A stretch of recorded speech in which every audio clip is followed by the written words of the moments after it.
The apostles are those who stand at the top of the world, collectively known as the 12 supernatural beings. The story goes that each of the apostles, dressed in a blue cloak with a deep hood, was incredibly strong. Some could control water volumes comparable to the oceans. Others confronted entire human empires. Moreover, they could create new worlds from their own flesh and blood, cradling them in their arms like babies. Among them is the most powerful apostle named Yulman, who has unlimited power. According to records, his fighting power far surpasses that of other apostles, but its origin is unknown.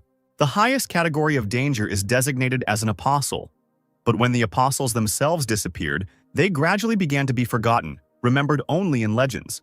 A dark-haired guy dressed in a formal suit and cape sneezed loudly. Scratching his nose, he looked back at the icy mountains with snowcaps surrounding him and thought with displeasure that soldiers would come to this cold as soon as possible and fight this small dragon. Ice Dragon Warcraft, category Disaster. The most dangerous category in the existing classification of Warcraft, has great destructive power. The brunette watched as the Ice Dragon led the various monsters of the north into the Thunderfield. In order to protect national security, the Empire of Guam immediately deployed its troops to defend. This battle will begin soon. The human warriors talked among themselves.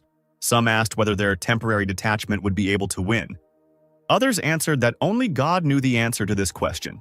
Finally, a cry was heard from a warrior at the front, which started the battle.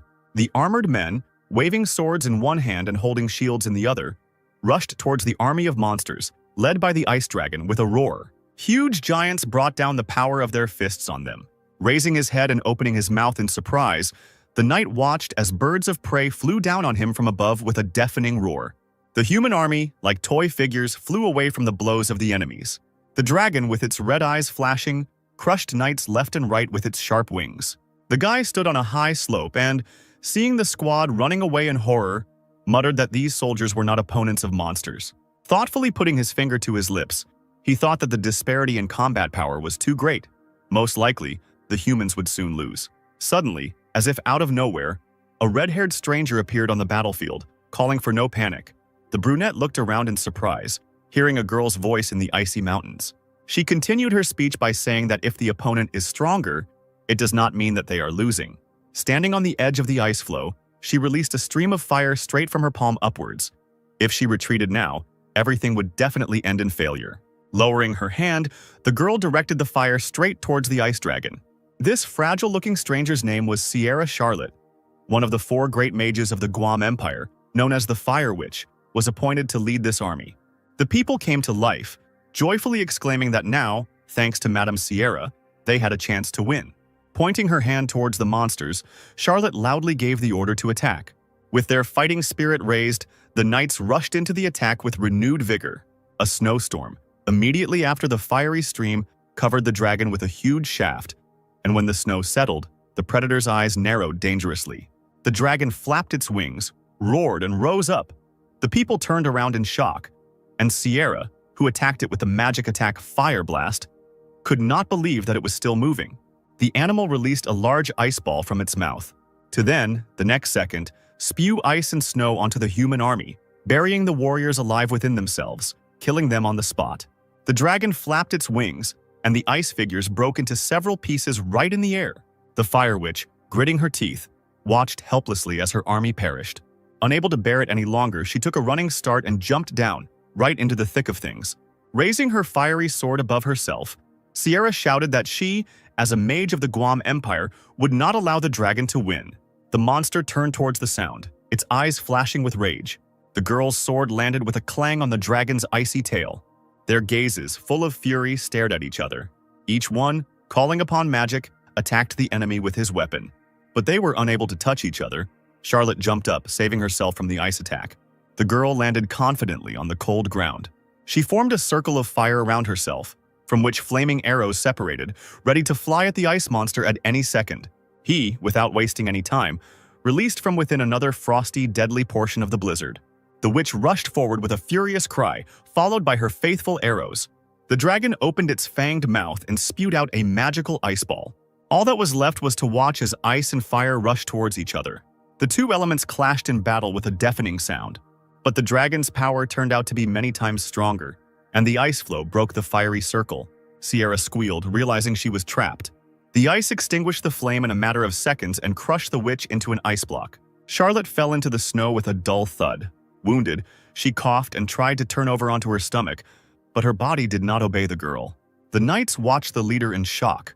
No one dared to come closer. One of the warriors began to wail in despair, asking what to do now, even if Lady Sierra had lost.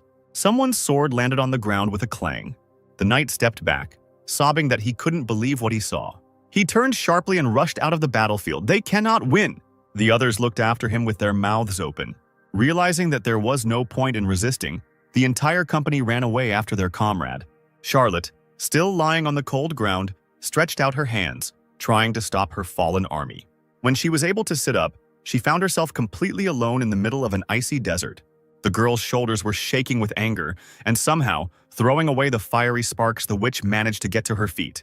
With just her lips, she hissed words of hatred at the cowardly knights. Suddenly, behind her, she heard someone asking her why the witch didn't run away, since there was no chance of winning at all. Charlotte turned around sharply. Who dared to say such a thing? A guy stood in front of her, holding his hands in his trouser pockets and smiling smugly, introducing himself as a man who wanted to earn a few gold coins here. Leaning forward slightly, he repeated the question, still smiling.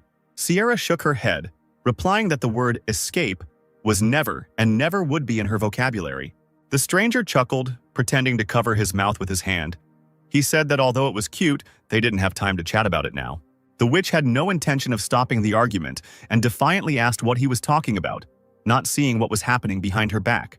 Finally, she realized she had been distracted and turned around at the sound of flapping wings. At that very moment, the dragon opened its mouth and attacked its opponents with ice magic. Sierra had no choice but to cover her face with her hands helplessly. Now it was all over.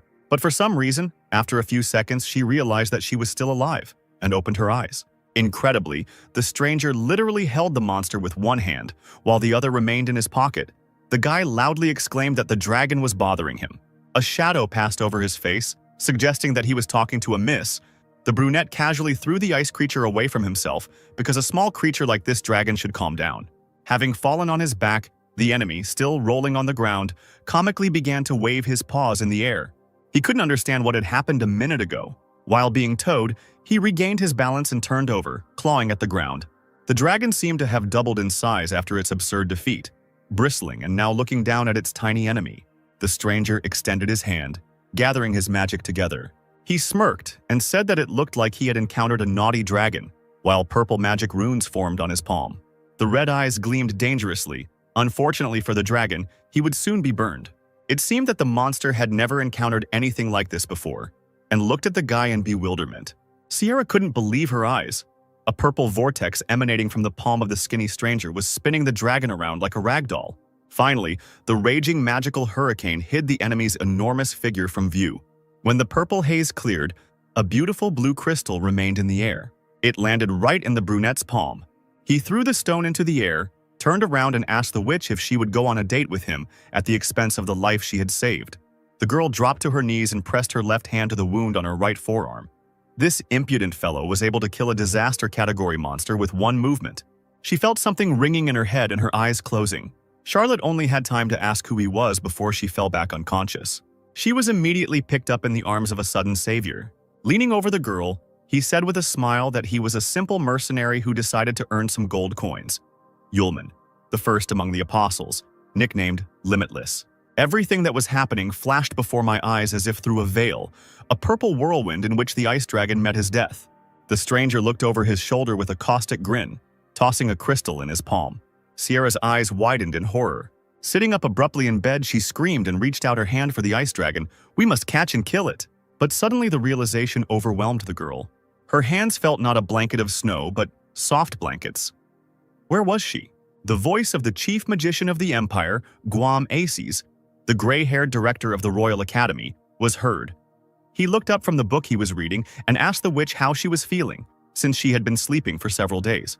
Sierra clutched the blanket and let out a desperate cry as she asked the principal what had happened to the ice dragon. The old man slammed the book shut, replying that the dragon had been destroyed and that Charlotte herself needed to lie down, rest, and not worry about anything. The lenses of his glasses flashed as the man looked closely at Sierra and asked what happened in the end and how the monster died. Biting her lip, Charlotte frantically tried to remember at least something, but she couldn't do it. Aces chuckled under his breath, so that's how it is. He brought a thing to the girl that looked like a small lamp the size of a finger, in which a purple light was burning, and asked her to take a closer look. Charlotte stared at the flames in shock.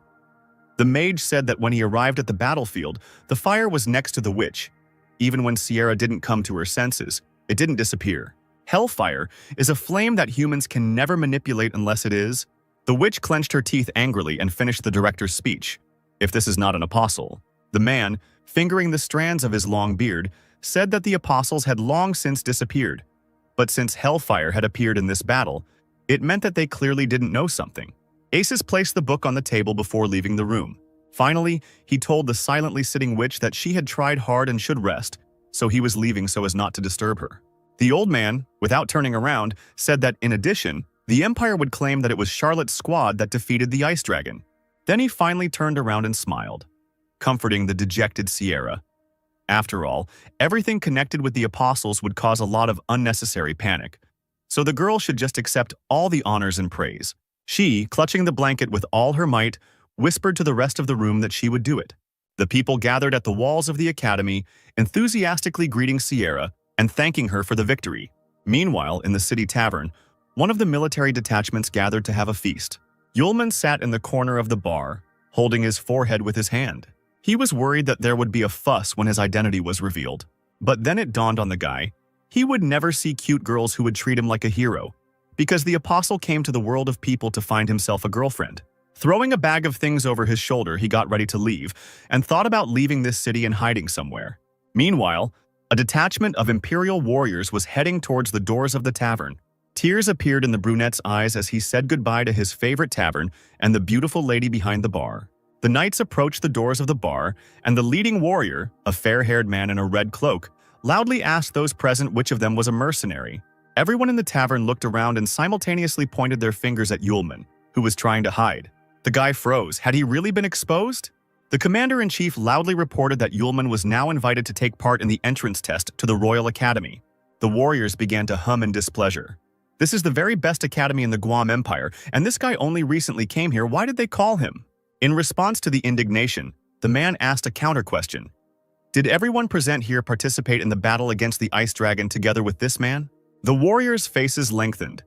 Could it really be about the recent battle against the Ice Dragon? Someone spoke into the silence that only a handful of people survived there, and this guy was one of them. The man in the red cloak pointed at Yulman. Besides all this, the guy was safe and sound in the battle. He asked the warriors if they had any questions, and they fell silent again. Yulman raised his hand sharply. Clenching his fist, he asked as he exhaled if there were many beautiful girls in this academy. The commander-in-chief was at a loss. He clearly did not expect such a question.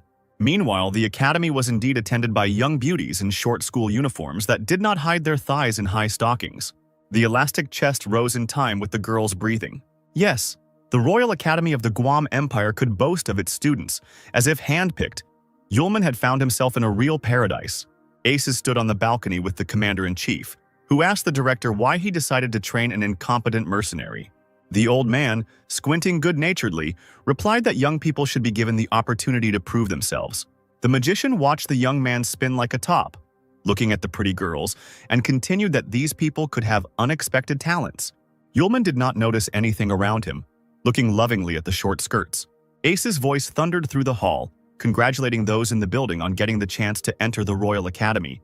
And in order to see if they were suitable for the academy, the entrance test would begin right now. The man added that he hoped the candidates would do everything in their power to pass and survive, as various pentagrams painted red began to appear on the floor. Those present began to talk among themselves with concern. What did he mean? How to survive? Suddenly, huge clawed paws began to appear from the magic circles.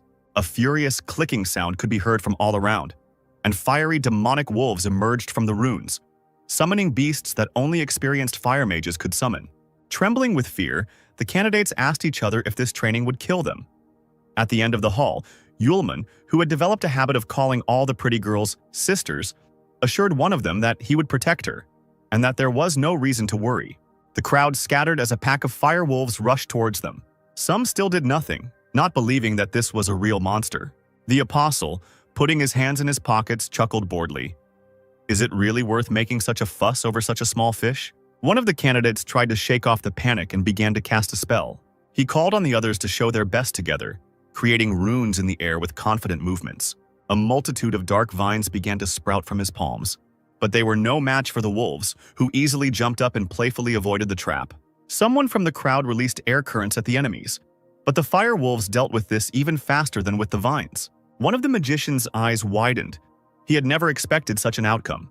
What no one could have predicted was that one of the wolves would run up to the guy standing nearby and tear his head off with one jerk, licking his bloody mouth. The pink-haired witch shook in horror as it happened right next to her. The future students scattered when it became clear that this was not an imitation. The fire wolves really decided to kill everyone. There were desperate cries calling for escape. Yulman still seemed not to understand what was happening and awkwardly stood near the wall. Suddenly, someone loudly called the fleeing people fools. The tall, long-haired blonde man in uniform, who had been silent until then, created a shield between himself and the wolves, shouting that in such a situation, a mass exodus was indeed a stupid decision, as people were becoming targets for the enemy. He waved his hands and created magical aerial targets. They tightly enveloped the unsuspecting animals. The stranger then ordered the fleeing candidates to attack the wolves. It worked. The future students divided into their battle groups.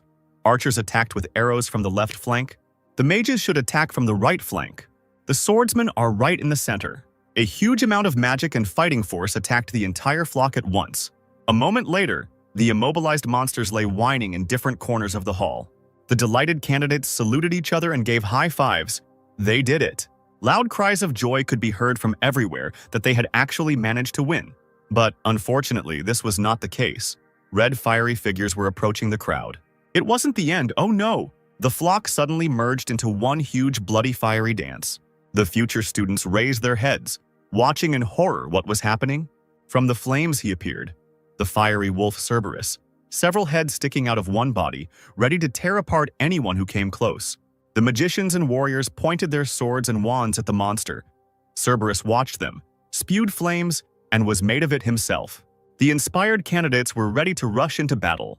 The blonde noticed that this was indeed a royal academy, since they were using such a dangerous monster for the test. The monster roared and released fiery clots from its body into the crowd. The candidates frantically thought about how to protect themselves from the flying fire. But the force of the attack was so great that it instantly knocked the warriors off their feet. Yulman, who had not moved from the spot since the beginning of the battle, who was watching this, felt one of the clots flying towards him without even taking his hands out of his pockets. He shrugged his shoulders. Such a weak attack, not even worth paying attention to. But the others made such a noise because of this. Suddenly he saw a shadow above him, of someone else's female breast. Yulman raised his head, blushing deeply. The stranger ran straight at him, pushing him away from the burning attack. Still red as a lobster, the boy looked reverently at the stranger lying on him. White hair tied with a bow and huge eyes of the girl, which examined the rescued. She rose to her knees, telling him to be careful because he almost got hit. The girl hung over him and asked if everything was okay. Yulman could only open and close his mouth. Another explosion went off, showering the couple with shards of glass and walls. The girl rose to her feet and walked away from Yulman, but turned around and wished him to be more careful next time. The discouraged boy sat on the steps and watched as the fragile stranger approached Cerberus, saying that the rest should be left to her. The apostle blushed again. She was really worried about him. Thoughts of battle faded into the background for him. Pressing his palms to his face, he realized that some feeling was making his heart beat faster. Meanwhile, the blonde girl swung her arm and created an ice boomerang, and the next moment she threw it at the monster.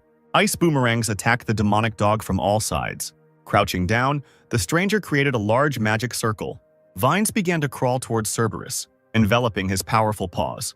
The rest of the warriors stood menacingly. Their help should not be forgotten either. The girl asked to distract Cerberus for a while so that she could use a restraining spell. A crowd moved towards the dog from different angles, attacking with swords, arrows, and magic. The enraged Cerberus threw all his heads at his opponents, throwing them aside. Meanwhile, the witch jumped into the vacated space to cast a powerful attack spell from there. The magic circle hung directly above Cerberus's head. The dog raised its head and belched streams of fire in that direction. The girl stretched out her hands and created ice shackles. First, ice crystals stretched out under Cerberus, trapping the dog's paws. Then, from above, collars fell out of the magic circle for each of the monster's heads. Cerberus found himself trapped in ice, with ice collars around his neck and his paws shackled by ice floes. The surprised candidates opened their mouths. Could she really have done it? Yulman smiled dreamily. The test should be over soon, and he himself would definitely talk to this young lady later. Sierra, standing in the distance, smirked. No, this is not the end. Suddenly, a powerful stream of fire flew right next to the blonde witch's face. She turned around abruptly, not understanding what was happening. Right behind her, Cerberus was burning all the ice magic she had created with hellfire. With the teeth of 3 mouths clicking, he bit through the collars and trampled the ice under his paws. The girl jumped to the side. What kind of flame was this? The blonde man who had attacked Cerberus earlier shouted that some idiot had used fire magic. His hair flew up as the boy created a powerful wind barrier that blocked the flames. The crowd began to buzz. Could he really cope with fire? What amazing wind magic! The air currents picked up the dog and lifted him up. Yulman told himself that the wind could not extinguish the flame, but it could contain it. Had this man really calculated such subtleties? Despite this, after a few seconds, Cerberus was free and ran towards the blonde witch.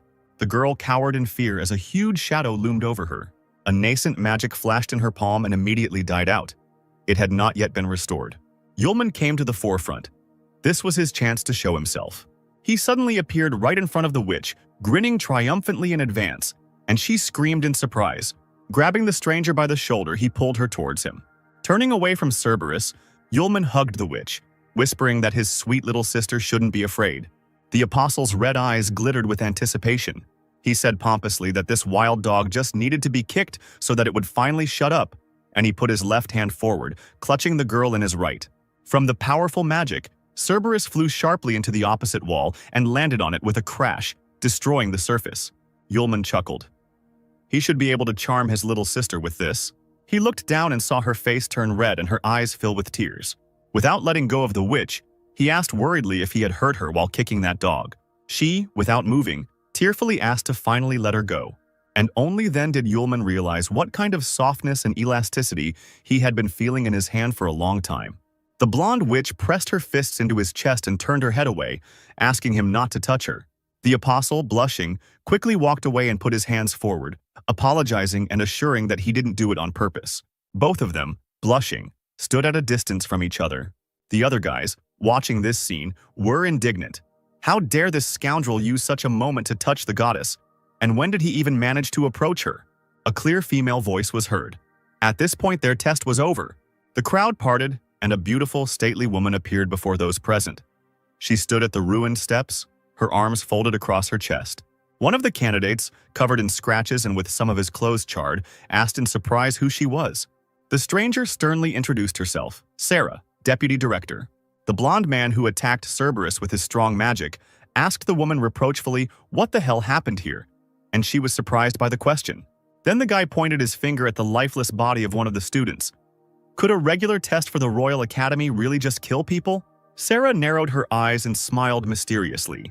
Before the blonde could even blink, the deputy director seemed to use magic to draw out all the destruction, human, and that which had affected the building itself.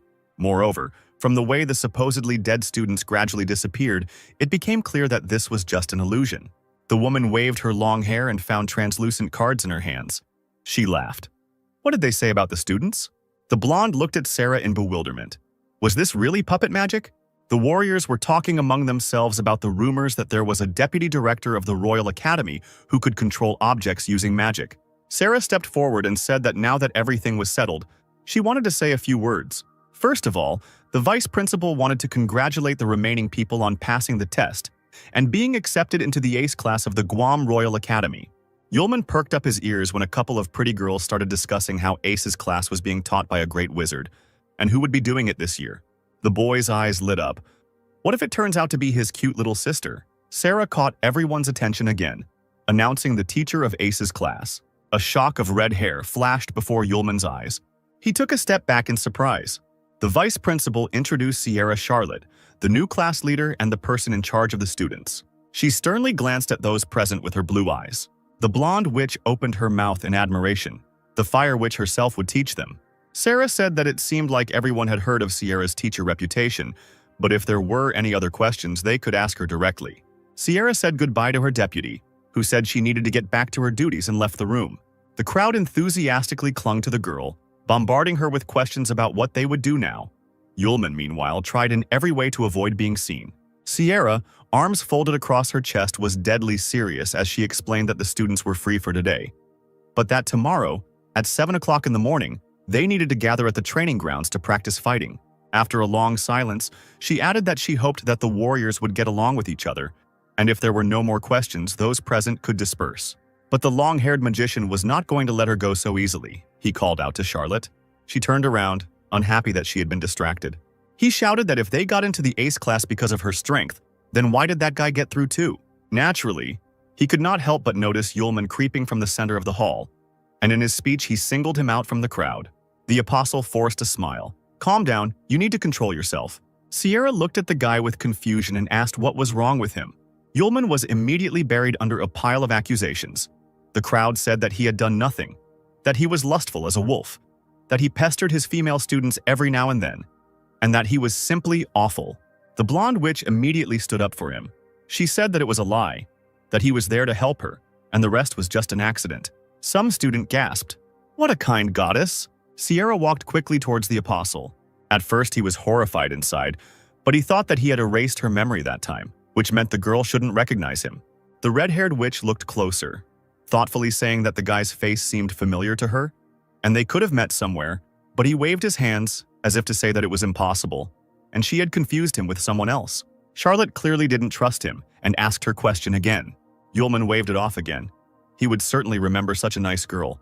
He definitely wouldn't forget. The guys from the crowd began to indignantly talk about how this guy dared to hit on the fire witch herself. The teacher shouldn't allow such a person to enter Ace's class. The girl raised her hand, calling them to calm down. She would only place the boy in Ace's class temporarily. She said that the girl he saved explained that the student did nothing wrong. Besides, he was the only one who dared to help her and stood up to Cerberus. This courage is not like that of an ordinary person. Yulman broke into a reverent smile and thanked teacher Sierra for such a compliment. Charlotte challenged the crowd. If any of them were unhappy with her decision, let them try to convince her otherwise. The silence in the hall meant only one thing. There were no people willing to do this. The fair-haired mage clenched his teeth in anger. Finally, this long day ended, and night came. Aces received Sierra and Sarah in his office. He, folding his hands in front of him in a lock, asked if all those who felt in the battle against the ice dragon got into Ace's class. Charlotte replied that it was true. She leaned forward anxiously and asked if it was possible that the apostle would also be among these disciples. The director leaned back in his chair and asked how the entrance test went. Sarah revealed that there was a student on the test who was capable of standing up to Cerberus. She frowned and continued to talk about how they didn't see the moment he was right in front of the dog, because the next second Cerberus flew so far away as if his body was out of control. The old man thought for a moment and replied, "If the monster flew away, then perhaps the student used talent magic. Spells that ordinary magicians cannot use, only a few, and very capable ones. Talent magic is the rarest type of magic." Sierra convinced herself that maybe this was true. Aces looked at the large grandfather clock opposite and advised the girls not to think too much about the apostle, as it was already quite late, and sent them off to rest. The witches bowed and prepared to leave, wishing the director a good night and a good rest. A few seconds later, the door slammed behind them. The old man muttered something into his beard. He reached into his desk drawer and grabbed the beautiful carved handle. In the box, there was a lamp with a purple, hellish flame blazing in it. Taking the jar in his hand, the director stared at the light, and his loud sigh echoed throughout the office. Yulman, dressed in an academy uniform, walked sadly around the yard, complaining about having to get up so early. He yawned sweetly. He really wanted to sleep, but the dream immediately disappeared as soon as he noticed the blonde crown of the witch he had saved. Sparks danced in her eyes. This was yesterday's little sister. It was high time to talk to the stranger. He ran towards her, shouting greetings as he went. He suddenly turned deeply red and ran closer. The witch's chest swayed as soon as she turned around. The guy almost fainted from this sight. He was in heaven. The girl, tucking a strand of hair behind her ear, asked in a gentle voice what he wanted. Yulman's cheeks turned red, and he awkwardly recalled yesterday's incident during the test. The witch also blushed deeply. She denied it and assured him that everyone had misunderstood everything, and that she should thank her savior. The student giggled and asked his name, introducing herself as Aisha. Yulman began feverishly thinking about how to avoid pronouncing his real name. He replied that his name was Lu, just his first name. no last name. Aisha noted that the name suited him. The apostle awkwardly scratched the back of his head and suggested that they go to class together. A long-haired blonde man watched them from afar. He growled quietly, still unhappy with the presence of the impudent guy. Finally, the students gathered in the large hall, and Sierra, standing in front of them, suggested that the lesson begin. She put her hands on her hips, cast magic runes on the floor, and announced that today the students would fight each other, and their opponent would be. But Charlotte didn't manage to finish speaking because a huge fire tiger jumped out onto the crowd right from the circle. The student, clearly one of the smartest in the class, noted that the Yang tiger, although a normal fire-type summon beast, had great firepower. The long-haired mage mockingly said that they would be dealing with only the Yang tiger. Was it really fair to the tiger itself? Charlotte immediately retorted. She didn't say that there would be only one animal. There will be a lottery whereby students will be divided into pairs, with 2 people with the same number forming a group. While she was saying that they would have to defeat the tiger within an hour, more and more huge saber-toothed cats appeared behind her. Yulman unfolded the sheet. There was number 7. Aisha got the first number. The guy whined that fate was not at all kind to him. Meanwhile, someone approached the witch, and she turned around at the sound of footsteps. The long-haired mage bowed respectfully to her and introduced himself, saying that he was very lucky to have the opportunity to team up with such a beautiful miss. His name was Kyle, and the boy was the eldest son of the Smith family. But the witch seemed unimpressed by Kyle's attempts to charm her, and worriedly suggested that they first discuss battle strategy, since they had little time left. The magician waved his hand at those present and confidently replied that, compared to the others, he believed that one person would be enough to defeat the Yang tiger, so let him figure it out. Aisha wanted to say something but didn't have time.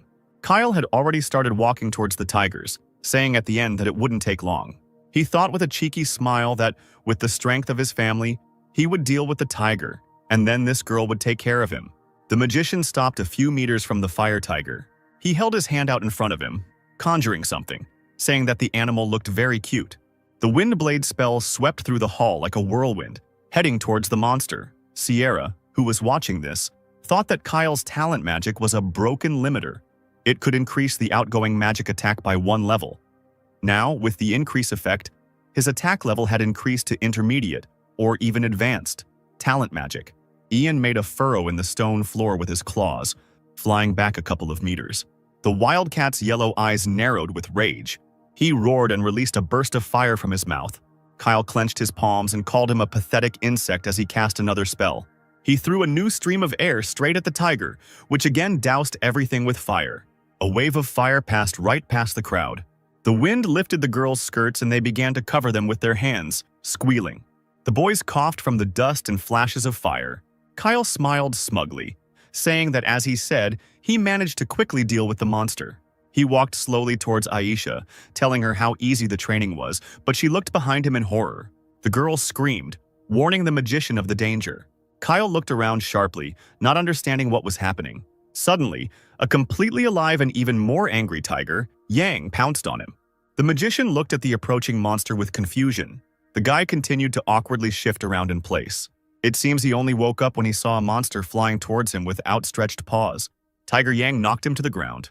Looming over Kyle, the animal released a deadly stream of fire from its mouth. A student from the crowd turned to Sierra with concern. The tiger would destroy the magician on the spot, but she didn't even react, but continued to watch the fight with her brows furrowed. The entire hall was filled with raging fire, and for a moment the silhouettes of the fighters disappeared from sight. Suddenly the tiger recoiled in shock, and then he flew back, thrown back by the flow of air. Kyle, who only had damage to his clothes, stood with a victorious smile, his hands in his pockets. He was not going to die here. The guy approached Aisha, asking her opinion, because their team should be the first to complete this task. Charlotte approached the couple and called them. She congratulated the winners and allowed them to rest, as they were the second to complete the task. Kyle was incredibly surprised, as was the witch behind him. He immediately shouted that it was impossible. No one could do it faster than him, and that there was some kind of mistake. The teacher pointed somewhere to the side, and that's where the team that finished first was located. They had already completed the task and were one step ahead of Aisha and Kyle, the latter of whom kept repeating that it was impossible. When the enthusiastic crowd parted, they saw an incredible picture. The fire tiger, like a house cat, lay on its back, wriggling comically, and Lou and her partner stroked its belly and called it a cutie. This is what happened 15 minutes ago. Still frustrated, Yulman lamented the impossibility of being paired with Aisha. Suddenly, someone came up to him and called out. He turned around, asking who was speaking to him. A warlike-looking student stood in front of him, holding an axe in her hands as if it weighed nothing, and boldly said that they were now in the same group and the guy could call her Arya. But Yulman did not pay attention to her and continued to sigh languidly for Aisha. This made the girl quite angry, and the other students now laughed at the couple. Hissing in annoyance, Arya swung her weapon with all her might and lunged straight at Lu to get his attention. But he seemed not to notice anything around him. Finally, he sighed heavily. Then he stopped the axe flying towards him with 2 fingers. Still looking at the piece of paper, the apostle assured that he had heard everything. Arya's face darkened. This guy, she easily threw the weapon over her back and mockingly said that she heard that Lu was a real pervert, causing him to cry out in indignation. Turning around, the girl threw out one last word that she alone would cope with the Tiger Yang, and that her partner should not cause problems. He watched thoughtfully as Arya, weapon in hand, walked towards the tiger. Could she really handle it alone? The student jumped straight at the animal with a scream. Then she brought the axe down with a crash, but not entirely successfully. Tiger Yang jumped to the side. He roared, opening his fanged mouth. A shadow fell across the girl's face, and her eyebrows drew together at the bridge of her nose. She shifted her weight to her right leg, holding the base of the axe firmly in her hands. Then she suddenly lunged with her foot straight at the tiger's face. But with this, Arya trapped herself. A fiery vine, a tiger's tail, closed around her ankle. A few seconds later, the animal threw the student far back with its tail. Her axe spun through the air several times like a boomerang, and a little later it landed with a crash, hitting the marble floor, making a hole there. Arya huddled up and found herself on her knees, the weapon falling right next to her. The next moment, the tiger picked up speed and pounced from above straight at the girl. The student, weakened, clenched her teeth in helplessness. She grabbed the base of the axe tightly and pointed it at the tiger. The animal sank its teeth into the wooden base. His teeth were dangerously close to Arya's hand. The girl closed her eyes tightly, surrendering to chance, if only she were a little stronger. At the moment when the Tiger Yang had already begun to pounce on the student, Yulman's voice was heard, addressing the wild cat, asking why she was cruel to his little sister. The boy's eyes gleamed dangerously, and he muttered something about a little kitten, as if he was out of his mind. Suddenly, the tiger loosened his grip and even seemed somehow taken aback. As usual, Yulman, with his hands in his pockets, rocked on his toes and said that the matter with the tiger was decided. Arya opened one eye and stared at him in bewilderment. And then she immediately discovered that opposite her was no longer a fierce, fire-breathing tiger, but an affectionate and playful cat. She pointed her finger at the surprised monster in shock and hysterically asked what had happened to it. Sierra, who was standing nearby, noted that the hardest way to defeat a monster was to tame it. Aisha clapped her hands and exclaimed in delight that this was the first time she had seen a person do something like this. Kyle's eyes narrowed, thinking this was some kind of nonsense. He was seriously angry. Not only had he fought, but these two were just lucky enough to encounter a harmless animal. Meanwhile, Yulman and Arya were squatting next to the tame tiger and scratching its belly. The long-haired mage walked up to Lu and said loudly that he really envied him. Arya looked up at the guy. He asked with a wry smile why Lu was so lucky, since he had met a harmless tiger. The apostle's partner stood up abruptly, attacking Kyle with accusations. At this time, the other students also began to be indignant, saying that Kyle was right. Their team had come across a very angry tiger. Some were even wounded during the battle. Yulman smiled and said that it was all because of his magic, in magic called Taming the Beast. Hearing this, Charlotte's eyes widened as she stared at the guy. Kyle rolled his eyes. He had never heard of such talent magic. Could Lu demonstrate it to everyone to prove his point? The apostle grinned in response to this. The tiger, lying on its back, immediately stood up. All the tigers that took part in the test began to circle around Yulman. The crowd buzzed. What's going on with these fire cats? The apostle did not answer, but only looked away. As if on command, the entire pride lay down on the floor and bent over in something like a bow before Yulman. He, smiling from ear to ear, quoted the proverb, "If you don't see it, you won't believe it. But if you haven't seen it, that doesn't mean it doesn't exist." Hearing this, Kayla was overcome with anger from defeat and not understanding what was happening. Aisha seemed speechless at what she saw. Arya could only open and close her mouth, silently watching what was happening.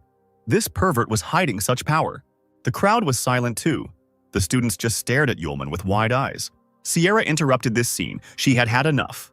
She created a magical circle of fire in the air. The test was over for today, and all the tigers disappeared into the swirl of the magic circle. The teacher walked up to Lu and sternly asked when he would register his talent magic. The guy scratched his cheek and replied that no one asked him to do this. Charlotte bowed and apologized to the students, as she urgently needed to visit the academic affairs office and bring in new information. The girl let the students go and went to the exit, while the apostle thought that, fortunately for him, in one of the human novels that he had read, there was talent magic, Taming, which meant that Sierra should not suspect anything. The sun illuminated the inner courtyards of the academy. Arya, Yulman, and Aisha were walking along the alley. Arya slapped the guy hard on the shoulder and exclaimed that she didn't expect such strength from such a pervert, and that he was a good guy.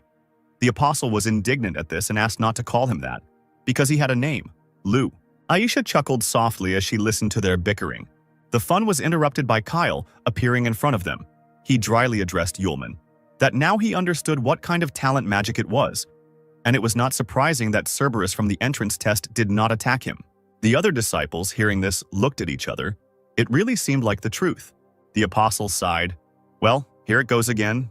The warriors continued to talk.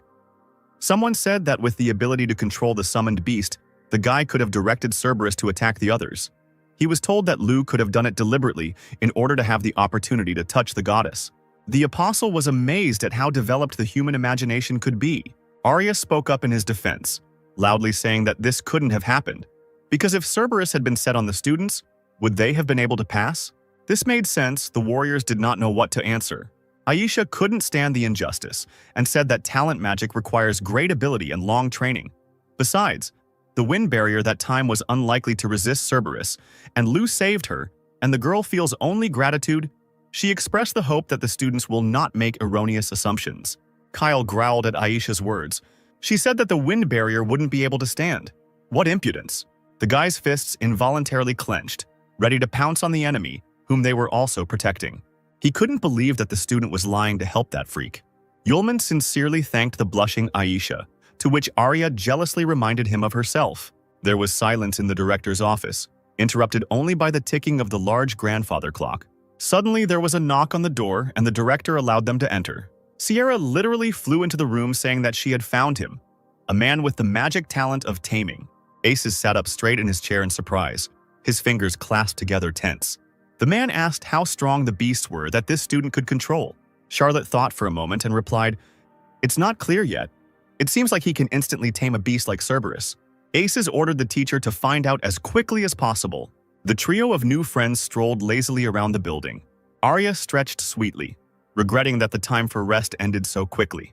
Aisha, studying the scroll in her hand, remarked that if she was not mistaken, the class would be studying history today. When Lu asked again, she replied that she had heard that it was a subject that looked deeply into many major historical events. Yulman's eyebrows drew together, and he hoped that they wouldn't talk about the cities he had bombed. Suddenly, Arya saw Sierra and greeted her. Aisha and Yulman exchanged glances. The guy was dejected. He had a bad feeling. Charlotte immediately, without any ceremony, called the student to the court tower. The inside of the court tower was decorated with statues of 4 beautiful maidens on columns, located around the arena with signs inscribed on it. Sierra and Lu found themselves right in the center of the arena. The area was also illuminated by 4 multicolored magic balls on high stands. Yulman smiled awkwardly, wondering why Miss Sierra brought him to this place. The girl replied that she wanted to ask the student a question. Suddenly, a circle of fire formed around the arena, and the teacher herself rose into the air and, warningly, said her name, then said that she would ask her question only once. Would Lu become the Fire Witch's apprentice? The guy was taken aback. It was very sudden. Sierra smiled triumphantly in advance. She was sure that no one would refuse to be a student of the great imperial magician. But her expectations were not met.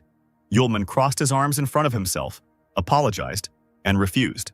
At first, the Fire Witch did not understand what exactly the guy answered. She smiled and asked to wait a little. But then the realization dawned on her mind. Sierra screamed, pointing her finger at Lu, who stood calmly. She was beside herself and yelled at Yulman, unable to believe that he dared to refuse. The guy rolled his eyes once again. Yes, he is only here to find himself a wife, and he is not going to become someone's apprentice and work hard. Suddenly, his eyes sparkled. Lu thought out loud that there was no rule that prohibited a student and teacher from getting married. But Charlotte did not support this idea. warning the student not to even think about it. The apostle sighed in disappointment. What a pity. He turned around and waved his hand, asking Sierra to forget about it. The witch clenched her teeth in irritation. She asked ironically how Lu planned to find a wife given his status. The girl suggested that he remember how the guy lived before he got to this academy. Yulman lowered his head and indulged in memories of the time when he first came to the world of people. Huge price tags, bigger than the records of the apostles. He walked past the shop windows and was horrified by the prices of ordinary cakes, a large commission that took most of his coins. He vividly imagined Aisha running away from him because he was too poor, and therefore they could not be together. Yulman raised his head to the ceiling and screamed in horror that this would never happen. Sierra smiled contentedly. She had finally managed to appeal to the student's voice of reason. She raised her finger and offered a deal. If Lu became her apprentice, he would gain status and access to her property. She rose up again, and fire began to blaze around her, and fiery flashes also burst from her hands. The witch asked her question again. Is Lu ready to become Sierra Charlotte's apprentice? Without turning around, the apostle's voice was heard, asking Miss Sierra if she really thought she could convince him just by that. He turned around and smiled slyly. And at that very moment, like a child, he ran to the teacher with a squeal. He agreed to become Master Sierra's student. The witch was loudly indignant when she realized that Lu had simply jumped and grabbed her leg. The next moment, they both fell to the floor, Yulman tightly hugging his teacher's hips with both hands. The guy also demanded a reward from the master. At the same moment, various magical symbols and constellations began to appear on the ceiling, shimmering in blue. An immobilized Sierra said that the student might not bow to her, and he should have let go of her already. A completely happy Yulman, without letting go of Sierra, asked what was wrong with the student holding the master's hips. Suddenly, fiery flashes began to burst out all around the perimeter of the circle in which they lay. The apostle looked around in surprise, not understanding what was happening. The flashes grew larger and larger, and now they were jumping around the entire hall like sunbeams. Sierra hissed that Lu was an idiot. Finally, a dome of fire covered them both, and one of the statues on the column said in a muffled voice that the contract was concluded. Yulman felt his forehead heat up as a mark appeared there, looking like a small fire dragon. He slapped his palm. Something strange had happened to his forehead. Sierra, freed from the embrace, was beside herself with rage. She grabbed the apprentice by the scruff of the neck and started shouting that when a contract between a master and an apprentice is made, the contract mark appears at the place where they touch. The boy, embarrassed, quietly noted that Charlotte had not warned him. The witch, realizing that nothing could be changed, sighed and let go of the wayward student. Wearily putting her hand to her face, she said that, in any case, this mark does not appear just like that. Yulman, hearing this, jumped up and down with delight, asking if this meant that Sierra's mark was on her thigh. But the girl ordered him to get lost. A day later in the academic canteen, two students from Sierra's class were talking among themselves, discussing Lu's invitation to the courthouse tower yesterday and how it seemed he hadn't returned from there yet. Ari and Aisha couldn't get enough food, and the girls sadly thought about the fate of their friend. Arya cried out belligerently that in the court tower, the Royal Academy judges and punishes students. Aisha clutched the hem of her dress, nervously protesting that the boy had done nothing wrong. Kyle came up to them and joined the conversation, laughing when he heard what the girls were talking about. He smiled evilly and said that Lu must have lied about his taming talent magic, and it was discovered. And now the lower classes were worried about each other. Raising an eyebrow, he added that he must have been expelled yesterday. After all, scum is scum. Arya jumped up from the table and loudly, screaming, asked him what the hell he was talking about. Aisha tried to calm her classmate down, but she failed. Kyle couldn't stop himself from throwing mud at the student, calling them, like Lu, scum. The blonde witch tried to defend the apostle. She objected to Kyle that he himself saw the magic of Lu's talent with his own eyes, and he would do well to watch his words. At that moment, Yulman's voice was heard. He asked if everyone was talking about him. Kyle narrowed his eyes and looked carefully at the guy who entered. The apostle, as always, was unperturbed and kept his hands in his pockets. He said that he had only been gone one night, and they had already missed them. While he pressed his back against the wall and languidly put his palm to his forehead, the guy had an impressive bag of money hanging on his belt. Aisha jumped up from the table and rushed towards Lu. He clapped his hands. His little sister, as always, remained a cutie. Arya put her hands on her hips and said reproachfully that Lu was still just as lustful. The guy repelled the attack with a smile, calling his partner just as cruel and active. Arya folded her arms across her chest and feigned indifference as she asked Lu to tell her why Teacher Sierra had taken him away yesterday. Kyle, who no one had asked, butted in again, mockingly asking what the student and teacher were doing there. He assumed that Lu had been expelled from the academy. Aisha sobbed. "This is not true." The apostle raised an eyebrow and looked at the offender. Then he raised his head high and said that Master Sierra had made a contract with him. In the dining room, where most of the students were tensely following the conversation, silence reigned. All eyes were on Lu. A contract between a master and a student? The apostle summoned magical streams of fire, and that very mark appeared on his forehead. It would prove to everyone that the guy was not lying. Kyle, pretending not to be impressed, said that even if his classmate had beast-taming magic, he was just lucky that there were beasts on the test, because if it were different, would he have gotten into Ace's class? The guy bared his teeth and challenged Lu to a fight with him, Kyle Smith. Aisha couldn't remain silent when her savior was insulted, so she clenched her fists and replied that even if that was the case, Lu had talent magic, enough to enter the Ace class. The apostle looked admiringly at the girl who defended him so zealously. The long-haired mage abruptly moved his palm, causing a magical flow of air. He, like a knife, rushed towards Aisha and cut off several strands of her hair. Lu and Arya immediately huddled together and ran up to their friend. Kyle shook his hand and sharply told the offended witch not to butt into someone else's conversation unless she was asked to. Arya ran up to Aisha, excitedly asking if she was okay. The girl nodded timidly. The apostle moved closer to Kyle to talk. He agreed to fight the magician. Then a spark flashed in his red eyes as he asked Mr. Kyle in all seriousness to be gentle with him. The wind currents created by Kyle gradually dissipated. He and Lu now stood opposite each other, each gazing at the other. Yulman folded his arms across his chest and asked what the rules and conditions of their duel would be. Smith replied that he would release the maximum of his energy and strike. If Lu held out, it would mean victory, and if he lost, he would immediately leave Ace's class. Arya clenched her fist. How mean this magician is. There isn't a single monster there now. It's not fair at all towards Lu. Aisha, frightened, said nothing, only looked pitifully at Lu. Yulman was not at all scared. He said with a smile that Mr. Kyle looked confident. He laughed mockingly right in his classmate's face. At first, he continued to stand motionless, then air magic runes formed in the air. From the small whirlwind that appeared, the magician pulled out a superbly constructed sword. The apostle raised his eyebrows in surprise. Aisha, who had retreated to a safe distance, stood at the stands, but upon seeing the appearance of the weapon, she jumped up and shouted that this could not be. Arya, who was standing behind her, asked what was the matter.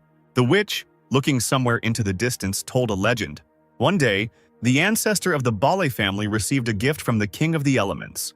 Countless amounts of gold and silver that did not fit into the carved chests. And one of the rarest treasures is the magic sword. Aisha wondered if she remembered the name of the weapon for sure. It was he, that same famous and unattainable Excalibur. Yulman smiled slyly, saying that Kyle had an interesting sword. He bit his index finger and set new conditions. If he lost, he would not only leave the class but also leave the academy. Holding Excalibur in front of him, the blonde brazenly replied that Lu had finally realized that he didn't belong here. Yulman ignored the attack, but offered to take Kyle's sword if he won. The magician tensed up when he heard such a proposal, not that he was unsure of himself. At the podium, Arya, in her usual manner, screamed, calling Lu a pervert and wishing him to deal with Kyle. The apostle smiled and mockingly asked Kyle if he thought he could lose. The offended blonde clicked his teeth and accepted the conditions. He told his opponent not to blame him for the lack of beasts that could help block Excalibur. Kyle, twirling the sword in his hand, urged Lu not to ask for mercy. Smith, moving the sword in front of him, began to cast spells in an ancient language. Yulman, who stood calmly in the same place, watched this and noticed that the weapon was releasing magical energy quite well. The girls caught their breath at the tension in the air. Kyle swung with all his might, and he rushed at the apostle with his sword at the ready, using the air sentence spell. Yulman only smirked at this attack. He lazily extended his left hand and held it out in front of Kyle. In a matter of seconds, the apostle created a fiery shield, which the unsuspecting Kyle struck with all his might with his sword. The magician exhaled in amazement, and the air currents from his magic covered Aisha and Arya with their heads. The air cloud completely hid the battlefield and the fighting students. The girls leaned forward, trying to see at least something. Who would win? Kyle stared ahead, unseeing. How could this bastard do it?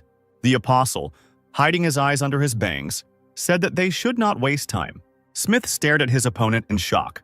Lu, meanwhile, was already holding the sword in his hands, carefully stroking the blade, saying that he would accept Excalibur. He continued mockingly, thanking Mr. Kyle for his generosity and gift, while Kyle stood in front of him and clenched and unclenched his fists furiously. Iria and Alicia, jumping up and down with anticipation, loudly asked Lou if he was okay. Yulman turned his head to Kyle, reminding him of the attack on Aisha, and expressed hope that this would not happen again. At this, his red eyes lit up with a dangerous fire. The blonde still seemed unable to accept his defeat and looked at Lou with wide eyes. Yulman, seeing his enemy approaching him again, sharply extended his right hand, not letting go of Excalibur in his left. A powerful blast of fire hit Kyle's chest, sending him flying backwards. The guy spat blood out of his mouth. Such was the power of the enemy's spell. Smith flew quite a distance, and eventually, with a deafening roar, it hit the opposite wall, partially destroying it. Aisha and Arya's mouths dropped open in shock. Kyle lay there defeated, spitting out more and more blood. Yulman lowered his hand and smiled. Well, that's all. The clouds of dust cleared and everyone was left with a bloody Kyle lying on the floor. He rose to all fours, spitting out blood again. The magician raised his head, and a veil of rage clouded his eyes. This was impossible. Yulman smiled contentedly as he looked at Excalibur and said that he was taking it. Smith's furious look answered him. At that moment, Lou was called out. He turned around and saw Arya and Aisha running. Arya couldn't believe her eyes. She excitedly asked if Lou was really taking Excalibur. Aisha, smiling sweetly, praised her classmate, saying that he turned out to be stronger than she thought. He blushed and replied that he was indeed very strong. Arya had another brilliant idea and raised her index finger. The girl suggested throwing a party in honor of Lou's victory, since they had no more classes that day anyway. Yulman's eyes sparkled. He imagined an incredible amount of varied food and was already anticipating how he would try it. The trio turned to leave, shouting victory slogans as they went. A thin stream of blood flowed down Klein's chin, and he thought with horror what would happen to him if his father found out about the loss of Excalibur. Then he took a deep breath and, shouting with all his might, ordered his disciples to stop. Yulman stopped and turned around. Wiping his chin with the back of his hand, the fair-haired mage told the apostle that he could not give the sword to him. Aisha spoke up, reminding him that this was the condition Smith had agreed to, and she hoped the boy would be able to keep his word. Klein, annoyed, shouted that Lou had definitely cheated somehow, and just to be fair, the sword had to be returned. Yulman firmly replied that he refused. Smith was amazed at such audacity. He immediately began to create magical air currents, thereby announcing the battle. A large ball formed in the magician's hands, a concentration of his powers and a powerful weapon. The guy shouted to Lou, let him not think that he would leave this site intact. The Trinity found themselves right in the middle of a raging windstorm. Arya said loudly through the noise of the wind that Cain would definitely not allow himself to lose the sword. But a counterattack was already levitating in Yulman's palm. Magical fiery clots. He, smiling, assured that Smith would not succeed. The apostle gripped the hilt of the sword tighter with his other hand. He glanced down and felt some kind of energy coming from outside. Kyle created a vortex of air around himself again and told Lou that he would spare him if he obediently returned the sword to him. He raised an eyebrow and asked what would happen if he refused. Then Smith roared that the student would die right there on the spot. He was so angered by Lou's arrogance that he created one of his most powerful spells, the Wind Whirlwind Blade. The apostle watched the brewing storm with an unreadable expression on his face. The girls prepared to protect themselves from the wind with their hands. But suddenly, Kyle's magic connected with something previously unknown to the present. The space around was filled with a bright green color. Kyle screamed in shock, asking what was happening. Excalibur, which now rose above the warring parties, shone brighter than the sun. The tip of the handle with the precious stone shimmered and began to pulsate. Yulman stood closest to the source of light and looked at it unblinkingly. Aisha covered her eyes with her palms, unable to bear the glow. The apostle chuckled in surprise when he saw what was happening. In place of the sword, a cocoon formed, which rotated at an enormous speed. The outline of a man could be discerned in it, sitting inside in a fetal position. After a few moments, the cocoon dissipated and a girl with green hair appeared before those present.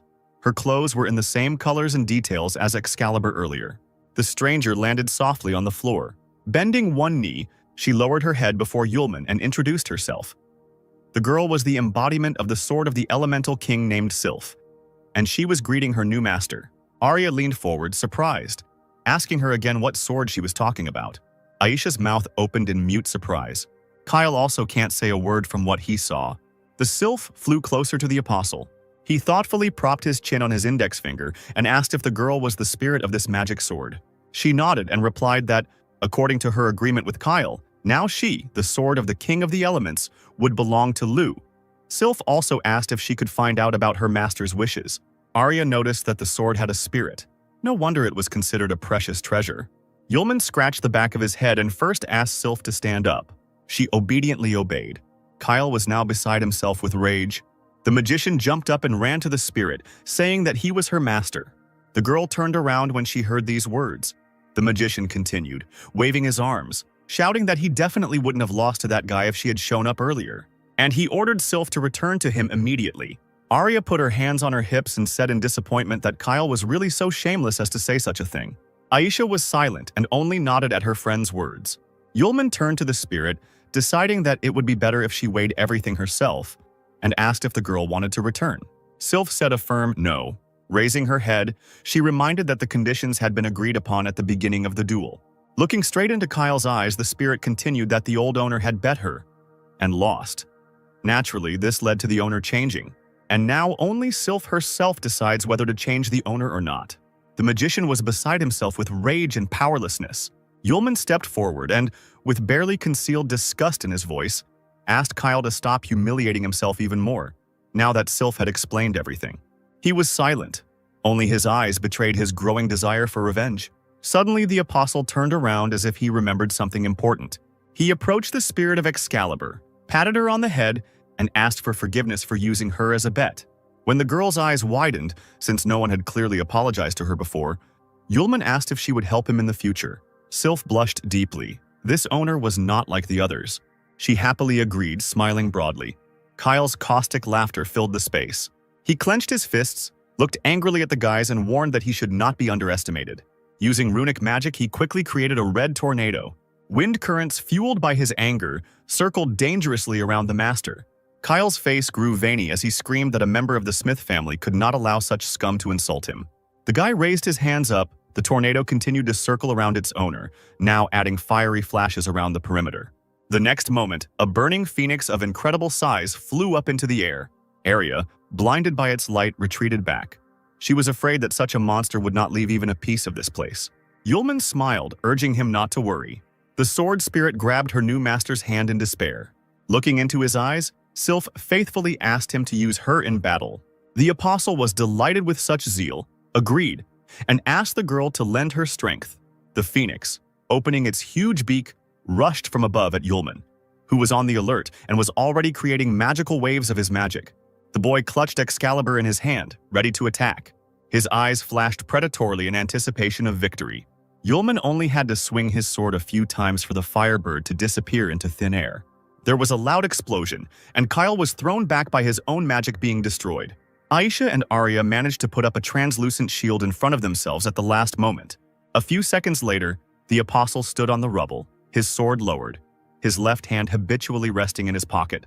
Aisha pressed her hands to her chest and peered into the thick fog from the destruction of the stone floor and magic. Arya looked around with delight, her mouth open in admiration. Kyle lay on the floor, bruised and distraught. It was all over for him now. Sometime later, Yulman and his companions came to the restaurant. The seated guests, mostly their fellow students from the academy, took notice of the loud company. Arya grabbed the menu from the counter and waved it in the air, happily suggesting they celebrate their victory over Kyle. The company sat down at a large table, which was soon filled with various dishes, which were quickly brought by the waiters. The mouth-watering and bright desserts, of which there were no fewer than main courses and appetizers, were especially eye-catching. Sylph thoughtfully propped her chin on her hand, deciding what to do first. She had never seen such food before. Aisha smiled and told the girl sitting opposite her that the food prepared in this restaurant was very tasty and that it was definitely worth trying. Yulman's hair literally stood on end with delight, and an idea came to mind. Now he would have a chance to win Aisha's heart. Becoming serious, he asked his friend if she knew how to eat so that it tasted better. The interested witch suggested that the dish should be eaten while it was warm. The guy was in awe of his own genius. Directing a playful glance at Aisha, the apostle explained, "The person must be fed with a spoon." The poor girl's face flushed with embarrassment. Arya, distracted from her meal, slowly turned to Yulman and reported that she suddenly felt full. Meanwhile, in her office as the deputy director, Sarah sat at her desk, intensely focused on something.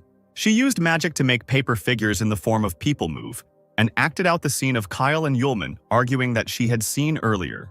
Taking the small sword from the hands of the figurine, apparently representing Yulman, she thoughtfully concluded that Kyle had ultimately lost his Excalibur to a student named Lou. The little man actively waved his paper head from the table at her. Sarah let out an irritated breath and ordered the figure to report this to Sierra and Director Aces. They would decide together what to do. The deputy was worried. That sword had a spirit, which meant the Smith family wouldn't just let it go. Night fell, and the students returned to their rooms in the dormitory building. Yulman sprawled on the bed with a dreamy look, thoughts lazily replacing one another. At first, the apostle thought about the amazing ability of people to create delicious dishes from simple ingredients. Then her cheeks flushed as the image of Aisha appeared in her head. Today, she was so sweet and gentle.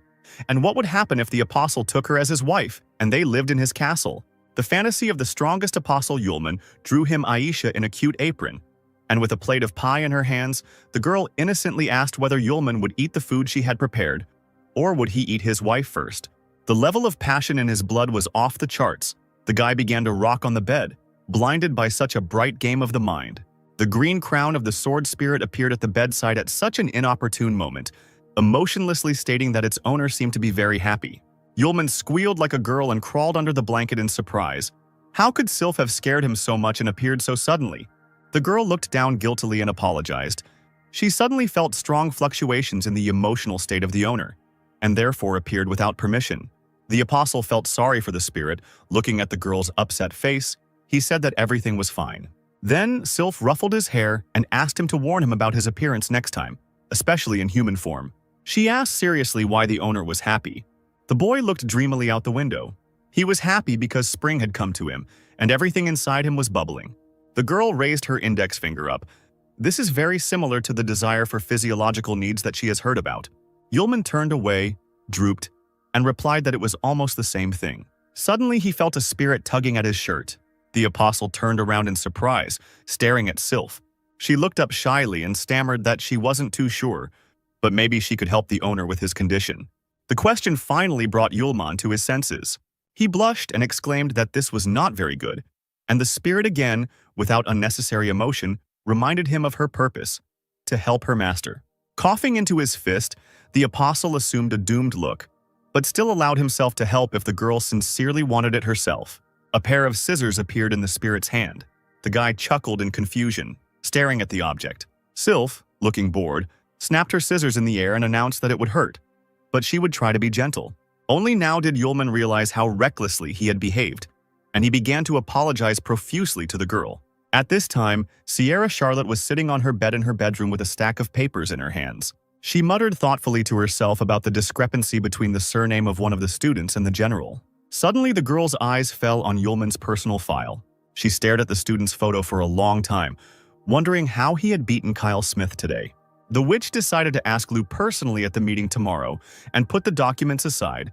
The last one on top was Aisha's case. The next day, Sierra called the student into the office. The sun was shining brightly through the floor-to-ceiling window, its rays playfully jumping across the flasks and test tubes placed around the office. But Charlotte's face did not express the joy of meeting Lou's student. She sat opposite him, gloomier than a cloud. The next moment, the witch stood up abruptly and banged her fists on the table. Leaning on it, the apostle nervously jumped up in his chair. Leaning low towards Yulman, she screamed right in his face, asking why the student had run to the cafeteria to brag about their contract, and later even started a fight with Kyle. The witch sat back down in her chair, but was still angry. It was as if Lou was deliberately creating problems for her. He raised his hands up, defending himself, and asked the master to calm down. Sooner or later, they would find out about this anyway. Sierra stood up and walked around the table, hands on her hips, demanding an explanation about the duel with Kyle. The apostle opened his eyes wide and began to lament that Smith had been the first to suggest a duel, and he looked at him so angrily at that moment, as if he wanted to kill him. Moreover, the magician was very arrogant and used various tricks during the battle, but fortunately, thanks to his strength, Lou was able to easily defeat the impudent man. It occurred to Charlotte that her student was being arrogant, especially now. The witch looked at Lou suspiciously and asked how he was able to master the magic of the taming talent, because when concluding a mutual contract between a master and a student, she felt only the guy's basic magic, without an attribute. To this, Yulman playfully raised his finger and said that all his skills were natural. It was painful to look at Sierra. She thought dejectedly about how useless her student was. The witch turned her back to Yulman, standing by a large bookcase, studying the spines of books. She advised the student to get into less trouble and study the attributes of magic. Grabbing a particularly large book, Charlotte ordered Lou not to call her master because that made her feel like an old woman. He, smiling broadly, suggested that she become his wife instead of the master. His answer was a blow to the head with a thick tome. Sierra, towering over him, asked him to repeat the sentence with a special intonation. With a bump growing on his head, Yulman became more accommodating and said that he would stop calling the girl master. A little later, Sierra met the director of the academy on a picturesque street. They stood under the treetops and talked. The witch thanked Aces for resolving the issue with Excalibur. She said with concern that the Smith family had been unable to find him. The old man said that Kyle's skills weren't that good, and that losing Excalibur was well-deserved. Plus, his family shouldn't think that because they were stronger, they could do anything. He looked at Charlotte seriously and informed her that the Smiths knew about Lou's student status, and that Sierra was supposed to take the boy with her to a magical gathering next week. The witch replied that she would try to improve his skills before that time. Aces stroked his long beard and smiled. The older Sierra gets, the more polite she becomes. He suddenly remembered how she came to him when she was still very little. Having said with affection that now his ward was already grown up and independent, the old man coughed harshly into his fist. The girl immediately ran up to the director, frightened, asking what was wrong with him, but he replied that there was nothing special. It was just the years taking their toll. The witch looked at Aces with disappointment, holding him by the elbow. The old man patted the girl's hand reassuringly and advised her not to worry, but rather to concentrate on the magical congress. After all, it is possible that it is there that the chance to awaken her magic talent will appear. Charlotte replied that in that case she would be able to help the director, and he would not be so tired. Aces smiled into his beard. He would look forward to this day.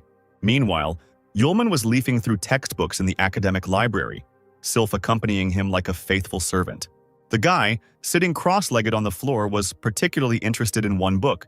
He thoughtfully muttered that he had not known until now about people using attributes for the functionality of natural elements. Sylph approached the owner and handed him a cup of green tea, since the coffee that Yulman had asked for was not there. The apostle smiled, gratefully accepting the drink, assuring that the tea was also very tasty. The girl knelt down next to him and looked into his eyes devotedly. He was surprised by the sudden attention and asked what was going on. Sylph asked why her master didn't tell anyone the truth, since he was actually very strong. Before answering, Yulman took a sip of tea. He lowered his head and explained with sadness in his voice. When power goes beyond people's understanding, they begin to fear and try to please in every possible way. The apostle remembered the days when he had defeated entire armies of monsters single-handedly, and at that time everyone had stayed away from him. Grateful people fell to their knees, right on the ground soaked in enemy blood, and greeted the first apostle Yulman. One day he noticed a beautiful girl who was bowing at his feet. Yulman, flashing a smile from under his deep hood, invited the beautiful stranger to admire the moon with him. But she, with tears in her eyes, frightened by the greatness of the guy, did not respond to the invitation. Yulman looked at her with disappointment. His hand dropped lifelessly. Then Sylph asked if her master had any acquaintances like himself. The apostle replied that they had been, but they had been traveling for a very long time and it was not known where they were now. Despite everything, Yulman raised his head and smiled, even blushed a little. Now he felt like an ordinary person, the same as everyone else. The sword spirit wondered if there were any misunderstandings between the master and the common people. On the streets of the academy, students were already gossiping about the Fire Witch's new protege. There were even suggestions that they were just a couple. The guy with the piercing gaze denied it, because he personally saw the mark of the master and the student on his forehead. His interlocutor, with no less venom in his voice, replied that only a loving couple could engrave the mark directly on the forehead. Aisha listened to these conversations, and in her soul, surprise and sadness were increasingly mixed. It was getting dark, and lights were coming on in the windows of the student dormitories. Sierra walked down the hallway carrying a tray with a bun and tea. She remembered that she had forgotten to remove the magic seal from the entrance, and what only a stupid student could learn during this time. Walking up to the door, she ran her hand over the seal, removing it. Upon entering, she asked how Lou was doing but found a curious sight. Her lazy student not only didn't study, he lay on little Sylph's lap while she stroked his head. A random student passing by Yulman's window jumped aside from the sudden flash of fire reflected in the glass. It was the angry Sierra who taught Yulman a lesson. who now sat on his knees with the spirit of Excalibur and asked the master for forgiveness. Charlotte had not yet seen Sylph, and now she asked with interest if she was the same sword spirit. The girl bowed down, introduced herself, and asked the witch to become her mentor. Charlotte's eyes widened at the sound of a sweet voice. She immediately noted her prettiness as soon as she saw the girl, while Yulman cast surprised glances at both of them. To hide her embarrassment, Sierra coughed into her fist and said that she had come to tell them about her participation in the capital's magical congress, which would take place in a week. Yulman rolled his eyes and asked who came up with the name, since it sounded too saccharine. Sierra's face turned darker than a cloud. The next moment, Yulman sat with a bump on the back of his head, while Sylph waved a notebook in front of his face like a fan, asking for forgiveness for her lack of restraint. The witch sat on the chair in front of them, crossing her legs, talking about how the management had no plans to take them there. Everything changed because no one could have imagined that Lou would get his hands on the Smith family's Excalibur, and that a spirit of the sword would emerge from it. Sylph stood up and began to pace the room restlessly. The teacher stood up, crossing her arms over her chest, and continued that this was precisely why the organizers of the Magical Congress had reluctantly decided to invite them. If they refused, the children's entourage could be in danger. Yulman was silent, thinking about what was said. Sierra said seriously, "The majority in Congress will want to put pressure on Lou." He smiled, assuring that his master had nothing to worry about, because who knows who will give it to whom next. The sound of daggers and various types of weapons that the students wielded could be heard from everywhere. During the training fight, Aisha reliably parried her opponent's blows. She jumped to the side from another attack and grouped herself correctly so as not to fall. The vice principal, who was watching the students, announced the end of the sparring and allowed them to rest a little. The witch stepped aside, wiping her face with a handkerchief. Behind him, conversations began again. Many had not seen Kyle for a long time. A group of guys discussed how it was because of his conflict with Lou, and now Kyle was facing off against the Fire Witch herself. They had no idea that Lou was picking on powerful people. Aisha immediately became sad when she heard gossip about her friend. At that moment, a male figure appeared at the entrance to the training hall. The girl looked in that direction with hope. It was Yulman, who heard all the talk about himself. He looked up at the gossips and said that during his absence from training there had been too many annoying flies here. Groups of students suddenly began to scurry about, as if remembering that the deputy director was calling them and they needed to leave immediately. Sarah was surprised by the sudden appearance of students near her. Aisha ran up to her friend and asked why he came here. He pulled a rose out of his inside jacket pocket and handed it to the girl, saying that he had come to visit his charming and beautiful Aisha. She blushed and lowered her eyes and replied that Sylph and teacher Sierra were the ones who were beautiful and charming. Yulman was very surprised by these words. The witch, having accepted the flower from the boy, sadly explained, she heard the students talking about Lou's trip to the capital's magical congress. The apostle smoothed his hair, nodding meaningfully. Theatrically running his hand over the back of his head, he asked Aisha not to be bored in his absence. Arya, who had come up to him with an axe in her hands, ruined the moment. They hadn't seen each other for only a few days, but no matter how much you feed the wolf, he still looks at the forest. Yulman, putting his hands in his pockets, cheerfully asked his friend if she had already received a scolding during sparring today, to which the girl almost attacked him with her fists. The upset Aisha was still quite amused by her classmates' squabble. On the tower of the academy, the flag of the educational institution fluttered in the brisk wind. Yulman and Sylph stood in the square near a large carriage drawn by several white horses. An angry Sierra looked out of the carriage window and called out to the boys, ordering them not to delay their departure. The apostle turned around and replied that this morning he wanted to have time to say goodbye to his dear Aisha. Sylph added that she checked, and it seemed the girl was not in the room. The boy wanted to say something to the teacher, but she interrupted him. Holding the curtain, she said sharply that the student had 3 seconds to get into the carriage. Yulman did not dare to disobey his master, so after a few seconds, Aisha watched from her window with a tremor in her chest as the carriage disappeared into the distance. She said Yulman's name with sadness. She was not alone in the room. A black shadow from the magical heavenly portal called her. Aisha, without turning around, understood who was addressing her. The shadow said that now there is no one strong left who could protect this academy, so in the evening she can begin the task given to her by the master. The witch obediently agreed. Shadow noticed what was happening to the girl and voiced her guess. A guy named Lou loves Aisha very much. This can greatly anger the master. Then, the witch turned around for the first time and desperately asked not to tell her father and mother about Lou. The shadow giggled evilly. Everything would depend on whether Aisha could cope with the task.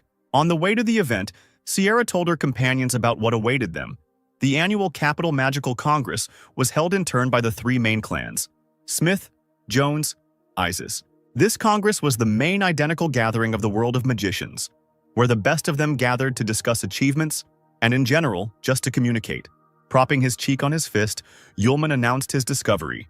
It turns out that the Smith family is one of the three main clans, but Charlotte cut him off, warning him not to underestimate them because the Smiths are the descendants of the Empire's founding heroes, second only in status to the Imperial family.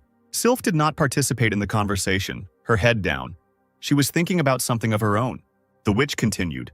The Isis clan controls most of the Empire's military forces and has outstanding magical skills.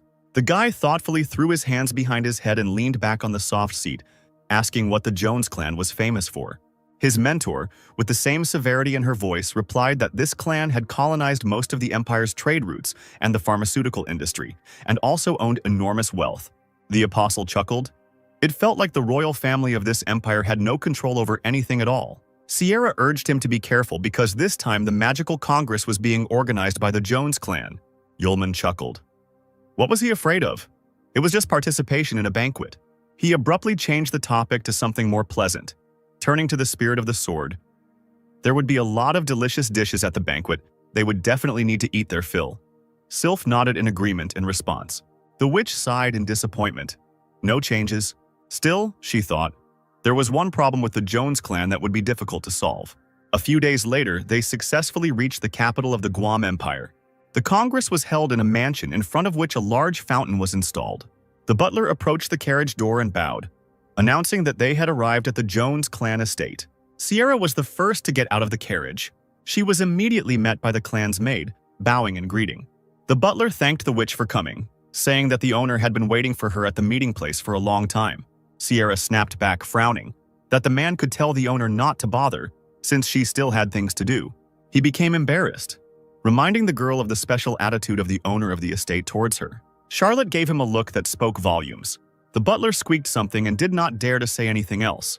The witch informed Yulman that he could come in with Sylph and find a place to rest, while she herself would report to Director Aces about her arrival. Charlotte added that the boys should be as quiet as possible. She wanted to say a specific name, but hesitated. Then she shook her head and said it didn't matter. The apostle glanced at her in surprise, but the witch waved him off. The witch asked the maid to show her companions the way, and she bowed respectfully. The girl pointed towards the estate and invited the guests to follow her. The student stood thoughtfully as Charlotte walked away. He turned around and looked at the girl's figure, realizing that she was not telling him something. The maid led the guests to the large gates of the estate, inviting them to enter. Inside, everything sparkled and shone. The expensive furnishings screamed about the wealth of the owners. Large tables with snow-white tablecloths were laden with food. Guests in incredibly presentable outfits walked around importantly. Yulman and Sylph looked around, looking for something more delicious to choose from. They were not at all interested in the exquisite furnishings of the hall. A passing lady covered herself with a fan in disgust, complaining that two important magicians from the Smith and Isis families had not arrived, but the city people had managed to get through and were now eating and drinking at someone else's expense. Meanwhile, the couple had already filled their plates with real langousts from the deepest depths, fillet steaks, and were enthusiastically commenting on their catch, loudly chomping. Suddenly, the sound of clattering dishes was heard. Someone pushed the maid right onto the table with desserts, loudly calling her a worthless piece of work. It was the owner of the estate who was taking out his anger on the servants because they had not brought him Sierra as he had ordered. The poor girl's eyes filled with tears. A wound formed on her cheek from the fall. She could not say a word in her defense. The butler gloated and announced to the owner that he had repeated the order to Luina to deliver the girl several times, but she had dared to disobey. The apostle, calmly eating from his plate, commented on what he saw, addressing the spirit of the sword. These manipulations are called playing dice. The man turned around abruptly, hearing unfamiliar voices, and frowned, realizing that he was seeing these guests for the first time. His gaze immediately counted the strangers. Full plates of food, sloppy clothes. This meant only one thing. Commoners had snuck into the estate to eat for free. The man, with feigned politeness like a cat, slowly approached the strangers, calling them dear guests. He introduced himself, indicating that he represented the Jones family, the hosts of today's event, and asked to see the special invitations that would admit guests. The apostle answered directly that they had no invitations. The crowd that had gathered around began to buzz with discontent. Were the guards really eating their bread in vain? It was from young people like these, who didn't know etiquette, that the empire ceased to be what it used to be. The man dropped his feigned friendliness and immediately shouted for the guys to leave the banquet immediately. Sylph, without letting go of the plate, looked at him angrily. It seemed that she was just waiting for the owner's command to teach the impudent fellow a lesson. Yulman gently pushed her away and apologized for the misunderstanding, saying that they came here with Master Charlotte, so they did not have invitations with them. But the clan representative became even more angry, lamenting that this was nonsense, and his Sierra, so beautiful and outstanding, could not take such as they as students. At this attack, the apostle was surprised that the man called the teacher his own. Those present came to life again. A lady from the crowd whispered to her neighbor that the owner Anthony was still pursuing the fire witch. Only it was a pity that she did not reciprocate his feelings at all. A man standing nearby replied that he had heard about Sierra's new student. The owner almost burst with rage after this news. The lady standing next to the maid broke into a sly smile. This brunette does not know who he is talking to by saying that he is her student. He signed his own death warrant. Yulman waved his fork, saying that if Anthony didn't believe him, he should ask the butler who had just met them with Master Sierra. The man immediately brushed off his words, replying that the guy was joking, since Mrs. Sierra was met by the maid Loena. This caused the owner to have another fit of rage. Clenching his fists, he began to mock Yulman, saying that he was not fit to be Charlotte's student. The witch's commanding voice was heard throughout the hall. She appeared in the doorway and loudly objected to what had been said. The crowd parted and fell silent, letting the guests through and watching her greedily. Sierra folded her arms across her chest, not at all embarrassed by this reception, and confirmed that the boy had become her student. Anthony laughed awkwardly, saying that he had made a mistake in his judgment and that he felt embarrassed. He approached the witch and bowed, saying that he wanted to make amends by showing her the achievements of magic this year. She shook her head and refused. Then Charlotte grabbed the elbow of Yulman, who was standing next to her. The boy shuddered, looking at the teacher with confusion. The red-haired witch smiled and, without letting go of the apostle's hand, blurted out that she and her fiancé would see everything themselves, causing shock in Yulman. Not only the student was amazed, everyone around him began to look at each other in bewilderment. Anthony stuttered and asked the girl what she was talking about. Sierra, still smiling, confirmed that the guy was not only her student, but also her fiancé, tugging Yulman's hand to make him play along. He turned his head towards her and quickly asked in a whisper what was going on. Charlotte answered him just as quietly that the Jones clan had used their influence to marry her off several times, and now that the opportunity had presented itself, the girl would force them to abandon the idea. Yulman didn't need to be told twice. He, like Charlotte, smiled radiantly and agreed with the idea of looking together at the achievements of magic. Anthony, looking gloomy as a storm cloud, blurted out that it was very short-sighted of the witch to get involved with the poor and refuse his advances. The butler tried to bring his master to his senses, reminding him that today was the day of the Congress, and all the eyes of high society were on them. He then looked at the couple with a sardonic expression, saying that he had heard that Miss Sierra had no magical accomplishments to show for this convention. Anthony grinned, pleased to hear this. He tried to defuse the situation by inviting everyone present to try his latest development, a magical medicine. Loud claps from the crowd could be heard from all around. The maids entered the hall in an orderly row, carrying plates in their hands on which stood small glasses with the potion. A bright blue drink splashed in a small container with every step the servant took. Yulman cast an attentive glance in that direction. The guests, having tried their portions, began to whisper in admiration, evaluating the potion. It tasted slightly bitter, but even the smallest sip completely replenishes spiritual strength. Anthony smiled and thanked him for the approval, because this was the result of the Jones family's developments over the course of the year. A concentrated spirit replenishment potion. Then he turned over his shoulder at the uninvited guests, and as if by chance said that some people show up at the Congress, eat and drink, without having any magical achievements. That is the real shame. The man winked at Sierra, asking if she agreed with him. Yulman grinned. An idea came to him. The guy demonstratively knocked over the cup of potion. It spilled onto the expensive parquet floor in front of the stunned crowd. The owner gasped for air, outraged by such an act. At this, the apostle chuckled and apologized. His hand just shook.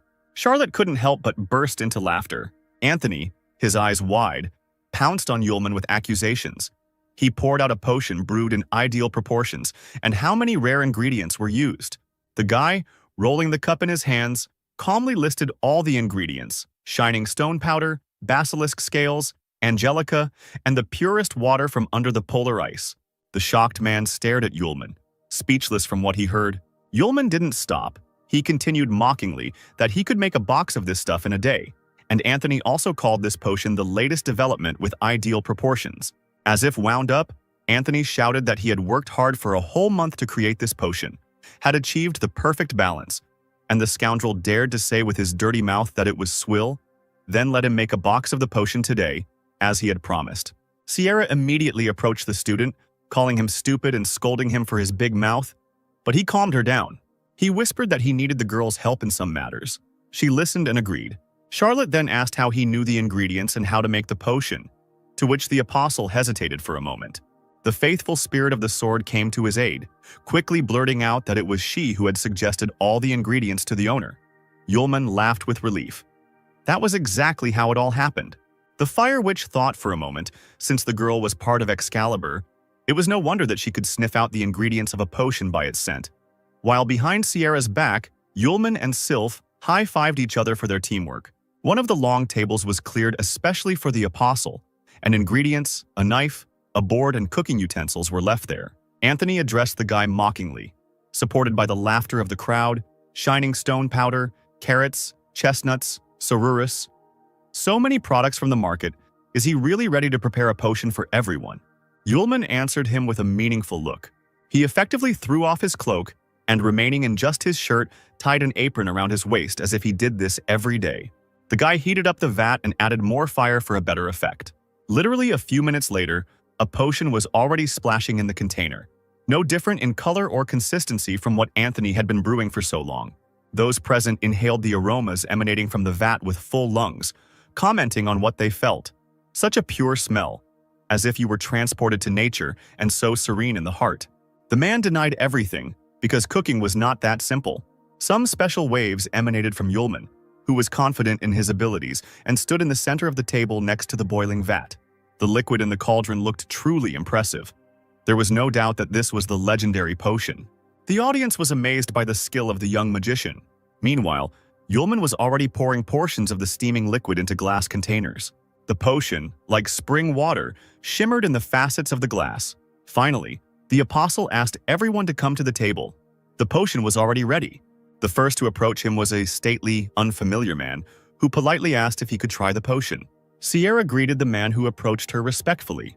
It was Professor Madeline himself from the Imperial University of Potioneering. He was known on par with the chief magician aces. Yulman smiled good-naturedly and nodded. The professor held the glass in both hands and took a leisurely sip, savoring every sip. At first, his face showed no emotion. But a moment passed and his eyes widened. Madeline exclaimed in shock that he would never have thought that he would meet a person who would make a superpower potion. Anthony asked in shock, "Wasn't the superpower potion, which increases spiritual power several times, lost almost 300 years ago?" The man, still not believing what he had just learned, agreed. But he himself had never heard of such a method of preparing the potion. So how could this young man learn the secret of its preparation? He put the empty cup on the table. Then he bowed to Yulman, saying that he would give half of everything he had to learn how to create this potion. There was silence as the boy thought about the words he had said. The apostle smiled slyly. "Only half?" The professor nodded and promised to add more if it wasn't enough. Some gentlemen exclaimed that this would be a huge sum, because for this magic potion lost many years ago, any money invested could be returned. Anthony gritted his teeth. He was beside himself with anger. He exclaimed that his clan Jones was also offering half of their wealth for the recipe for this potion. The old professor stared at the man in amazement. He stood there, proudly erect, because he knew that the Jones clan's fortune was much greater than anyone else's, and this guy would not be able to resist such a temptation. Yulman, picking his ear with his finger, told the men that he had no plans to sell the recipe. He grabbed his cloak and turned to Sierra, saying that since they had already looked at the achievements of magic, they could return. The desperate owner shouted after him that he was adding a share of the potion sales to half of his wealth. The apostle immediately pricked up his ears. Yulman stopped. He really was going to refuse this money. The guy's eyes sparkled with anticipation. There really was a lot of money. Sylph jumped with delight along with him. Charlotte, for the umpteenth time, sighed in disappointment. Well, who would have doubted it? Anthony took them to his office and invited them to a long table. On it stood a box with 3 richly decorated spatial rings. He said that the required amount of money was already placed in them. This could be checked. The servant took the box in his hands and brought it to the guests, telling them that after the potion began to be sold, their share would be transferred annually to the account of these rings. Anthony leaned forward and, anticipating hearing the secret of preparation, asked how the potion was prepared. Yulman took a crumpled piece of paper out of his pocket, casually threw it on the table, and replied that the energy contained in a magic potion was never obtained from the ingredients themselves, but was drawn from the curdling of elements contained in the air. The man, not expecting such an answer, grimaced in annoyance and leaned back in his chair. The apostle unfolded a piece of paper with a drawing on it and explained that a magic circle was engraved in the vat that could curl the elements of air. Using higher fire magic allows one to successfully cause resonance between the magic circle and the ingredients. As for the ingredients themselves, low-level ingredients have a fairly low elemental content. So in the magic circle, they interact with the highly concentrated air elements, seeping through and filling the void. Low-level ingredients not only improve the coagulation results, they also improve the quality of the elements, which would be more difficult with complex ingredients. Anthony, greedily peering at the drawing on the sheet, let out a cry of victory. Sierra, clutching a cup in her hands, said that since the Jones clan had learned the secret of the potion, they had no reason to linger here. The man objected. There was still one more matter they needed to discuss. He asked if Charlotte was aware of the recent eruption of Mount Laertes. The witch nodded, confirming what was said. Just a natural disaster, nothing interesting. But Anthony, smiling, said that he thought so too when the clan sent a rescue team there, until they accidentally discovered traces of a rare magical beast in a mountain cave. A fire unicorn. Sierra hung her head, her eyes wide at what she heard. Yulman knew that fire unicorns did not live in the east, and asked how the beast ended up in the west. The interlocutor nodded, although it is unknown how the unicorn ended up in their area, but it can be said with certainty that it protects the raging fire of a precious stone. Yulman leaned forward with interest when he heard about the stone. Anthony explained that this gem was probably the untold wealth from Eastern myths, so his clan was sending a group to find the stone, so it can be assumed that Sierra would want to join them. The man folded his arms across his chest and offered a deal. When it was all over, the unicorn would go to Charlotte and the stone would go to the clan. The witch surprisingly quickly agreed and asked when the group was leaving. Anthony stood up from the table, setting a deadline of 3 days, and suggested that the guests stay at the estate, as it was necessary to prepare well before the campaign. Yulman smiled at his own thoughts. He had long wanted to see what kind of stone it was. When the strangers left the office, the butler turned to the owner. Not only did he give half of his fortune for the recipe for a potion that guy could make in no time, but he also told about the fire unicorn. This would surely end badly for the clan. Anthony chuckled. He only suggested that they go there, but no one said that Charlotte and her team would be able to return back. The butler clapped his hands and admired what an excellent strategist his master turned out to be. The maid led the guests down a long corridor and stopped at an unremarkable door. She apologized that because of the congress that had been convened these days, all the rooms were occupied and only one was free. Sierra replied angrily that this one would do and dismissed the maid. Yulman carefully placed Excalibur on the table in the room. With his hands behind his head, he asked the teacher why they were taking the unicorn and not the gem. The girl replied that from the heart of a unicorn one can obtain blood that can transform any fire obtained by fire magic into an all-consuming heavenly flame. And by drinking it, one can awaken its natural magic. The apostle cast an interested glance at her. Turning around, the fire witch told Yulman that she had taken him on as an apprentice, only so that he could help her deal with the fire unicorn. She walked to the bed and sat down on the soft bed. The corners of the girl's lips turned down. She regretted that she had acted selfishly. Yulman agreed with her words. Sierra looked at the floor in shock. She didn't expect the student to support her self-flagellation. But he immediately began to speak again, putting his hands in his favorite pockets. A sly smile played across the guy's face. He said that truly selfish people never face a choice, and he personally wants both the stone and the unicorn. The girl smiled and blushed. What a stupid student she got. She quickly collected her thoughts, became serious again, and thought out loud. In 3 days it would be necessary to leave, but now Lou was still weak for this. To prevent something irreparable from happening to her student, all that remains is to transfer part of her magical powers to him. She sat back down on the bed and patted the hand next to her, inviting him to sit down and show her the boy's seal on his forehead. Yulman sat down next to Sierra and pulled her bangs away from her forehead, opening access to the seal, not noticing how the girl blushed. The next moment she jerked the guy's head towards her, burying his face right into her thighs. That's where her seal was located. Charlotte exhaled, passing her powers onto her student, and her entire body became illuminated with a bright white glow. Streams of light began to form around the couple, forming large runes on the floor. Holding the boy's head tightly, she let out another long breath and ordered Lu not to move. A little later, when the ritual was over, she woke up and, looking to the side, quickly spoke. Here it is, this ancient method of transmitting magical powers through the seal between the master and the student. Now, having received her powers, the student can use her fire magic. She stumbled, lowered her head, and, screaming, realized that the guy was still lying on her thigh, not moving. Yulman slowly rose, holding his head.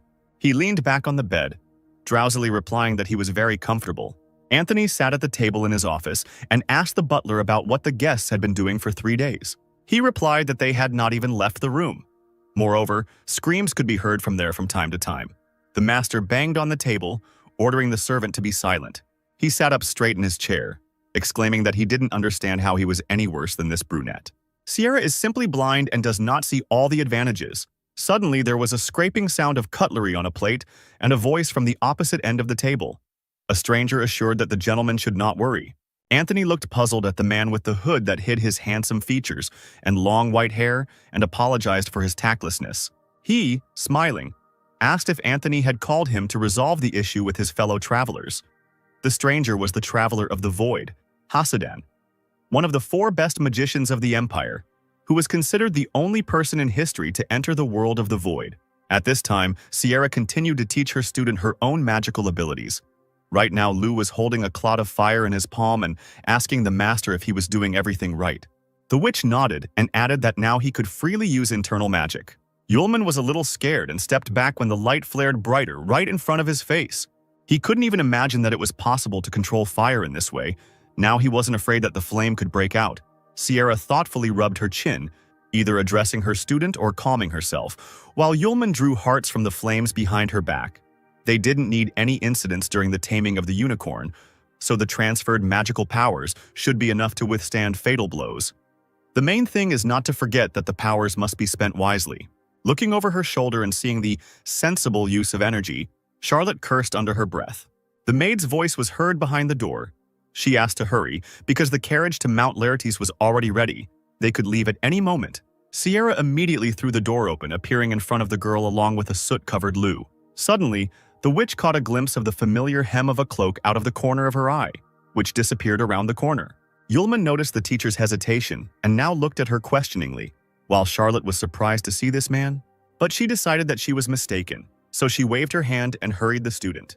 Late in the evening, a chase through the narrow corridors of St. Joseph's Tower took place. A small figure, wrapped in a thick cloak, maneuvered, trying to hide from its pursuers. But the last turn turned out to be a dead end. Judging by the sounds in the distance, they were about to overtake her. The figure raised its head, staring at the wall, and began breathing loudly, trying to calm its breathing, which had been ragged from running. Sarah gave a triumphant cry when she saw the stranger hesitate and shouted at her that there was no way out, so she should give back what she had stolen. The woman, drawing magical runes in the air, demanded that this be done immediately. Magic chains quickly approached the figure, ready to bind it at any moment. The stranger turned around, her face hidden by a mask and long blonde hair. She jumped up, dodging the chains. Then she suddenly moved to the side and, breaking the window, jumped out into the darkness of the night. Luckily, the fall was not high, and the girl landed on the ground immediately. The deputy director rushed to the window and looked down. Clenching her fists, she cursed. The stranger had managed to escape anyway. The figure, meanwhile, did not go far, hiding just around the bend. The stranger turned out to be none other than Aisha. She pulled the mask off her face and breathed a sigh of relief, taking a carved white box from her bosom. She finally got it. A few days later, at the foot of the fiery Mount Laertes, a party of Jones and Sierra's men and crew rode forward in wagons drawn by white horses, the drivers urging the reins on every now and then. Suddenly, an order was heard from one of the crews to stop. Anthony growled in his carriage, again. Yulman jumped out of the neighboring cart like a bullet, covering his mouth with both hands. The others had to go outside too. Anthony looked at Sierra reproachfully and said that they could have warned Lu about the condition of the road, because due to constant stops, this one-day trip stretched out into several days. The witch awkwardly scratched her cheek. She herself didn't know that the guy would feel so bad after the trip along the mountain path. The apostle, having emptied his stomach, now walked, staggering, along the road to the carriage, thinking that more than anything in the world he did not want to return there. Suddenly, distant screams caught his attention. Sierra and Anthony turned in the same direction at the same time. One of the clan's team was running towards the company, followed by whirlwind lizards, huge reptiles with many spikes on their backs. Anthony did not move from his place and said authoritatively that there was nothing to be afraid of a couple of monsters, because they had high-class magicians with them. The boy stuttered and objected, because there were too many lizards. Sierra looked closer and realized that this was indeed the case. A whole flock of whirlwind lizards was now running towards them. Yulman perked up and reacted to this news with undisguised admiration. Anthony screamed, convinced that there were too many reptiles. He cursed the mercenaries, shouting that he had called them to kill the unicorn, not to disturb the lair of the whirlwind lizards. The fact was that these terrifying monsters were mid-low-level magical beasts that moved at incredible speeds and sprayed poison from their teeth. The man tried to calm those present. These lizards should not be feared, but now there really are too many of them. Fighting with them would waste a lot of energy. They need to come up with a way to have less contact with the monsters while the hunt for the unicorn is underway. He waved his hand towards the crew, ordering the squad to take their places to escape from the lizards. One of the mercenaries interrupted him, pointing his finger to the side. An incredible scene appeared before the leader of the squad. Yulman was stroking the beast like an affectionate cat, while the lizard leaned its front paws on his chest.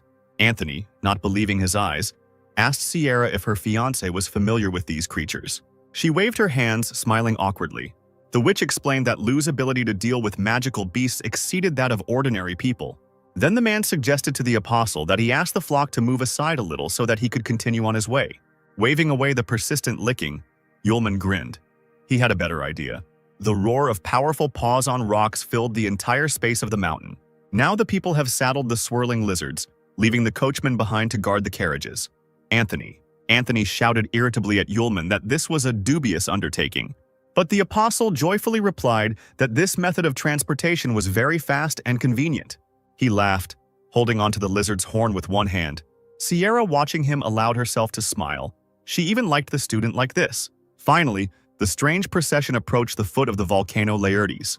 People jumped off their makeshift horses. Anthony pointed to the entrance to the cave. That's where they found the unicorn. It was clear that the stone at the entrance was covered in blood. Suddenly, one of the whirlwind lizards stuck out its tongue and hissed loudly.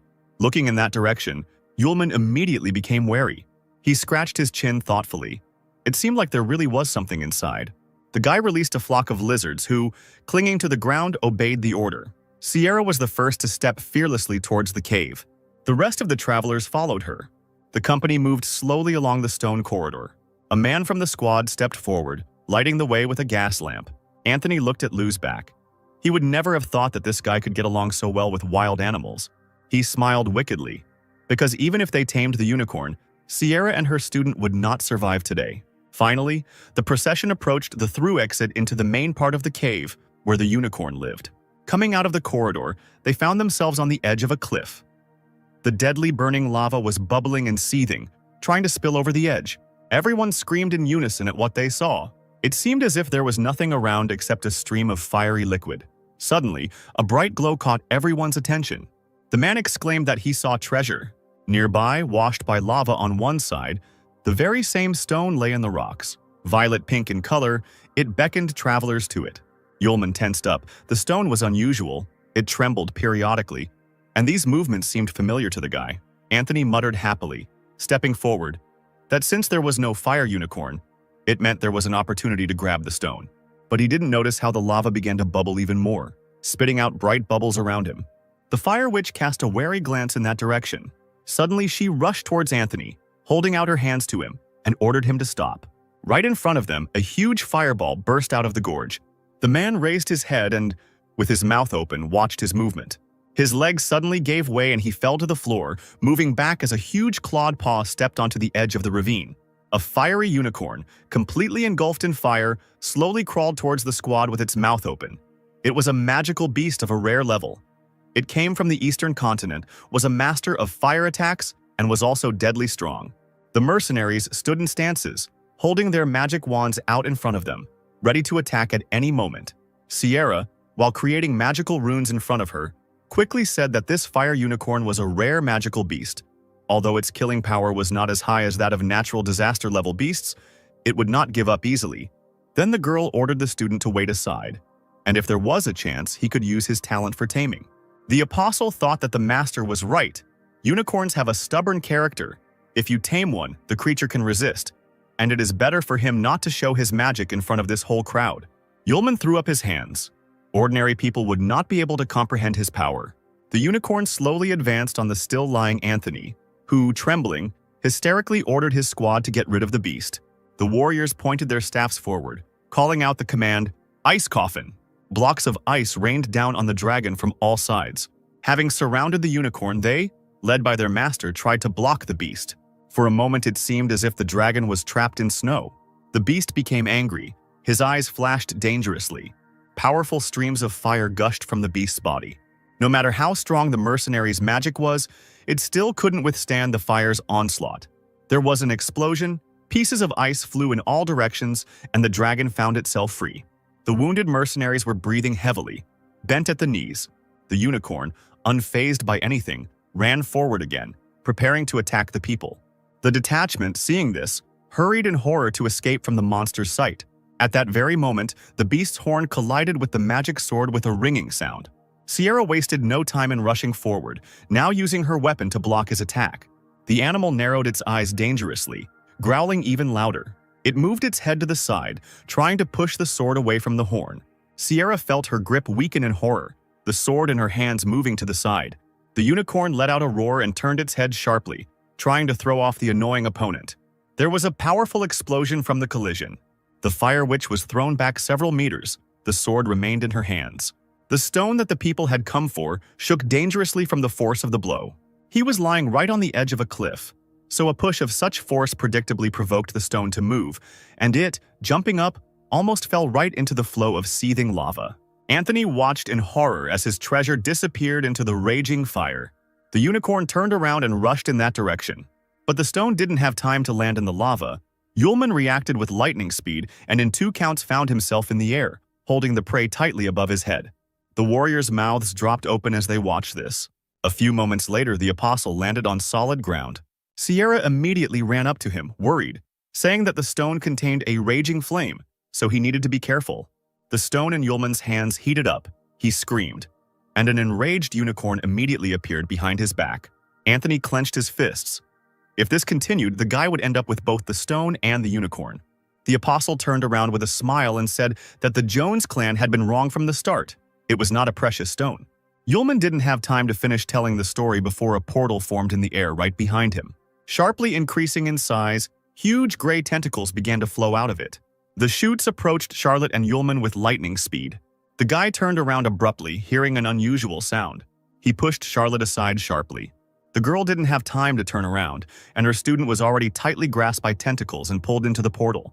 Time dragged on like an eternity, and then the witch watched the figure disappear into the dark matter. She leaned forward and screamed at the top of her lungs. Following Lou, the tentacles tightly grasped the fire unicorn. The animal could only growl from powerlessness. Sierra froze in shock at what she saw. She realized that this was the wasteland of Hasidan. Anthony gave the order to his squad to attack the unicorn. Pointing his hand in its direction, the warriors immediately obeyed. The unicorn, which was already being pulled into the portal by the tentacles that were firmly clinging to its body, was now being hit by a multitude of ice fragments. Events developed so quickly that Sierra could not fully come to her senses. The dragon was covered with snow dust and even more fragments. When the icy fog cleared, the beast was free of Hasidan's bonds, but was now pinned to the stone wall by blocks of ice. The fire witch rushed to Anthony, bombarding him with questions about what was going on, and he, smiling broadly, laughed at the girl's naivety and said that he had no intention of cooperating with her at all. With resentment in his voice, the man shouted about Charlotte's unwillingness to become related to him, although she had promised earlier, and at the Congress she and the boy made him look like a complete idiot and disgraced him in front of the guests. The villain's face twisted into a cruel grin. The Jones clan had already suffered enough from Murderbell. It was time to pay the bills. It was not for nothing that he called the master of the wasteland to deal with Sierra and her student. Charlotte gritted her teeth in anger at herself. She had definitely seen Hasidan in the corridor then. Holding her sword out in front of her, Sierra warned that no one would leave here alive if anything happened to her student. At that moment, the portal moved and separated the witch from the others. Hasidan's voice was heard. He heard what the girl was saying. Then the Traveler of the Void himself emerged from the portal, grinning, replying that her student had already become lunch for the Master of the Wasteland. Charlotte's eyes widened in disbelief. All the ridiculous, sweet, and funny moments she had lived through with Lou flashed through her mind. Grief was replaced by anger. The witch swung her sword and rushed at her opponents, offering to pay them for the dinner with their lives. A magical fiery vortex formed behind her. Hasidan did not move. Putting his hand forward, he directed a portal at the girl. The gates of the wasteland. The whirlwind created by Charlotte for the attack was immediately sucked into the gate. She gritted her teeth, not believing that this was possible. The man ricocheted his own magic back at Sierra. The flashes of fire knocked her off her feet, and the girl lost her balance. However, she landed on one knee, covered in bruises, and now coughing raggedly. The mage stood there, chuckling, saying that the magic of the wasteland existed outside the basic framework of magic. Even the magic of the fire sword could not overcome it. His sharp gaze pierced from under the hood. The man advised not to make unnecessary movements but simply die. The traitor from Clan Jones asked sarcastically if it was too easy to let Y die like that. A trickle of blood ran from the corner of Sierra's lips as she listened carefully to the men's conversation, wondering what to do next. Gritting her teeth in pain, the witch analyzed what Hasidan had said. She had only one way left to overcome this supreme magic. Charlotte ran to the place where the unicorn, still motionless but still alive, was hanging.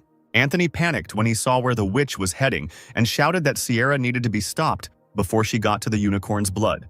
Hasidan calmly replied that she was just wasting her energy. Then he chuckled meaningfully without saying anything. Meanwhile, Charlotte sat on the unicorn's lap, her palms under the wound from which blood was flowing, asking for forgiveness for the fact that she was going to take his powers. The wounded animal growled gutturally, unable to defend itself. The girl took a deep breath and quickly swallowed some blood. Something happened that she never expected. Falling on all fours, the witch began to cough violently. The sensation was comparable to that of her entire body being consumed by a fierce fire. There was nothing to breathe. It was as if my insides were being eaten away by heat. Hasidan slowly approached her, saying that Charlotte was too naive to believe the words of old man Aces, because from drinking blood she would only burn alive. Pressing her hand to her throat, the fire witch croaked that the director would not deceive her. The man chuckled, measuring her with his gaze.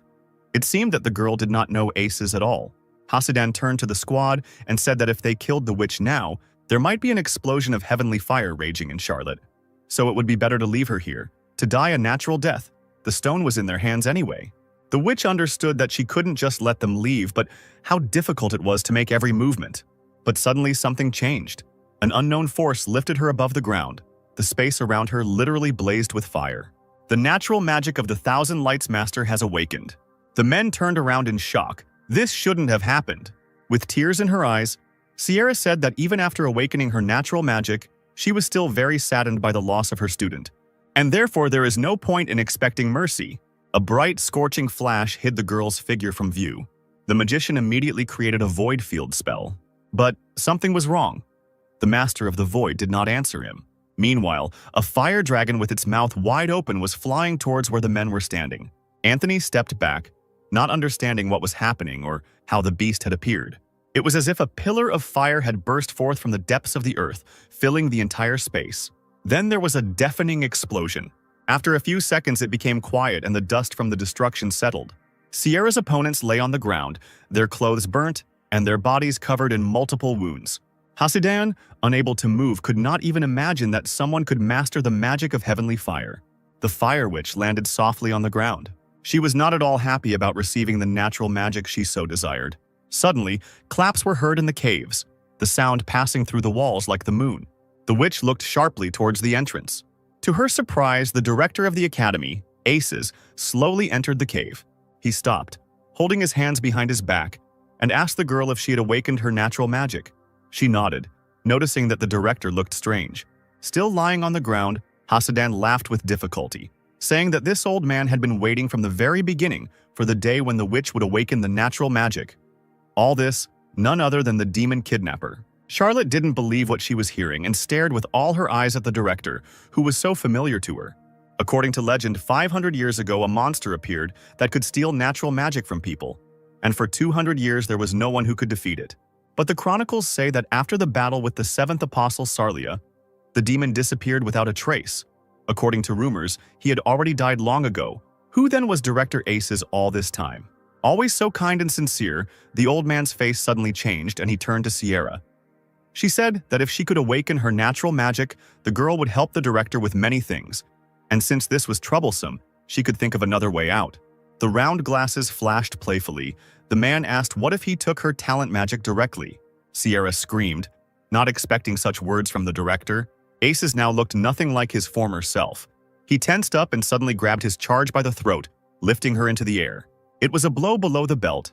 Charlotte did not have time to react, and now greedily swallowed the air that was barely entering her lungs. And the man said such painful words, if he did not feel that she would be able to awaken the master of 1,000 fires, would he have raised her so carefully? He said with a laugh that Charlotte looked incredibly pathetic now. The essence of her existence is to awaken natural magic and allow Aces to take it away. The man was completely illuminated by light, his eyes wide open, as if he was drawing all the strength out of his former student with just one glance. The witch didn't believe that this was happening in reality. She croaked a quiet teacher, not understanding what hurt more, from his actions or from the lack of oxygen. The fire, and with it the power, slowly flowed from her body to the director.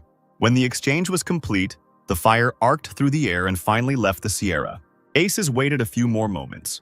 A second later, Charlotte was lying face down on the ground. Easily creating a small cloud of fire in his palm, Aces exclaimed with delight how beautiful natural magic is. He folded his hands behind his back again and glanced at Sierra, saying that there was no point in keeping her alive now. Hasidan, deciding that it was better not to move, thought with horror that when the old man dealt with the witch, it would be his turn. But why had the Master of the Void not yet answered? At that moment, the air above the abyss split open. Aces cast a wary glance in that direction. Black cracks went straight through the air, growing larger with each passing second. Then a stream of air gushed out from there, almost knocking the demon off his feet. He immediately began to create runes in the air in order to attack if necessary. At first he could not see anything because of the thick cloud of dust, but soon a piece of a huge tentacle fell out of the crack, and then a male figure appeared. Yulman deftly jumped out of the abyss, holding a sword in his hand. He stepped hard on a piece of flesh. Aces froze. It couldn't be. Could this guy really deal with the strongest of the Void World, its master himself? The apostle pushed away the tentacle with the toe of his boot, from which the blue liquid was flowing, and winced. Why does this octopus have so many tentacles? He just wasted his time. His gaze fixed on the director, immediately realizing that everything had not gone according to plan. But when the guy saw Sierra lying there with no signs of life, his eyes darkened. His master, covered in blood, did not move at all. Yulman's voice echoed throughout the cave as he asked who did this. Aces smiled into his beard and replied that it was he. Then he kicked the girl's body aside. The apostle lowered his head, assessing the teacher's injuries. He immediately asked if the director had taken away her natural magic.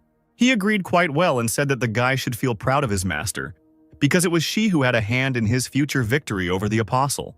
300 years ago, in the battle with Sarlia, he realized that ordinary natural magic, no matter how much of it there was, would not be able to defeat the apostle. And so the demon needed even more power.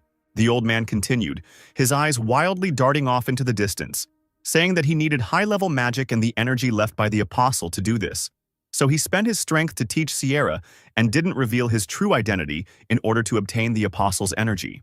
The man bent down and wiped a tear from the girl's closed eyelids. Then a lamp with a purple flame appeared in his hand, and the figure of the demon itself began to burn.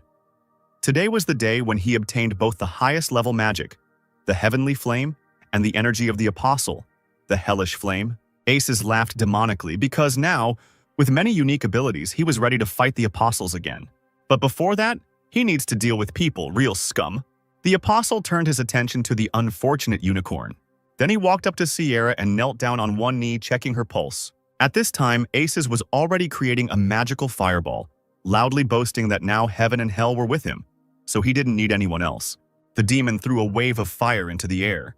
Yulman asked mockingly if the old man really hoped for these splashes. Excalibur in his hands glowed a bright green. The apostle swung his sword and aimed it at the scorching magical waves. A tangible light passed right through them, and the next moment the flame died down. Only streams of air remained when the boy lowered his hand. Hasidan sat down on the ground, muttering that this man was really strong. Could he really be Sierra's disciple? Aces noticed Yulman's unusual abilities and asked who he was, because the guy didn't look like a person from a famous family at all, and could even use sylph. He smiled charmingly and asked to guess. A batch of rocks fell from the ceiling of the cave. Yulman broke loose and ran straight towards Asis, shouting as he went that if he guessed, he would receive a prize. The demon bared his teeth and began to summon the stolen magic. Spell runes formed at his feet. Yulman was already in the air and now swung his sword. The apostle swung, creating a soft green magical line around himself. He crashed to the ground, and space seemed to split into several parts again. A stream of incredible force now emanated from the sword, dangerously lifting up large pieces of rock. Yulman pointed his sword at Asis. The demon spread his arms, trying to hold back the whirlwind flying towards him. Lightning of the highest level magic emanated from the palms. Yulman hissed threateningly, knowing that Asis could hear him. If he doesn't guess, the old man will be punished. The two forces collided with a roar as the apostle ran towards the director. A deafening explosion occurred.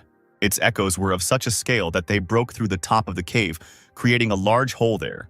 Hasidan looked up in concern. If they continued like this, the volcano might explode. The magician stood up staggering, cursing Aces and his opponent. He didn't care who survived. They wouldn't let him go alive anyway, so he had to run away from here. The demon coughed from the resulting cloud of dust. Yulman once again demanded that Sierra's natural magic be returned. But Asasis only laughed. The stolen magic of talent could not be returned. Blood was oozing from his torn clothes, but the demon seemed unfazed. He asked if the boy really thought he could defeat him. The man squeezed his palm and the glass lamp in it cracked, releasing a violet flame. Hasidan recoiled in shock. This was the fire of the underworld, belonging to the mythical apostle. What was the old man planning? Aces laughed madly, looking at Yulman. The flame that had been dancing on his palm suddenly grew to enormous proportions, and now the demon seemed to be burning within him. He spread his hands, controlling the flame, and said that this was the most powerful force left by the apostle, and that the guy was lucky, because he would be the first to die from such a force. The magician directed the flame forward, and it obediently obeyed its master. A destructive fire swept through the bodies of people lying on the ground. Aces breathlessly admired the apostle's strength. At that moment, Sylph appeared. She stood in front of Yulman and created a storm barrier with her magic. It helped for a short time. Her energy was able to hold back the fire of the underworld. The apostle shouted for the girl to take Sierra, and they left there. The sword spirit, holding the barrier, replied that her main mission was to protect the master.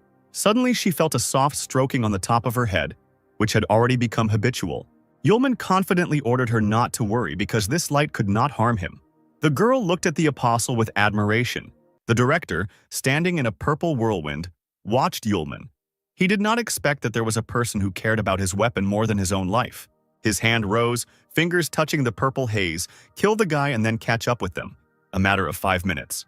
Yulman stood casually, his hands in his pockets, listening to his opponent's threats, while the hems of his cloak fluttered from the magical storm. The director's glasses sparkled. His crazy eyes bored into the guy. Having lived in this world for 500 years, he had finally thrown off his shackles and set out on the path to becoming a new apostle. The young man raised his hand. A purple flame danced on his palm. He told the old man that he was using this flame incorrectly. The purple flames that he thought were under his control instantly floated straight towards Yulman. The boy grinned, red lights burning in his eyes as he tossed the collected fire from palm to palm like a soft piece of dough. The director asked in amazement why the apostle was holding the devil's flame with his bare hands. Even compared to the apostles, this power was inhuman. After remaining in Yulman's palm for another moment, the light disappeared, and he shrugged his shoulders. He was just an ordinary student.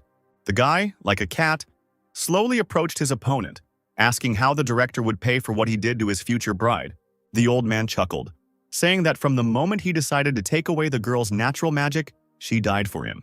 He suddenly thought about how the apostle controls the hellfire. There must be some ability for this. A spark of madness flashed across the director's gaze, and he exclaimed that he would take the boy's abilities away.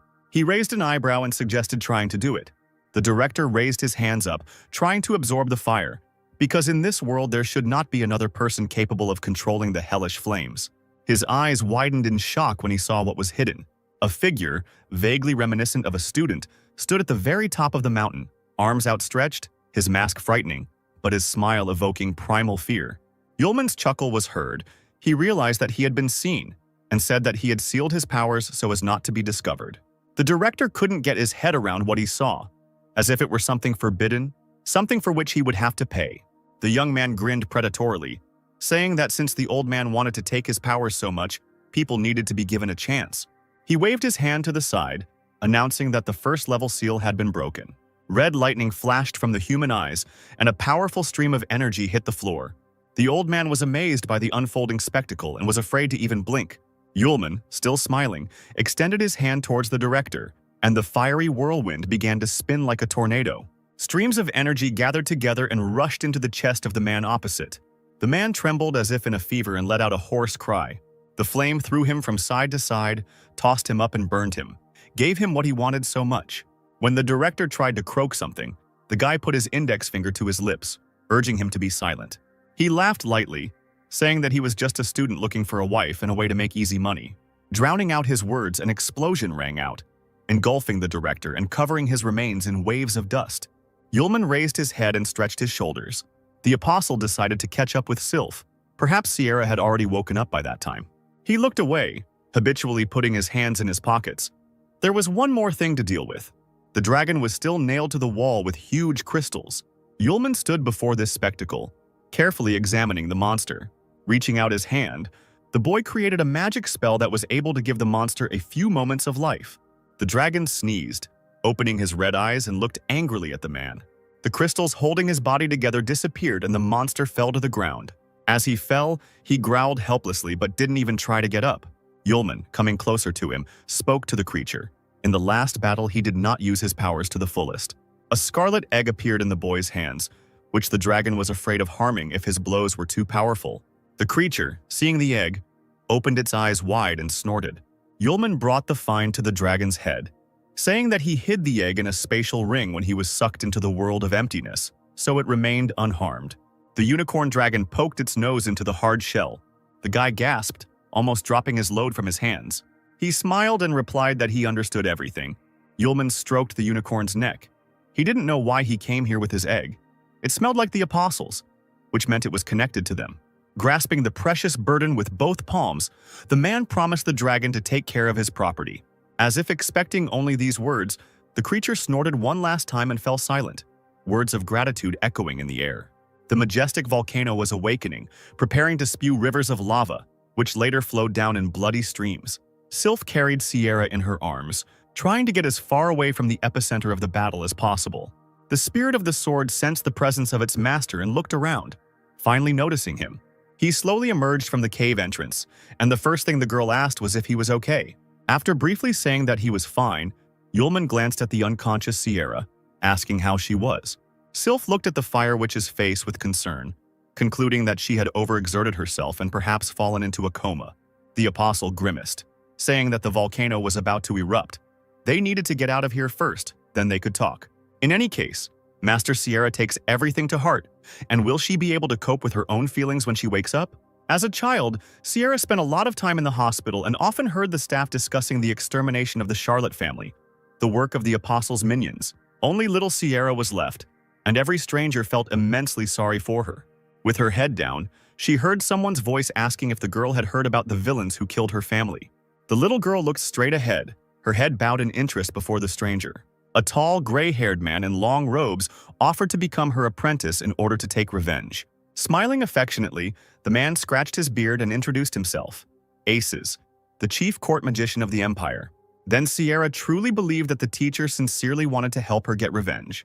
Who would have thought that the kind old man was actually a demon kidnapper trying to steal her natural magic? She mentally asked her mother and father for forgiveness, because it seemed she would not be able to complete the mission of avenging the entire Charlotte family. It was very cold. The shirt was soaked with blood and now clung unpleasantly to her body. But she still felt someone's warmth. Sylph jumped out in front of Yulman like a jack-in-the-box, bringing important news. The girl exclaimed that she could no longer feel mana in Teacher Sierra's body.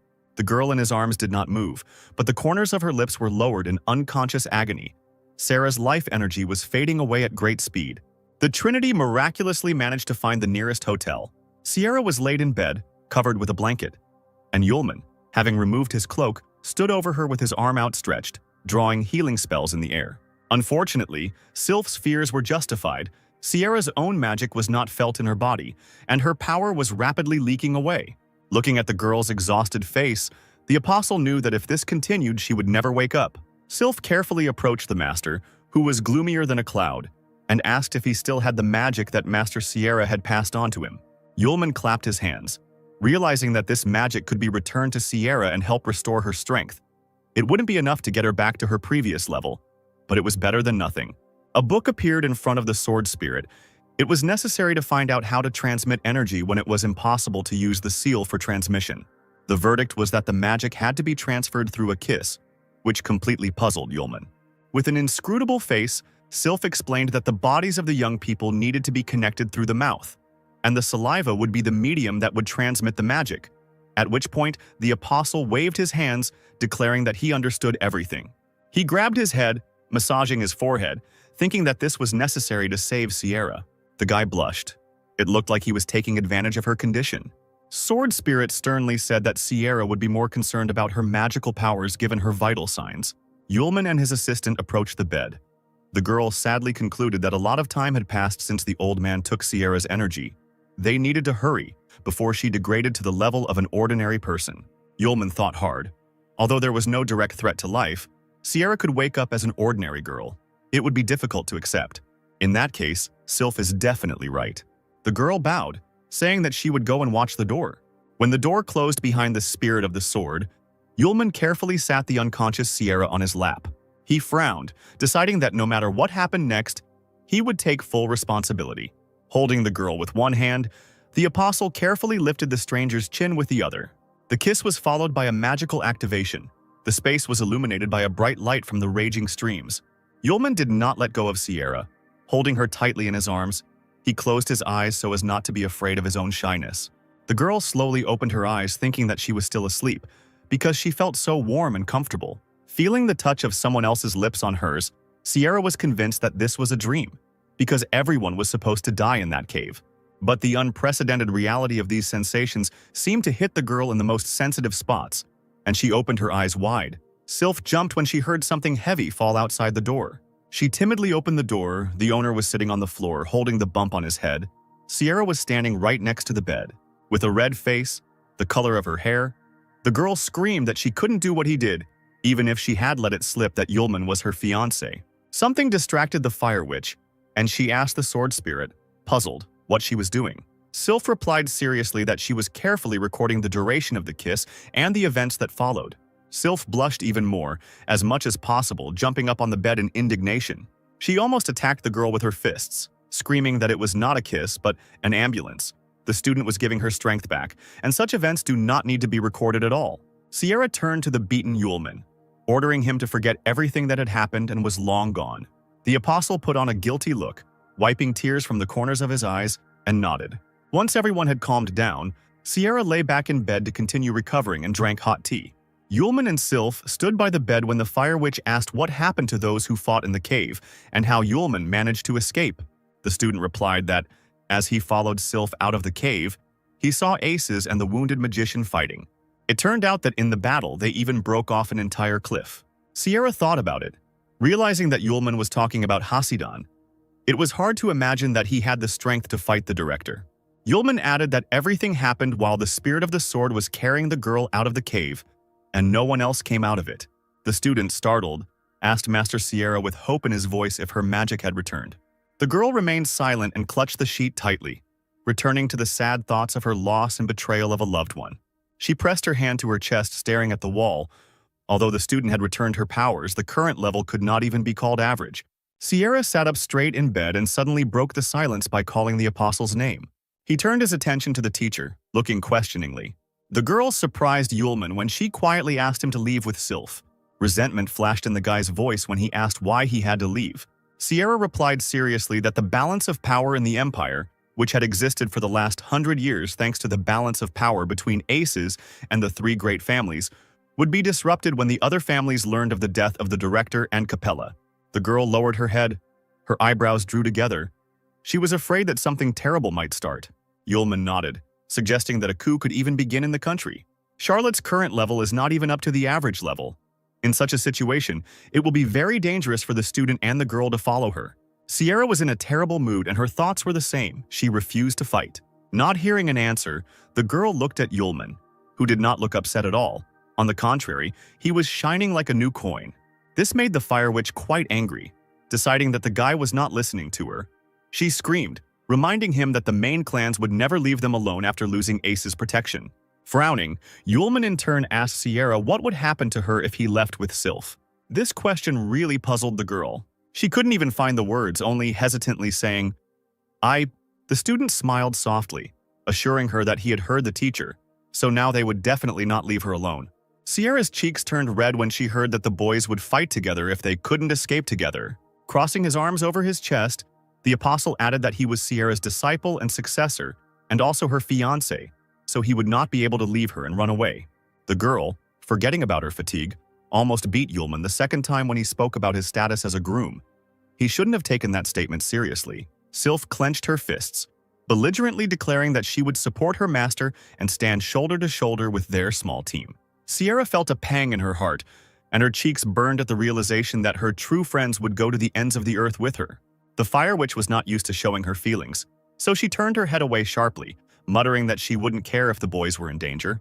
Yulman told the master that before his death the unicorn gave him his egg. The girl looked at the egg in the student's hands with surprise, because she had previously thought that it was a precious stone. It turned out that Capella was wrong. The unicorn was not guarding a precious stone, but its egg. Sylph raised her finger, saying that since this thing now belonged to its owner, it needed to be given a name. The apostle thought, indeed, one cannot always call it a unicorn's egg. The girls silently looked at the puzzled guy, and he was wondering what to name his new acquisition. Finally, an idea came to his mind. The unicorn came from the eastern continent, and there is a custom there of giving children popular names to make them easier to raise. Yulman raised his thumb and concluded that he would name the child Iron Egg. Suddenly, the egg in his hands began to glow, getting hotter with each passing minute.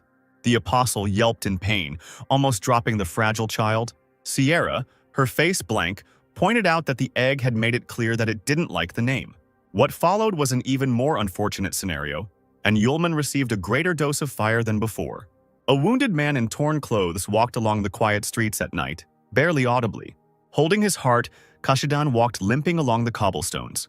He thought that since the master of the void had died, the others thought that the magician had not been able to escape, but he had managed to use the void field to move through space. Stopping in front of a rich house, Hasadan thought about earning a good sum for the news of Capella's death. A week later, in the hotel, Sierra was reading a newspaper on the pages of which there was news of Capella's death. Apparently, Hassin had escaped from the volcano. The Fire Witch was surprised that the magician did not say anything about their connection with Aces. Sierra asked Sylph, who was holding the egg on her lap, to try to keep anyone from finding out where it was, and the girl nodded. The spirit of the sword said that the owner went out to look at the big city market, and also to find medicine to restore Sierra's magical powers. Yulman walked along the crowded street, looking with interest at the goods he came across along the way. Suddenly he stopped, put his hand to his mouth and burst out laughing. The sun was shining brightly, rare clouds were slowly floating across the sky, and the apostle was in an excellent mood. Moreover, he was more pleased than the good weather by the presence of flocks of pretty girls around. Yulman's dazed gaze fell on a stranger emerging from a neighboring building. He came to his senses because he had almost forgotten that he needed to buy some medicine for the master. The sign on the shop opposite had a red snake drawn on it, and the student decided to see what he could buy for Charlotte there. A friendly, pretty girl greeted a customer behind the counter of Rudel's trading house. She smiled even wider, asking whether the gentleman needed a helmet and armor of high strength or special magic stones. Yulman replied that he would like to buy oriental materials for medicines. He added that the things he needed were very rare. The girl winked, urging the buyer not to worry, because Rudel's trading house was the company with the widest range of goods in the entire empire. Yulman laughed into his fist again. If he managed to buy everything here at once, he wouldn't have to run around other stores and waste time on the wonderful girls around. The saleswoman carefully called the daydreaming guy, and he, coughing, handed her the list. A few seconds passed in silence. Yulman, with his hands in his pockets, watched the girl. The smile gradually slid off her face from what she read on the sheet. 1,000-year-old ginseng, dragon grass, Tianshan bitterweed. The apostle asked if everything was okay. The girl laughed nervously, thinking how to explain that these ingredients could not be obtained even on the easternmost continent for 1,000 coins. The saleswoman was forced to tell the customer that these ingredients were very rare and could not be found in Rudel's trading house. Yulman thought hard. He didn't think that the plants that grow near the palace of the apostles in the human world are considered rare. The apostle propped his chin on his bent fingers, and his fingers came into the girl's field of vision. More precisely, she beamed when she saw a spatial ring instructed by a top-level magic stone on the buyer's middle finger. At that moment, Yulman turned to leave, and the saleswoman ran after him, begging him to wait. When the apostle stopped, she, embarrassed, told him about auctions where he could buy the things the guy needed. As it turns out, once a year, the black market hosts large auctions to sell stolen goods, ranging from ghost slaves to the world's only weapons. The girl, like a magician, took out an entrance ticket from her bosom, hoping to interest the buyer. Yulman froze. Looking at the piece of paper, he wouldn't be able to get to the eastern continent quickly. Maybe he could really buy the necessary ingredients at black market auctions. The apostle pointed to the ticket, saying that he would take it.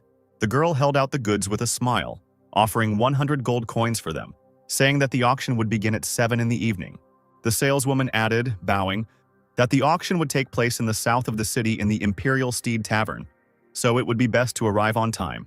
Having made sure that the customer had left, she shouted the usual farewell phrase. Then she exhaled tiredly and pulled off her work apron, throwing it on the table. The girl relaxed her shoulders and let down her hair, which was tightly pulled into a ponytail at the back of her head. A man came out of the back room, holding out his hands to Miss Linda, asking why she had come since he had already paid the fee for this month. Linda turned around, smiling mysteriously. She had come to catch big prey. Yulman walked through the evening city, trying not to be late for the auction, and with his eyes he was looking for the Imperial Steed Tavern. Suddenly, someone in a dark cloak rushed past him, hitting the guy painfully in the shoulder. The apostle raised his hands up, beginning to apologize to the stranger, but he quickly walked on. Unfortunately, Yulman encountered the wrong person. The cloaked figure was followed by servants, and the fair-haired man attacked the apostle with an axe, calling him cheap. The student, smiling nervously, did not understand what was happening, why the man was so angry. He just bumped into someone. The cloaked figure slowly raised his hand, stopping his guard. He turned around and shouted the master's name in an offended tone. Man called the man to him, saying that he was not hit on purpose, and that they needed to hurry so as not to be late. Yulman's mouth began to drool as soon as he heard a ringing voice from under the hood. There was definitely a beauty with an icy heart hiding there. The guards turned to the apostle, nodded, and said that he should look around better. The group passed by. The apostle looked after them, considering them strange. Finally, Yulman found the place he was looking for. The tavern from the street was welcomingly shining with bright light from numerous windows. Inside it was even better. On the evening of the auction, the building was filled with people of all classes and estates. A tall beer glass slammed down on the bar counter. The tipsy apostle chuckled, praising the local rye beer, and decided to drink another glass before the auction began. Behind him, he heard someone talking. A male voice told his interlocutor that today's main lot was an amazing thing. Covering his mouth with his hand, the other man spoke of important people who had gathered here to hunt for this jewel. He pointed his finger at a man in a white cloak sitting nearby. The cursed King Zeus, practically the best magician, had also arrived at the Imperial Steed. Moreover, Rizarar, Diamondell, Diamond Stan, and many others are also here today. Having calmed down, Yulman raised his glass, took a sip of beer, and listened attentively to the men's conversation. The apostle felt something soft touch his hand and almost choked on his drink. That same saleswoman from Rudel's trading house grabbed Yulman tightly with both hands, extremely happy that they saw each other again. Linda winked at the apostle. She couldn't miss the auction that was held once a year. The girl, shining with huge, malachite eyes, languidly asked Yulman to call her by name. A tipsy Yulman scratched the back of his head, hiccuped, and introduced himself. Linda, she smiled slyly. This fool had fallen for the bait so quickly, and when the auction began, he would give her the ring himself. The girl leaned against the bar counter, smiled charmingly, and offered to be Yulman's guide until the auction began. The two men, who had been discussing the people present earlier, turned their attention to the couple, the old man's precious daughter Louis, and next to her, probably, is some important person, a simpleton who fell for her bait. Finally, after some time, the auction began, and a large crowd gathered in the large hall, eagerly awaiting the bidding. Yulman and Linda took the empty seats, and the guy asked if the organizers were afraid that someone would report the illegal auction to the authorities.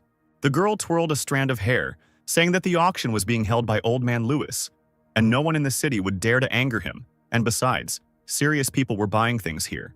A silhouette appeared on the empty stage and was immediately hit by a dim spotlight. The auctioneer, a smiling man in a tailcoat, greeted the dear guests. They, waving their arms, shouted loudly and began to drunkenly hoot in response. Alcohol sales in the tavern were on the rise on days like these. A charming girl in a rabbit costume came out to the host with a box in her hands, and the man declared the evening the final one in the auction series. Squinting with pleasure, the auctioneer abruptly pulled the red fabric from the item in the assistant's hands. The first lot is the Hand of Black Magic. The starting price is 50,000 gold. Yulman recognized this hand, the real one, twitching.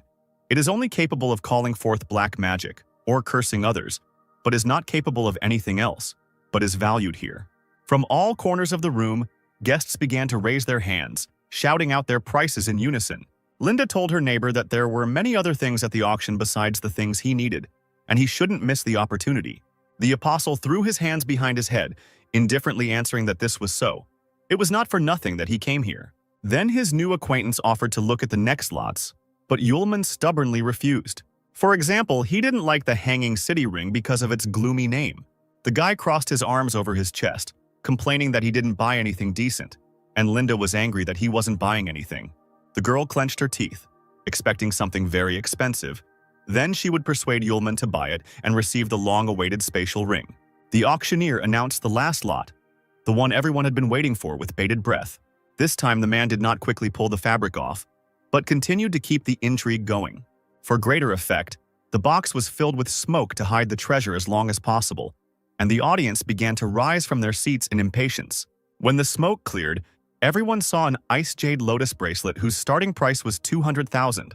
The man in the white cloak, the damned King Suis, jumped up from his seat, offering 300,000.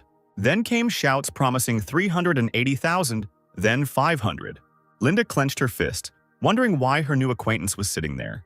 Had the girl made a mistake and he had no money at all? At that moment, Yulman, holding his hands in his trouser pockets, slowly stood up. Linda pricked up her ears, looking at the guy with interest. He, radiating incredible confidence, declared that his bet would be 1 million. A truly dead silence hung over the hall. The apostle's companion jumped up as if stung, screaming softly, her eyes boring into the young man in disbelief. The auctioneer stuttered as he tried to repeat the figure he had just announced. Yulman, his red eyes flashing, broke into a smile and shouted out his price again. The crowd fell silent. It was like a mass hallucination. The auctioneer, looking out for this rich man in the crowd, repeated the price he had announced. The apostle waved his hand, still smiling, and spat out his bet dismissively. The audience, without hesitation, discussed the appearance of the guy, who did not look like a rich man. If he decided to deceive old Louis, the impudent man was not destined to meet the dawn. The presenter swallowed nervously and began recording the final price. The man on the balcony decided to beat Yulman's record and shouted out a bet of 1,300,000. The crowd buzzed with the sound of a wounded animal, and it was hard to believe that the stakes continued to rise. Linda was overjoyed. Even if she didn't get the guy's spatial ring, this price race would provide her and her father with a tidy sum. The apostle, squinting, recognized in the man who had beaten his price the security guard from the street who had almost attacked him. It seems that he and his master came to the auction specifically for the ice jade bracelet and the lotus. The apostle grinned. He didn't have much time and he wasn't going to delay with the price. Taking the spatial ring off his finger, he showed it to the auctioneer and offered to give him the jewelry and 30 million. The blonde man's face opposite was distorted with anger. The crowd opened their mouths, calling Yulman a madman, and they were especially shocked that the guy was willing to part with an S-class spatial ring instructed by a top-level magic stone. The auctioneer raised his hand, shouting out Yulman's price. The man in the cloak's guard asked his master if they would continue to raise the price. Man shook his head, replying that the opponent was clearly not like the others and had learned the value of the jade bracelet and lotus. He would definitely have the means to increase his price. The gentleman ordered the man to wait and see how events would develop further. The auctioneer joyfully announced the new owner of today's auction treasure, asking him to come backstage to complete the formalities. Linda clapped her hands, anticipating big money, and offered to show Yulman the way backstage. He, hiding his hands in his pockets, jumped over the railing, shouting that the girl shouldn't bother. His companion extended her hand, squealing that Yulman should not go straight ahead. But he was already standing in front of the dumbfounded auctioneer, holding out the spatial ring in which the money was located. The apostle glanced indifferently behind him, where Linda continued to shout something at him. The girl covered her face with her hand, saying that there is a very important rule at the auction. If a buyer steps onto the stage without permission, this is considered a violation of the rules. A buyer who commits such a violation must pay for all lots offered at the auction. Moreover, any person in the room can take away what the offender has acquired. Like wild animals just waiting for this, the spectators standing closer to the railing screamed loudly. Those present rushed in a huge flock straight to the stage where Yulman stood with the auctioneer. Suddenly there was a massive explosion, and flames rose up and filled the hall. The box containing the precious bracelet was thrown into the distance. Some man cursed, recognizing the attack as the handwriting of the damned King Suis. He approached the transparent box with an arrogant smile, declaring that the jasper bracelet would soon become his property. But Suis's expression changed dramatically. He saw a tall guard, military personnel, and a looned combat vehicle. Then something happened that no one expected. The floor slowly became covered with a thick crust of ice. The damned King Suis's feet found themselves in an ice trap so quickly that he even realized when it happened. The Ice Lady, in a long, dark cloak, continued to cover the space with her magical cold. Stopping, she pulled down her hood with her gloved hand. Long, dark hair flowed like a river over the girl's thin but strong shoulders. A long cloak hid the slender figure of Manliana Isis, one of the best magicians of the Empire, who was called the Ice Lady. With an inscrutable face, she slowly approached the box and opened it. But suddenly, the hand of the young, sweet girl was intercepted by someone else's palm, not allowing her to touch the bracelet. Yulman, a head taller than the Ice Lady, looked down at the girl, grinning, saying that she was very beautiful, but that it was wrong to take other people's things. The main auction hall was half destroyed by those wishing to get their hands on the trophies. Manlian Isis looked wide-eyed at the one who had so unceremoniously interrupted her. The apostle did not let go of the woman's hand, saying that the girl was taking someone else's thing without even saying hello, and that this was completely impolite. The Ice Lady came to her senses and, frowning, pulled her hand out of the grip of the other's palm. The apostle took out the bracelet and coldly informed the master presenter that he was leaving and taking what was rightfully his. Manlian grabbed the box, which turned out to be empty, and screamed. It was such a hard job for her to get this ice bracelet that could take her magic to a new level. Now, the Ice Lady was not going to let go of the one who stood in her way so easily and created an ice spell in her palm. With a wave of her hand, Manlian caused ice to burst through the floor to fill the path. The crowd buzzed in fear because the technique the girl used was called an ice prison. Linda gritted her teeth, anticipating huge problems in the future. But those present realized it too late. The entrance was blocked. The entire auction hall truly became an ice prison. Ice covered all surfaces, sparing only people. Yulman, looking at what had happened, heard a mocking voice behind him. Isis threatened him with eternal imprisonment in ice. The apostle turned to her, laughing at her self-confidence. One of the warriors cried out in confusion when he saw his sword in the guy's hands, but the guy simply decided to borrow it for a while. The auction visitor, the big guy Diamond Stan, looked at Yulman with disdain. In his eyes, this boy with his rusty sword looked pitiful. The man's eyes turned bloodshot and he punched the ground with all his might with his bare fists, breaking the ice cover. If Stan was counting on scaring Yulman with this, he failed. The guy's figure glowed a bright golden color. He ordered the first level of the seal to open. The apostle swung his sword, creating a magical attack circle around himself. The flames emanating from the dagger melted Manliana's ice weapon. Diamond Stan was thrown far to the side by the blow and hit the wall with a dull thud. Those present were covered by a wave of dust, and ice remained only at the edges, so hot was Yulman's attack. Linda couldn't believe her eyes. She wondered who this guy was. Standing before the best warriors, the apostle clutched his sword, fearlessly urging them to attack at once because he had little time to fight each one by one. Everyone who heard this did not dare to take a step, looking in amazement at the one who had defeated the strongman Stan with one blow. The Ice Lady didn't waste time talking. Raising her hand, she attacked the apostle. Huge, sharp pieces of ice, as if coming from nowhere, flew straight towards the lonely figure of the guy. He stood with his head down in his favorite pose with his hands in his pockets. The ice needles stopped a few centimeters from Yulman's face. Manlian demanded that he give her the jasper bracelet, but the magician decided not to take the lotus of generosity. Yulman grinned and pretended to apologize because he would take both the bracelet and the lotus. The girl shook her head and grimaced, saying that she was giving the impudent fellow one last chance. The ice needles clanged dangerously in the air as they came a little closer to the human body. Yulman lazily waved his hand, declaring that he refused and demanded that they hurry, since they were already waiting for him at home. Isis snorted, asking not to be offended that the bracelet would be taken by force. The huge icicles grew several times in size and continued their journey towards Yulman, intending to pierce him. A mischievous smile played on the guy's lips. He swung his sword and slammed it onto the floor, causing a powerful flame to form that circled around his figure and spread onto the ice. The fireball melted the Ice Lady's weapon, leaving no chance to harm the apostle. The girl cursed. This technique turned out to be useless, but she had already achieved her goal. Linda started and screamed, not understanding what she was seeing in front of her. Several figures appeared behind Yulman, wanting to take the artifacts. An ice dome began to form directly above the apostle's head. Another attack by Manliana. Frowning, she crossed her arms, calling forth the Ice Death Gifts spell. Huge ice boulders began to fall from the ceiling, turning the auction hall into a dangerous cave. As if as a warning, a sharp-edged ice boulder landed on the floor in front of Yulman. Meanwhile, Isis ordered her guard to find the ice amulet, which the guy probably hid in another spatial ring. Yulman quietly said that he had indeed put the ice amulet into the spatial ring. Looking at the back of the self-confident Manliana, the apostle exclaimed that he was still alive and not under a block of ice. The girl, her eyes wide open, turned around sharply.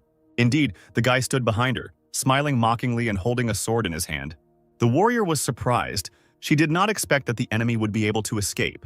Yulman scratched his ear, stating that anyone could have heard the spell that Manlian was speaking loudly.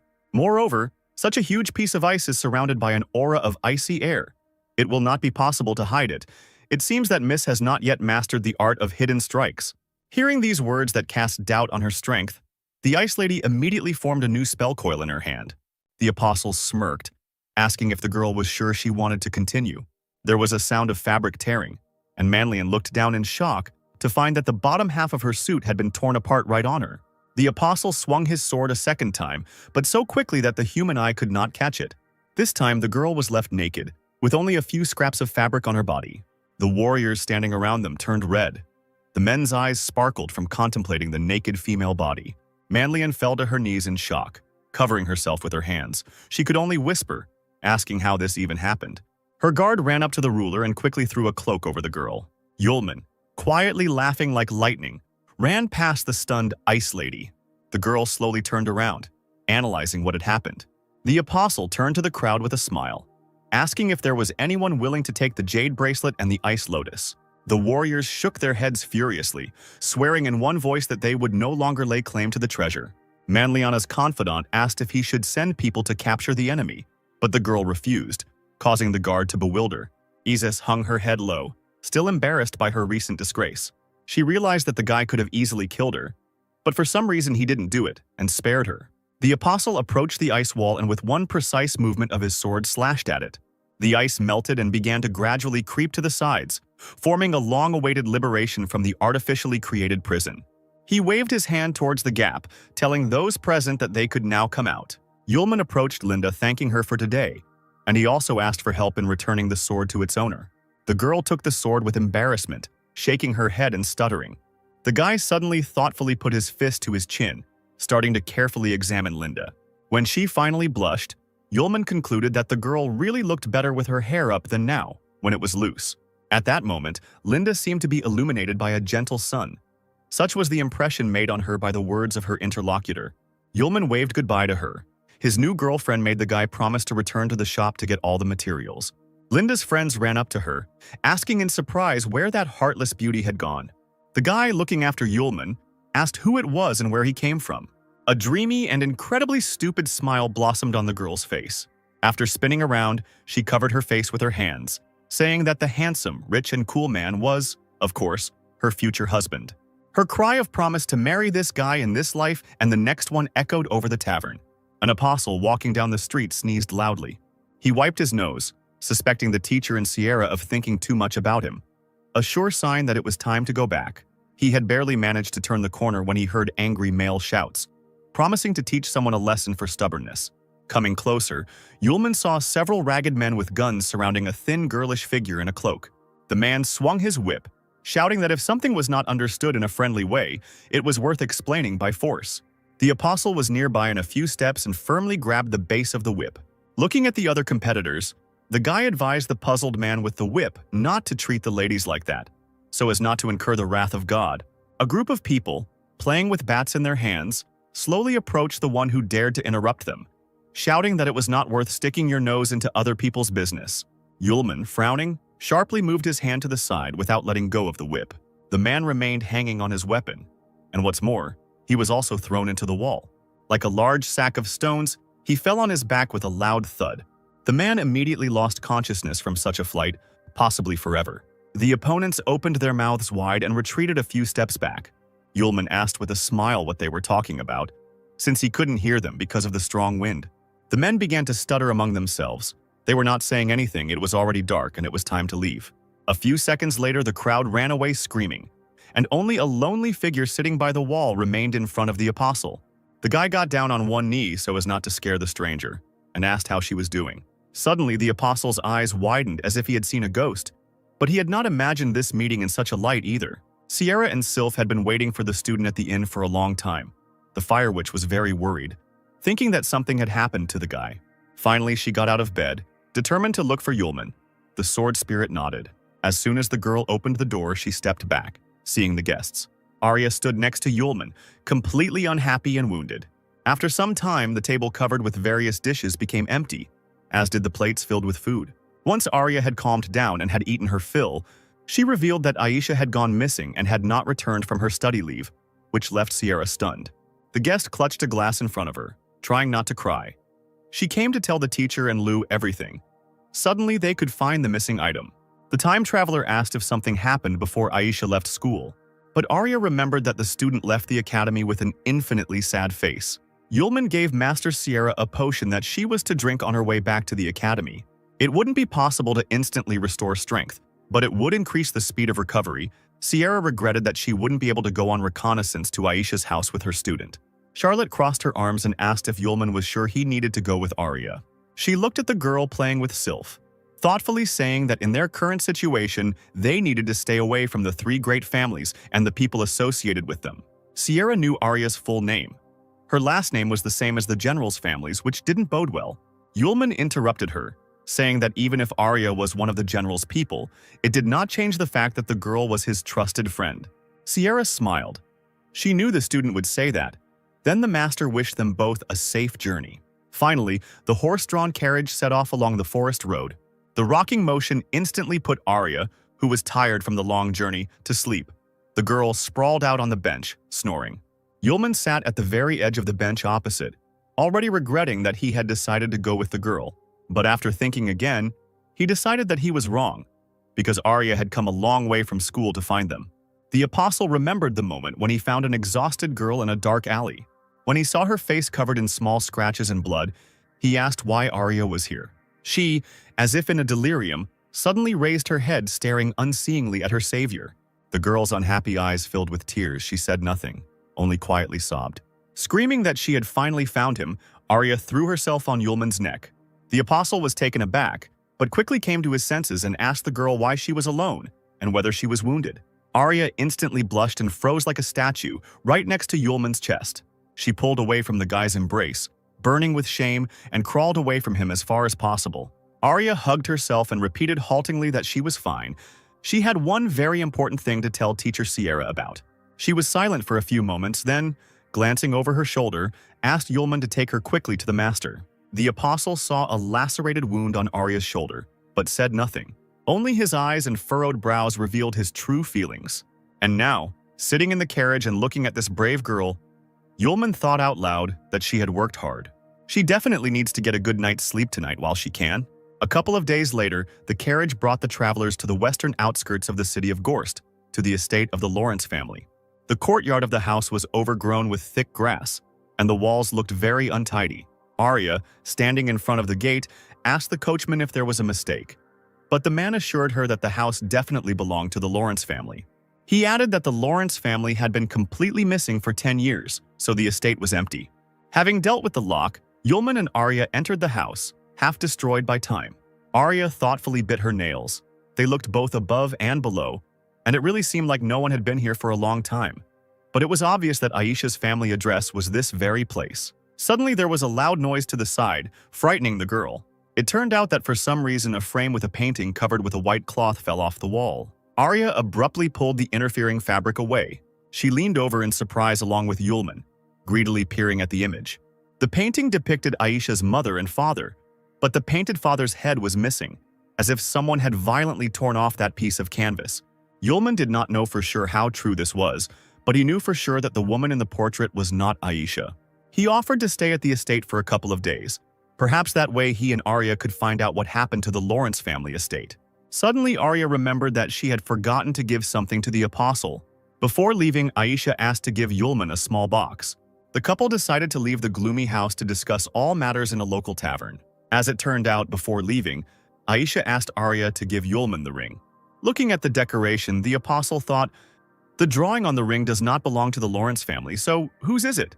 Arya propped her head up with her hand, sadly saying that even the city's workshop specialists had never seen this image. The waitress's voice was heard behind the bar. She glanced at the ring and asked if it was the coat of arms of a count. Looking at the surprised faces of the visitors, the woman told about Count Theodore, a very elegant aristocrat. She still remembered the moment when the man entered the tavern. The waitress added that at that moment she was calming her friend down, but that didn't stop her from seeing that very ring on Theodore's hand. Arya and Yulman looked at each other carefully. The girl behind the counter squeezed the glass so hard in her hands that it broke. She screamed, which made the count turn his attention to her friend Lily. Arya whispered to the guy that Aisha's mother's name was Lily, and he nodded. The student cautiously asked the angry waitress if she was talking about the same Lily who had disappeared from the Lawrence estate. But the woman didn't think she had disappeared anywhere. Lily probably ran away with Theodore, falling in love at first sight, and took the child because it is very difficult to raise a child without a husband. The apostle smiled and tried to find out where Count Theodore was now. The woman thought, remembering that his possessions were in the east in the Noni Empire, quite far from here. A guest from across the room ordered a beer, and the waitress responded happily. She promised to bring a drink to the restless guest and asked the guys if they were going to go to that empire, where demons had recently been bred. Yulman thought about it, suggesting that motion sickness during travel could somehow be connected with the influx of demons. Arya looked questioningly at Yulman. The girl wanted the student to teach her a technique for fighting demons.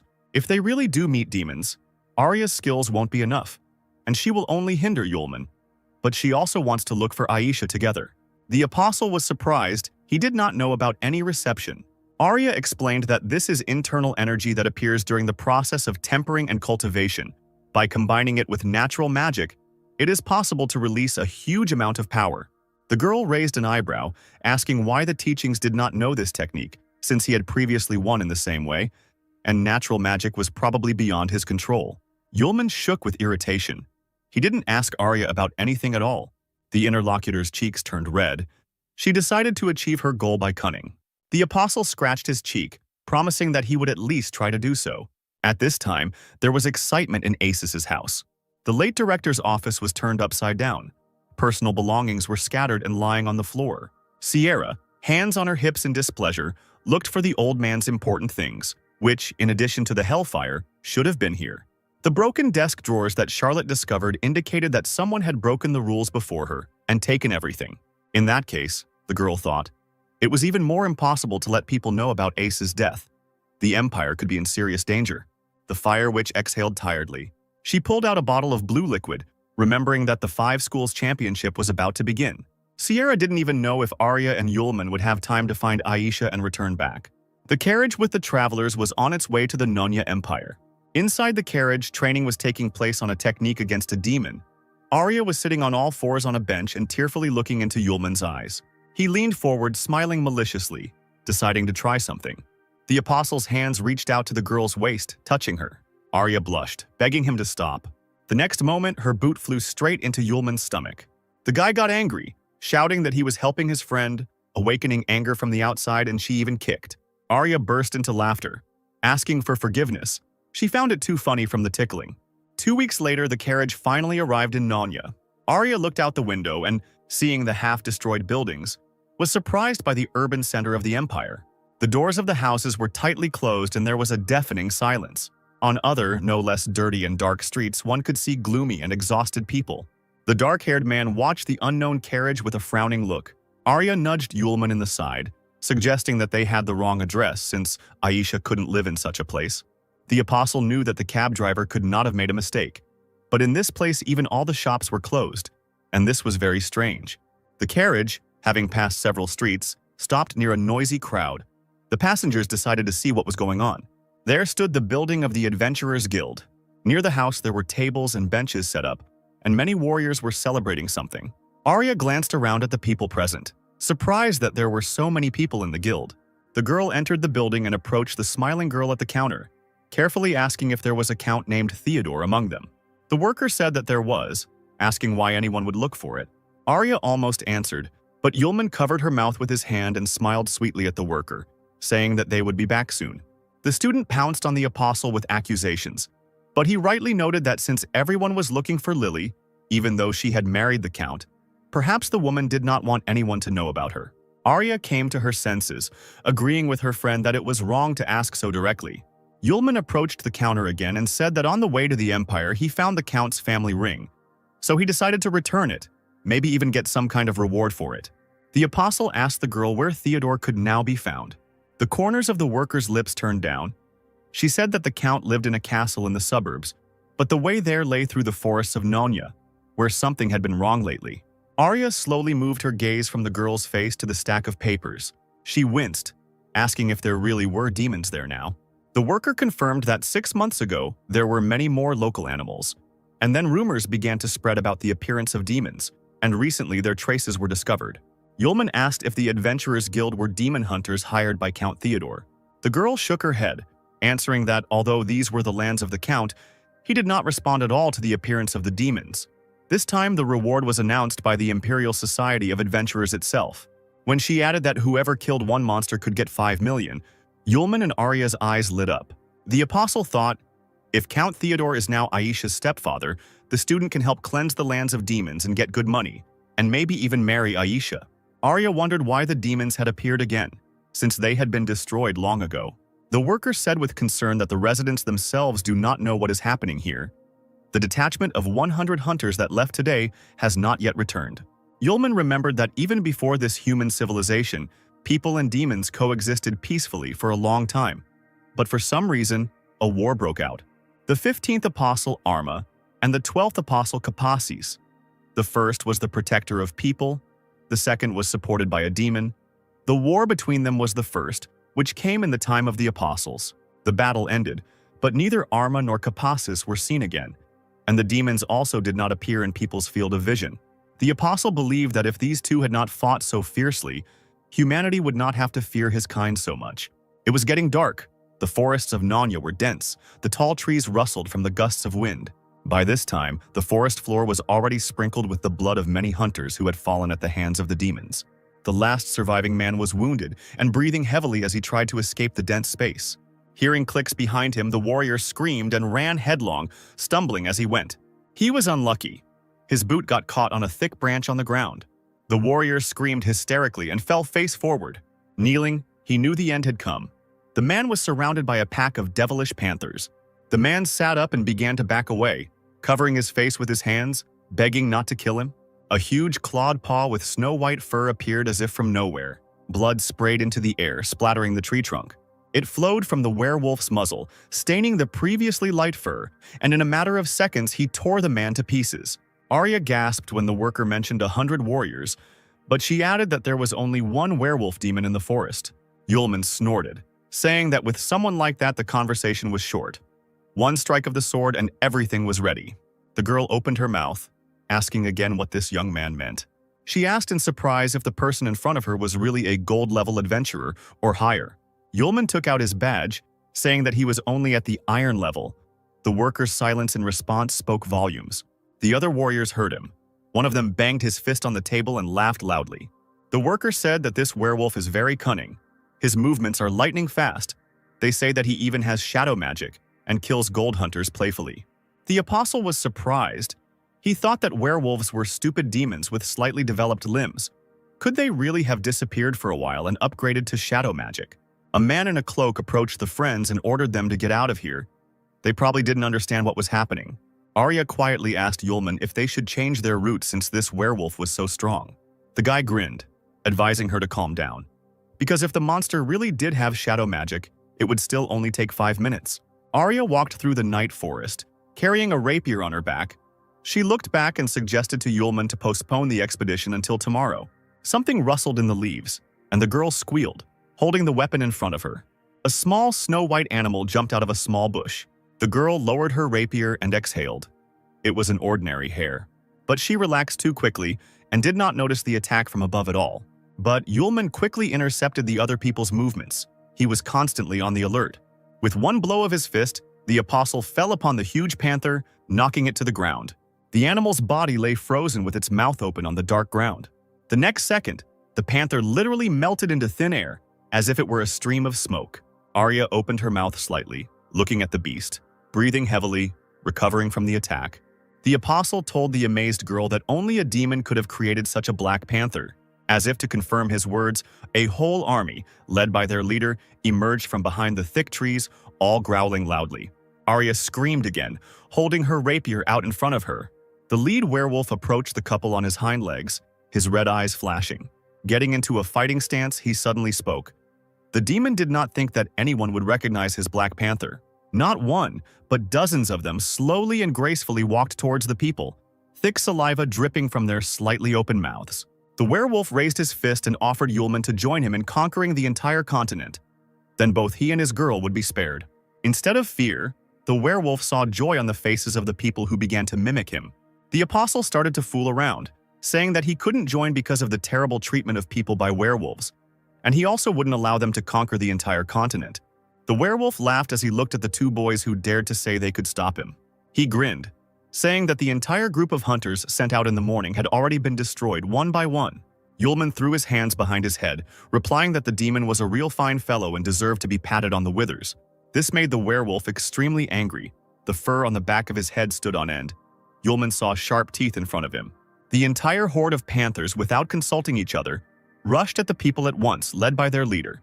The guy smirked and ordered Arya to go forward. The girl blossomed, clutching the rapier in her hands. Now her time had come. The werewolf clicked his teeth. He had just seen that the girl was scared of an ordinary hare. Arya held the weapon in front of her, closed her eyes and concentrated. After a few seconds, she suddenly opened her eyes. The girl's case burst into flames of magical fire, just as the panthers were attacking her, intending to cut her to pieces. But now, everything has changed. The golden rays of the attacking girl tore the animals in half. Bloody pieces of the creatures fell at Arya's feet. The werewolf stopped dead in his tracks.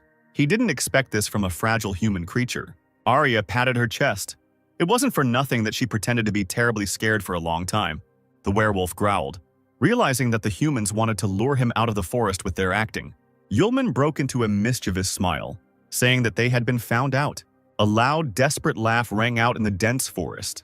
The werewolf could not calm down after realizing that people had deceived him. The apostle waved his hand.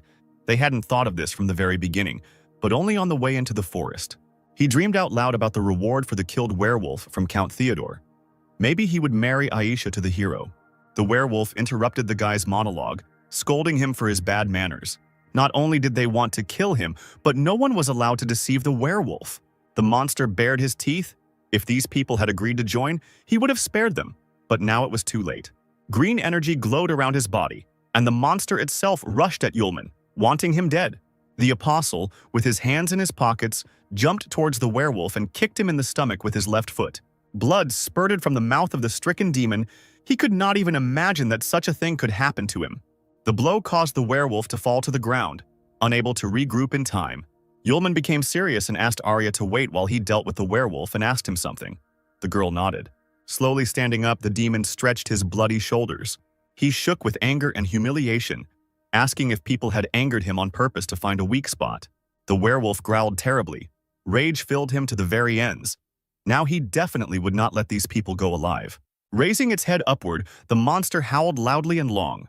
The werewolf's fur on his paw slowly began to be covered in a dark haze. Arya leaned forward. She had never seen anything like this before. Yulman learned shadow magic from the afterlife by asking a werewolf who taught him this. He laughed, suggesting that Yulman go down to hell and find out, again attacking the guy. The apostle deftly dodged the limb, reaching towards him and the thick black smoke. The werewolf turned and again tried to grab the wily man in his paws. Yulman dodged, dancing, managing to talk at the same time. He told the demon that there was someone very annoying in hell. The werewolf only breathed heavily and continued to try to destroy the annoying enemy. Another blow of the paw did not reach its target, only destroying the clearing where the battle was taking place. The werewolf growled, "He couldn't even touch this man." The apostle, as if nothing had happened, stood before the demon, intending to ask him a question. The werewolf bared his teeth. A man forces you to answer questions when he himself was silent when asked. This is unfair. Yulman shrugged, looking the demon straight in the eyes. A sword appeared in his hands and green flashes appeared in the air. Smiling, the apostle rushed at full speed towards the werewolf, who was puzzled by such sudden events. He stood there, his eyes wide open, realizing that he wouldn't have time to do anything. A green beam appeared right in front of the enemy's face, blinding him. The werewolf growled and howled as the searing light passed straight through him. Arya covered her face with her hands. The glow was so bright, and a strong wind arose, carrying sand and earth with it. The forest clearing was illuminated by light. It became as bright as day. After a moment, it was all over. The burnt demon was still standing in front of Yulman.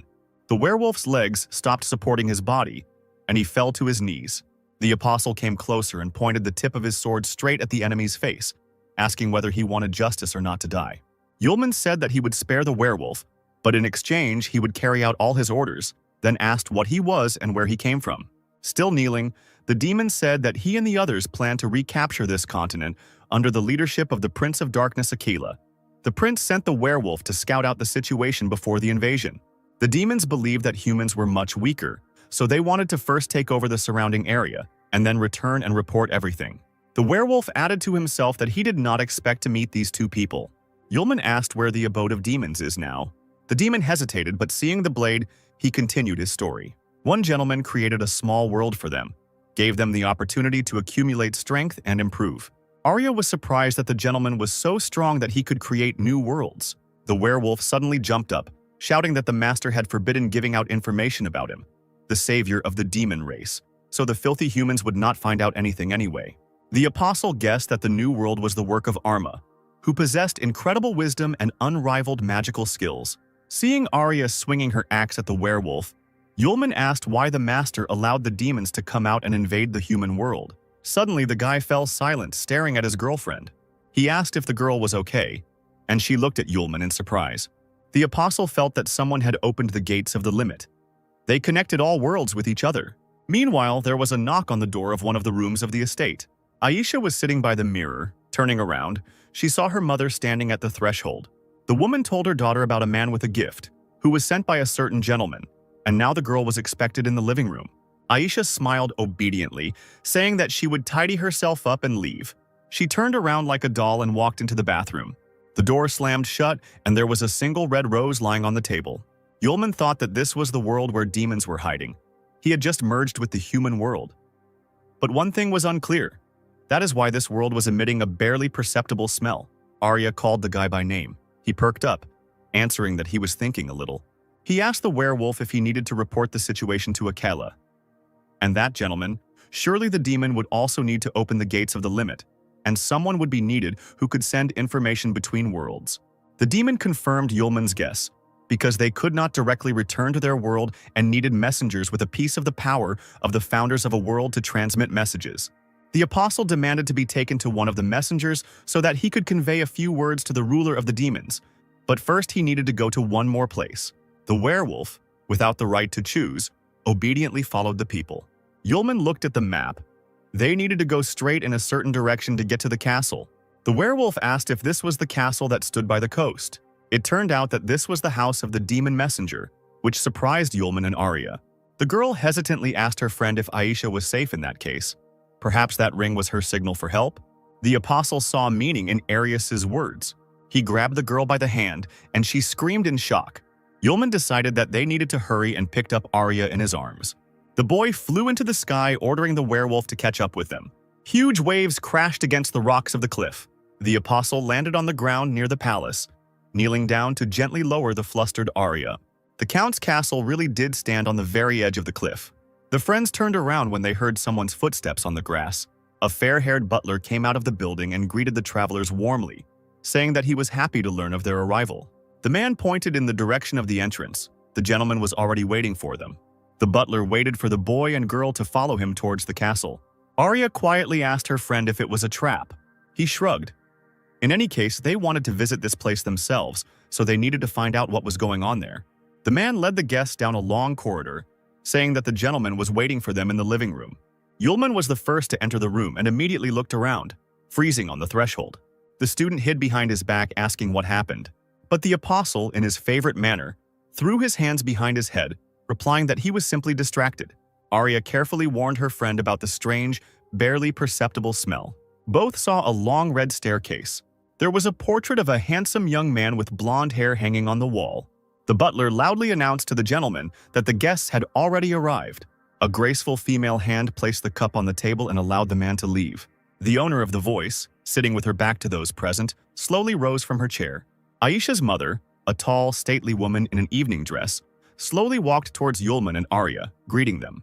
The apostle stepped back in surprise when he saw her. Arya screamed, thinking that it was Aisha herself in front of her. But the woman smiled, winked slyly, and shook her head. She said that she was Aisha's mother and asked to call her Lilith. The student let out a breath of amazement, realizing that the family had actually moved and not disappeared. Lilith approached Yulman, saying that he was probably the one who stole her daughter's heart. The apostle became serious and immediately asked where the girl was now.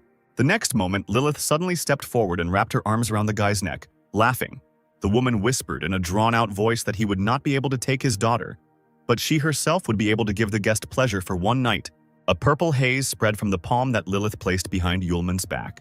He grabbed the woman by the hand and threw her away from him. The apostle reported that there were too many succubi. Arya screamed that it was not Aisha's mother but a messenger, but Lilith immediately objected. She looked at the guest, asking how he knew about her essence. Yulman said that she knew about his and her friend's approach even at the castle gates, then invited them in. Only people who possessed black magic could do that. The abilities of ordinary magicians would not help here. When the woman suggested that this was indeed the case, the apostle asked her to explain her eternal youth, since ordinary people grow old. Only now did Yulman let go of Lilith's hand, saying that the seduction spell she had just used confirmed his suspicions. The woman sighed submissively, admitting that she was a succubus, and that Aisha was indeed her daughter, but was simply born a half-breed. Lily winked, saying that as a reward for the guy being able to resist her charms, she would tell him where Aisha was, in the far room on the second floor. The guy didn't answer and called Arya to follow him. The girl waved her hand, answering that she would wait here because Yulman was the person Aisha wanted to see now, and she didn't want to disturb them at all. Yulman asked again if his friend really wanted to stay here. Lilith spoke up, smiled, and said that she would not offend the guest. She added that it was getting late, and the guy had better go to Aisha quickly because she would soon go to bed. Arya waved her hand, urging the student, who told her to be careful and, if anything happened, to scream immediately. Lilith, hearing their conversation, became noticeably sad, lowering her head. Yulman, climbing the stairs, asked in advance if she was asleep. Seeing the nearest door, he was about to knock, but to his surprise, it was not locked. The apostle entered a pretty girl's room, quite suitable in style for someone like Aisha. He pressed his hands to his chest, feeling an unprecedented excitement, finding himself in the room of the object of his dreams. Yulman's gaze caught on some object lying alone on the table.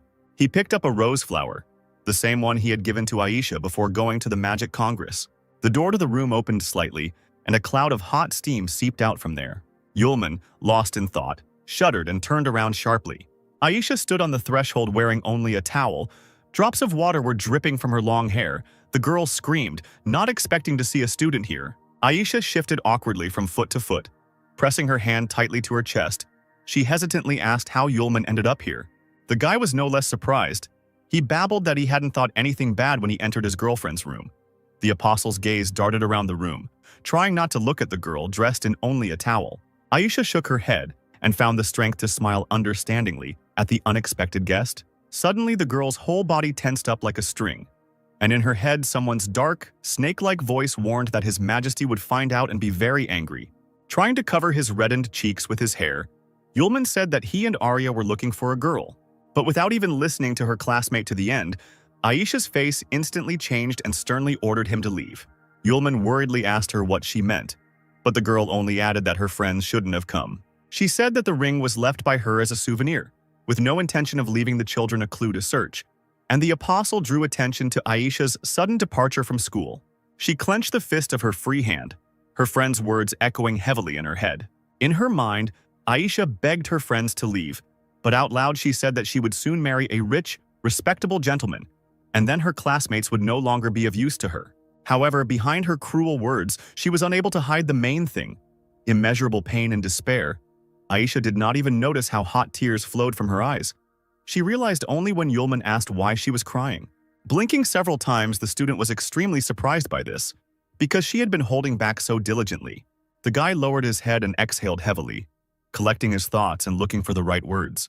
He took a step towards the inconsolable mistress of the room, gently ran his fingers down her cheek to catch a hot tear, and noted that one must first deceive oneself before deceiving others. Smiling affectionately, he scolded Aisha for her weak acting. Squeezing her hand tighter on her chest, the interlocutor seemed to come to life and began to emotionally blame herself for her own carelessness. Arya should not have handed over that ring. Now the gentleman will find out about everything. The smile disappeared from Yulman's face. He looked thoughtfully somewhere at the wall, wondering if Aisha was talking about the Prince of Darkness, the Lord of Demons. Aisha continued to try to convince her friend to leave her house because that gentleman, the real ruler of the demons, was incredibly dangerous and would not leave uninvited guests alive. The girl said that even if he was not there, she would not be able to leave because she was a succubus, a devourer of human lives. She suddenly blushed deeply and shook her head, trying to hide her face behind a thick shock of hair. Aisha began to talk about the close relationship between her and Yulman. But he laughed, declaring that he did not care about the essence of his beloved, whether she was a human, a succubus, or even a demon. After all, Aisha's personality will not change at all from this. She remains herself. These words struck the girl in the very heart. Yulman carefully extended his hand, as if there was a frightened animal standing in front of him, and suggested that the owner of the room leave this place right now and not worry about the master. Aisha blushed shyly once again and almost put her palm into the stranger's outstretched hand. At that moment, the large clock on the wall came to life and began to ring loudly. A loud hum was heard in the corridor of the estate, counting down the minutes. Lilith smirked, quietly noticing that it was midnight. Arya turned her head sharply, looking at the succubus, and stood up from her seat, looking around nervously. Aisha, frightened by the ringing, pressed her hands to her chest again, frightened, noticing that time had flown by very quickly, while Yulman nodded dreamily. The girl ordered the dazed guest to turn away immediately so that she could change her clothes, and she had to repeat her request several more times before her classmate obeyed. The way Aisha became excited when she heard the clock ringing surprised Yulman quite a bit, and he asked what it all meant. He heard a towel fall to the floor. The girl answered harshly that she would not have time to explain. He just needed to know that now they would have to fight a fierce battle. Finally, she loudly announced that she had changed her clothes, and Yulman was able to turn around to look at his classmate. The one who appeared before him did not at all resemble a nervous, frightened girl.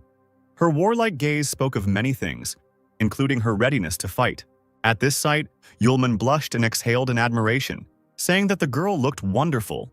Aisha smiled tightly and turned sharply towards the door. They had to hurry. Yulman caught up with her and gently grabbed her hand, asking her to wait. He deftly took the jewelry out of his pocket and firmly fastened it on his thin wrist, glad that he had guessed the size correctly. When Aisha asked what it was, Yulman told her about the auction where he bought the jasper bracelet.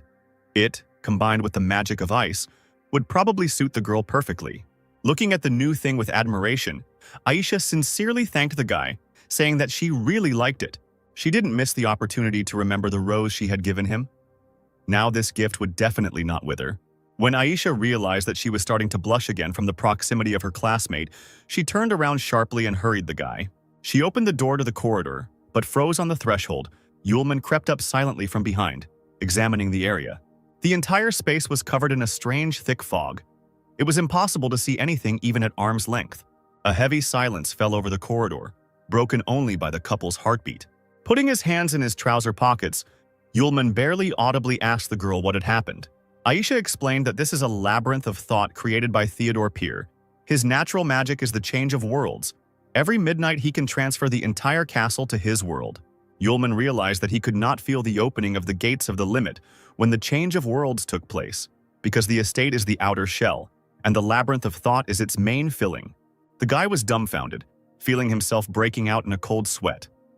What would happen to Arya? Yulman knew that he had to find Aryu, and asked his companion if she knew approximately how this labyrinth was arranged. The girl mumbled something incoherently, but the next moment she shuddered when she heard a vague crackling sound in the distance. She slowly turned towards the sound, her whole body still shaking.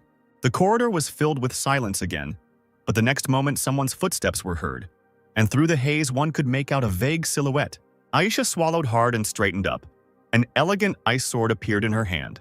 Finally, the fog gradually cleared and Aisha's mother appeared before the couple. The woman, grinning evilly, lazily reminded her daughter that it was already midnight. Lilith was now dressed in a revealing costume that matched her nature, and she twirled a strand of hair around her finger, ordering Aisha to return to the room and go to sleep. Otherwise, something irreparable would happen. The girl knew exactly what was being discussed and helplessly lowered her hand. Yulman whispered the name of his beloved, holding out his palm to her. He wanted to help his classmate, no matter what. Lilith followed the stranger's hand with her gaze and smiled broadly, confident that her daughter would certainly obey her. Aisha, whose eyes were covered by thick bangs, lowered her head and decided something for herself. Imagine the mother's surprise when she heard her always obedient child firmly ask for forgiveness. Aisha pointed her sword at Lilith, announcing that she no longer intended to stay in the castle and left with Yulman. She will leave this cage forever, in which she has been truly suffocating all this time. Yulman, watching the warlike girl, once again plunged into his dreams about her. Aisha is a real cutie. She tried to talk to her mother, to explain her actions because Lilith had once done the same to her father. Before Aisha could finish speaking, something sharp flew past her face, cutting off a strand of her bright hair. The mother's knuckles cracked as her hand clenched into a fist, and the woman loudly ordered silence. Her daughter's words made her quite angry, she understood, and therefore did not want to repeat her own mistakes. For succubi, ordinary people were too weak companions. Yulman tried to explain that he was not an ordinary person at all, but Aisha shouted that for some reason her mother still secretly sighed about her dead love. Lilith fell silent and stared in amazement at her daughter, who dared to say such impudent words to her. She bared her teeth when she heard Aisha ask Yulman to let her figure things out on her own. The succubus's body was illuminated by a bright, icy fire. The tongues of flame licked her enraged face without causing harm. Ice shards flew towards Aisha like arrows as Lilith screamed that it was too late and that she needed to sleep. Tongues of ice began to lick the girl's hands, trying to shackle her, but they came across a jasper bracelet, a gift from Yulman. Aisha swung her sword, and whatever wanted to bind her shattered with a ringing sound, flying in different directions.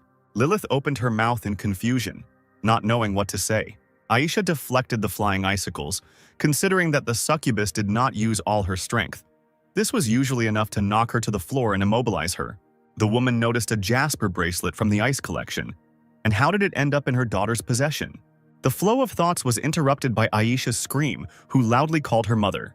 The girl was serious. She gave the woman a stern look and warned that if she got in the way, she shouldn't expect anyone to stand on ceremony with her. Now Aisha herself was about to attack Lilith. Clutching the blade tightly in her hands, she called for help from ice arrows. But Lilith only laughed, reminding Aisha that her mother was a purebred succubus. Pressing her hands to her chest, she began to transform to confirm her words. The space was covered with a purple veil, and black wings, almost the same as those of the creatures of darkness, blossomed on the woman's naked back. Lilith's slender figure towered over those present, and behind her back, her wings, which had grown several times, flapped loudly. The succubus's thin tail playfully swayed in the air. The woman also developed rugas on her head. Her ears became pointed, and she urged her daughter to look at the true power of the succubi. Aisha clenched her teeth until they creaked as she watched her mother, whom she saw in her true form for the first time. Yulman did not take his eyes off his rival, watching her carefully. At this time, Arya wandered alone through the corridors of the castle, filled with thick fog, calling out for Aisha and Yulman at the top of her voice. She clutched a battle axe in her hands, ready to fight back, and couldn't understand why, as soon as the clock stopped striking, the living room of the estate turned into this cursed place. Suddenly, a sharp and loud squeak was heard above the girl's head, and the sound of a portal appearing. Raising her head, she was surprised to notice the appearance of many bats. A purring male voice sounded very close to Arya. He was delighted to see a small mouse appear in his labyrinth. Lilith jumped up as if stung and turned sharply in the direction of the voice. In front of her stood a tall blond man with sharp teeth, dressed in an old-fashioned suit and cloak. He urged the girl not to be afraid, welcoming her into the labyrinth of thoughts. The man's eyes glowed an otherworldly yellow, looking carnivorously at his victim. It was the master of the labyrinth, Pierce Theodore. The corridor outside Aisha's room was still filled with thick, impenetrable fog. Lilith, crossing her arms over her chest, flapped her large, sharp wings, looking attentively at the couple.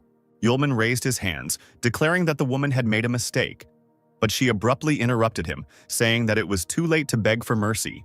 The succubus's eyes flashed dangerously in the semi-darkness, glaring at the guy and promising him quick reprisal.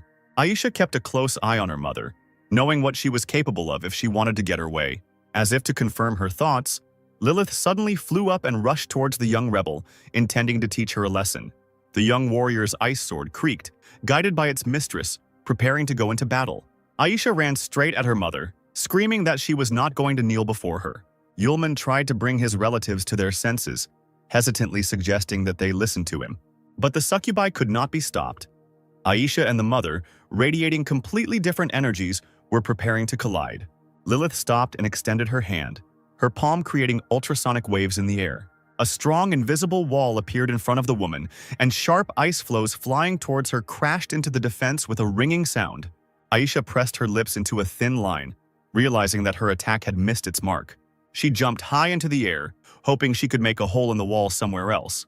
With her sword at the ready, she flew straight towards the defense, intending to pierce the barrier with the blade. But something went wrong, and the girl suddenly stopped in midair, her eyes wide open. Her mother smiled widely, licking her lips lecherously. She had no intention of letting her daughter attack. Lilith grabbed Aisha tightly by the neck, lifting her above her. She coughed, trying to grab at least a little air. The next second, Yulman let out a cry of despair as huge wings whipped up the fog and the succubus carried away his beloved. He watched intently as the mother carried her own daughter away, unable to believe such cruel treatment. Sylph's stern voice was heard. The spirit of the sword asked why the master did not come to Aisha's aid. Yulman suddenly grabbed his head, pulling his hair with all his might. He didn't know how to help, because Lilith was Aisha's mother, possibly his future mother-in-law. And what if he miscalculated his strength and killed her? The guy lowered his hands and looked around. The fog had not disappeared anywhere, and he still had difficulties moving. The tenacious hands were tightly squeezing Aisha, and she, in a half-fainting state, could not understand why they were moving so strangely. My head was spinning, as if it was clamped in a vice, and everything in front of my eyes was upside down, because the succubus was flying up. But in the end, she found herself falling down. However, the woman was clearly amused and pleased by this. She, looking madly ahead, exclaimed that this was called the labyrinth of thought. The girl closed her eyes from the bright light that hit her, then tried to see at least something. Everything was covered in fog again, but now she had her trusty ice sword in her hand. Having waited for the right moment and feeling a momentary weakening of the grip, she pushed herself away from her mother with force. Once on the ground, Aisha swung her sword at the succubus, cutting off its path from herself. Then, without wasting any time, she turned sharply and ran away, straight into the impenetrable fog. As it turned out, Aisha found herself right in a labyrinth, endless and mysterious. Everything was complicated by the fact that these were not just walls. Inside, one could stumble upon amazing plants with sharp teeth, the branches of which entangled travelers. Moreover, the weak-willed knights in heavy armor were just waiting for someone to come near them. Their sharpened swords and axes were waiting for their moment. Lilith cursed and instantly landed on the ground, standing at the entrance to the labyrinth. Looking back, the woman realized that Aisha would not run far, because this was her first time here. Straightening up, the succubus loudly asked into the void where the teenagers would run, even if they managed to break away from her. Knowing that her daughter could hear her, the woman promised her endless suffering and complete despair in the future if she decided to run away. Still, Lilith was worried about her daughter. She thought with concern that the fog was getting thicker, and he would appear soon if the stupid girl did not listen to her. Finding herself among the gray walls covered with small cracks, Aisha began to frantically look around, trying to escape from the insistent voice and presence of her mother. Suddenly she tripped. A dark, long tentacle, which had slid unnoticed across the floor, wrapped itself around her boot. The girl backed away in fear, trying to escape the alien grip, but, raising her head, she realized that she was in a real trap. As if from nowhere, a multitude of long shoots rushed towards her from all sides at the speed of light. Within seconds, Aisha's limbs were trapped in a tight grip. Hanging in the air without the ability to move, the student did not lose hope of getting out, and then she saw someone's boots out of the corner of her eye. She lowered her head warily and jerked in fear when she saw his attentive gaze. The owner of the Labyrinth of Thoughts, Theodore Pierce, looked at his new toy, his hands casually thrust into his trouser pockets. From such an unexpected appearance, the sword fell from Aisha's weakened hands, landing on the floor with a clang. She twitched even more furiously, ordering the blonde to let her go immediately. He looked strangely at the caught mouse and grinned, saying that he couldn't do that. Moreover, he could not simply allow Aisha to escape from his own domain. The girl, trying to distract the man with conversation, tensed her hand, trying to activate the powers of her jasper bracelet. Theodore, still grinning, moved his palm with a dark flame in it through the air, Clearly controlling the tentacles, he mocked Aisha, who was powerless against the labyrinth. The unfortunate woman continued to struggle, hoping for help from the bracelet, but it seemed to be all in vain. The more furiously she tried, the more painfully and tightly the long tentacles wrapped around her body. Enveloping every part of her body, the tendrils slowly crept towards her face, and Aisha screamed in horror at the top of her lungs. The vampire hissed, deciding to stop there since the girl was a future member of the family of that gentleman. But if it had been someone else in her place, he would have long ago ended up in the collection of victims of the labyrinth. The student answered Pierce with difficulty that even if she ended up in the master's family, she would still find a way to take revenge on the scoundrel. The blonde raised an elegant eyebrow, looking at his captive with interest. He pretended to think about it and said that he remembered one important thing that he had not told Aisha until now. Pierce bared his teeth, revealing teeth as sharp as steel, indicating that the gentleman only had his eye on the girl's flesh. The man enjoyed Aisha's tears as he told her how the master would erase and throw away her current personality and soul. After hearing this, the girl stopped resisting and limply allowed the tentacles to envelop her in a dense cocoon, in which the villain wanted to keep her while waiting for her master. Suddenly he heard a whistle behind him. Cold snow rushed into the labyrinth, bringing a blizzard with it. Theodore frowned and turned around irritably, already knowing who he would see. He looked away from Aisha and held his palm out in front of him to deflect the sharp ice dagger away. Having lost control over the chutes, they fell down. The girl fell to the ground, but she did not have the strength to get up.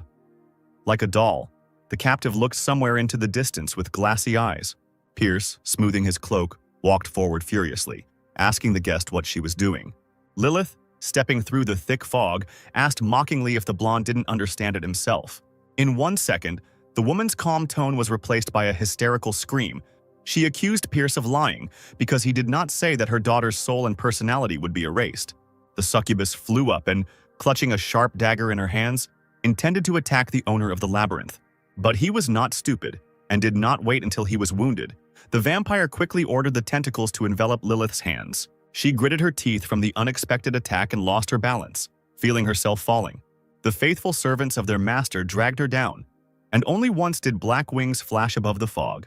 The woman fell at full speed straight onto the stone floor, crumbling it, and she began to cough violently. Theodore walked slowly towards Lilith, lazily asking why she should do this, since in this world all beings except him had their own limit. In other words, there is no person in this world who would be able to defeat him, the master of the labyrinth of thoughts. With his strong arms, the man lifted the succubus off the ground and grabbed her by the hair, declaring that it was worth sacrificing one girl to win the favor of the master. Lilith hissed in pain, saying that she gave Aisha to the master to make her future life much better, and now, there is no difference between erasing the soul and death. The next moment, Pierce grabbed the woman by the back of the head and slammed her face into the floor with all his might. Then he jerked her up by the hair, and looking at her mangled face, whispered that he would have given Lilith too, if virginity had not been a condition of the transfer. After all, he himself had held on for many years and had not touched the succubus, so now the dark tentacles had tightly wrapped around the body of the frightened woman. Pierce walked up to her, smiling arrogantly, promising that he would enjoy her seductive body today. Coming closer to Lilith's face, the vampire inhaled her scent. The succubus burst into tears, thinking that it was in vain that she did not allow her daughter to do what she wanted. With all her heart, she begged for help, and soon realized that everything around her began to change. The owner of the labyrinth himself felt the same when he saw unusual flashes of purple light above. Yulman, like an arrow, rushed at full speed towards the labyrinth, knowing exactly where the captives and the vampire were. He landed in the right place, and the guy's figure disappeared into the thick fog. Lilith couldn't believe her eyes. She decided that weakness and pain were causing hallucinations before her eyes. But Yulman came out into the light, rubbing the back of his head and coughing hoarsely, saying that he had managed to land successfully. Pierce was as amazed as Lilith, looking closely at the boy's thin figure. His eyebrows shot up in surprise, as no one had ever managed to land unscathed in the labyrinth of thought. The man turned to look at the unconscious Aisha, immediately realizing that she wanted to run away to that guy. He bared his teeth and ran his tongue around his sharp fangs. All he had to do was kill this stranger and the problem would be solved. Yulman took a closer look, and the first thing he saw was an unusual flower near the wall. He never thought that he would end up in a labyrinth garden. He felt a sudden danger behind his back and froze, trying to understand where the threat was coming from. Yulman turned around sharply. The fog immediately dispersed, and a black, blurry entity flew at him like lightning. The guy deftly dodged it and noticed that it was a tentacle that flew past him. The next moment, it split into several pieces in the air. A clawed hand of tentacles formed right above Yulman, intending to grab him. The student put his hands in his pockets with a habitual gesture and glanced up briefly. The stars sparkled in the darkness.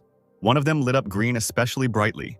In the apostle's hand appeared his faithful companion, the sword Excalibur, that same green star. Suddenly, Sylph's thin voice was heard, the human body of the sword. The girl let out a painful sob. Yulman heard this and looked down at the blade in his hand with concern, asking what happened. He saw with a special vision that the girl was holding her hands to her throat and taking short gulps of air. These shadows were eating away at her. The steel was rusting. The apostle brought the sword close to his face, examining it, amazed by such a reaction to space. A cloud of energy appeared in front of Yulman, vaguely resembling a human silhouette, and he laughed loudly. The next moment, the master of the labyrinth of thoughts, Theodore Pierce, appeared in place of the silhouette, saying that shadow magic was created to absorb the most beautiful things, and the spirit of the sword was very handsome. Yulman fell silent and stared at the man in surprise, examining him closely.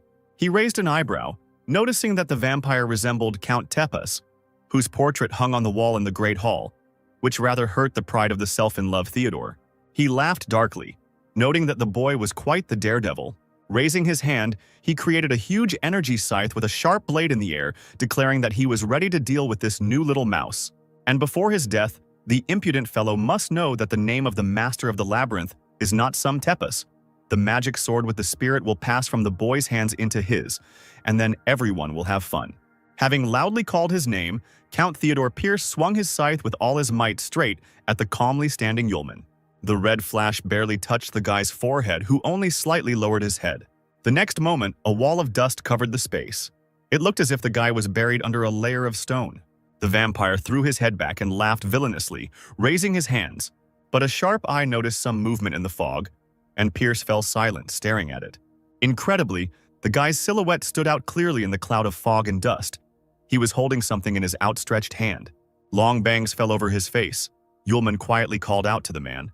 With just his fingers, he held tightly the blade of the scythe that had grown straight out of the cloak of the master of the labyrinth, and laughed at his name, saying that he didn't care what the count's name was. After the words, he got down to business and squeezed the powerful weapon with his hand, and bluish cracks immediately appeared on it.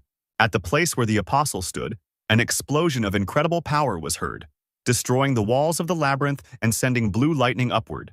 Yulman shamed Theodore for lusting after his own sword spirit in his presence. The man stared ahead in disbelief, not saying a word, covering his face with his hands beforehand, not expecting the explosion. The next moment, all the fog suddenly cleared, and the owner of the labyrinth could only look around helplessly. Finally, after a few silent seconds, the boy appeared right in front of him again, holding his sword in his hands, warning that no one could take it away. The count's sharp ears twitched. He couldn't believe that a mere mortal could survive his attack. In the labyrinth of thought, the force of the blow of all other beings except his own is greatly reduced. This is the law.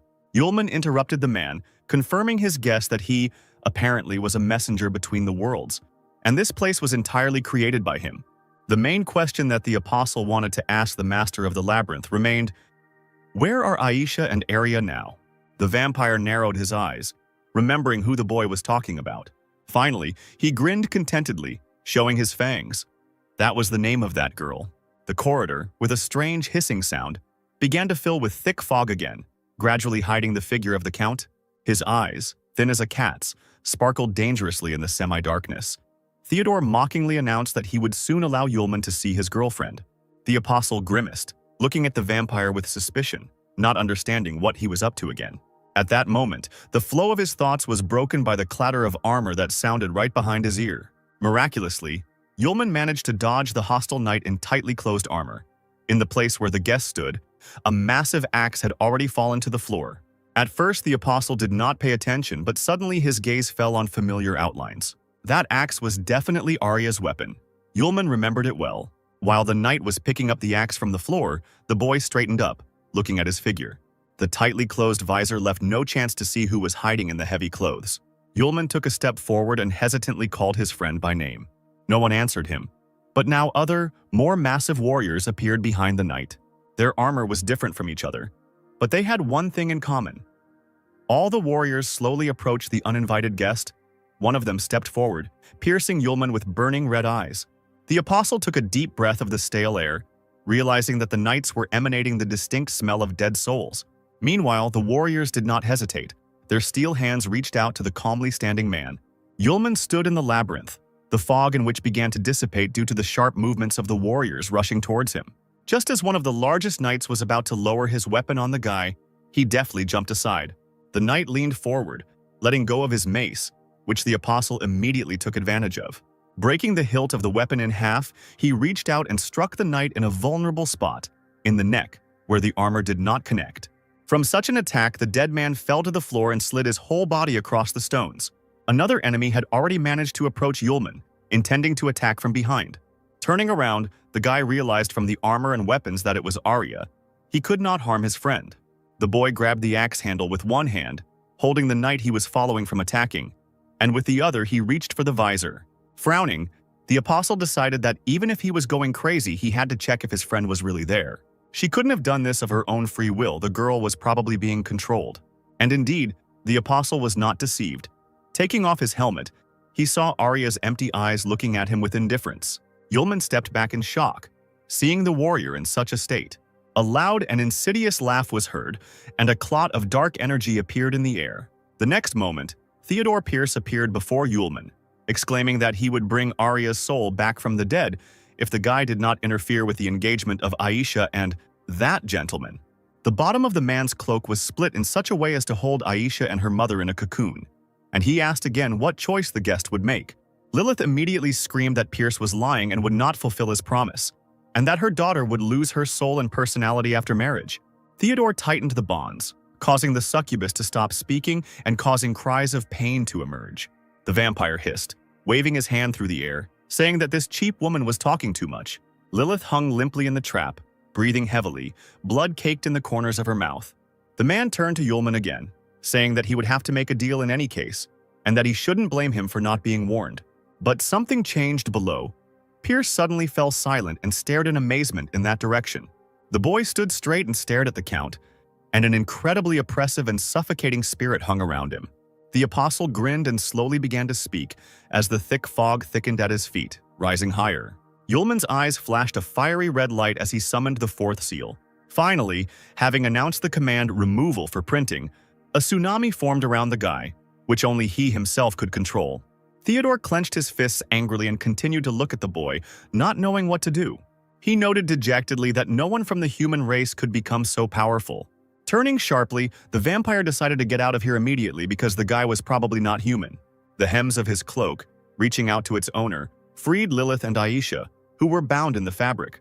The mother and daughter fell headlong without regaining consciousness. But on the ground, the apostle caught them, holding his relatives securely by the waist. Lilith was the first to wake up. She looked extremely guilty, and with dry lips, she whispered to the apostle that she was asking for forgiveness for her mistake. Tears poured from her large purple eyes. The woman begged him to leave her here and go with Aisha. Yulman unexpectedly looked affectionately at the one who so fiercely prevented his communication with Aisha, promising to save her too, so that everyone would remain alive and well. The apostle turned his gaze to his beloved, carefully examining the girl, whose chest was heaving with intermittent breathing. Yulman promised himself that he would make the Count regret coming to this world. Meanwhile, the fugitive rushed headlong into a large, round red portal right at the very sky. Having flown almost to the very border, Theodore bared his teeth. When he gets out, he will block the labyrinth of thought forever. The man decided that the guy, no matter how strong he was, would not be able to get out anyway. But his plans were not destined to come true. The vampire felt a burning pain that sharply ran through his entire body. Pierce screamed, and a stream of ice-cold blood burst from his wide-open mouth. Pierce ran his hand over his charred chest in confusion. The burning beam had taken away his right arm. The man knew that in the labyrinth of thought, he was the strongest person. But now, everything was different. But there was one exception. Someone else's power must not exceed the limit. Like a ghost, Yulman's figure slowly materialized in front of the master of the labyrinth, scorching him with just one glance. The vampire's face took on a stupid expression, and for a moment he was completely dumbfounded. However, the next second his squeal was heard in the air. Theodore did not want to put up with his fate, and the shadow split into several parts. If he has 3 of his own shadows with him, a man will be able to move freely to any of them. Moreover, this guy definitely won't be able to handle all 4 entities at once. But Pierce's problem was that he completely underestimated Yulman's incredible strength. Something tugged at the vampire's cloak, and he stopped abruptly, turning his head in irritation. With glass eyes from which fire was burning, the apostle looked at his opponent, tilting his head to his shoulder, asking where he was going. Drops of blood glistened on the Lord's face. He sobbed, caught so suddenly, and began to wail that no one could kill him. Yulman held the vampire by the collar with both hands while he stuttered and threatened him with connections in the world of the dead, thanks to which Arya's soul would disappear. The apostle interrupted the flow of meaningless speech by shaking the powerful master of the labyrinth well, like a rag doll. He strictly ordered not to call Arya his girlfriend. Pierce shouldn't vulgarize everything. Removing his left hand, he dug his right hand into the vampire's chest, causing him to shudder once again. Yulman mockingly said that, by a coincidence, he also had acquaintances in the world of the dead. Feeling the boy's incredible energy, Theodore realized with horror that that gentleman had the same energy when he first appeared to trample the Empire. Blue light filled the Count's eyes, because this energy is the source of all life on Earth, the energy of the Source. Yulman approached the Count's ear to whisper someone's name to him, and then, without warning, with a single gesture, he swung Pierce with just one hand, as if he weighed nothing. The apostle ordered Harvey to come out to him and launched Theodore Pierce down like a ball. There was a huge explosion that destroyed the towers of the palace and illuminated the space with a blue color. The vampire's body lay in a crater in the ground, and the labyrinth was broken. Looking up into the dark sky, the Count barely moved his dry lips as he pronounced that very name. At that moment, a huge piece of stone landed on his chest from a great height. Then a crack appeared there, and a bright red light began to break through. Someone's bones were tearing apart the stone, helping themselves to get out into the world. The gap gradually became larger under the influence of inhuman force. Finally, the skeleton stopped, and a stone pillar burst out from under the ground like a tree. Inside it, like a butterfly in a flower, sat that same Harvey, a young guy with purple hair, frowning as he looked around. Theodore managed to jump aside, and now, sitting nearby in torn clothes, he looked at the new arrival, surprised that he had come in response to the call. Pierce shook his head and devoured the Dark King Harvey with his eyes. Yulman, with his hands in his pockets, slowly materialized in front of the king. He frowned, showing a row of sharp teeth, and it seemed he was not happy about the apostle's appearance. The Count burst out laughing. He had heard about Harvey's bad character, who disliked rude people most of all, and now he was clearly angry with that stranger. But then, the King of Darkness coquettishly reached out to Yulman, grabbing him by the collar and smiling sweetly, declaring that he did not recognize him at all in this outfit. The student boldly removed the stranger's hand, demanding that he leave him alone, while Harvey pretended to be offended, since they hadn't seen each other for 1,000 years, and Yulman trampled all his feelings with his rudeness. Pierce's eyes nearly popped out of his sockets. He was so shocked by what he saw. The apostle rolled his eyes and asked Harvey not to get excited and to help him, who immediately looked at the guy with interest. Then, smiling playfully, he said with satisfaction that now Yulman needed help. Without saying a word, the student led the King of Darkness to his friend, who was standing motionless to the side. Pointing to Arya, the apostle asked if Harvey could help return her soul back to her body. The demon, instantly becoming serious, approached the girl and began to examine her, muttering that there was one but. He turned to Yulman and looked at him with distrust, asking why he wanted to help a common man so much. For the first time in all this time, the apostle allowed himself to smile, answering that Arya was his friend, nothing more. The girl's shell stood firmly on its feet. Its glass eyes looked straight ahead and expressed nothing. The corners of Harvey's lips curled downwards, and for a few seconds he looked at the mortal with a disgusted expression on his face. Then, shrugging his shoulders, he smiled broadly, replying that he would fulfill the request in exchange for a night of passionate love with Yulman. He created fire on his palm and looked gloomily at the King of Darkness, who nodded, assuring him that he would help for free. Returning to his domain, Harvey called the magic mirror, which immediately began to shower its owner with compliments. But he quickly ordered it to remain silent and get to work. Now alone, the Dark King was extremely serious and ordered his servant to scan Arya's body to find a soul that matched it. The mirror took on the form of a huge ancient tome, whose pages quickly turned by themselves. But even at such speed, the right name among the countless others did not escape Harvey's keen professional gaze. Nodding to himself, the King of Darkness mentally summoned a magic feather into his hand. It circled in the air and stuck its sharp end right into the name carved into the tome. The next moment, Arya's soul, whole and unharmed, jumped out of the book. The girl looked around in amazement, not understanding where she was or what was happening. She flinched when she heard a familiar voice calling her name and slowly turned around. Arya looked at the speaker with distrust, carefully approaching him. The eyes of the saved soul filled with tears. She sobbed, whispering the name of the person in front of her. Yulman smiled broadly, closing his eyes with joy, and was already about to greet his old friend. But she, to his incredible surprise, pounced on the guy, kissing him right on the lips. Tears glistened on Arya's dark eyelashes. In the last seconds before her death, she thought only of Yulman.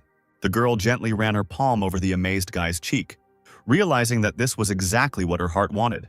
Arya smiled through her tears, looking devotedly into the eyes opposite. She really liked Yulman. He blushed, not knowing what to answer when his friend confessed her feelings for him, saying that she was afraid of never seeing him again, and now decided to confess everything so that there would be no more regrets. The student muttered something, but the girl did not hear him, being sure that he heard the call of her heart. Yulman smiled, saying that Arya had expressed her joy at the meeting of two friends so beautifully and naturally, which had stunned his friend's soul. She instantly became angry and grabbed Yulman by the collar, shouting that he had ruined the entire romantic atmosphere. Harvey, watching this, just rolled his eyes and asked Arya to quickly return to her body because she shouldn't linger. Arya frowned and gasped, completely unaware of the stranger, and asked who he was. But she was even more frightened by her own body.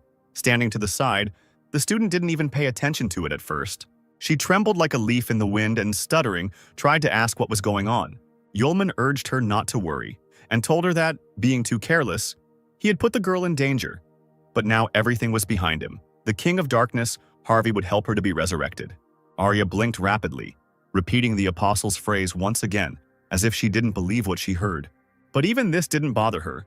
Arya finally asked the question that Yulman feared most of all. Who is the guy? The student lowered his head, not daring to look his friend in the eyes, and immediately asked for forgiveness, because he had not deliberately hidden this from his friends. Arya's soul froze in the air, waiting for the revelation of Yulman's terrible secret. The guy exhaled and confessed that he was the one whom all people were very afraid of. He was the first apostle. Yulman held his breath and a deathly silence reigned on the street, interrupted only by the sounds of the night. Finally, Arya's soul let out a laugh, pressing her hand to her mouth. The guy raised an eyebrow, looking at the girl with confusion. The student laughed softly, holding her stomach, as if Yulman had just said the greatest stupidity in the world. The girl clasped her hands behind her back and easily rose into the air, smiling and saying that she would not have believed in such nonsense if she had not visited the world of the dead. Could such an eccentric really have been the first apostle? Arya chuckled and flew very close to the guy, who was looking at his friend with wide eyes. She was silent for a moment, then smiled sincerely thanking Yulman. He couldn't believe that he wasn't pushed away, accused of lying and betrayal. The touching moment was ruined by the King of Darkness, who rolled his eyes once again and loudly hissed, drawing attention to himself. Harvey pointed towards the body again, reminding Arya's stunned spirit that it was time to come to life or else the body would soon go rigid. The girl nodded and immediately flew up to her shell, looking closely into her own eyes. Before diving into the body, she turned to Yulman for the last time in this state and asked him to wait for her so she could talk about the rest. Arya's whole look said that she didn't care who Yulman was. The main thing was that he was the one she really liked. A second later, the living Arya took a deep breath, all illuminated by a blinding golden light. Yulman approached her from behind, carefully holding her with both hands so that she would not fall. Harvey spoke up, smiling as he concluded that the resurrection had been successful. But that wasn't the only news. As it turned out, the memory of the soul and the brain cannot function at the same time, so after waking up, Arya will forget about what happened while she was a soul. At Yulman's indignant cry, the King of Darkness stretched out his lips for a kiss, offering it as compensation. But the guy only waved his hands at him, saying that he forgave this oversight. Then Harvey turned, winking at the apostle to leave. He still had a lot of things to do. Yulman called out to the King of Darkness, offering to listen to him about an interesting matter. The student glanced sideways at the beaten vampire behind him, telling about their meeting. He was able to use dark magic to summon a spirit, and the Count also smelled of underground grass, the grass of immortality. Hearing Harvey smiling made his face immediately twist, and dark veins appeared on his face. His figure was enveloped in a dark, gloomy, and cruel energy, and the man himself turned black with incredible rage. The vampire's soul immediately flew out, and his body remained sitting on the ground with its mouth wide open. Harvey held Theodore's head with his left hand, barely keeping from crushing it. The deity's eyes burned with anger, and in a voice full of hatred, he asked the count who was paying him with souls for the underground grass. Squealing, the vampire immediately admitted that for reasons unknown to him, those spirits really liked the underground grass from the human world. Pierce exchanged the grass for souls, but never asked their names. Narrowing his eyes, Harvey aimed the deadly light straight at the vampire, causing him to cry out in pain. Theodore kicked in the other man's palm. Blood began to flow from the spirit's eyes, and he began to scream that he knew nothing. Finally, the King of Darkness returned to his previous state and grimaced. Apparently, the vampire really didn't know anything. In an instant, instead of the Count's soul, a small purple light squeaking for mercy appeared on Harvey's palm, for ease of transportation. The deity was going to go with it to the world of the dead for identification. After this, the man began to climb back onto the rock he had arrived on. Hearing Yulman following behind, the King of Darkness turned to the boy with a smile and thanked him. The apostle returned the smile, replying that Harvey had helped him a lot, and this was his gratitude to the king. A few seconds later, the throne, in the form of a huge stone, sank into the ground with a crash. Harvey is a deity born in the world of the dead, but every time he hears about the underground herb, he reacts quite sharply. Yulman thought that he was either out of his mind or had lost his magic. Since there are those in the world of the dead who collect this herb, it means that someone wants to put a seal on Harvey, and that's why he's angry. The apostle thought that it would be better for him not to go there. The King of Darkness would sort it out himself. Yulman, holding his hands in his pockets, looked at the bright sunrise, then headed towards the rocks. Lilith was there all this time. Leaning against a stone, she cherished her unconscious daughter in her arms. Coming closer to the woman, Yulman noticed that, as a purebred succubus, such injuries would not particularly harm her. Lilith, like a cornered animal, looked briefly at the guy without answering. The succubus's face was caked with blood, but despite the pain, she noted Yulman's nobility. She had brought the guy a lot of trouble, but he was still ready to come to his aid. The apostle held the woman by the elbow, saying that she had not yet recovered from her wounds and should be more careful. Lilith trembled, realizing that the fierce first apostle from myths suddenly turned out to be so sensitive and meek. The guy hugged the woman, and she immediately remembered the embrace of her beloved, hoping that Aisha had found her happiness. The desperate mother's eyes filled with hot tears and she pulled away. Looking Yulman seriously in the eyes, the once fierce succubus, now just a weakened woman, asked if she could entrust Aisha to Yulman with a calm heart. The guy straightened up and smiled sincerely without answering. Seeing Lilith's puzzled look, the guy promised that he would take care of Aisha, even if her mother did not give him her daughter. The comforted succubus nodded her thanks to the guy, glad that Aisha would not be left alone. Now she won't have to depend on others. She won't have to endure ridicule and humiliation because she's a mudblood. She won't have to be afraid and suffer. But the most important thing is that Aisha will gain the most important thing. She will remain with her loved one forever. Leaving the girl, both approached two pillars with various signs painted on them. Lilith said that the mediator between the worlds, Pierce, was already dead. So if you want to establish contact with the magical world, you will have to wait for someone to open a portal from the other side. The apostle touched the column, noting that previously all hope was in him, but now there was no way to know when the gates would open. The succubus bowed her head and asked for the opportunity to finish the job herself while Yulman left with Aisha. Yulman turned to the woman, asking if she was sure she wanted to stay there. She nodded, saying that she needed to explain to the others what had happened and tell them about Pierce's death. With sadness in her voice, Lilith said that her fellow tribesmen would be very unhappy if she simply left. Yulman understood what she was talking about, so he didn't argue or try to persuade her.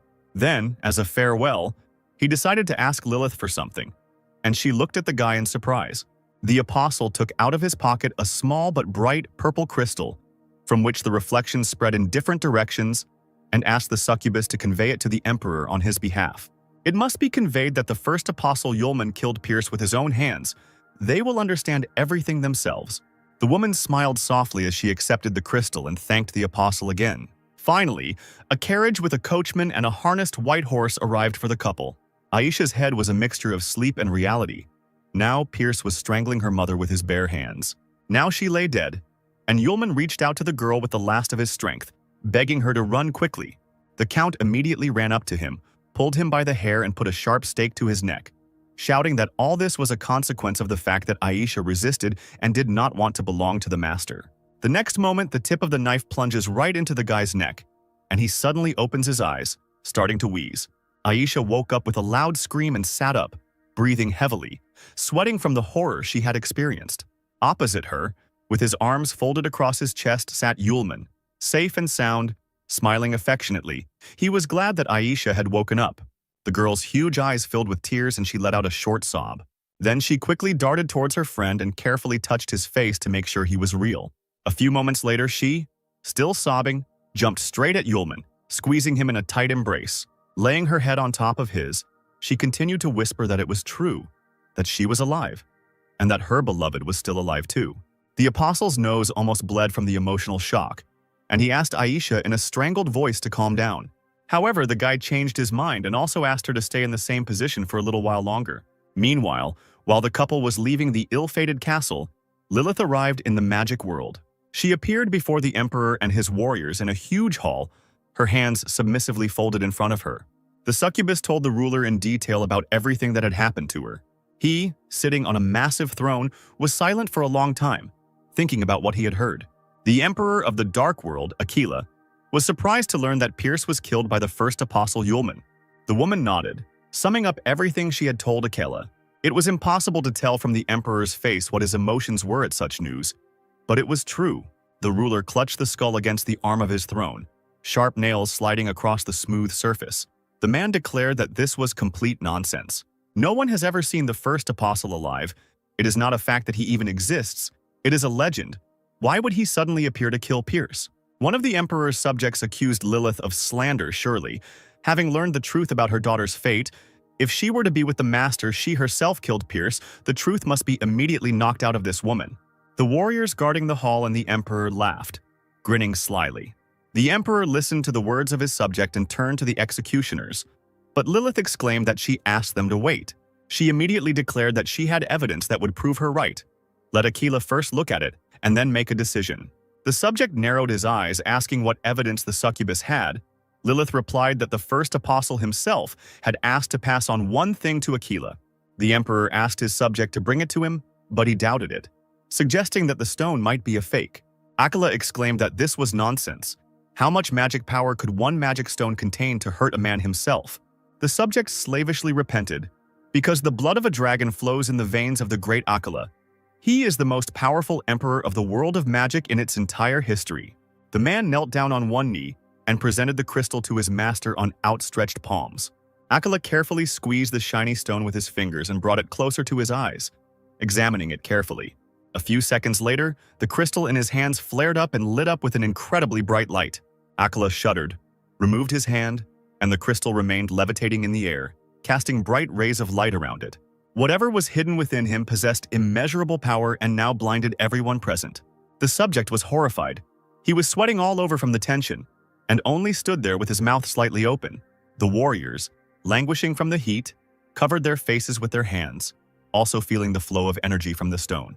A few moments later, it was all over, the light disappeared, and the stone behind it, thick smoke hung low in the hall.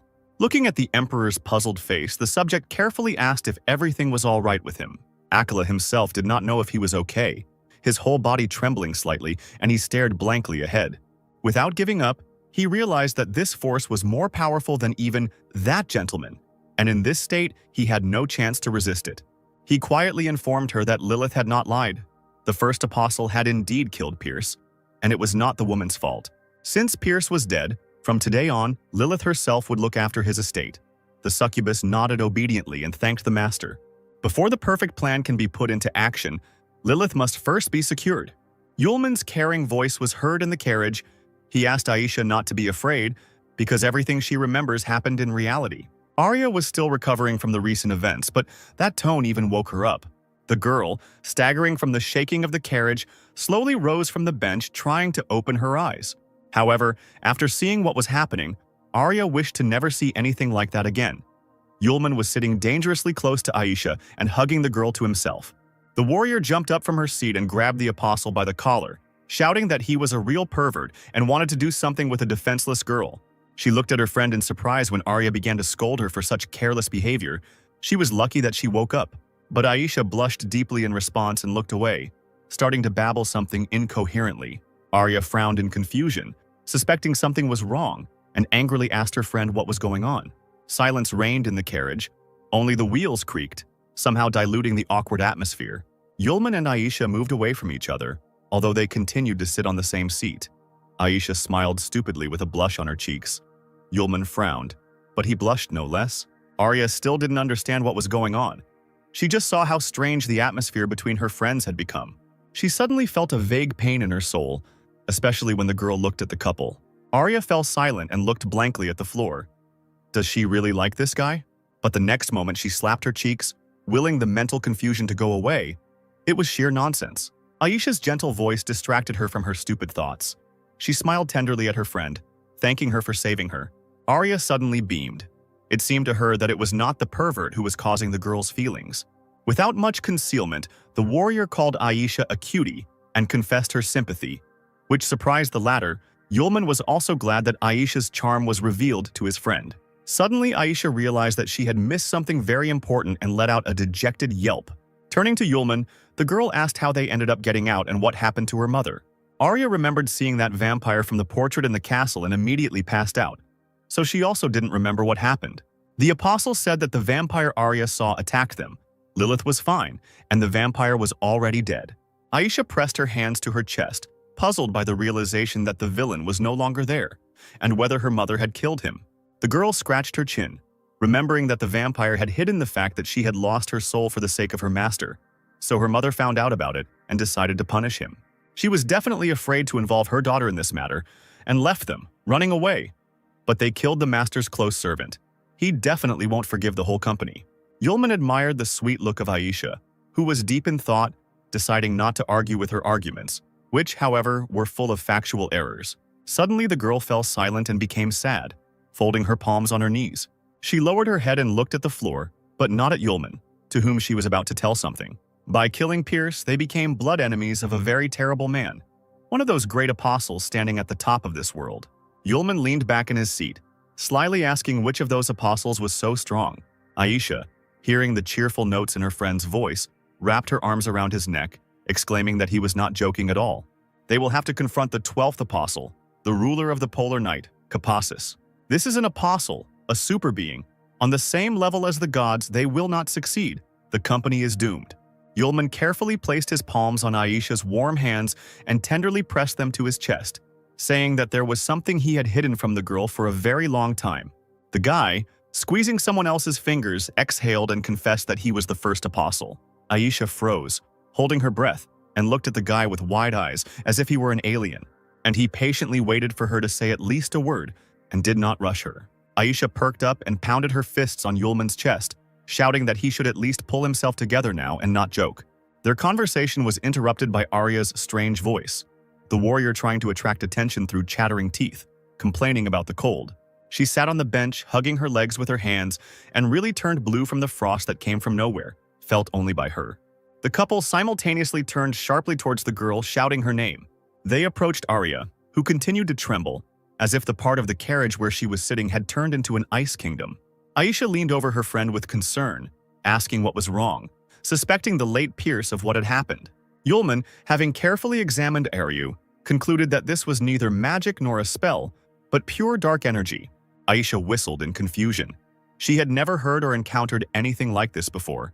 Arya felt herself losing strength, barely remaining conscious, her eyes tightly closed. Her soul was baptized in the dark energy of the afterlife. Some part of it penetrated the body and remained inside. It was necessary to urgently remove the darkness, otherwise the girl was in danger of turning into a walking dead person. The girl leaned back on the bench, exhausted, gradually sinking into the incredible cold. Yulman realized that his source energy would be enough to dispel the dark energy. But for Arya, the source posed an even greater threat. The guy grabbed his head, looking at how Aisha was trying to wake up their friend. He didn't know what to do.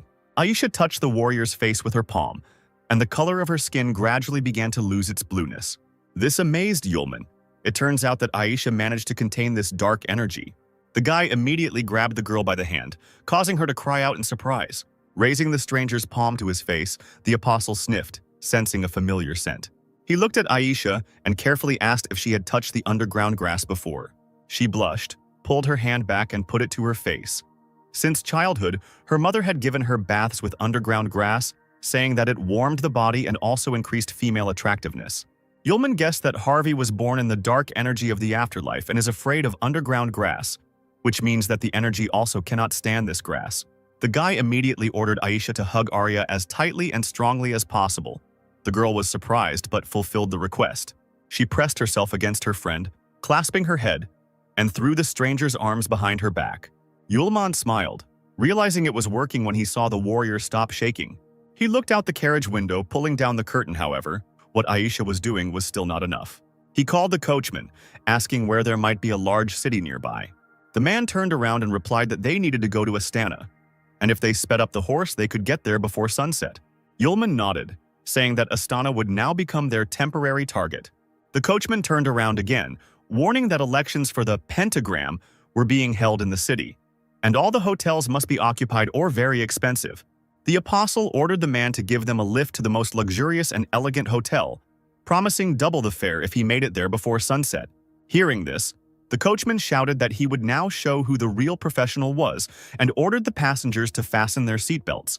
Finally, as the man promised, the company arrived in the city of Astana before sunset. He brought the students to the most luxurious hotel in the city, called the Caesar.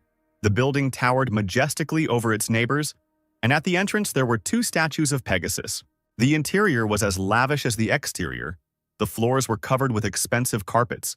Even the hotel guests walked importantly along the corridors, as if they had just stepped off the cover of a magazine. Yulman asked the girls to wait for him at the reception desk. He would rent a room and return to them immediately. The apostle approached the beautifully decorated counter and asked the smiling employee to provide 2 rooms with bathrooms. The girl expressed her regret because too many mages had arrived for the selection for the Magic Academy this week, and only the Imperial Suite was left. Yulman fell silent for a moment, realizing that he would be able to be in the same room with Aisha. Blushing and shaking his head, he announced that he would choose this room, when suddenly a loud voice was heard behind him demanding the Imperial Suite. A tall, fair-haired, impudent-looking guy held a pretty girl by the waist and rudely ordered the worker not to hesitate, but to fill out the paperwork and check them in. She became embarrassed and apologized, drawing the stranger's attention to the fact that Yulman was first. The blonde walked up to the counter, ignoring the apostle, and said that he didn't have enough money for such a room. He rudely reminded that he was a VIP client of the hotel and a friend of the director, so a room for him would cost 500 gold per night.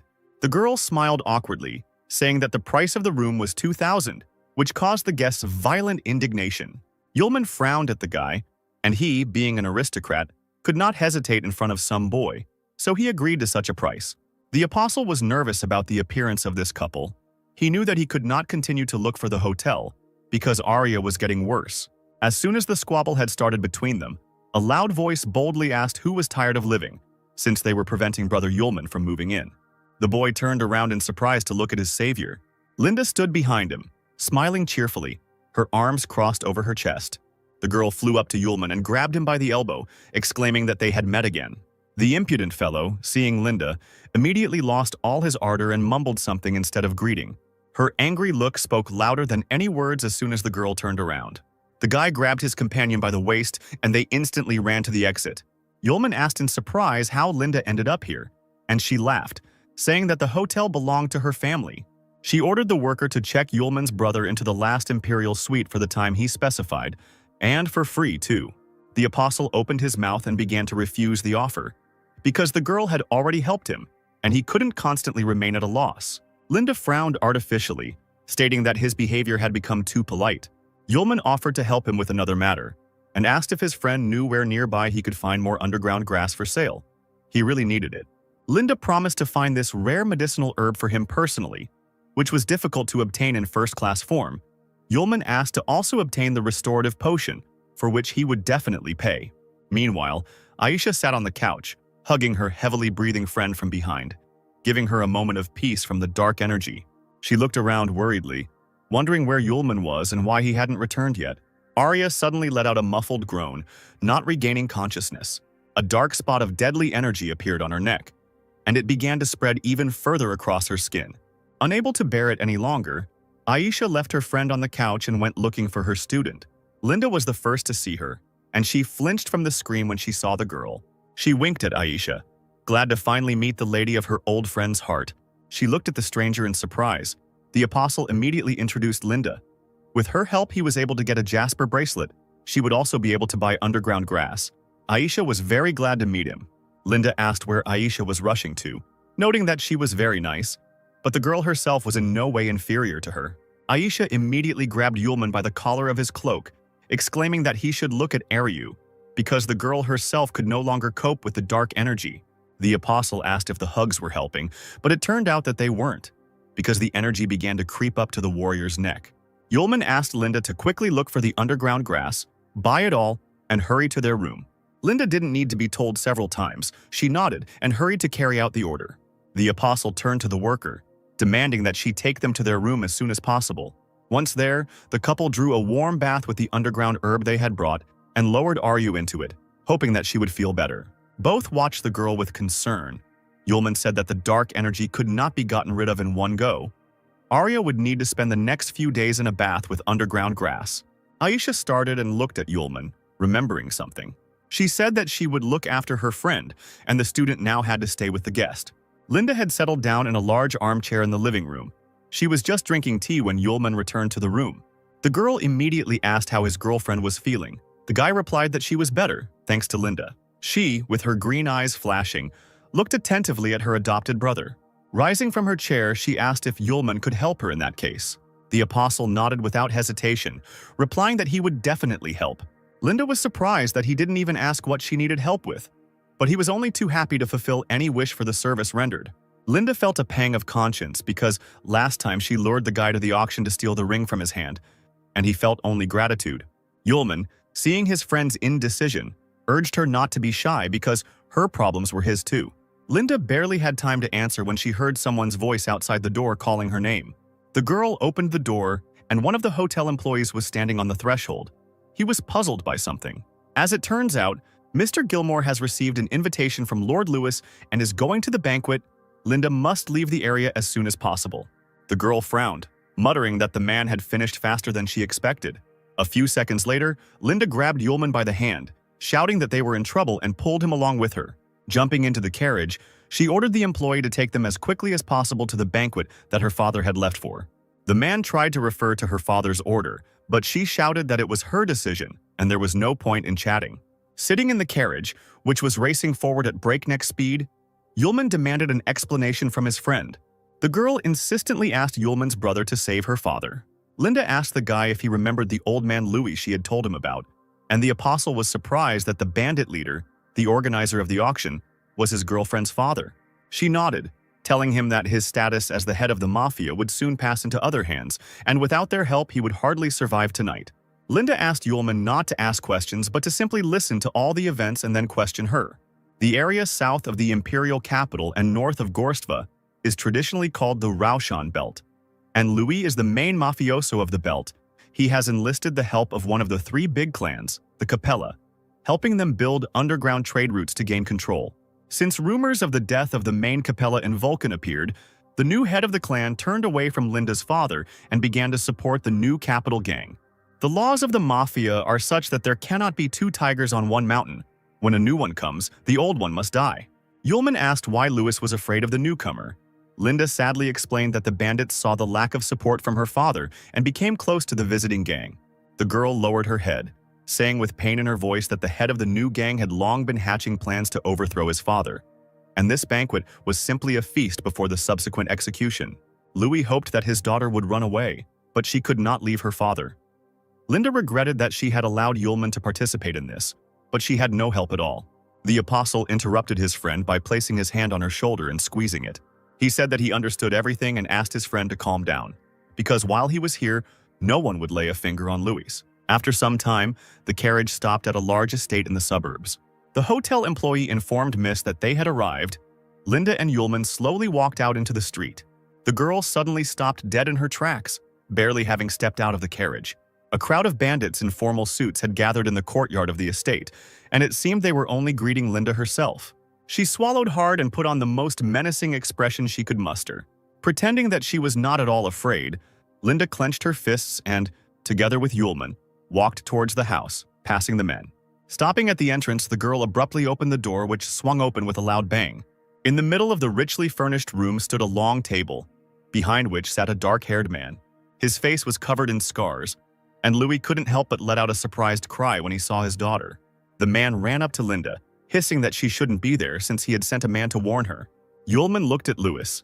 wondering how such a large and hostile man could suddenly have such a beautiful daughter. The guy's gaze fell on the numerous snacks. The dishes sparkled every now and then in the bright light, and the various dishes beckoned with their aroma. The apostle felt dizzy from the abundance of aromas. He had not eaten anything special for a long time while on the road. Linda pounced on her father with accusations, screaming that her own daughter could not abandon him at the most important moment in her life and simply run away. A loud voice was heard, belonging to the man who sat at the head of the table. He was stripped to the waist, covered in scars, with a long red beard. The stranger praised the energetic daughter of old Louis. As it turned out, the man had invited the whole family to this wonderful feast, and it was a good thing he didn't have to send for Linda. The stranger bared his teeth and wanted to say something since the girl had dared to appear in person. He was immediately interrupted by Yulman, who shamelessly grabbed a glass of drink standing on the table, asking Linda why this juice tasted so strange. The girl warned that this was a fruit wine from the Western continent, and that it would quickly make you drunk.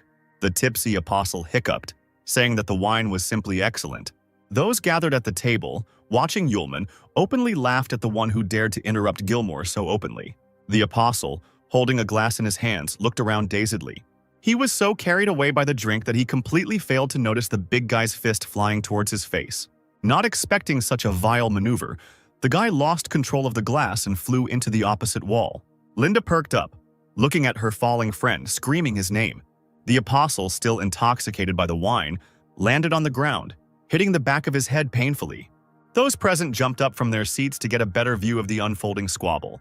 Gilmore, clenching his fists so hard that the veins stood out, growled that he hated those who interrupted him the most. Linda came closer to the big guy, and a fiery tornado began to form on her arm like a hoop. Seeing this, one of Gilmore's bandits jumped up behind the girl. Old man Lewis took the blow, pushing his daughter aside. A hurricane swept through the room, sweeping away everything in its path, including the sumptuously laid table. One of the bandits, remaining seated on the surviving chair, managed to grab only a glass from the table and now looked with disappointment at what was left of it. He turned sullenly to old Lewis, saying that he certainly had not expected to eat that evening. In the confusion, the man missed the moment when a red-haired woman ran up to him.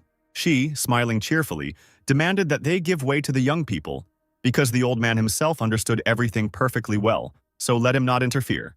Another guy with a massive chain around his neck grinned, saying that in the world the weak always obey the strong. Lewis lost his support. Let him not blame anyone now.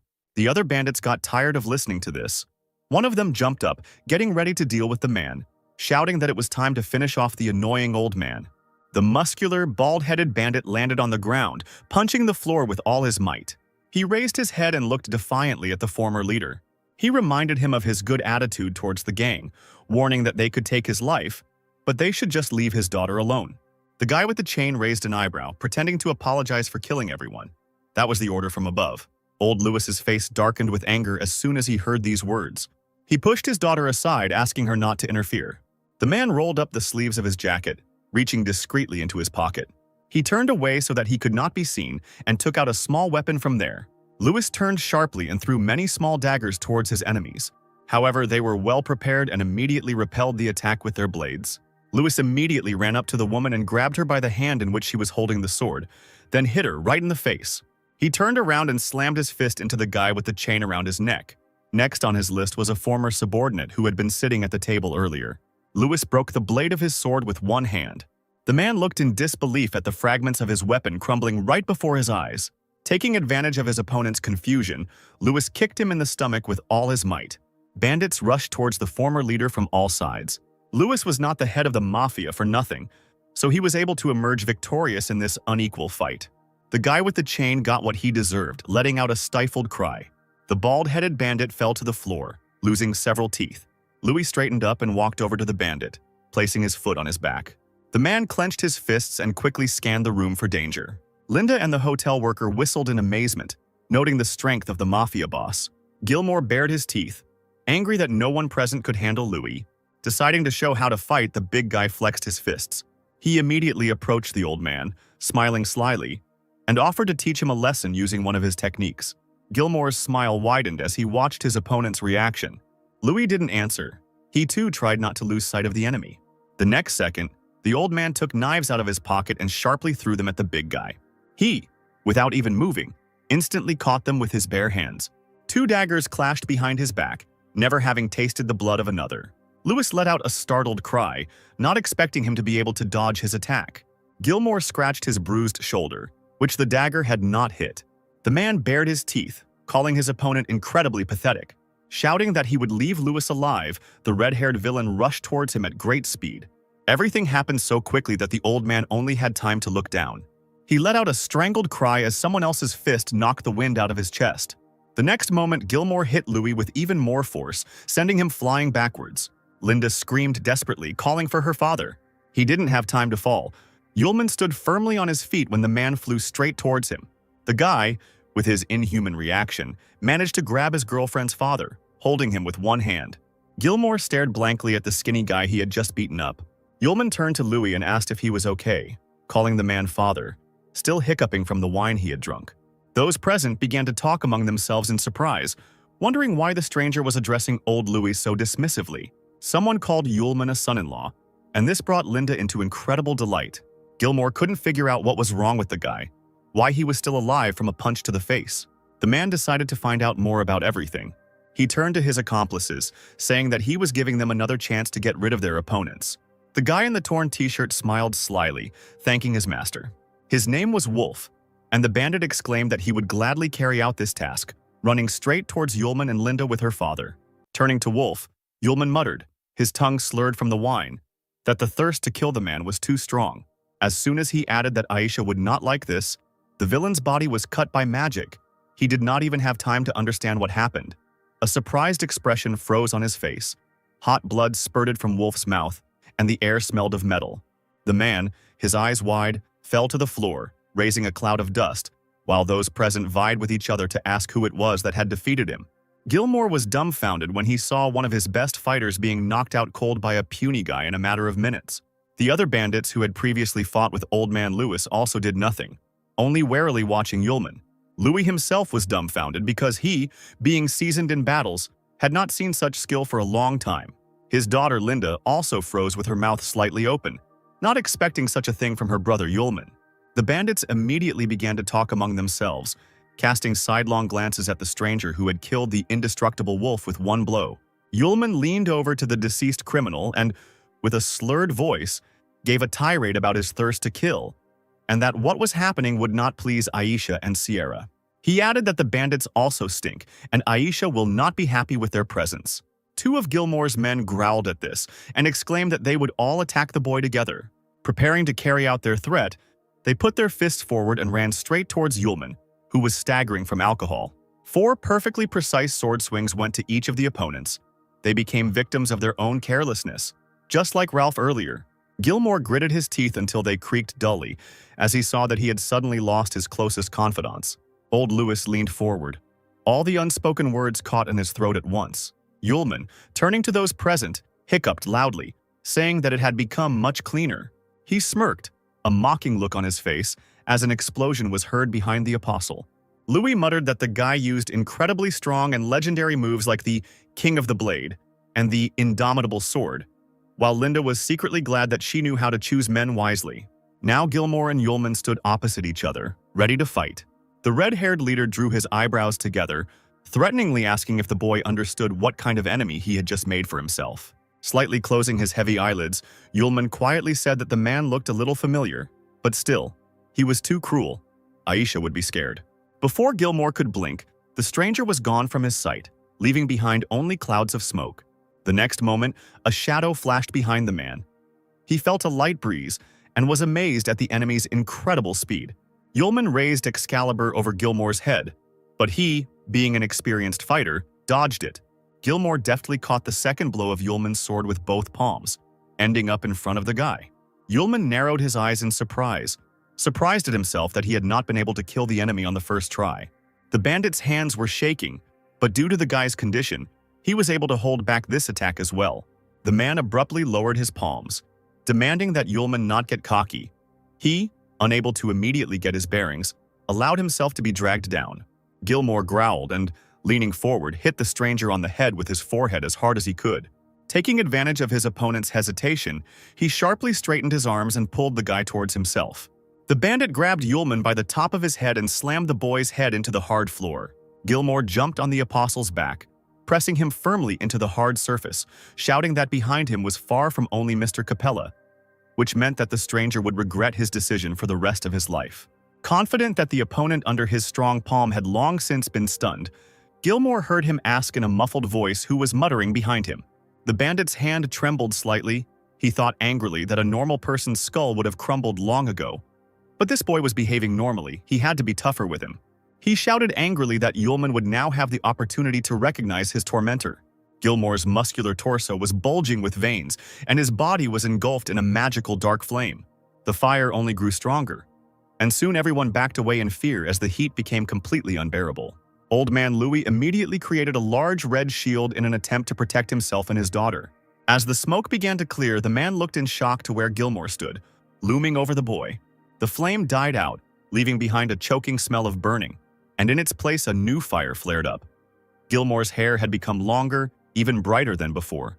The bandit turned into a giant with gray skin. The scars turned purple. The man looked at his hands, exclaiming that he had succeeded. The apostle tried to get up, wheezing that he felt unwell, and the monster towered over him with a victorious grin, assuring Yulman that he was lucky enough to see Gilmore's true face before he died. His head was buzzing unbearably. The voices around him were causing pain. The guy decided to do something. As soon as the giant extended his huge hand towards the apostle, Yulman ordered the first seal to open, and a bright purple light with white veins flowed upward. Gilmore noticed the changes and snapped his sharp teeth. As it turned out, his opponent had also gained strength.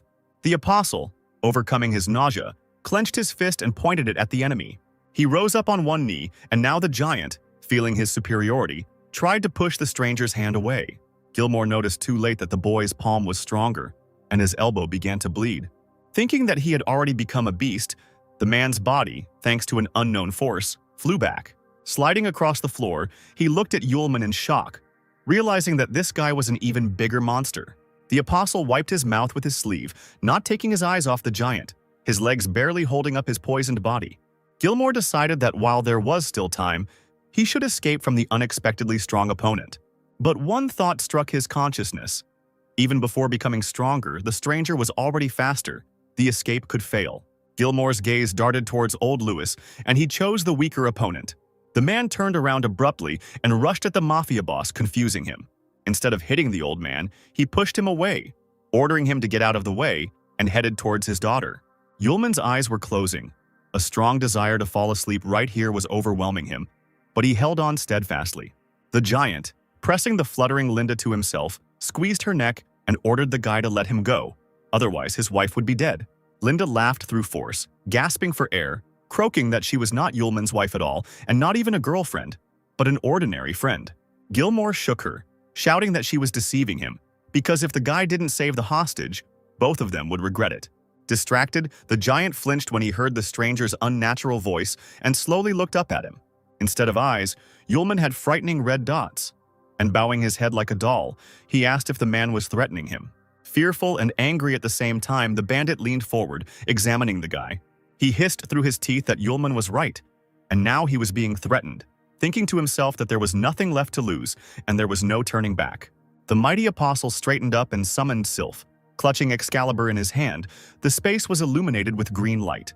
As soon as Yulman raised his hand, a tornado of the same color formed in the air, the glow instantly blinding the monster. The bright flames ate away at his eyes, and Gilmore howled like a wild animal, refusing to give up. Linda closed her eyes and bit her lip, realizing that in Yulman's heart there was only room for Aisha. She herself was a fleeting acquaintance to him, meaning nothing. It was her fault that she met the guy so late. The apostle's sword did not cut directly, but formed a wall of powerful energy directed at Gilmore. In a moment, the room was destroyed. The bandits outside saw smoke and debris, while hearing the screams of their boss. The surviving soldiers, shielded from the fire, stood in a room filled with smoke and could not believe their eyes. Old Louis, not believing that his daughter would survive, now looked at her, safe and sound, calling her by name. The girl responded in confusion, standing at the epicenter of the explosion, green circles hovering around her body. Startled, she began to look around in fear, seeing only destroyed walls in front of her. She had not yet fully realized that she had survived, and Louis realized that Yulman had used the sword to perform the Heart's Desire act, killing Gilmore without hurting his daughter. Yulman, drunkenly hiccuping, slowly approached his friend, asking if he had scared her. The apostle smiled kindly at Linda and embraced her, surprising the girl even more. He immediately frowned without breaking the embrace, turned to the bandits, threateningly saying that they would no longer dare to interfere with Luis. The surviving trio listened to the muttering of the boy with his expressionless face and trembling hands. Yulman, staggering, began to mumble in a drunken state that now Linda was his person, and to kill her would mean becoming his enemy. Even now, watching her hiccuping savior, the girl was incredibly touched. The room, probably a bedroom, was gently illuminated by the first rays of the sun, coming from a large window. Yulman opened his eyes slightly, looking at the ceiling, and realized that both his arms had gone numb overnight. Turning his head to one side, he discovered a soundly sleeping sylph who had once again run into his bed. Linda lay on the left hand of the apostle, and it looked rather strange. The guy's eyes widened and he sat up in bed, completely unable to remember what they had been doing there last night. Memories of yesterday's feast in a rich house began to appear in his head, where, together with Sylph, Yulman tried to convince the leader of the bandits to let the girl's father go. Then he drank a glass of strange juice, but Linda warned him that it was not juice at all, but a fruit wine from the mainland, which quickly makes you drunk. At that moment, Yulman's friend raised herself on her elbow, blinking sleepily, and greeted the apostle. Sylph also woke up, rubbing her eyes, asking her master what he had been muttering since early morning. Yulman sat in bed, hunched over, and was very unhappy, asking to be given time to think. The apostle stood up and went to the window, deciding to put his memories in order. Yesterday, if he was not mistaken, he got pretty drunk. The guy leaned both hands on the windowsill, gazing out at the busy street. He breathed a sigh of relief, realizing that everything was fine with the city, since the last time the situation ended badly. Yulman shuddered and froze in place, feeling the touch of someone else's hands from behind. Linda hugged him tenderly from behind, whispering whether the apostle remembered the words he had spoken yesterday. The guy went cold, asking in a trembling voice what he could have said. Linda smiled and blushing replied that her friend called her his person. Sylph opened her notebook, noticing without emotion that these words were accurate. She wrote everything down. Yulman abruptly stepped aside, waving his arms. He had drunk a glass of juice yesterday and didn't remember anything else after that. The apostle looked at the girls with bewildered eyes. Linda put her finger to his mouth, gently telling him that he shouldn't say anything. She knew that the guy would take his words back, and it was a pity that she had already believed them. Then the girl waved her hand in front of Yulman, saying that she would not insist on his responsibility for this, but would simply wait for the day when he himself wanted to accept her. Meanwhile, workers were restoring the destroyed mansion, carting away pieces of walls and scattered furniture. Old Louis and his assistant turned around sharply, surprised by the arriving guests. Louis joyfully greeted yesterday's group of rescuers, immediately asking Yulman if he had rested well. The guy felt very awkward and scratched the back of his head, smiling and replying that everything was fine. The man sincerely thanked the apostle for his help, who laughed sheepishly, replying that he was glad of the good results, thinking to himself that he did not remember anything. Louis announced that the remaining people had recognized Yulman's strength, so after the discussion, it was decided to make the guy the head of the Zhaoshan Mafia. The apostle's eyes widened and he waved his hands. Managing the mafia would not be interesting to him. It would be too much trouble. The old man immediately offered to become the organization's secret guard and not deal with his direct duties. Yulman froze in indecision. Linda immediately grabbed his hand, urging him to agree. The girl's cheeks turned red. Tears glistened in her eyes. She sighed and quietly said the words that her friend had told her. She was under his protection. The apostle rushed to console Linda, asking her not to cry. He could not stand it when young girls cried. His girlfriend immediately perked up, jumping around Yulman like a puppy, and he wanted to leave here, thinking that he had once again gotten into another mess. 2 weeks flew by in the daily chores, while changes were also taking place in Baimo's castle. In front of the wide gates, decorated with white and blue ornaments, stood 2 figures. The fair-haired youth removed the hood from his head, which covered his entire face, when his interlocutor asked if the job was done. The blonde nodded. He did everything as his uncle, the imperial sage Chester Bollet, ordered. The thing was already with Princess Luna. She didn't suspect anything. The man extended his hand so that the messenger bird flying towards him could land on his palm. He told the boy to stay in the laboratory and work hard on the experiments. Chester squinted and pushed his round glasses up the bridge of his nose as he began to read the letter. Hasadan noticed that his uncle's mood had changed and asked what had happened. As it turned out, it had become known that Gilmore was dead. The blonde's eyes widened, afraid that the Capella clan, who had secretly covered up his and his uncle's affairs, had sensed something. Gilmore was a test subject with superpowers, and now he's been killed in a one-on-one fight, and it's still unclear what kind of person did it. The Imperial Sage burned the letter with a snap of his fingers. A small flame that appeared in his hand incinerated the paper. Chester was not at all worried about Gilmore's death, calling it a manufacturing defect. Hasadan gritted his teeth, noting that now it was necessary to follow his killer. He would soon end up on the altar of 5 stars. The boy asked his uncle when they could return Sylph, the Bollet family's crown jewel, but Chester blamed Hasadan for the loss of the sword. His eyes gleamed slyly from behind his glasses. The man reminded him that Aces was protecting this impudent fellow, and they didn't need to rush into this matter. There had been no news from the old man lately. The search was ongoing. Bali had heard that Sierra Charlotte was acting as the director of the academy. The man chuckled, saying that very soon Aces would realize that he could not protect anyone.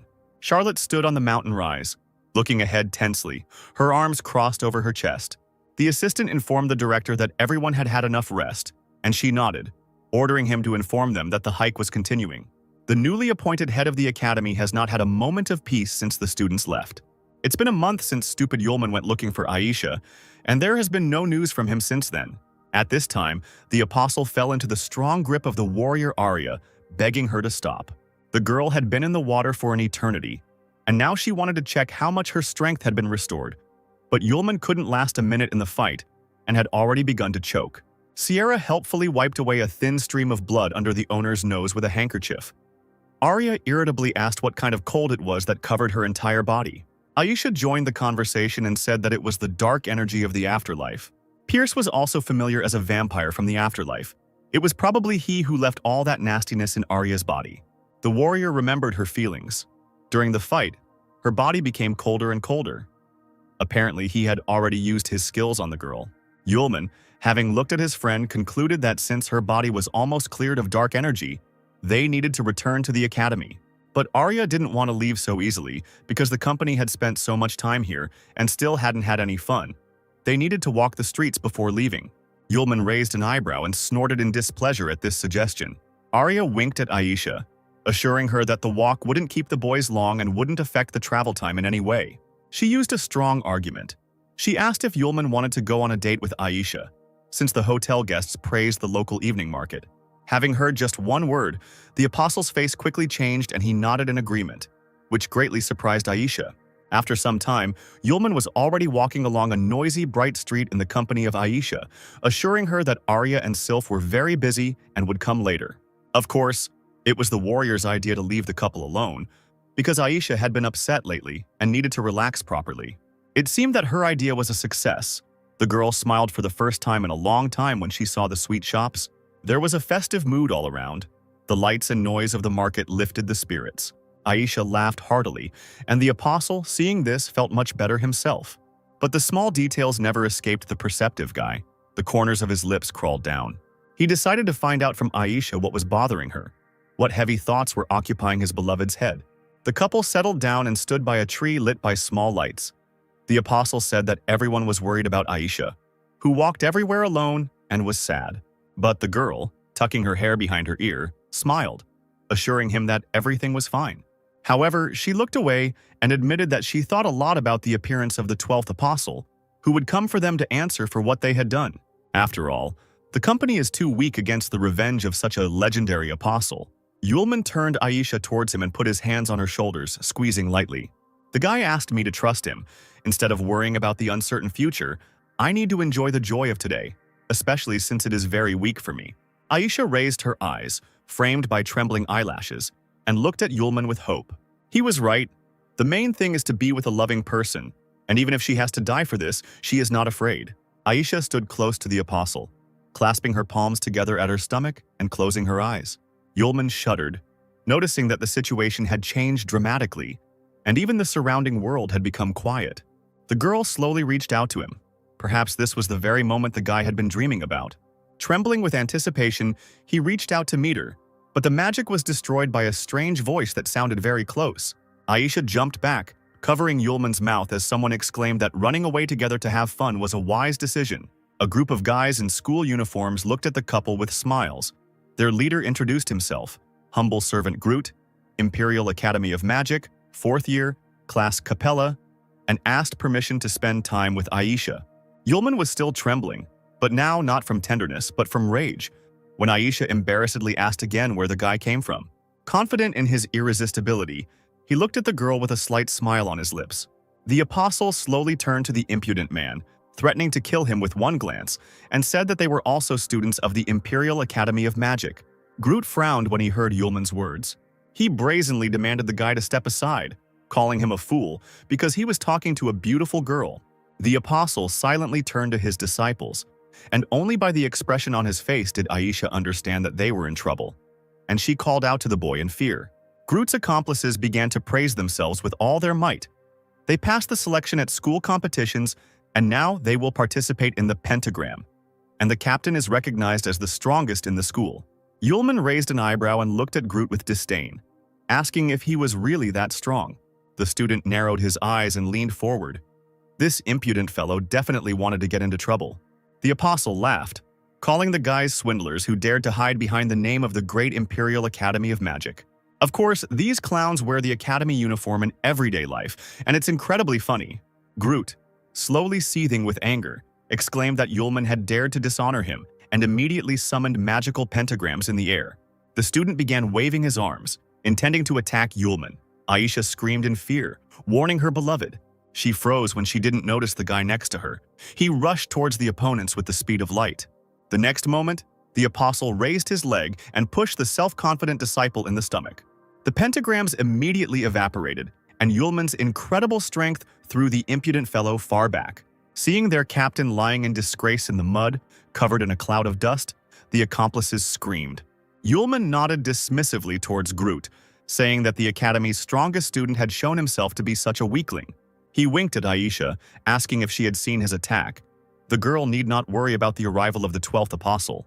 Yulman wanted to tell his identity again, but then he was interrupted by a commanding female voice asking the students what they were doing there. One of them pointed his finger at Yulman, shouting that he had beaten up Captain Groot. The apostle chuckled, turning in their direction, shaming them for even running to complain. But the next second he fell silent, staring dumbfoundedly at the director.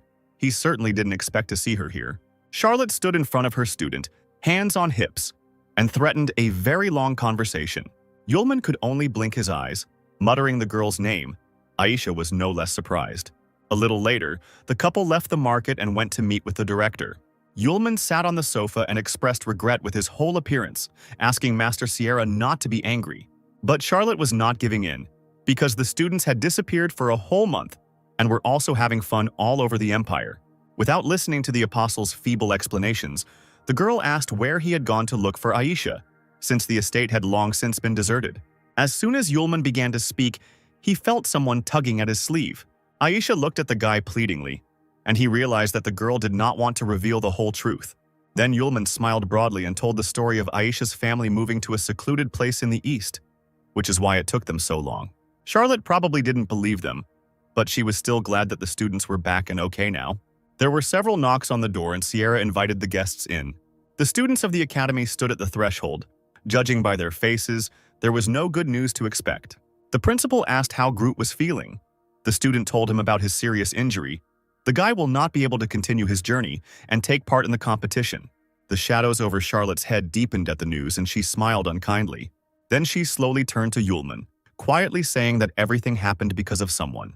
The apostle tried to justify himself. He didn't know that he would meet a student dressed in the academy uniform at the market. They objected to him that the team had passed difficult tests and became the best to represent the academy at the pentagram.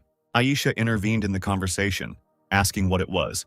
Sierra explained that the pentagram was a great celebration for the continent, held every 3 years between the 5 best academies, and was held in honor of the great heroes of the past, the ancient seals. The academy director covered her face with her hand in despair, moaning that there were only 2 weeks left until the start of the competition, and the best team was out. The guy who entered the room a few minutes ago suddenly offered to give the student the opportunity to replace Groot and perform, since he had proven himself to be a capable fighter. Everyone present turned sharply towards the door, and Groot's close friends showed genuine shock on their faces from what they heard. One of them rudely shouted in Yulman's face that the director could not allow the guy to join their team. Aisha clenched her fists, deciding on something for a few moments, and finally took a deep breath, gathering her courage. Turning to the apostle's opponents, the girl exhaled and offered her candidacy to participate in the competition together with Yulman. The boys frowned and started shouting over each other. They said that each school only had 3 slots in the competition, and now some first graders decided to replace them. Aisha lowered her head in shame, her light hair covering her thoughtful face. The next moment, she looked seriously at the seniors, clasping her hands together. If she proves that she is stronger than them, then she will be able to replace them at competitions. The fourth-year student once again found himself with his mouth wide open, amazed by the girl's impudence. He stood up abruptly and clenched his fists, turning to Aisha, the first year who had underestimated them. Charlotte was surprised by Aisha's behavior because she is usually very quiet and calm, but today she was impulsive. Does she really want to protect a stupid student? The director decided to give her such an opportunity and spoke in favor of arranging a small competition between the two sides. Hearing the indignant cries, the witch put her hands on her hips, declaring that the students had clearly lost if they did not agree. Yulman raised his hand, and from his cunning eyes it was clear that the apostle was up to something. He grinned and suggested that Arya be considered for participation in the battle. Meanwhile, the girl was calmly having fun at the evening market with Sylph. Arya's morning began with her being stunned by unexpected news, which did not make the warrior very happy. Shaking her head, she was surprised by everything that had happened. Aisha had just finished her story. She was outraged that she had to challenge senior students to a fight, and even participate in a competition. Her friend just remembered that just recently the warrior had fought with gusto in the estate. She began to persuade Arya, because participating in the competition was a great experience. You could fight with the best warriors, hone your skills in practice, for which there was also a reward. After listening to her friend, Arya raised her fist up, exclaiming that she wanted to know her power level, and she would be able to get his permission. Aisha asked whose permission was needed, but the warrior only joked and abruptly changed the subject. When asked where Yulman had gone, Aisha replied that he had left early in the morning to say goodbye to a friend. Arya was surprised when this guy managed to make friends in an unfamiliar city. At that moment, she heard Yulman's voice right next to her ear and shuddered. The apostle asked why the girl was surprised that he had friends. The warrior waved her arms, abruptly jumping away from him and calling him a pervert who suddenly appears behind people's backs. Aisha chuckled at this reaction, but Charlotte interrupted the fun, sternly asking if everyone was there. Seeing that the Trinity had gathered around the carriage, the witch ordered them to set off. Several carriages, drawn by white horses, were leaving the city that had given them shelter for a short time. Linda and her father watched the travelers from the balcony. The girl thoughtfully noted that she had probably caused so much suffering to other people, and now she had to pay for it with her own sorrows. Hot tears for the love that had left glistened in the corners of her eyes. Linda whispered to Yulman not to forget her. After a short silence, the girl told her father that she wanted to leave everything she had done before behind and that she would resolve her affairs in other ways. The man calmly accepted his daughter's decision, replying that she could do whatever she considered necessary. Meanwhile, the carriages had already left the city and were now driving along a rough road framed by green meadows. Charlotte suggested that the three ask her questions about magic, since Fenmo was a long way away. Yulman shrugged, replying that he didn't have any such questions, but he wanted to ask about the strange legend about the magical seals in Fengmo, and whether the pentagram appeared because of them. The witch was angry that her student did not know such basic things, but since they had time, she would tell a story. At the point of contact between the Empire and the kingdoms of Kenis and Maiduan, there is the city of Marta, also known here on the mainland as Fenmo. According to legend, around the 2000th year of the existence of the human race, a monster with incredible intelligence appeared here, and it almost managed to send humanity into oblivion. Frightened people called this creepy, super powerful creature a demon.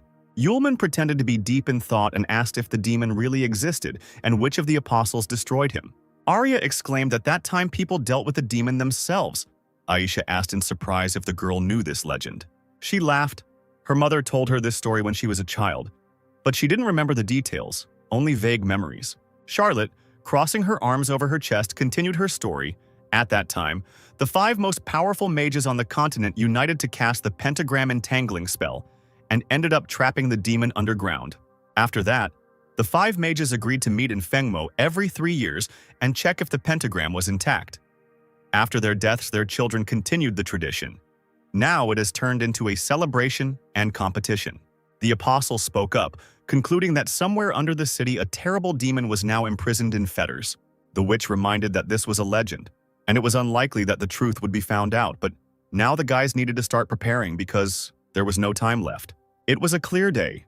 The The sun was jumping on the brightly tiled roof of the hotel. A tall blonde girl asked the employee if the Imperial Magic Academy had arrived, but she was told that there was no news yet.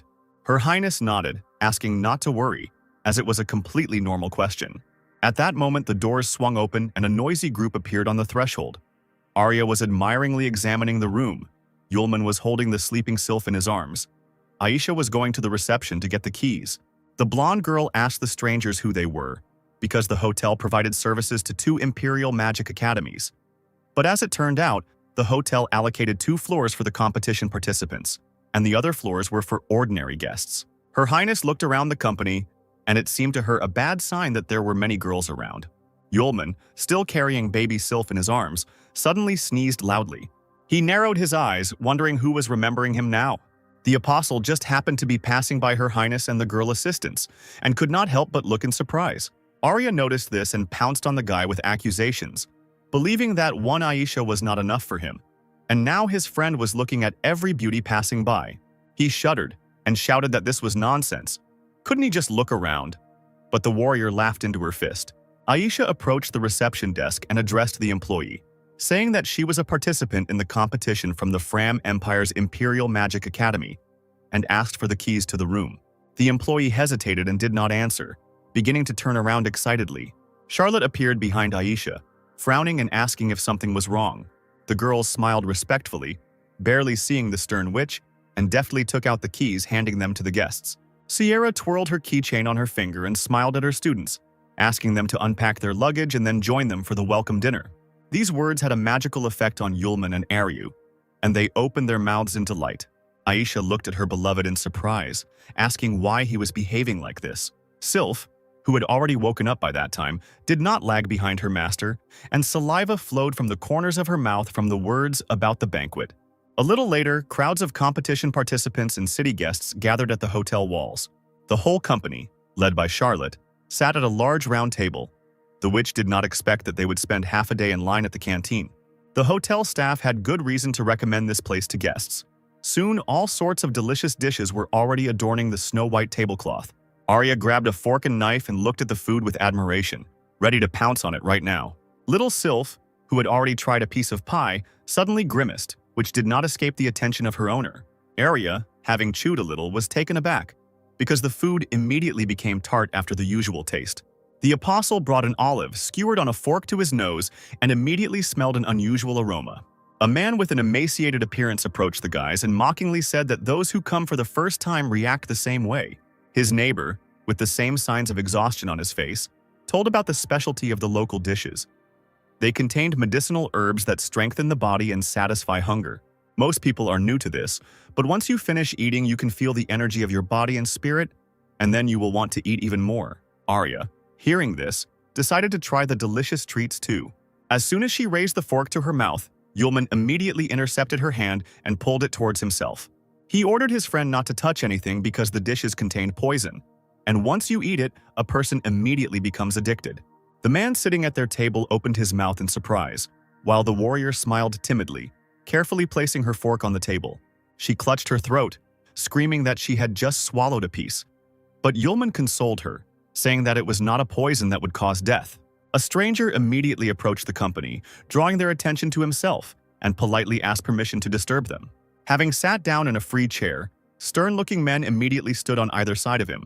The stranger said that he had accidentally heard about the poison in the dishes, and asked to explain why the guests had come to such a conclusion. Yulman slowly stood up from the table, looking closely at the man. He smiled and said that it was simple. Everyone knows about saxifrage and puffball, but not everyone knows that their juice can be used to produce a poison that is addictive to people. When ingested, it allows a person to fall into euphoria, but with frequent use it causes yellowing of the skin, muscle exhaustion, the person becomes depressed, and he craves only one thing, to taste the poison again. The man pointed at himself, asking in surprise what had happened as the group stared at him. Yulman demonstrated a blue liquid in a spoon. Poison, like oil. It does not mix with water. If you go to the kitchen right now, you can find a lot of interesting things there. The guests suddenly jumped up from their seats, shouting that people were being poisoned here and demanded that the chef be brought. A plump man immediately came out into the hall, frowning and asking what was going on here and why there was a row in his establishment. He suddenly fell silent when he saw the long-haired stranger with his guards. The poisoned guests attacked the host, shaking their fists, accusing him of adding poison to the food, from which everyone present could die. He stepped back, shocked by what he had heard, declaring that it was complete nonsense. The man pointed his finger at Yulman, ordering him not to listen to him. Surely this scoundrel also wants to open a restaurant and is jealous of his business, using all means to harm him. Arya screamed furiously that if she heard another word, she would rip out the impudent man's tongue. And indeed, large jars of poison were found in the kitchen, and they were immediately carried out into the hall by those same guests. They rushed at the owner, ordering him to explain what had happened and not try to justify himself by saying that this was not the property of the canteen. The man began to mumble something, and the deceived guests had already crowded around him, telling the guards to seize the deceiver. The owner looked imploringly at the long-haired stranger, asking Mr. Lazar to help. He silently turned his gaze to the side, barely nodding to his guard. Faster than lightning, a tall confidant of Lazar flew up to the man and sharply struck him under the neck.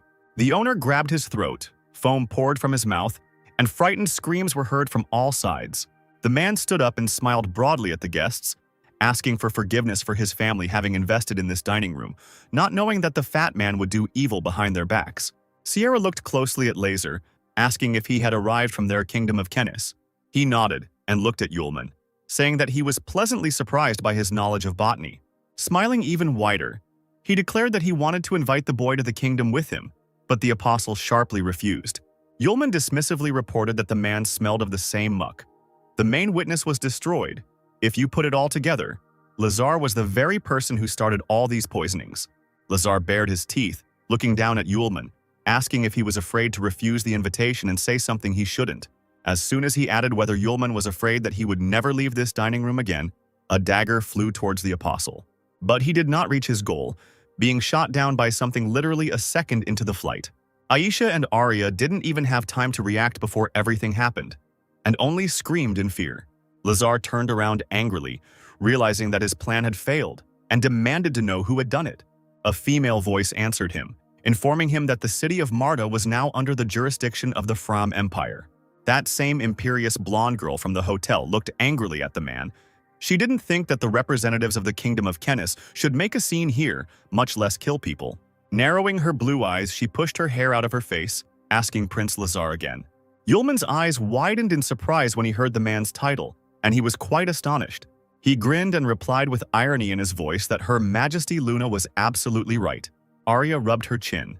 She didn't know that the second heir to the throne of the Empire had arrived here in person. Although he was second, there was no particular difference with first place. Everyone has long known that the first heir, Prince Mars, is not capable of anything. Luna strictly ordered the man not to curry favor with her, because the guests had come to defend the honor of the Empire at the Pentagram, and he was letting his hands go. Did he really want to start a war between the two countries? Lazar smiled, saying that the princess was quite the joker. He came to watch the competition, and their wedding had already been announced. Sierra protested, screaming that she didn't know about any wedding, that it was completely insane. She clenched her fists, addressing Luna. She was the recognized heir to the imperial throne. She could not marry King Kenis. The girl looked calmly at the witch, saying that she would explain everything to her later, because there was no time to warn her. Charlotte barely wanted to say anything else when Yulman intervened in the conversation, asking the master not to worry. Glancing towards the prince, he calmly informed him that the man would not live long. A couple of days would pass after the wedding, and Luna would already be a widow. Hearing this, Lazar defiantly asked what he meant, and his guards immediately leaned forward. The moon's defenders also did not stand still. One of them almost pulled her sword out of its sheath. Laser raised an eyebrow, telling Yulman that he had just taken pity on him in the presence of Princess Luna, and did not take his life. The guy was just a crazy suicide. Let him blame himself for what happened. The apostle turned his head slightly and advised the prince to be a little calmer. He began to creep up on the man like a wild cat, asking if he often woke up in a cold sweat from nightmares, when there was not enough air and his heart beat much faster. Lazar shuddered in fear, losing all his confidence, and asked how the guy knew this. Yulman said that the prince smelled very strongly of medicine, and every medicine, as we know, has side effects. A drop of sweat ran down Lazar's face, but he tried to justify himself, exclaiming that he was not so stupid as to take incomprehensible drugs. He was just very tired, that's all. He thought to himself that his test mice were trying out different drugs, so if there was poison anywhere, it certainly wasn't in this. Yulman grinned, objecting that all drugs have side effects that do not act immediately, even if it is sediment from the ingredients used, dust raised during the creation of the powder. Everything contains a share of poison. The danger of some poisons does not manifest itself in the first minutes, but it accumulates in the body, and only then do symptoms appear, and then the grave is already very close. For the first time, Lazar thought about it, accepting the bitter truth he had heard. He himself had created thousands of drugs, and now he didn't even know which of them was the problem. To Yulman's complete surprise, the man, with a hint of hysteria in his voice, demanded that he be saved. Since the guy understood from just one smell what these people were poisoned with, it means he knows everything about the prince's poison. If Yulman saves him, he will get everything, but if not, then he should prepare for the worst. Before the apostle could react, Arya and Aisha came forward, both girls ready to defend their friend, complaining that they couldn't even go out for dinner. Something was bound to happen. The guards tried to stop Lazar, asking him not to trust the stranger. Perhaps he should first return to the palace and undergo an examination by the court doctors. The prince, frightened by the words of others, ordered them to shut up. He knew whether there was poison in him or not. He turned to Yulman once again, promising gold, beauties, titles, everything he wanted for salvation, and swore by the honor of the second prince of the kingdom of Kenis. Glancing at Aisha and Aryu, the apostle thoughtfully asked again if he could get everything he wanted. Yulman thought about it and demanded that the prince break off his engagement with Luna himself, in exchange for which he would receive a recipe for getting rid of the poison. But Lazar shouted angrily that he would never do what the guy asked. Charlotte met this proposal with approval.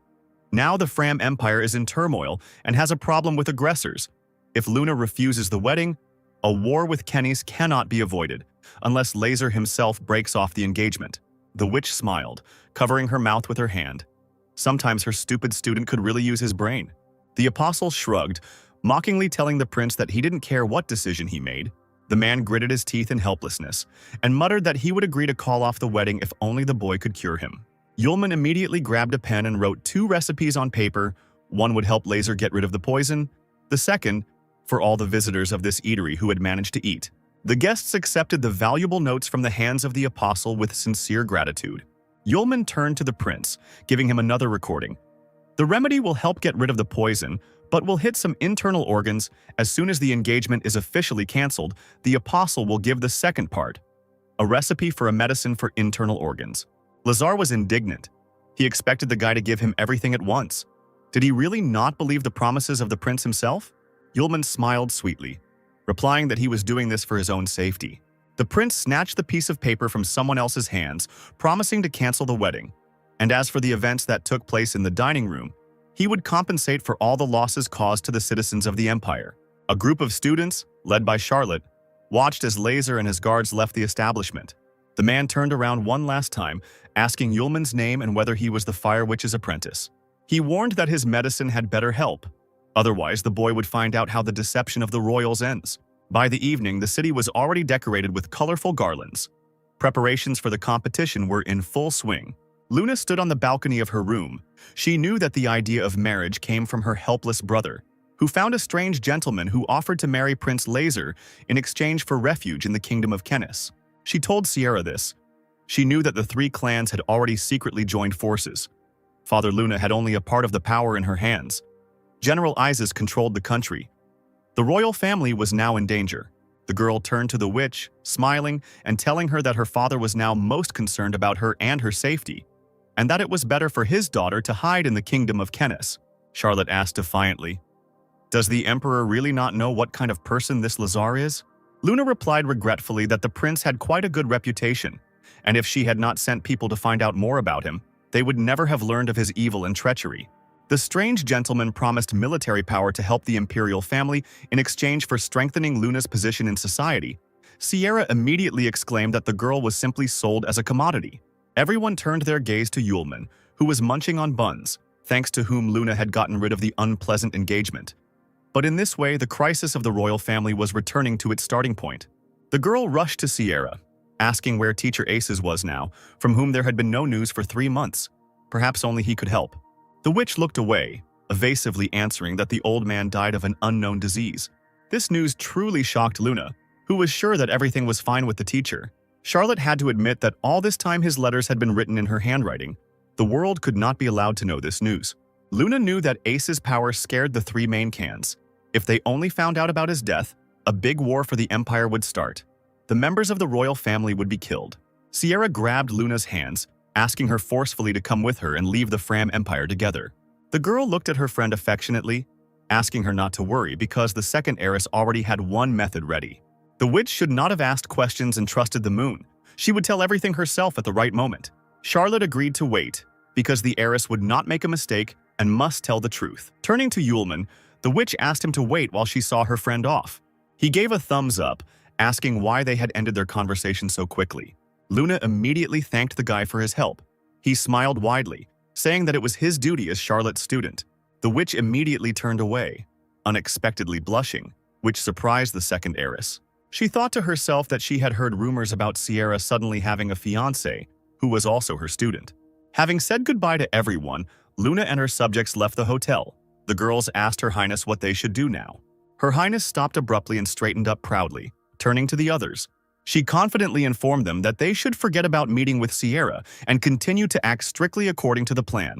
Once in his laboratory, Lazar immediately began to create a medicine according to Yulman's recipe. Mixing the ingredients himself, he read what was written, repeating out loud what needed to be done. Soon the man raised a glass with the prepared medicine in front of him, one of the guards cautiously asking if the gentleman was sure that everything was okay with the mixture. After sniffing, Lazar replied that he had carefully studied the recipe himself and had people who understood pharmacology check it several times, especially since he had now prepared it himself. Closing his eyes, the prince exhaled and decisively drank the medicine in several gulps. Laser dropped the glass on the table with a loud bang, immediately grabbed his chest, squeezed the collar of his coat, and hissed. It was no wonder that guy delighted everyone at the Magic Congress. After the first sip, the fire in my chest immediately went out. The guard timidly asked about the engagement. The prince only chuckled, answering that he would not stoop to incomprehensible threats from strangers.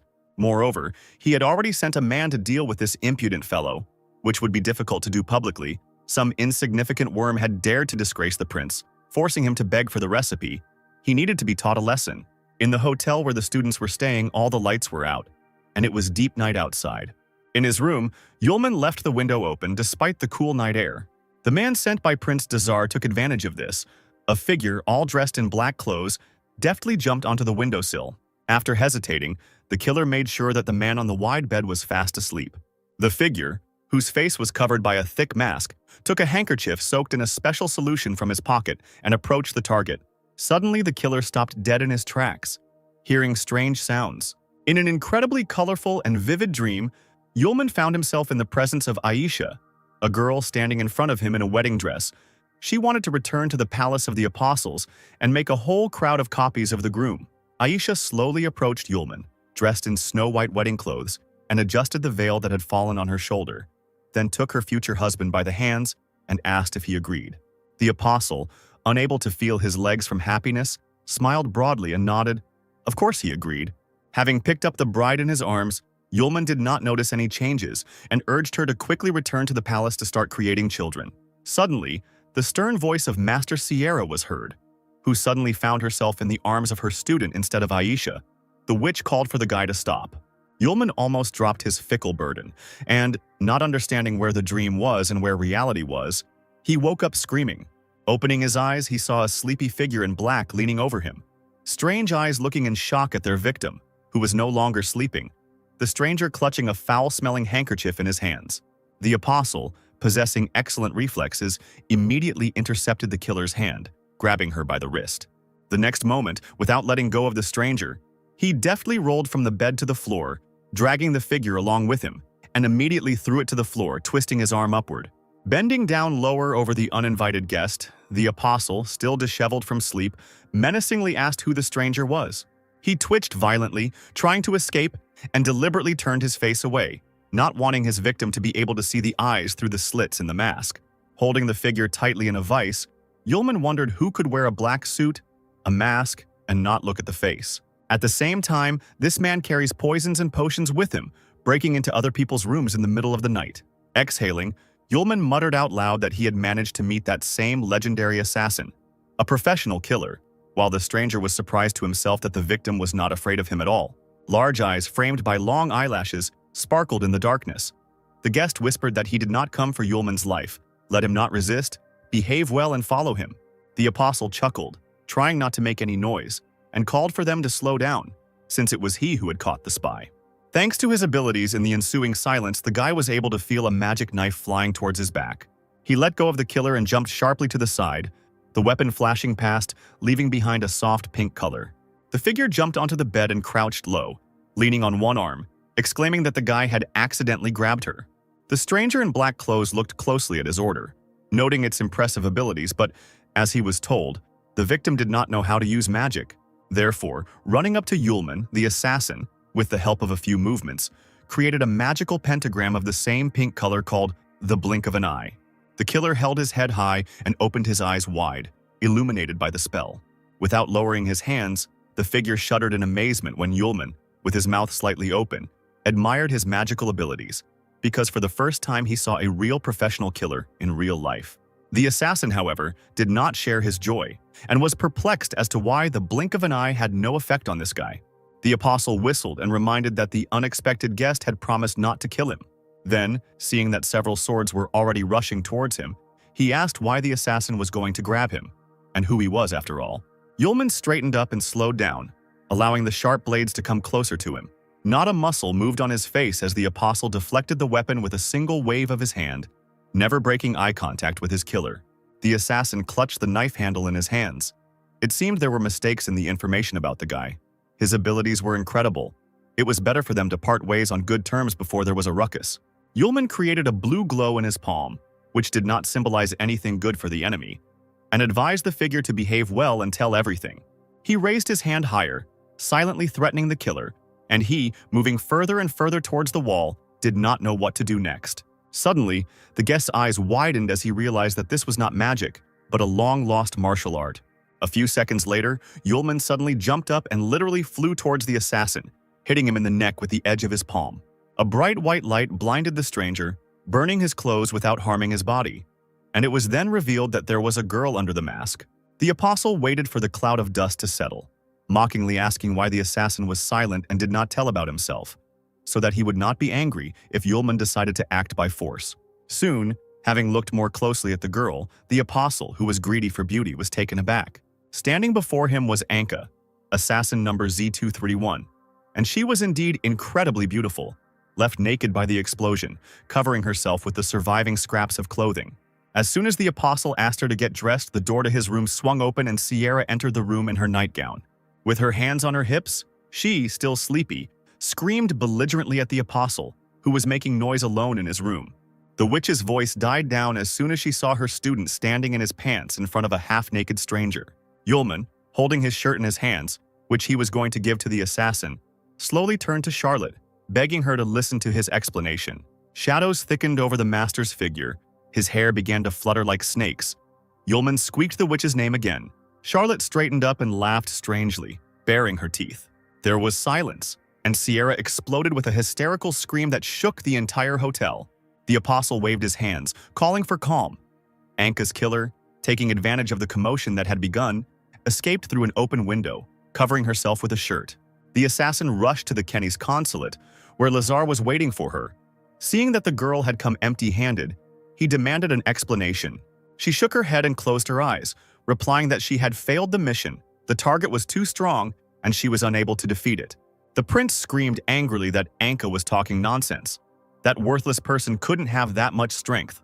The girl hesitated, saying that the guy had incredible powers, perhaps even legendary ones, but the man quickly shut her up. Smiling nervously, he smoothed his hair, saying that in the Empire there were currently only 4 people with legendary powers. In Kennis, there were only 3. So where did that weakling get so many of them? Anka sends only the best mercenaries who have no failures. How could this number be wrong? The girl dropped to one knee, preparing to accept her punishment, when a bottle suddenly flew towards her. The killer caught her, looked at the prince in bewilderment, and asked what it was. He replied that the failed mission would not go unpunished, and demanded to drink his newest trial drug. If Z231 survives, Laser will spare her. The assassin thanked the prince for his generosity. He gritted his teeth in displeasure as he watched the girl gulp down the contents of the bottle. The man returned to the table with the test tubes when his assistant asked what to do with the antidote. Hearing this question, Lazar became even more angry and clenched his teeth until they creaked. In a rage, He suddenly knocked over all the flasks and bottles from the table, shouting that scientists and pharmacists were parasites who had failed to research and find the cause of the disease after so much time. The man sat down in the chair, which creaked from the impact, and loudly banged his fists on the table, cursing. His heart skipped a beat, and from the incredible pain throughout his body, Laser's eyes darkened for a moment. The assistant asked to come to him with shouts. The man in a trembling voice demanded that the pigeons be prepared for flight in order to send an urgent letter to his father. He covered his pale face with his hand, cursing Yulman, because this time he himself had failed, breaking up the wedding in exchange for the antidote. Finally, morning came. The sun was shining brightly in the sky and fluffy clouds floated by occasionally. Yulman hoped that he could appease the master after the night's adventures and came to her with 2 cups of tea, smiling broadly.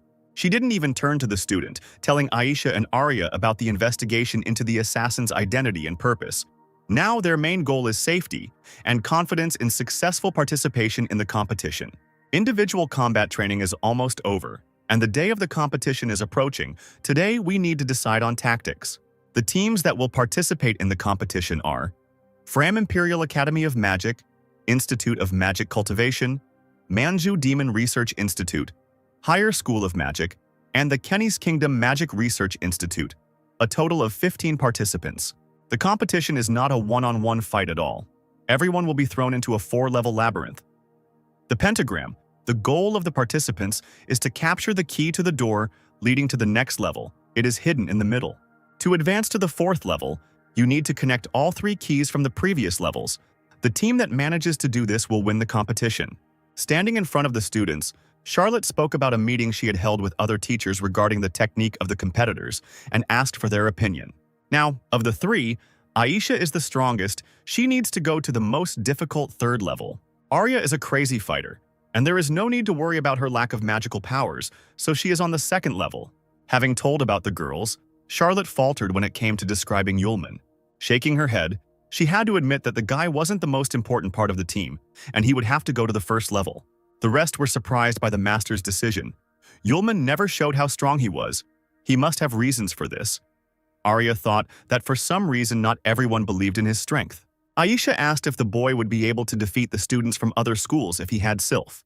The little girl listened to her elders and drank tea. Sierra told her that participants cannot bring living objects with them. There was a test before the start, and now everyone knows that the Ballet sword has a soul.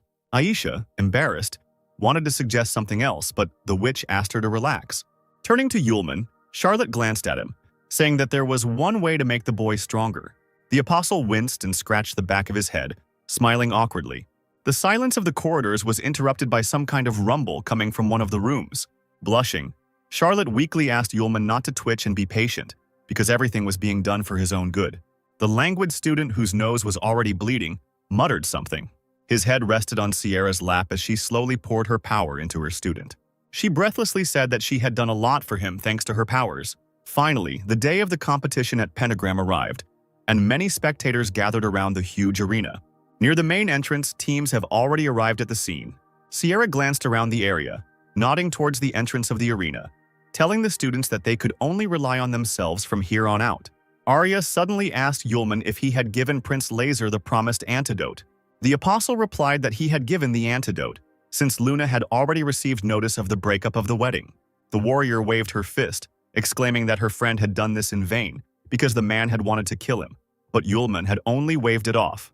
Looking around, Charlotte noticed 2 familiar figures nearby. She frowned, recognizing Chester Bolet, clearly not expecting to see him here. The man bowed, smiling broadly, saying that he had not seen the beautiful maiden Miss Charlotte for a long time, but she was still as beautiful and bright as ever.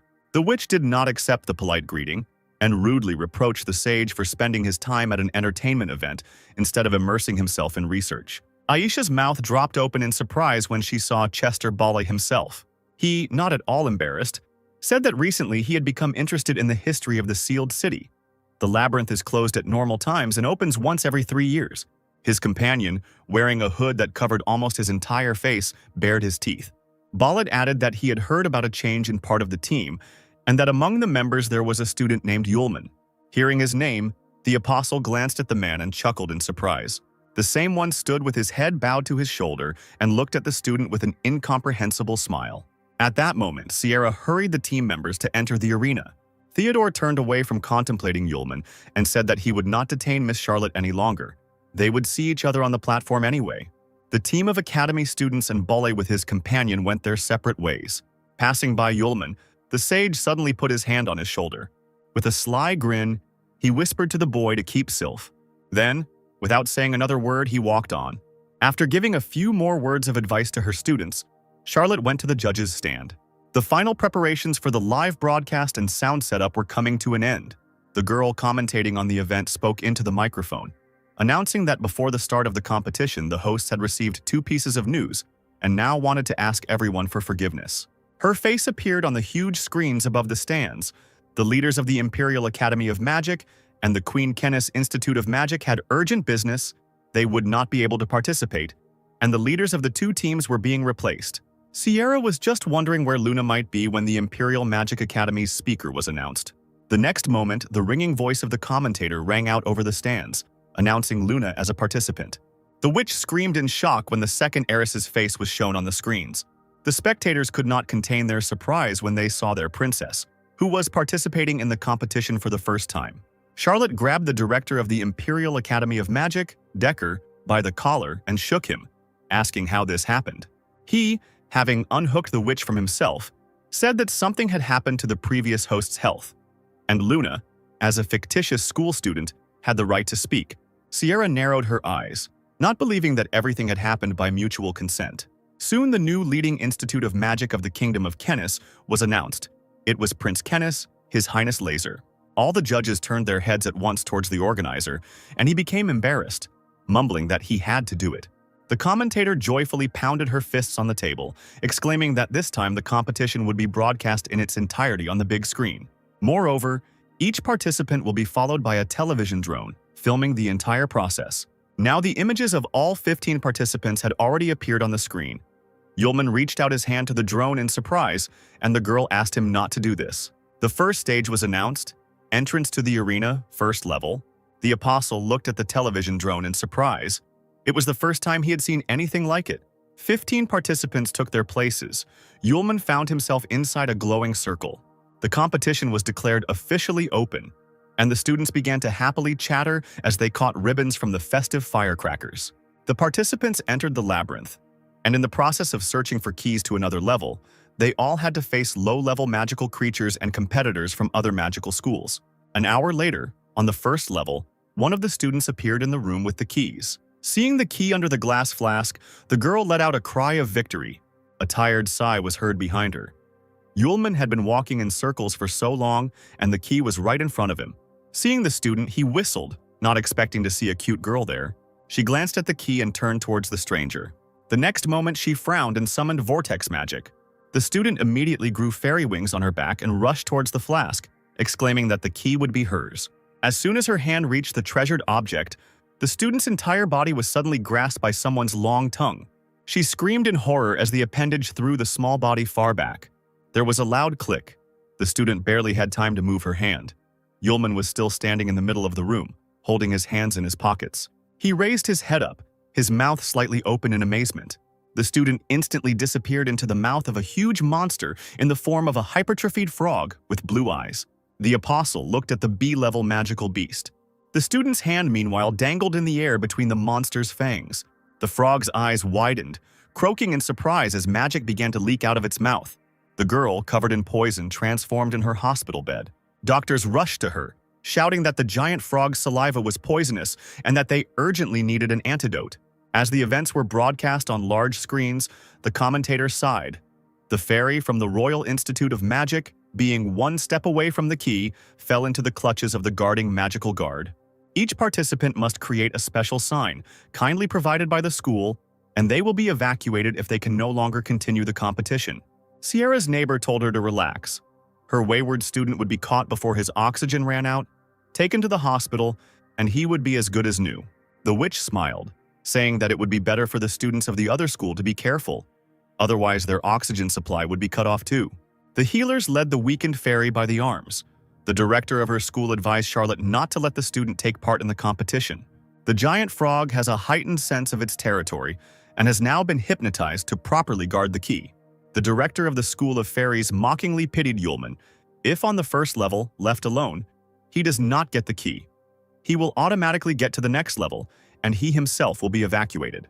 Sierra waved it off, replying that everything was ahead. There was no point in writing off the student so early. A commentator's voice could be heard above the stands, exclaiming that this was simply unbelievable. As it turned out, the owner of the first level key was a participant from the Imperial Academy of Magic, Yulman. The giant frog did not attack him, but simply sat next to him and watched. The school principals looked at the screen in shock, not knowing what to say. Spectators suspected the organizers of deception and fraud, aiding the students. The apostle turned to the monster, asking if he would mind giving up the key. Then he asked again if the monster would definitely not interfere with him. The frog croaked long and fell with all its weight on its back. The commentator nearly fell out of her chair, screaming that the giant frog had been defeated. Yulman watched the monster's tremors with boredom. Smiling, he said that he was a good boy, let him know his place. When the winner of the first floor was a participant from the Imperial Magic Academy, it was necessary to move to another floor to find out what was happening on the level above. The school principals couldn't understand what the student did with the frog. They said that he was a student of the Fire Witch and wasn't even strong in elementary magic.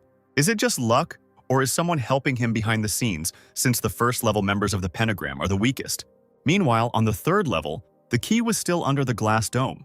The A-level magical creature, the Flaming Bear, was the keeper of the key on the third level. The monster stuck out its tongue, revealing a row of sharp teeth as the golem grabbed it by the throat.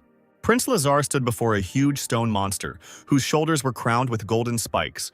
The man shook his long hair and looked into the teledrone camera, saying that his Institute of Magic would be the champions this year. His fans squealed with delight, exclaiming that Prince Lazar was an incredible handsome man. He subdued a stone golem with concentrated magic and also killed a rank a magical beast with one blow. The director of the Royal Institute snorted dismissively, saying that it was unfair because the prince was an experienced magician with excellent skills. The organizer objected to her, saying that having natural gifts is not prohibited. Meanwhile, Lazar was already reaching out his hand to the glass cover. At that moment, the space was illuminated by bright flashes of fire. There was an explosion that destroyed one of the walls. In the room, there was a stone golem covering its face with a huge hand. He sat on one knee right in front of the prince, who turned around and said that he had not expected to meet. A female figure appeared at the entrance to the room. It was Princess Luna. She entered the room clutching her sword tightly in her hands. Sierra leaned forward, watching her on the big screen, asking what she was doing. On the second level, in the room with the key, no one has yet reached the main item. The long tentacle split into several parts. As soon as the pieces fell, new ones grew in their place. The students began to quarrel. This thing, as they said in school during the subject about magical beasts, could not be cut. Fire had to be used. One of the students stubbornly shook his head, disagreeing with his interlocutor. He had already created fire in his palm, directing it towards the monster. His friend watched as Arya militantly cut the monster into pieces and asked in bewilderment why she was doing this. The organizer, observing Sierra's student, asked what kind of magic the student was using. The witch replied that she only had basic wind magic, but the girl had some berserker blood in her blood, and it seemed she was using it. The gray-haired man's eyebrows shot up. He didn't think he would see something like this with his own eyes. Meanwhile, the students on the second level were trying to escape from the long, snake-like monster, throwing flashes of fire at it and its remains with all their might.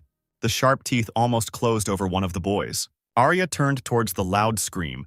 The participants she was fighting with disappeared, using a special signal in case of danger, because the tentacles almost grabbed them. Sighing, the warrior concluded that she was left completely alone against the strong shoots. There was nothing to do. Arya pounced on her enemy with a war cry, cutting through the flesh with her axe. Losing her vigilance for a second, the student felt sticky touches on her elbow and grimaced in disgust. She cursed loudly and gripped the axe tighter as monstrous tentacles surrounded her in a tenacious ring. Having encircled Arya's body, they slowly directed their victim straight into the monster's huge open mouth. The girl looked enchanted straight into the abyss when a bright flash of fire flashed before her face. The next moment, the flames went straight into the creature's stomach and tore it into small pieces. The room filled with smoke. The tentacles around the warrior disappeared, and she coughed loudly, finding herself free. Raising her head, the girl saw Yulman, wheezing that he had arrived on time. After greeting the guy, unflatteringly calling him a pervert, she smiled at the apostle, who returned the smile. Spectators immediately noted the power of the attack.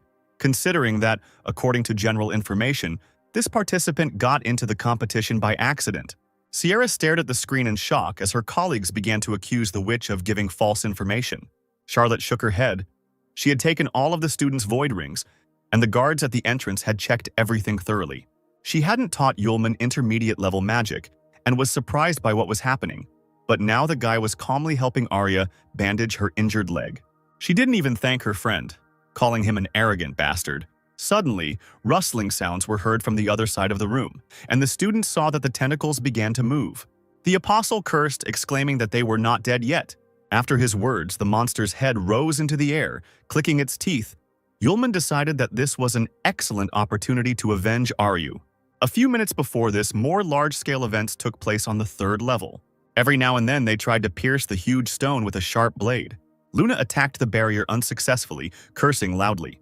As it turned out, the stone was not ordinary. The next moment, a huge stone hand flew towards the heiress. The girl was thrown aside, raising a cloud of dust, and the golem rose to its full height in the room. Luna managed to regain her balance and was about to attack the monster. She felt the weight of the sword in her hand decrease significantly. As it turned out, the blade had simply broken. The commentator pounded his fists on the table in concern as he said this. The treacherous ex-fiancé was slowly heading towards Luna. Assuming that the princess had already realized the difference between them, he advised the girl to get out of the pentagram on her own. Smiling, Lazar said that he did not want to hurt the lady. His fans clapped their hands, trusting in the prince's wisdom. Luna did not share their delight and only clenched her teeth in anger. Straightening up, the sword in her hands burst into a bright flame. With its help, the blade began to restore itself. Right from the bright fire, Luna pulled out a new renewed blade. As it turned out, it was the long-lost legendary lightning sword Asia. Sierra remained silent, watching the princess intently. Lightning Asia and Sylph were two magical weapons of the legendary King Yuansu. But Asia did not have a soul, so this blade could be taken into the arena. Charlotte remembered what Luna had told her. Asia was probably her secret, but even with such a sword it would be very difficult to fight the 3 major clans. The huge stone golem was attacked by a sword and fire. The moon fearlessly attacked him again and again. Soon the monster's figure was engulfed in flames, obscuring Lazar's view. He covered his face with his hand, watching the fight from the sidelines. A few seconds later, Luna's voice was heard inviting the prince to fight. The heiress stood right on the remains of the defeated golem. Laser smirked, hissing that Her Highness was very bossy. A strange sound like a click was heard at the girl's feet. At that very moment, the princess's legs found themselves in the steel grip of a stone that gripped the human ankles like quicksand. The girl growled and began to hit the stone with her sword, trying to get out. But at some point, the blade remained right in the sand, firmly stuck there. Luna suddenly realized that nothing was changing. The sand was only rising higher, enveloping her body more and more. The prince only scoffed. Standing to the side, the stones could absorb magical power, and Luna's attacks only made them more powerful. And even legendary weapons won't help in this case. Lazar said that the princess should be a good girl and not make unnecessary movements when preparing to attack her. He didn't notice how a small portal formed above his head, which grew larger with each passing second. Finally, a huge block of ice fell directly from it into the room. Luna leaned forward in surprise, not understanding what was happening. 3 small ice floes separated from the block and floated up to the girl, asking her to give her hand. She couldn't make up her mind, and they hurried the princess. Realizing that there was no other way out, Luna hesitantly extended her hand. The next moment, her palm was grasped by someone else's, which appeared literally out of nowhere. From the small ice floes, as if from a veil, a girl's figure emerged. Luna looked at her savior in bewilderment. Laser roared in anger, realizing that he had been deceived. He gritted his teeth as he watched the figure of Luna disappear from the stone's grip. In its place remained icy traces unknown to the man. He looked around the room, not understanding where the princess had gone. A few seconds later, he shuddered and opened his eyes wide. The sharp end of a dagger was sticking out of the prince's chest. It appeared from the ice behind him, piercing Laser through and through. The man turned around slowly, losing his last strength. The announcer loudly announced that Mr. Lazar had been killed with a single blow to the chest by Princess Luna. A participant in the competition from the Imperial Academy of Magic, Aisha, helped the princess escape from the prince and successfully attack him from an ambush. The audience stood up from their seats in shock, seeing the death of the prince and surprised by the appearance of the stranger. Sierra smiled, looking at her student with admiration, while the organizer saw ice crystals that could absorb light and reflect it. Aisha was able to limit the spread of magical powers using crystals. No one would be able to sense it. He asked Sierra if the girl was a first-year student. The witch confirmed it. Aisha is a very hard-working student. Laser, meanwhile, slowly turned into sand. He knew that the girl blocked her magical powers so that he could not feel them. The prince stunned Luna by saying that this was not a final victory. His sand figure crumbled and crawled in different directions. Now several living figures of Laser appeared in the room. More than 100, as the commentator reported, Aisha and Luna were surrounded. The prince's fans squealed with delight, showering the man with praise. Sierra panicked, worried about Luna and Aisha. The last one cursed when she saw a whole crowd of doubles. Luna didn't think the prince would be so prudent. The doubles immediately followed the man as soon as he entered the labyrinth. The girls stood back to back, preparing to attack. Luna was the first to try to attack one of the doppelgangers, pointing a blade at him. Laser's body was cut open, but instead of blood, sand gushed onto the floor. A mocking smile was frozen on the figure's face. The other doubles with the same smiles came closer and closer. Aisha closed her eyes and used the ice seal spell. All the figures were covered in a thick layer of ice. She shouted to Luna that they needed to take advantage of the moment and find the real one. Then she added that she wouldn't last long. The commentator stated that contestant Aisha was able to use her ice magic to freeze Prince Laser and all of his doppelgangers. One of the students became interested in Aisha, who controlled ice magic over such a large area. But not everything was so simple. All the doubles contain a piece of the prince's magic, and it is almost impossible to find the real one. The girls simply didn't have time to check each one. Unfortunately, the competition participants had no other choice. The majestic blade of lightning Asia soared into the air. Luna clutched it tightly in her hand, determined to destroy all enemy double bodies. Bright lightning bolts stretched from the weapon. Her Highness did not lower Asia. The all-consuming fire surrounded the thin figure in a dense ring, incinerating the clones. The flames spread faster and faster with each passing second, and lightning continued to strike at the right points in the room. The dangerous flint was so close to Aisha that the girl closed her eyes tightly and covered her face with her hands.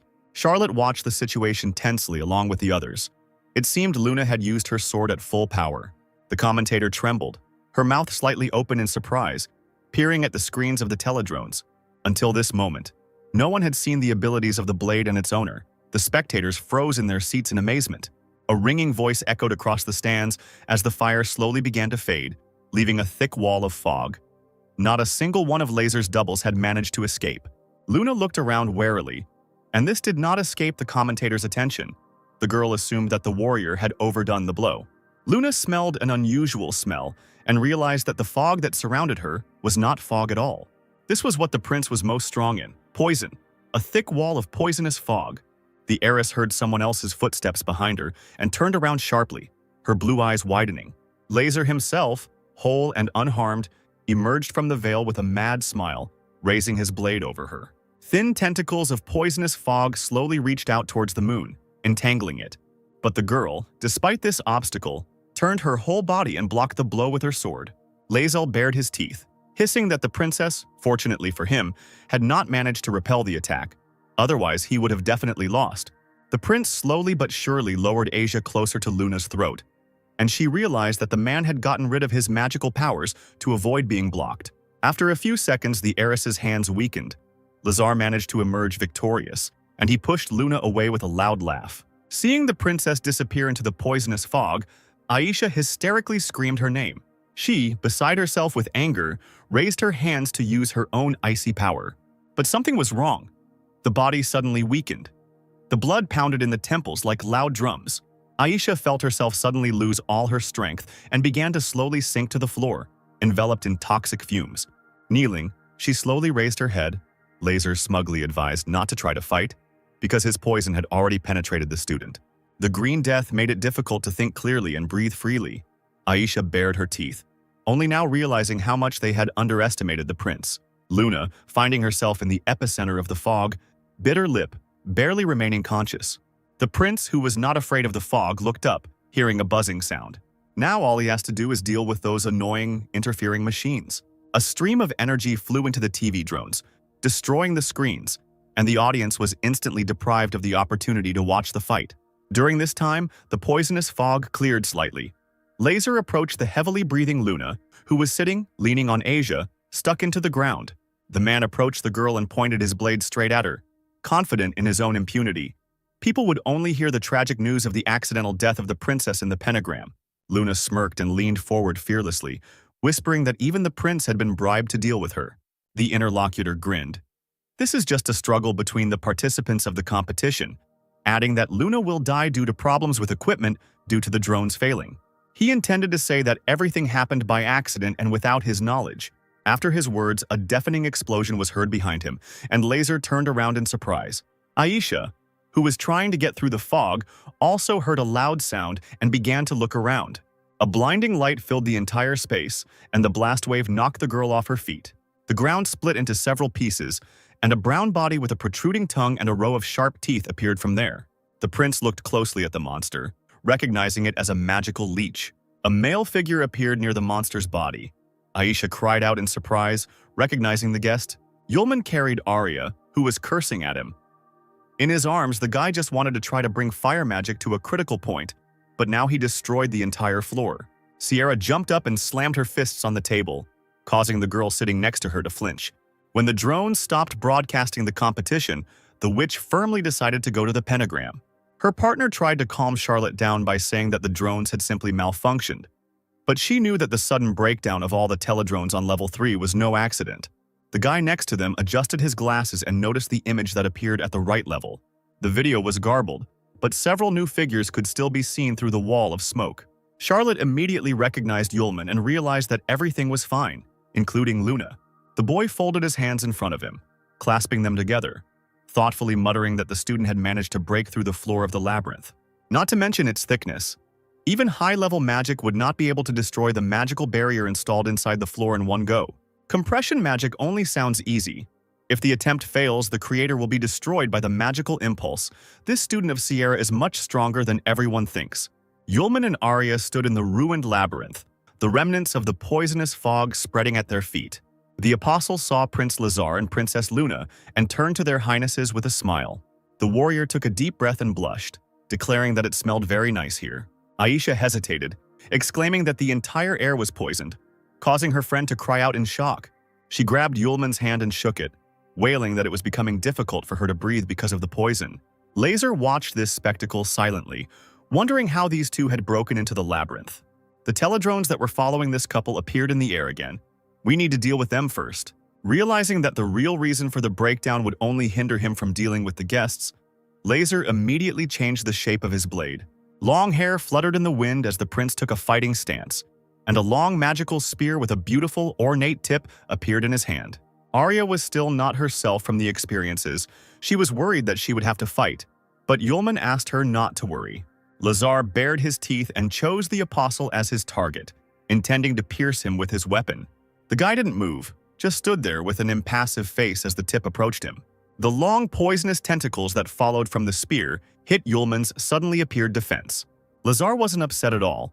He was just a little surprised that the guy could still use magic. He probably had good immunity to poison, but how much longer could he last? Yulman breathed in the fumes and suddenly felt that the aroma of the poison became sharper. He blinked, his mouth slightly open, when he saw the sharp point of a spear right next to his face. A long green beam pierced him. The light was so bright that it prevented others from seeing what was happening. Aisha and Arya huddled close to each other, watching each other warily. Laser, confident that he had fatally struck the boy, smiled ominously. His hopes were not destined to come true. When the bright light disappeared, Yulman held the spear shaft tightly in his hand. The prince growled, but still did not despair, deciding to try something more powerful. The tip that the apostle was holding whispered something as if alive right next to his ear and suddenly hissed like a snake. The weapon, falling silent, exploded in the stranger's hands and turned into a sweet-smelling cloud of poison, completely covering the man.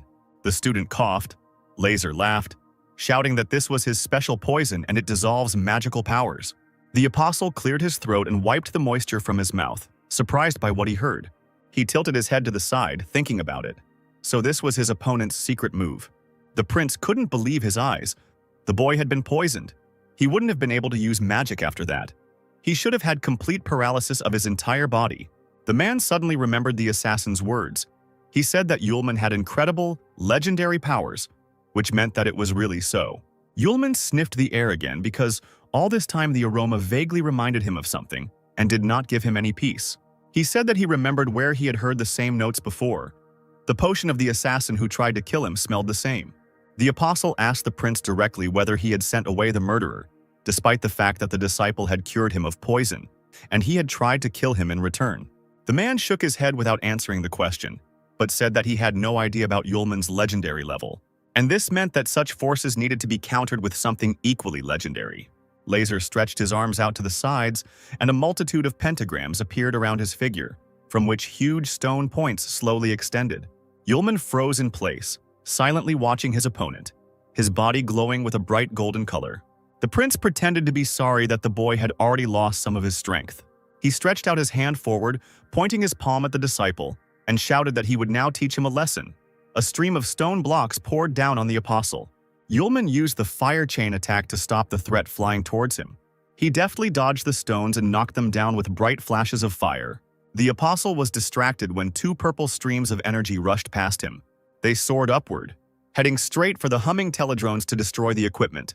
The ground shook as the magical currents collided with the chambers, exploding them. Yulman watched what was happening in amazement, only now realizing with detachment that they had been filmed the whole time.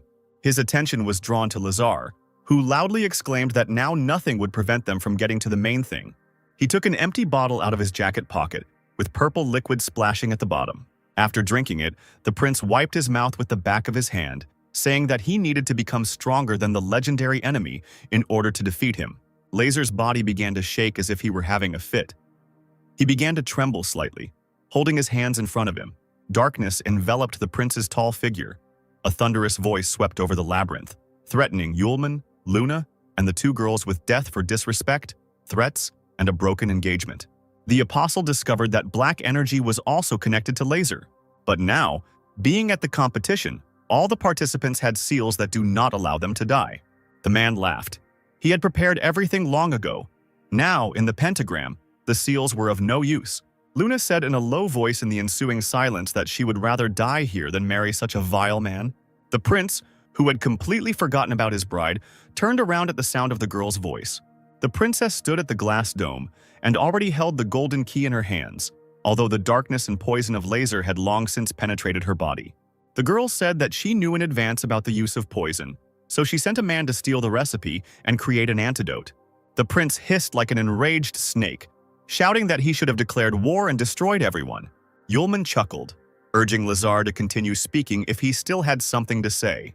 The man turned sharply to the apostle and noticed a strange object in his hands. The apostle, like a child, waved the small teledrone in his hands, which he put in his pocket, taking from the eliminated participant.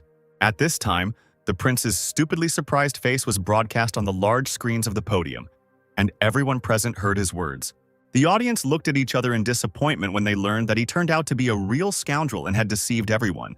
The founder of the competition declared the end of the competition and ordered his men to evacuate all the students from the pentagram, as well as check the magic circle to ensure that the seals of the participants were intact. The commentators screamed furiously into the microphone that the situation was simply outrageous.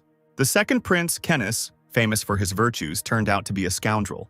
When Lazar heard the ringing voice announcing the end of the competition, he bared his teeth, cursing Yulman. He slowly approached the student, who urged the prince to come closer, shaking the teledrone in his face. Luna looked at the student and mentally thanked all of Sierra's followers. She walked up to the great golden gates and placed her hand on the carving of the star, knowing that this result was not enough for her to change the fate of the empire. The gates began to open slowly. A bright light poured out from there. Luna asked Sierra for forgiveness. Because what the heiress is doing is necessary for the future of the empire, she has no other choice. Now the structure of the pentagram labyrinth began to change rapidly. The room where the organizers were sitting began to shake, and everyone was suddenly pulled to the side. The witch, holding onto the table, asked if the mechanisms on the fourth level could make such a noise. The organizer faltered. A drop of sweat trickled down his cheek. The man muttered that the sound was not related to the labyrinth. It was the seals. In fact, it is impossible to get to the fourth level of the labyrinth. A person will be thrown out of there when the doors are opened, but not if the magical barrier of seals is opened. Seeing the glow, Laser screamed. The gate led to the demon that almost destroyed humanity, and he would be released. The prince shook his head and grimaced when he saw the exit from the labyrinth. He shouted that the opponents must not escape. Their fate was to die here, and he rushed headlong towards the moon. He pulled his fist back to hit the girl with all his might, as she was already enveloped in white light. Hearing the screams, the princess turned around sharply, but there was nothing human about her anymore. Empty eyes, glowing golden, looked at the man. The sight was so terrible that Laser froze and stepped back. Yulman watched in surprise as the fist raised over the princess disappeared into flames, a stream of blood splashing onto the brown ground. The prince began to thrash about in hysterics, crawling back and clutching the rest of his hand. He whispered that a demon had crept onto the earth. The man's teeth were grinding as he clenched them, trying to ease the pain. He began to crawl back, falling on his back, begging for help, asking not to be killed. The majestic figure of Luna loomed over the traitor, smiling broadly, and a real demonic fire splashed in her eyes. Another jolt caused Sierra to stagger and fall to the ground, leaning on one knee. The witch stood up and slowly walked towards the exit, and they began to ask her where Charlotte was heading. The mentor's voice was filled with despair. She knew that Yulman and the others were still in the labyrinth and needed to be pulled out of there.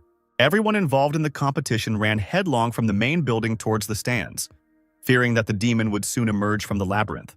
Two people silently watched what was happening: the imperial sage, Chester Bale, and his companion in a long cloak. The blonde adjusted his glasses and stretched with satisfaction. Everything was going perfectly. Lazar and Luna had performed their roles as pawns remarkably well. The man beckoned to the young man, who had lingered by the panoramic window. It was necessary to leave in order to carry out the next step of the plan. Meanwhile, Luna stood with her back to the students in front of the half-opened gates. A bloody Lazar lay nearby, and Yulman closed the chain. Aisha assumed that something was wrong with the princess. Arya warned the apostle of the danger. Luna turned around sharply, her eyes darting from one student to another. The guy assumed that she was looking for someone. The moon demon's gaze stopped right behind Yulman, and he belatedly realized who the girl had noticed. The heiress grinned and rushed towards Aisha, carrying a stream of blue air behind her.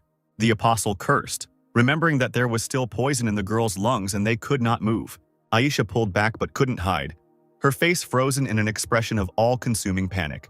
The apostle rushed after Luna, preparing to use his second-level seal. The space was filled with purple color with white dots, and Yulman ordered the seal to open. Aisha and Arya's figures were left behind as a huge stream of seal collided with the running demon. Luna slid across the floor and dropped to one knee to keep from being carried away further by the energy. A mechanical voice came from her lips, ordering to kill. Aisha, incredibly worried about her friends, assumed that the sealed demon had possessed Luna. The princess's light hair fell over her face. She was breathing heavily, piercing those present with an infernal gaze. Yulman straightened up, looking intently at the girl's figure as if calculating something. Finally, a smile played on his lips. The decision was made. Excitement bubbled in his blood. The game became more interesting. The guy ran straight towards the monster. He extended his hand with the seal on it and touched the sword that Luna extended, lightning Asia. The apostle grabbed the blade, pushing away its owner. He thought that because of the demon, the power of the legendary sword could not manifest in the hands of the princess. The weapon flew into the air, the demon becoming disoriented as the apostle's fist began to approach him. The moon, engulfed by the devilish power, roared like a beast. She didn't have time to block the blow, and a beam of bright purple light pierced the girl. Yulman chuckled, shouting that the battle was not over yet.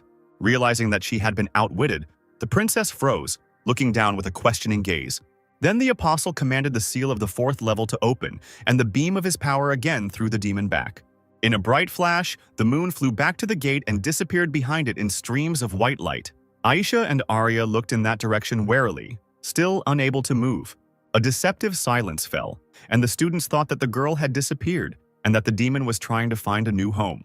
The apostle approached his girlfriends. He had to take them upstairs and then return on his own and check everything. Aisha protested, because who knows what will happen if Yulman goes there, straight into the clutches of the demon. But the guy only smiled in response, asking the girl not to worry. He hugged her tenderly, reminding her that he was the first apostle, with powers capable of confronting the demon and protecting Aisha, Aggie, Sierra, and all of humanity. Tears glistened in the witch's eyes. She buried her nose in Yulman's shoulder, whispering that even at a moment like this he was talking nonsense. Gently pushing the silent Aisha away from him, the guy called on everyone to get out of the labyrinth, but Arya reminded them that the teleporters were broken, according to Laser. The apostle shrugged. This is just transfer magic. Now he will create new teleports, and the problem will be solved. Just as he was about to remove the poison from the girls, the prince's plaintive howl was heard from the gate. He extended his stump of an arm towards the students, begging them to save him and take him with them. Yulman turned around abruptly and said that they had almost forgotten about their brother Lazar. Sierra ran to the entrance to the labyrinth and ran into 2 employees. As it turned out, it was impossible to enter inside. To the witch's indignant cries, one of the girls stuttered and replied that the shaking had completely destroyed the entrance to the labyrinth, and all the seals leading inside had broken. She pointed to the side where the wounded participants were gradually gathering. They had already safely gotten out, except for those who were on the 3rd floor. Charlotte clenched her fists and bit her lip in despair.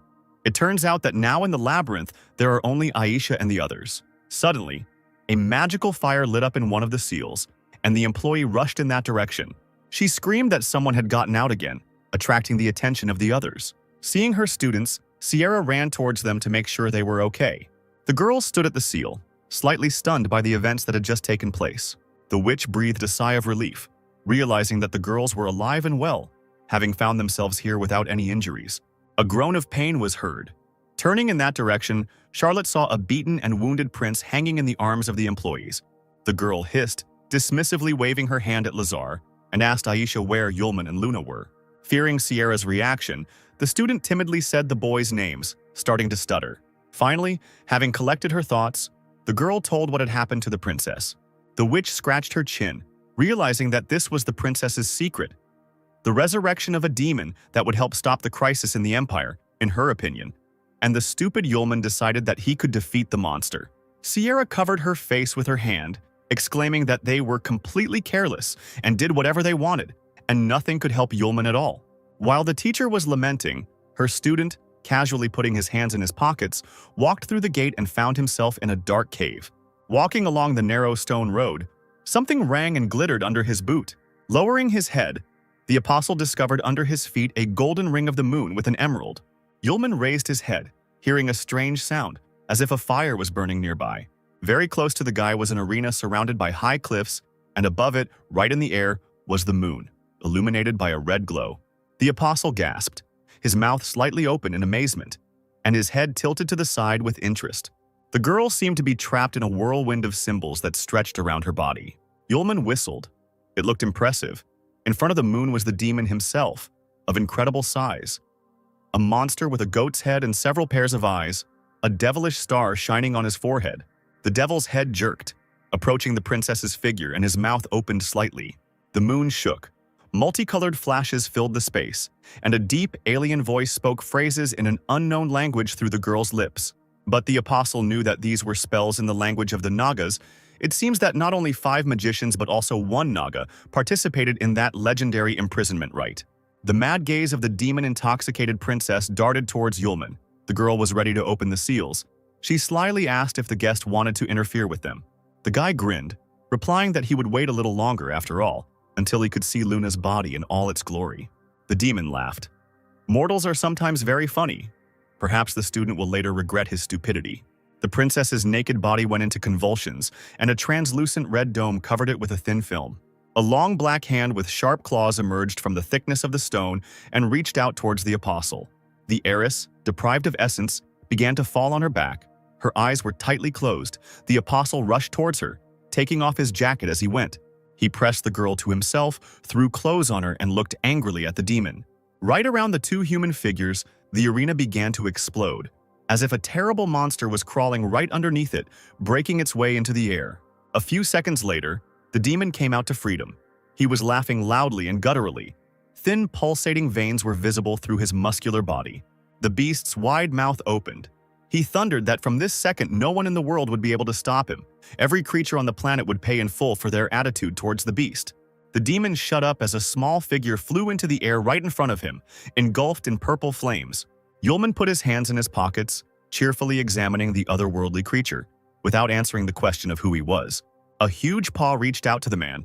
The demon was furious at the insolence of an ordinary man. The apostle calmly extended his hand, and a huge wave of energy covered the goat's face. After examining the demon, the guy chuckled and praised the fullness of his life force. Looking back, the monster was stunned when he saw his doubles. Now there were many monsters around the arena with the red seal. Yulman forced all his lives to come out of one body. Moreover, from the real demon, who was comparable in size to the apostle, only his head remained, asking how the boy managed to do this. He shrugged and gasped again, holding out his hand and asking to take a look. On the student's palm, the fire of hell blossomed, still a small but bright flame. It grew larger with each passing second, and then it came out of the circle in which those present were located. The devilish eyes flashed and went out again. The head shook, exclaiming that in front of him was the apostle himself. This was completely impossible. Yulman leaned over the demon and gently touched the back of his head, sympathetically asking if he had already fought with the apostles, and the monster began to resentfully tell his story of imprisonment. Hearing about Garos's blood prison, the boy was interested in how the demon escaped from the blood prison and what happened to Garos. The monster's head shook and its voice broke as it announced that Garos was already dead. The apostle instantly dropped his mocking expression and stared at the demon in amazement. He couldn't believe it happened, and the guy didn't know anything. The monster did not know what happened, but at one point he stopped feeling his strength. It became increasingly difficult to maintain the prison of blood. It took 1,000 years to break through the prison wall and escape here. Yulman barely listened to Demon, thinking about the fact that the life of the apostle is inexhaustible, and no one has heard about their death until now. He looked at the monster again, and he spoke forcefully about the time it would take Garos to kill him. Yulman shrugged, reminding that Garos was only the 8th apostle. The demon, showing concern with his whole appearance, timidly asked the man who he was. A smile played on the guy's lips and his dark hair fell over his eyes. After a few seconds of silence, he loudly exclaimed that he was the first apostle and burned the demon's head in the bright flames of the fire of hell. The thing is that this fire destroys only the demon's physical shell and cannot prevent its power from flowing into another body. But for a while it will no longer harm anyone. Now there was one more problem to solve. How could he and the princess get out of here?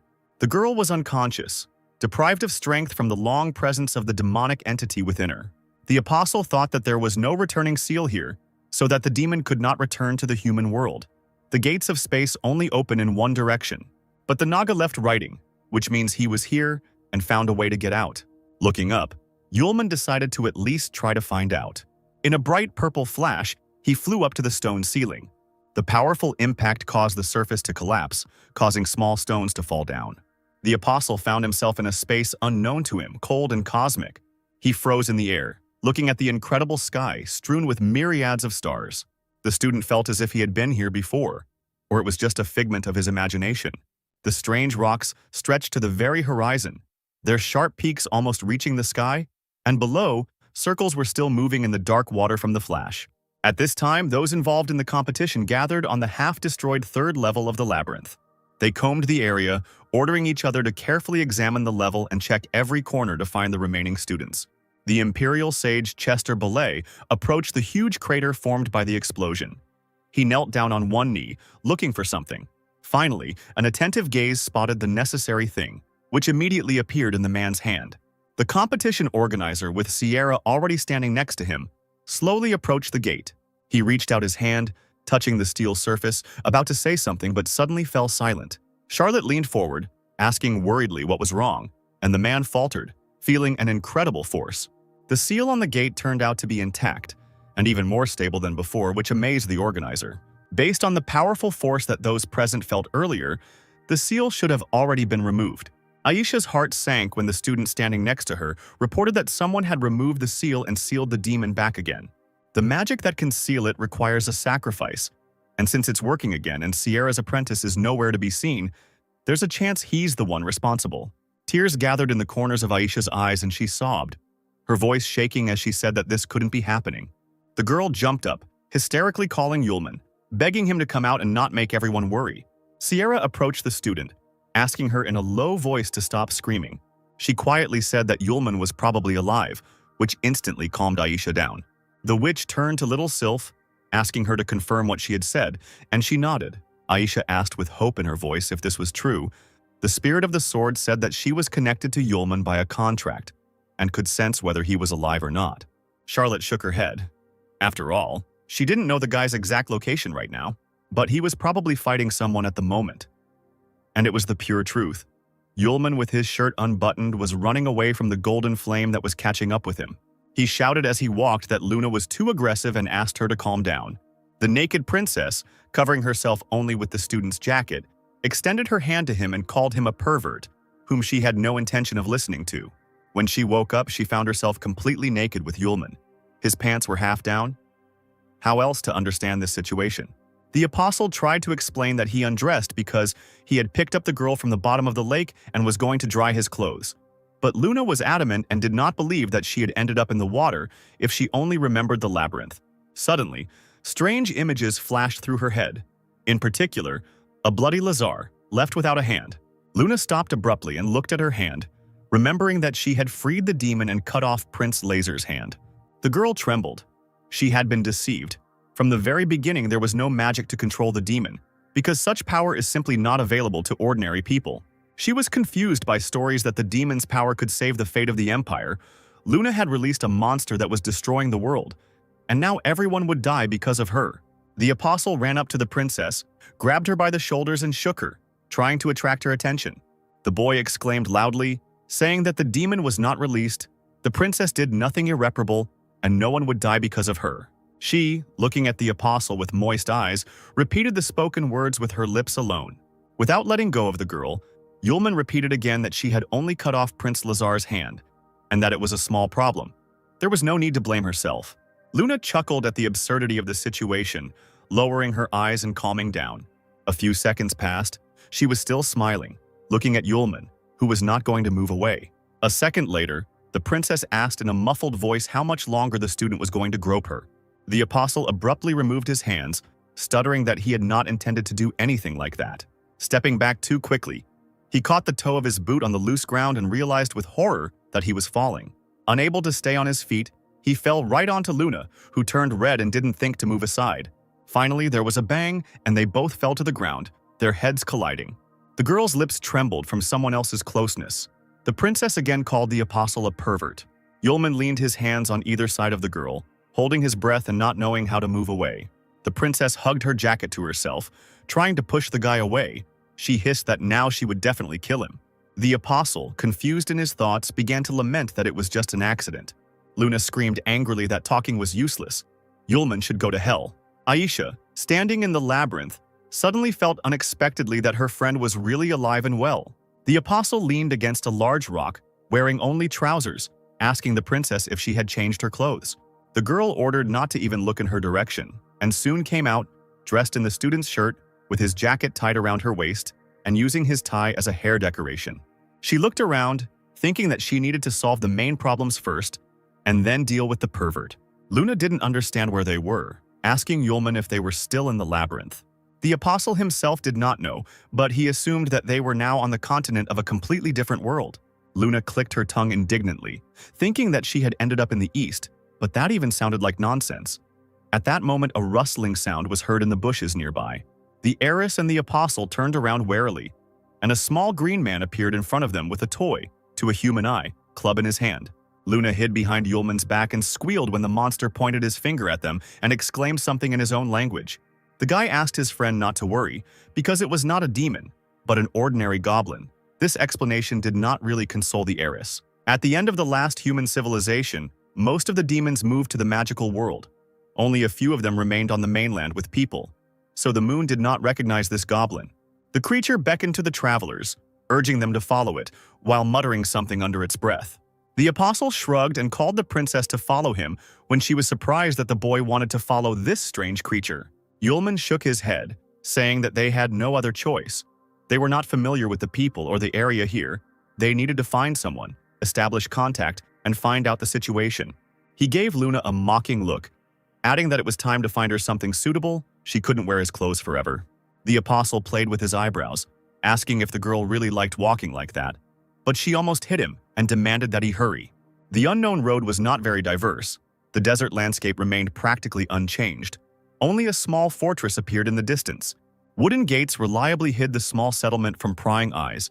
In front of them, like a warning sign, skulls were strung on stands. When the travelers approached the settlement, Yulman whistled, seeing a small village. The goblin shouted something in his own language to the guard who was observing the situation from a special guard tower. He bared his teeth and shouted something in response, apparently agreeing to let the guests in. The goblin walked forward, leading the guests.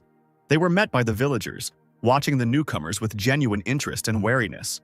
Luna felt very awkward as she carefully asked Yulman if it was dangerous to just follow their guide. Postal urged the girl to relax and not worry, because he was fully responsible for her safety in front of Sierra. A few minutes later, The goblin led Yulman and Luna to the central square where the elder and heads of the village had gathered.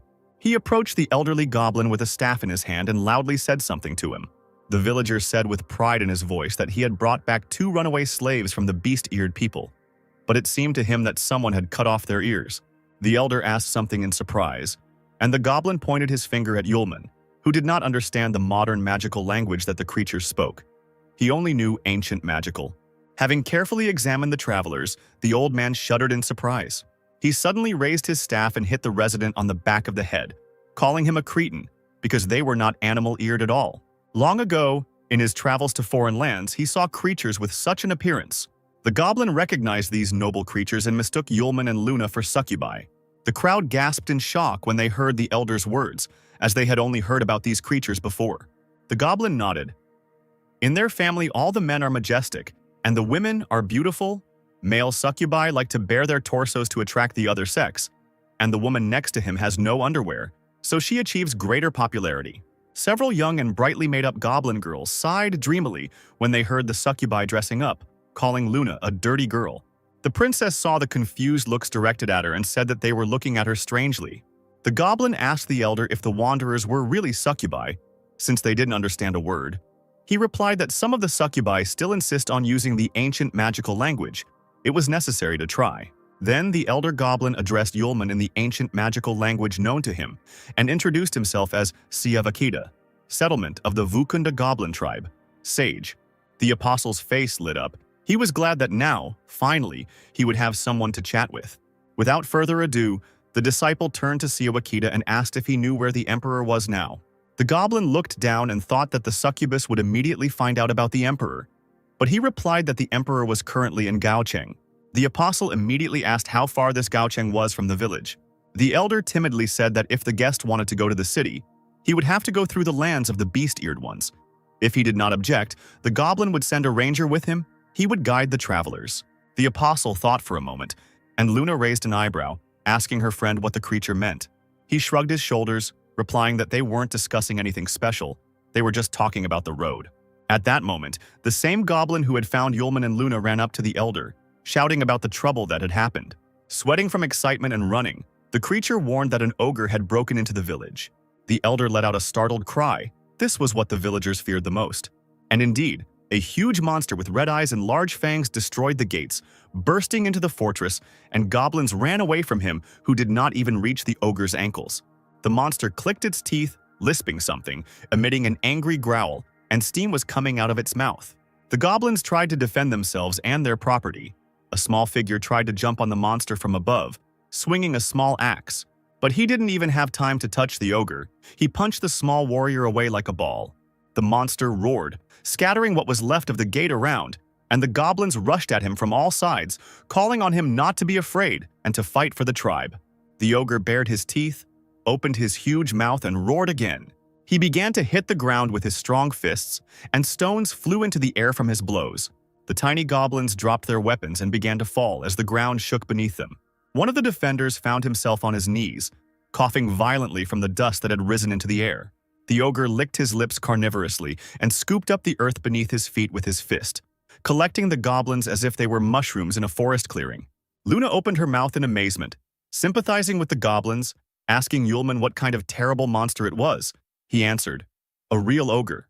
The princess trembled as she watched the monster, sitting on his knees, pull one of the villagers into his mouth. Holding the small figure, he opened his mouth wide, preparing to snack on the goblin.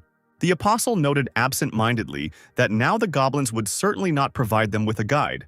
So when he suggested going, Luna was surprised that the student did not want to help the tribe. Shrugging his shoulders, Yulman said that this was the resident's business. He had no reason to voluntarily interfere in all this, but then Siavakita fell into the student's lap. He grabbed the succubus's trousers and, with tears in his old eyes, begged him to help and save the village. Yulman looked around the area and fell silent, deciding what to do.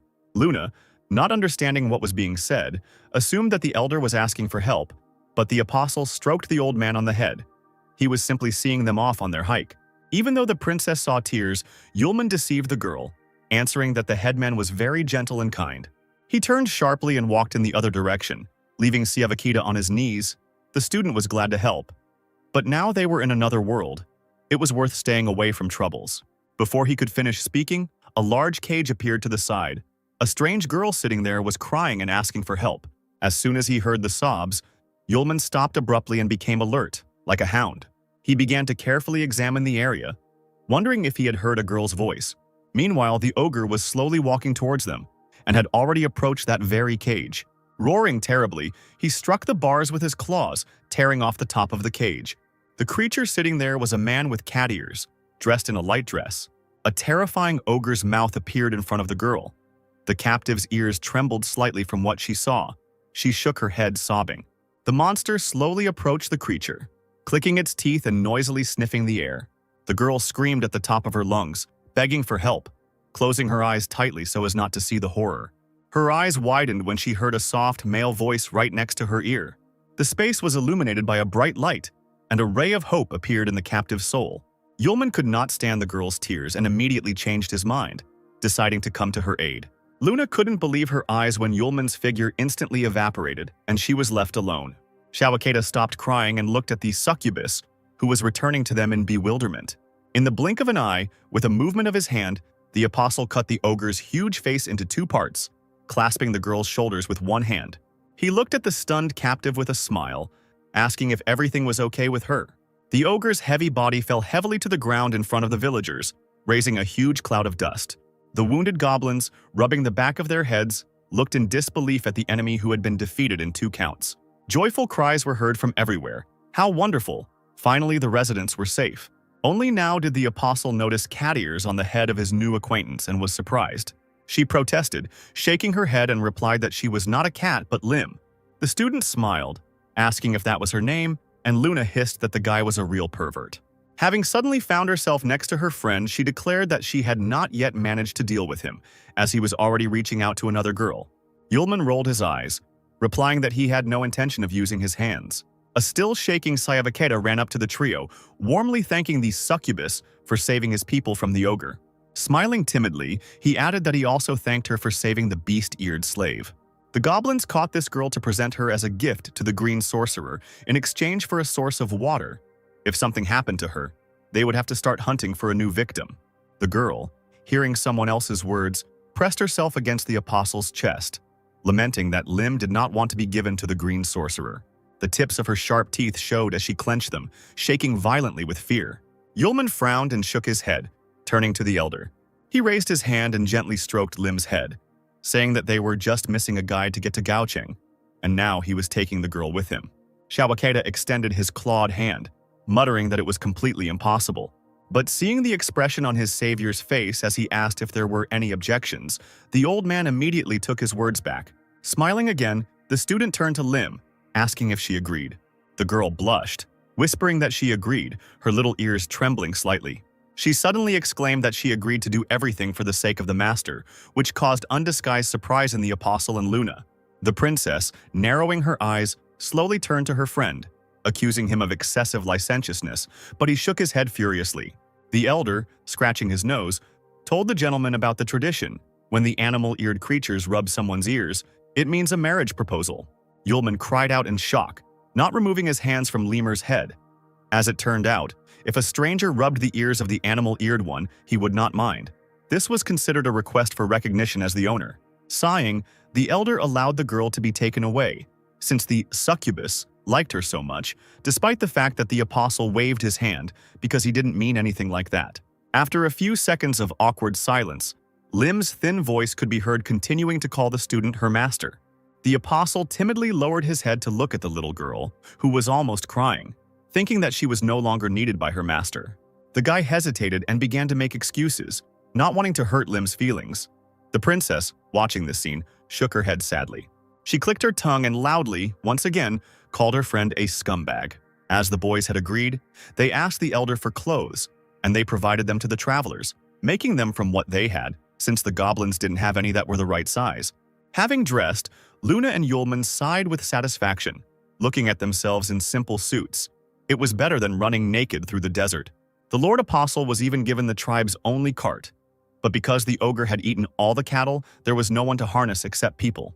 Shawakeda pointed to the bandaged villagers, offering to provide some of them to pull the cart, but the student refused. Very soon, Yulman regretted his decision, because he was the only one pulling the cart with the girls, and it was not easy to walk like that through the desert. He couldn't even wipe the sweat from his forehead, because both hands were busy, and the sun was mercilessly beating down. Luna noted with sadness that so much time had passed, and they had not even met water once. Even the trees had all dried up and died. Lim sighed. For 6 years now, they have been suffering from a terrible drought here. The lakes and rivers have evaporated, the trees have also died. In order to get to the water, the beast-eared ones often entered into fights with the goblins. The princess looked at the girl with concern and asked why her people didn't move to another place if everything was so bad. She shrugged and sighed. The whole area here is one continuous desert. They simply have nowhere to move. The apostle listened to the conversation in silence, and when the girls fell silent, he asked Lim how about leaving the desert altogether. The girl looked at the gentleman and Luna, asking if they had ever left the house, assuming that they came from a wealthy family. As it turned out, the territories are separated by huge chasms full of terrible predators. Even with wings, they cannot be crossed. Gaochen is connected to 4 zones, each of which borders 2 more territories. The only way to enter another territory or zone is to obtain a special pass. Luna exclaimed indignantly. The apostle shook his head and grinned, throwing out that they did not need this pass. He winked at the girl, telling her that they would break through directly, causing her to let out another indignant cry. While the travelers were making their way through the desert, all of the green sorcerer's warriors gathered in the main hall of the cave. A huge fanged mouth gnawed juicy meat from the bone, chewing it with disgusting chomping sounds. The sorcerer clamped the bone in his mouth, muttering to his subjects that the Vukunda tribe had not brought offerings this month, but had also allowed the precious captive to escape. He sat on his crystal-studded throne, his legs spread wide, and croaked that it was time to get rid of this tribe of useless creatures. The monsters, their eyes glowing red, all bared their teeth at once when their leader announced that this was how they would test the combat readiness of the fighters. They, licking their lips carnivorously, approached one of the cages filled with animal-eared creatures, because it's better to eat well before work. There, clutching scraps of fabric to themselves, 3 girls with cat ears looked at the monsters in fear. The ugly monsters laughed, coming closer and closer to the captives, saliva flowing from their mouths. Streams of blood splashed onto the wall, and the fighters promised the lemurs that they would thoroughly enjoy them. A cold night fell on the desert, bringing long-awaited coolness to the tired travelers. The rescued girls suddenly came to life and approached Yulman, shouting to the master that ahead was the land of the Lim tribe. The apostle, who was completely exhausted from the whole day's journey, breathed a sigh of relief. They had finally arrived. But, as it turned out, travelers were not very welcome here. Armed, animal-eared men blocked the way for uninvited guests. They screamed when they saw the people. That these were magicians who came from the goblin tribe, there was definitely nothing good to expect here. The warriors were joined by several more armed creatures, who were ordered to detain the strangers. Lim appeared at the edge of the cart, covering Yulman and Luna with her hands. The girl ordered her fellow tribesmen to stop, because these magicians saved her. The men, desperate to see one of their tribe again, stared at her in surprise, as if she had returned from the dead. The beast-eared ones surrounded the girl, exclaiming that they were glad to see her back, because they had already lost hope of seeing Lim when the goblins caught her. The travelers were taken to the fortress, to a large tent, where they were warmly greeted, thanked for saving Lim. At a large table laden with food sat the head of the beast-eared tribe, Maggle, a humanoid man. He was missing one ear. He said that their relations with the goblin tribe were disgusting, so that anyone who came from them could not avoid suspicion, and they immediately apologized to the master. The apostle, however, was not offended, and replied with a smile that he understood everything. Magul asked if Yulman had proposed marriage to Lim. The girl blossomed, and confirmed that the man had scratched her ear. The student felt Luna's sharp glances behind him, and seemed to hear the harsh words she called him. The head of the tribe laughed, saying that it was a young matter. He understood everything, and if Lim agreed, there would be no objections. He instantly became serious, saying that the girl had returned just in time. There was an important matter that needed to be discussed. The man was silent for a moment, and then exhaled and said that Arlie had fallen ill with the rot virus 19. The girl jumped up from the table and clenched her fists, screaming that she didn't believe it. She rushed headlong out of the tent, sobbing loudly. Yulman reached out to Lemur with regret. Maggle shook his head, saying that the girl's mother had also died from the rot virus 19, and now Arlie, whom Lim had cared for so long, had also become infected with the disease. When the apostle asked what it was, the man replied, "The putrefaction virus appeared 4 years ago, and the disease is very contagious. The infected person first develops a fever, shortness of breath, a strong cough, and then rapid aging begins. The vital forces disappear from the body, leading to death. The tribe's best doctors are trying to find a cure for this disease, but in order to avoid infecting the entire tribe, all those infected and those who have been in contact with them are required to self-isolate. Yulman asked again if he understood that all the sick and those in contact with them should leave the tribe. Magel nodded. The apostle reminded the man that he had told Lim about Arlie's illness, and that she, even knowing how contagious the rot virus was, would still run to visit her. Magul's words fell upon those present like a punitive guillotine. This is exactly what he intended. The feigned good nature instantly disappeared from the beast-eared man's face, and he muffledly announced that the girl had come from the goblin tribe and had brought with her 2 magicians who could guarantee that she was telling the truth. Lim ran headlong into her dear friend's tent.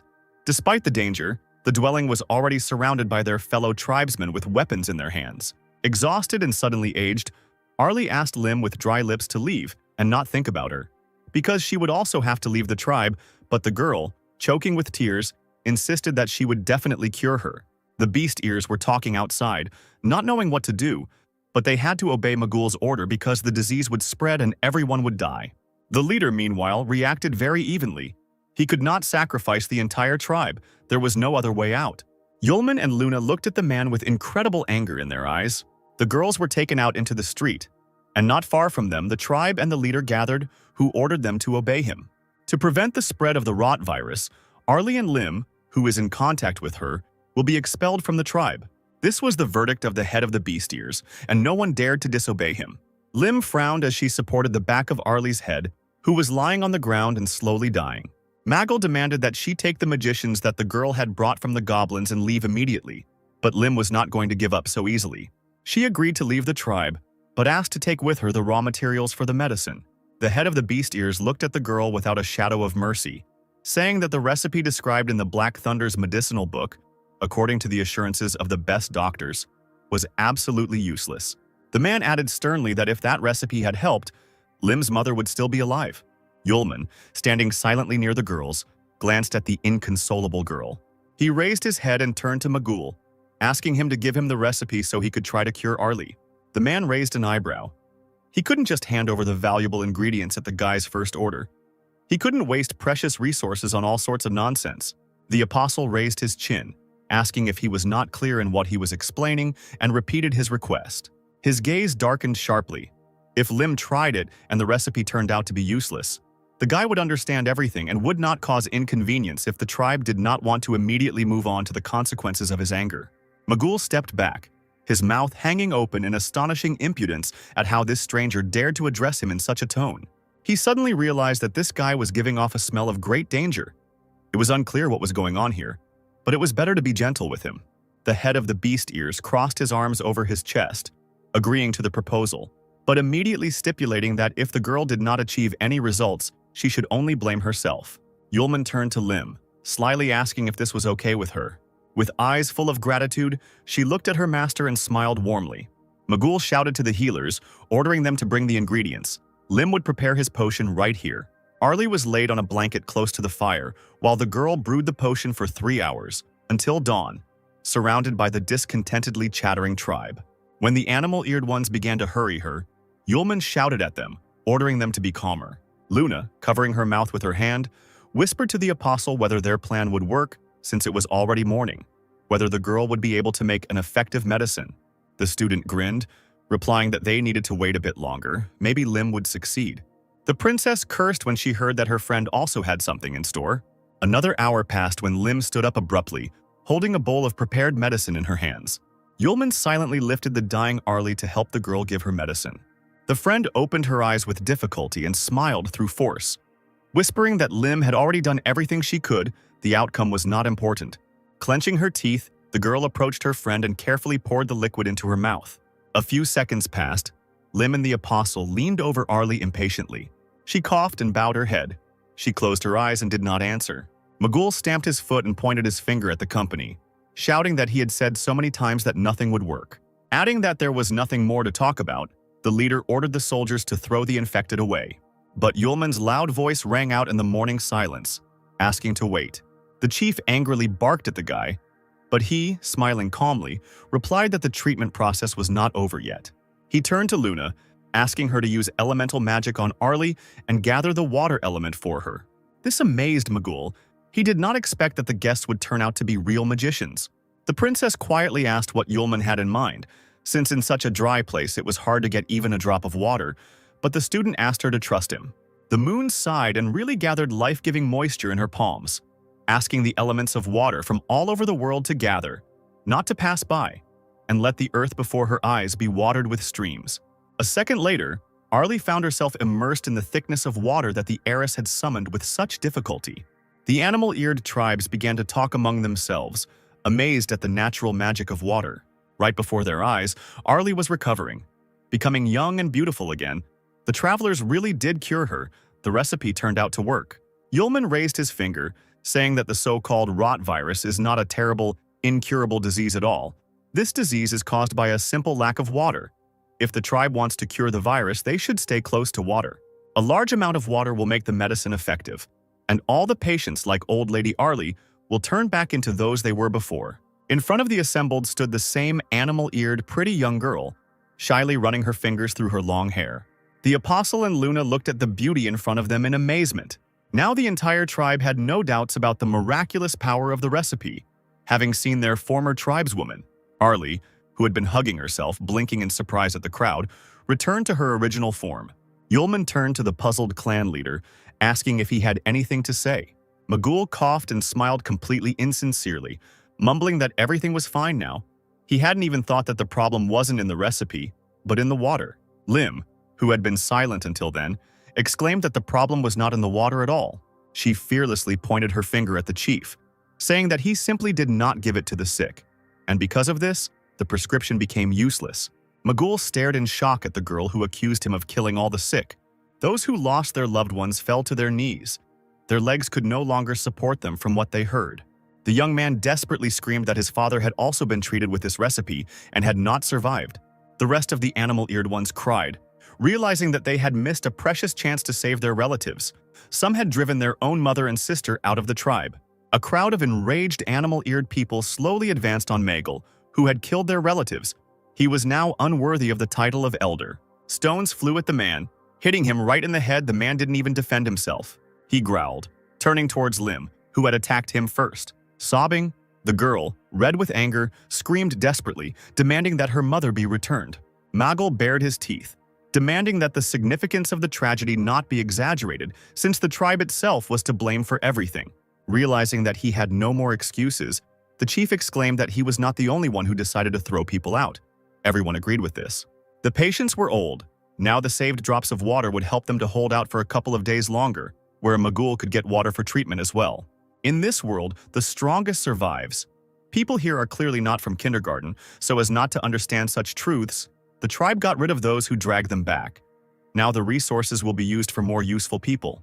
Magul slowly stared back from his fellow tribesmen, shouting that the water they drank was taken thanks to the sacrifices of other people. Now, no one is different from him in their actions.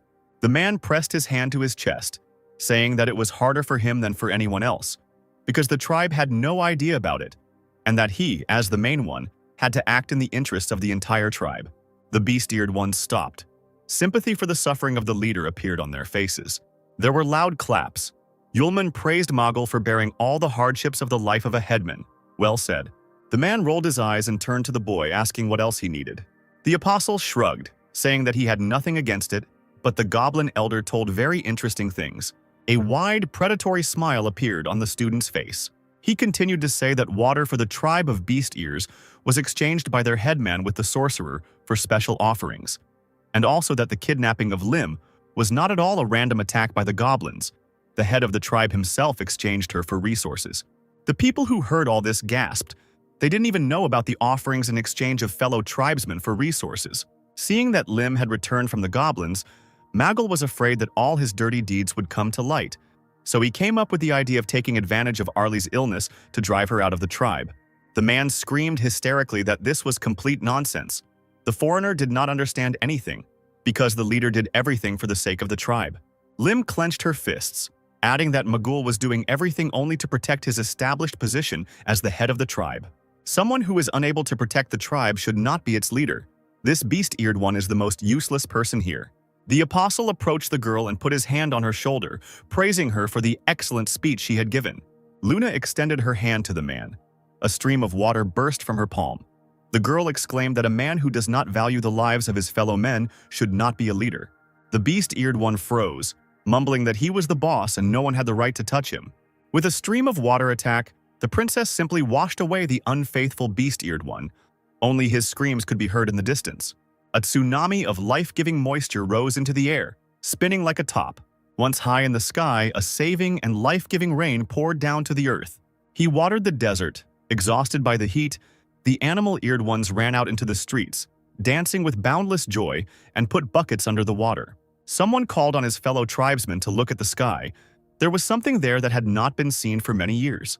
A multicolored rainbow appeared high in the sky, and people stood there, mesmerized, looking at it. Tears came to Lim's eyes because, after the drought ends, you can see a rainbow after the rain. A ghostly figure of her smiling mother appeared before her eyes. The girl looked at the rainbow and sobbed briefly. Lim clasped her hands together and cried quietly, keeping her head down. Luna and Yulman stood, watching the cheerful animal-eared creatures with smiles on their lips. The apostle sighed, saying that the rainbow looked great despite being artificial, and the princess immediately ordered him to remain silent.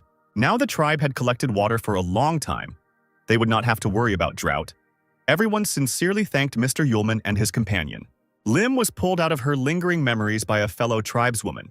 The young girl waved her hand, saying that they needed to discuss something. After hesitating a bit, the animal-eared one finally asked if it was possible to ask Mr. Yulman to become the new leader of the village. The girls watched as the rest of the beast-eared ones repaired the broken gates, since Magel himself created the problems and could not cope with them. Now a new clan leader is needed. Mr. Yulman is so strong, he can even use magic. He is not at all lacking in intelligence, but he has no tail or ears. Lim was very excited at first, but immediately became depressed because the owner's destination was Gaoqing, and he wouldn't be able to stay here. Her interlocutor thought for a moment, but after a few seconds she beamed, exclaiming that she had an idea. Everyone already knew that the gentleman rubbed Lim's ears and proposed marriage. Since he could not stay, let his children stay, the child would become the leader of the tribe. Lim said in confusion that the magician had no children, but then her fellow tribeswoman, with joy in her voice, suggested a solution. All that was needed was to give birth to 1 or even 2 children. Covering her mouth with her hand, the girl giggled. Lost in her dreams, she suggested out loud that since Mr. Yulman was currently resting, she needed to come to him and quietly sneak into the tent. The beast-eared one, seeing Lim's bright red cheeks, came to her senses, realizing that she had gone a little too far. After so much time, Yulman and Luna finally managed to return to their tent. The princess threw herself onto the sleeping place assigned to her, burying herself in the soft pillows, and finally she found herself on a cozy bed. Yulman smiled indulgently, asking Luna why she was so happy about an ordinary bed, but the girl only snapped. Luna blushed slightly and hissed, because when she got to this damn place, she saw only goblins, ogres, and rot viruses. Now a bed in which you can rest is a rather rare thing. She hugged the pillow tightly and breathed a sigh of relief, dreaming of washing herself some more. The apostle stared at his companion, asking why she couldn't just ask the beast-eared ones to prepare everything for her. But the princess looked sternly at the student, calling him stupid. Even though she had independently obtained water for the tribe, she could not wash herself with the precious resource, knowing that the animal-eared ones were dying from drought. The apostle smiled, noticing that he had not noticed the girl's kind-heartedness before and was now very surprised. Once again angry at the student for such words, Luna fell silent for a moment, squeezing the soft fabric of the pillow. Sitting in bed, she looked at the wall but not at Yulman when she wanted to ask him something. She sighed resignedly. Her voice was filled with melancholy. From the very beginning, the girl doubted everything that surrounded them in the other world. Now the princess was worried that they would not be able to return to the real world. Perhaps there were transitions between the worlds somewhere. Before she could completely fall into despair, the apostle firmly informed her that they would return. Sierra, Aisha. The girls are looking for him, so the apostle must definitely return, even if it means crossing worlds. He looked closely at his companion and winked at her, asking her not to worry because he would take her with him. For the first time in a long time, hope appeared in the princess's blue eyes. The fabric of the tent suddenly opened, and an agitated Lim appeared in the opening, shouting that something bad had happened. She began to stutter, trying to tell her master that the goblin tribe had returned. No, they had been forced to return. Luna did not let go of the pillow from her embrace, and together with Yulman they stared at the guest. Goblins led by their elder Sievakita gathered in front of the gates to the settlement. Their way was blocked by two armed beast-eared ones. Yulman and Luna hurried to the place, the apostle asking the tribe on the go what had happened. One of the beast ears worriedly reported that the goblin tribe was asking for help. They looked like they were being chased. Yulman stepped forward and immediately saw an elderly elder in front of him. He, as before, began to beg the student to sweep away his settlement. Now they were completely helpless. Shawakaita's lips trembled as he tried to say that the green sorcerer had attacked the tribe. One of the goblins, looking around all the time, saw something in the distance and immediately attracted the attention of the elder, squealing that the sorcerer had caught up with them. The old man shook, leaning back when he saw the monsters. Transformed goblins, created by them to intimidate the beast-eared and other tribes. The grinning faces with red eyes really did look like they had been recut like dolls to create the perfect weapon. Fierce and cruel, with a very bad trait, a thirst for flesh. That's what these creatures were. A whole army of ferocious monsters gathered against a small tribe on the mountain cliffs. The animal-eared ones trembled with horror when they saw the full scale of the disaster. They couldn't even imagine what to do now and how to defend themselves against such a number of monsters. One beast-eared one ran up to Sievakita and grabbed his clothes, shouting that the goblins had deliberately brought hordes of monsters to a foreign village. The old man muttered that he simply wanted to ask Mr. Yulman for help. But the beast-eared one became even more agitated, declaring that one magician could not cope against such a number of mutants. The apostle, looking at the army, shrugged his shoulders, saying that it would take a long time to fight such freaks. But overall, there were no problems. The beast-ear stopped shaking the elder and looked questioningly at the magician, who nodded, saying that he could fight. Their conversation was interrupted by Lim's desperate cry. She demanded to stop. The girl ordered to stop bombarding Yulman with annoying requests. He looked at Lim in surprise and said that there was no problem. Lim warmly thanked the apostle for saving herself from the goblins and the entire village from destruction. Even the fact of meeting the owner makes her incredibly happy. The owner did so much for Lim. The girl didn't know how to thank him. And now the green sorcerer with a whole army has come for the beast-eared ones and the goblins. The owner doesn't have to put himself in danger for them.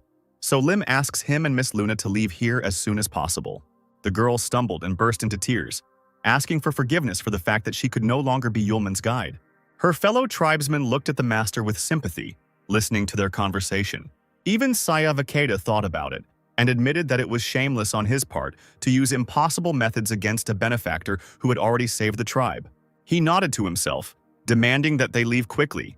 He would need a little time. The goblin tribe would hold off the monsters. The princess silently watched as the creatures conversed with the student. Lim also fell silent, biting her lip and waiting for the inevitable.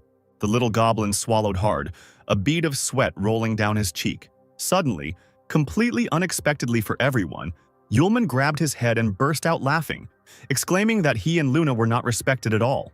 He informed Lim that if he wanted to leave any place, he would do so of his own free will, and there was no force that could force him to do anything. And the problem he talked about at the beginning was just from an empty stomach. It's worth spending effort on fighting monsters to get hungry. Yulman smiled, looking affectionately at Lim. He turned towards the army, saying that the beast-eared ones needed to go cook something tasty and wait for victory. A few seconds later, the apostle and Luna found themselves alone on the battlefield. The mutants grinned carnivorously upon seeing their victims. The apostle suggested that the princess step aside if she was afraid, but the girl angrily replied that after such a speech, she could not simply hide. However, she looked away uncertainly. Then she asked if the guy had some kind of trump card or if he was just trying not to lose face with the tribes. Watching the monsters approach, the girl asked if Yulman would be able to deal with them. He immediately said that he would do it without any problems. Luna screamed at the guy in despair, wondering if he had really mastered some kind of incredible magic. The princess looked at Yulman with a puzzled expression, who nodded in response. It wasn't forbidden magic. Sierra's student had reached such an incredible level. It turns out that Charlotte has been teaching these legendary tricks for a long time. With a heavy sigh, the princess said that she would help the student buy time. Although she didn't have everything that Yulman had, performing such complex magic charmingly took a lot of time. The girl knew that for sure. So the princess will hold off the goblins while the apostle concentrates on his magic. He promised to take her with him when he returned to their world. Yulman couldn't be allowed to die before that moment. He thought that no time was needed for preparation but remained silent. Luna summoned Lightning Asia, ordering her to imbue her with her power. A clear voice was heard. The sword replied that the princess's strength was not enough to subdue the blade, but Asia appreciated how she was looked after. So be it. Holding the sword out in front of her, Luna saw the ghostly human form of the weapon next to her. The green sorcerer also noticed her, surprised. Was the soul of the sword going to fight his army? He bared his teeth when he saw the beautiful young girl and licked his lips carnivorously. The sorcerer, sitting on a wooden throne, immediately ordered his monsters to take the soul alive. At that moment, the fighters rushed towards the princess. Asia informed Luna that using the sword's powers would speed up the consumption of a person's magic. Judging by her condition, the heiress could only hold out for about 10 seconds now. A bright golden light illuminated the mutants' ugly faces. The princess loudly objected that she had enough strength. The thin figure was surrounded by a horde of hostile army, clinging to the girl from all sides. Brandishing their swords, they tried to attack the princess, pushing their way through each other. But the next moment they were thrown back by bright lightning coming from the sword. The light multiplied, cutting through the bodies of the monsters, littering the ground with their remains. The green sorcerer bared his teeth and leaned forward. He felt the power of the sword's soul on himself, calling it worthy. But compared to his power, it means nothing at all. The sorcerer screamed furiously, creating waves of powerful energy around himself. The princess, embraced by her, clenched her teeth from the bright flash of pain. She barely remained conscious even after using the sword's soul powers, and in the end she did almost nothing.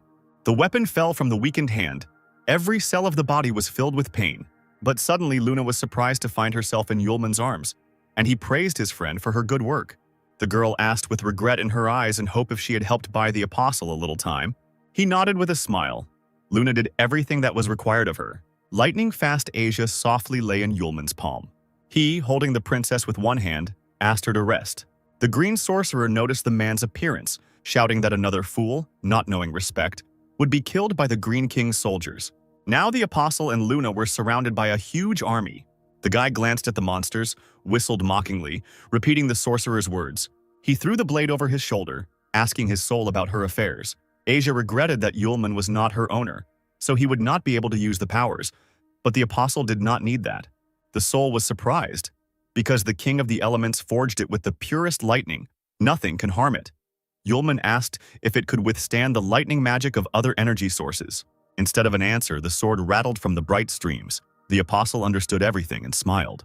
A red energy arrow immediately struck the sword. Seeing her, the green sorcerer retreated back in fear. This amazed all the observers of the tribes. The blade's soul protested, asking what kind of thunder Yulman was introducing into the steel. Not hearing an answer, the little voice squeaked that she needed to stop. There was no more energy left in her. The soul writhed from the power that overwhelmed it. It could not bear it any longer.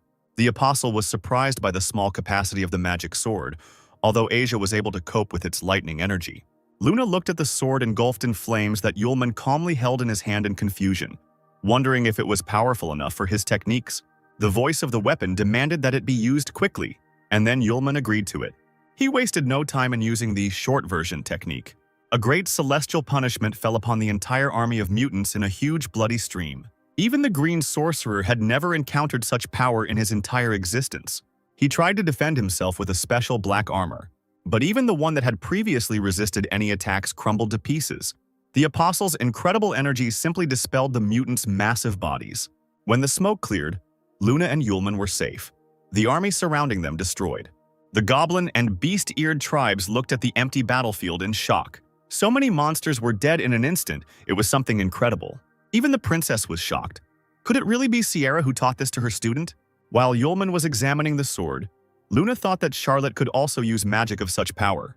The blade's soul froze powerlessly in the air, looking straight at the apostle. Blushing, Asya exclaimed that Yulman, not being her master, had so unceremoniously dealt with her body, deceived her, and forced her to serve him.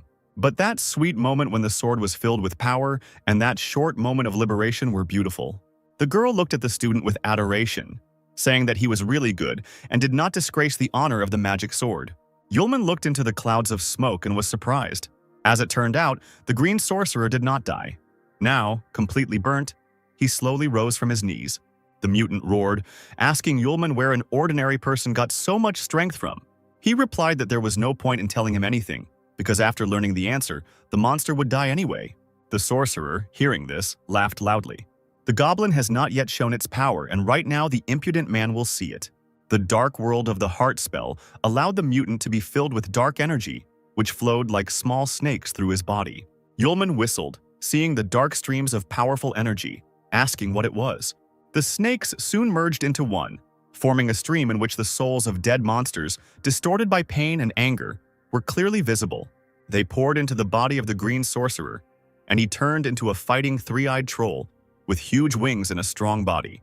Hearing the monster threatening Yulman, Lightning Asia stared at the guy, hoping to rest, but he shrugged his shoulders. They will have to continue the battle. The improved mutant roared, shouting that the man had lived to the moment of his death and still did not understand anything.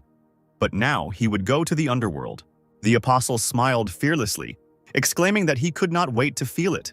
Hitting himself in the chest with his fist, the sorcerer spread his wings and waved his long tail, pushing off from the ground and rushing straight at the enemy. Opening its mouth wide, the goblin cast the purple tiger core spell, summoning several fire spheres. Having landed, the monster directed them at Yulman, holding his hands out in front of him. The apostle immediately covered himself with Asia, along the entire length of which red lightning ran. With the help of the incredible blade, the student was able to block the enemy attack, and for a few seconds, thick smoke obscured his field of vision. Yulman heard the rustle of wings right behind him in time and turned around sharply. The monster, baring its sharp fangs, fell upon the guy with a hail of blows, but he jumped back from the next attack at the speed of light. Once again, jumping back, the apostle clutched the sword in his hands, and the sorcerer began to egg him on, calling him a coward who only knew how to run away. Asia hiccuped from the strain, groaning that she had to go into battle again. Yulman swore to fulfill the mutant's wish to be chopped into pieces. The disciple pulled Lightning Asia back, causing it to shine blindingly, sending out bright red lightning bolts. A few seconds later, the apostle ran towards the enemy, who used a magical cry trying to knock the enemy off his feet. The blade, as if through butter, softly entered the monster's crossed palms. He laughed, thinking that victory was on his side, and began to make fun of the loser whose sword could not kill such a giant. However, the sorcerer missed something, namely the sharp tip of Asia, which was poking into his eye on the forehead. Yulman snorted contemptuously, drawing the mutant's attention to the fact that he was already a corpse.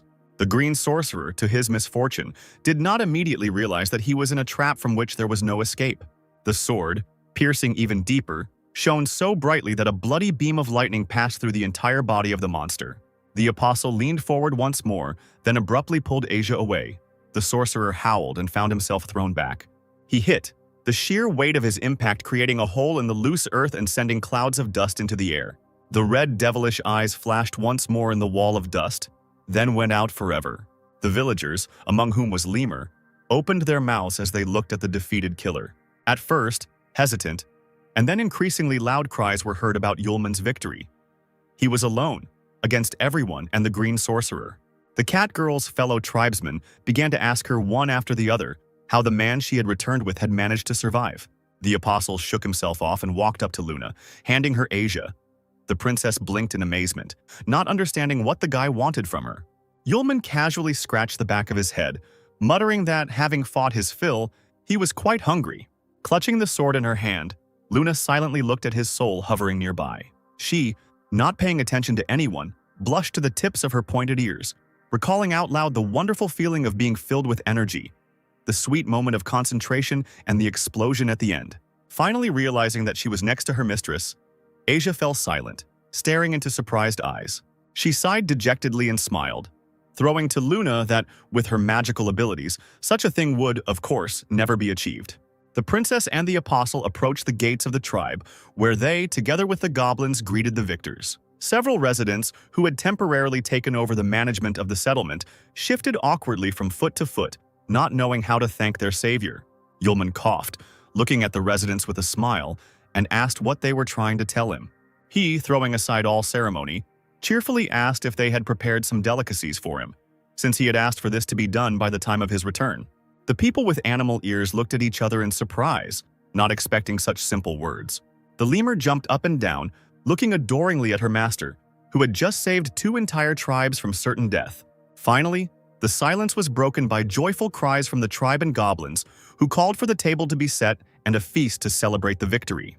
In the town square, the magical creatures gathered together, shouted toasts and loudly clinked wooden mugs of beer.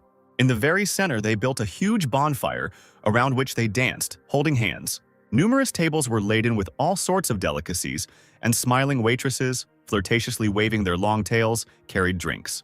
The hero of the evening sat at a small table in a separate tent, along with the goblins and representatives of the tribe. The temporary leader of the tribe shook his head. He never thought that the day would come when he would drink at the same table with goblins. Shawakeda nodded, smiling and replying that he too could not have imagined that such a thing would happen. This all happened thanks to Mr. Yulman.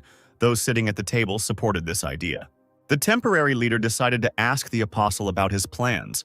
Perhaps he would still be the elder of the tribe. Yulman shook his head. Nothing would work out. He had other plans. Tomorrow he and Luna were setting off on their journey. His interlocutor scratched the back of his head. Because such a great man as Mr. Yulman would not be able to remain in a rundown village, it would be a real waste of talent. Shavakeda added that since the guy had already decided so, there was no need to rush, because there was one place that the gentleman would be interested in looking at. The Green Sorcerer's Cave probably contains treasures that the mutants have stolen. The gentleman should go there before leaving and look for something interesting. The apostle thought that he needed to do this for the sake of the moon too. She had helped the disciple a lot lately. Yulman agreed to wait until tomorrow. The princess would rest, and they would see what was left in the sorcerer's cave. Lemur's thin voice was heard. The girl looked into the eyes of her owner, asking if he would take her with him. She wanted to be the master's guide to take him to Gaocheng, but her speech was interrupted by Yulman's apology. He had to report with a heavy heart that he would most likely not return to the settlement, which meant he would not be able to deliver Lemur back. Moreover, the goblin elder drew a map for the student, and now he and Luna will not need a guide. The apostle looked at the table, smiled sadly, and asked the girl to stay with her family. Lemur's lips trembled when she heard the disappointing answer. Her fellow tribesmen called the girl's name in concern as she hung her head low.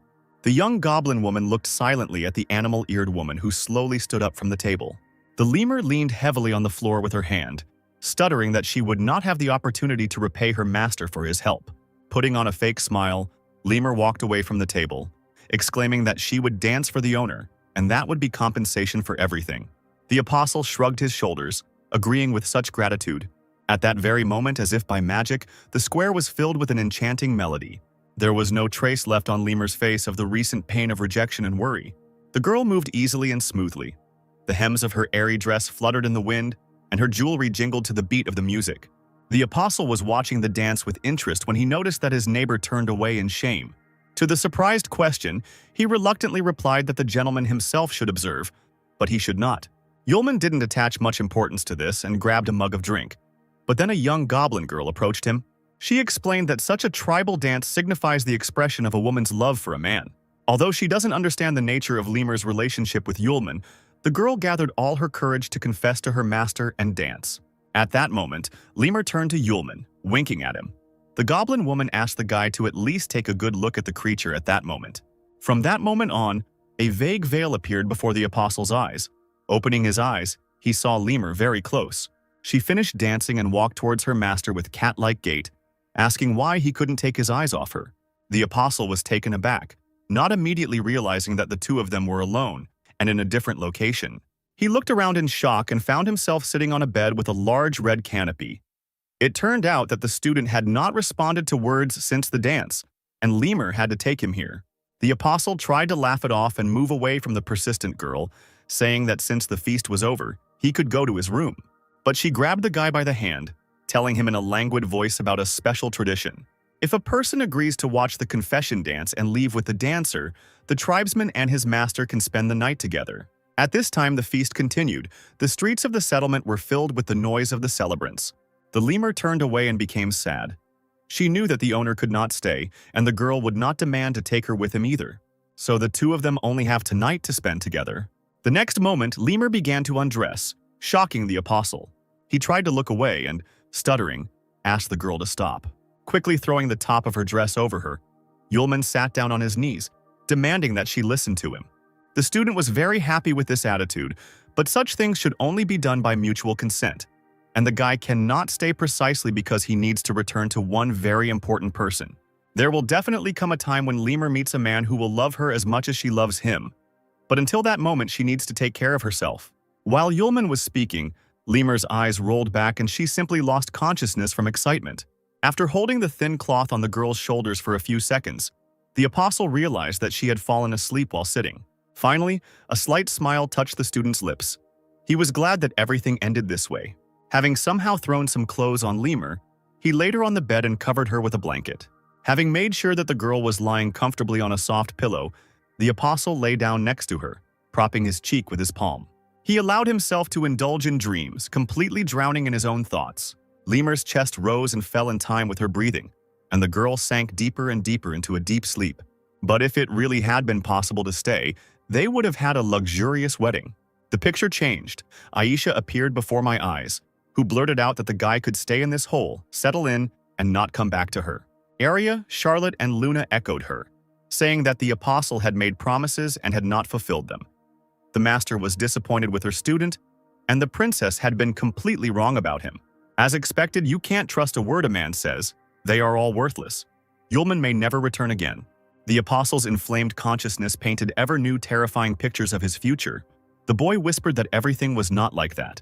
From outside the tent, his desperate cry was heard, asking for an explanation to Aisha and Sierra. The next day, the student came out to the square staggering, with huge bruises under his eyes. Siavakita did not fail to notice that the gentleman had a rumpled appearance. However, the elder pointed to the detachment and equipment for the expedition to the Cave of the Green Sorcerer, which had already been collected. Only Lady Luna had not yet woken up. Yulman was surprised. It seemed that the overuse of magical powers had affected her body much more seriously than expected. The goblin asked if they would wait for the princess to appear, but the apostle refused. They needed to leave early and finish everything quickly. The detachment led by Yulman set out from the village after some time. Meanwhile, Lemur was surrounded by her curious fellow tribesmen, wondering how the night had gone. The girl did not understand what was being discussed, and the others confused her. They saw Mr. Yulman leave her tent in the morning with circles under his eyes. The friends surrounded Lemur, asking if the pair had advanced to the next level, but the girl shook her head, refusing to speak. The paint did not leave the unfortunate woman's face. Her lips were pressed into a thin line. It is better not to tell how she was so excited that she fainted, and when she came to, the sun was already shining. The magical horse obediently pulled the cart with the equipment, and Yulman and the others sitting inside. Finally, a large cave loomed ahead, and the apostle was informed that the detachment had arrived at the location. Before the horse had time to approach the entrance, the boy suddenly ordered the coachman to stop. The guy was silent for a moment, then said that he felt strong vibrations of magic ahead. An otherworldly voice was heard, ringing in the ears of everyone present. It was addressing the apostle, who felt the magic so acutely. But, according to him, it was already too late. Long vines suddenly rose from under the ground. They opened up like a flower around the cart, enclosing it in a magical cocoon. The coachman raised his head, horrified by what he saw, asking in amazement if these were magic vines. A stately figure appeared in the interweaving of greenery. The creature was surprised that someone from the tribe was here mixed with goblins. A tall stranger, a forest elf with long platinum hair, was performing this magic. He was unhappy that the aliens decided to come to the lair of the Green Sorcerer. He sighed and made the passage wider, agreeing with himself that he would talk to the travelers normally. He grinned, looking at each one carefully, asking where his beloved sorcerer and his monsters had gone. Yulman slowly rose to his feet, smiling in response. He suspected that the elf was the creator of the mutants.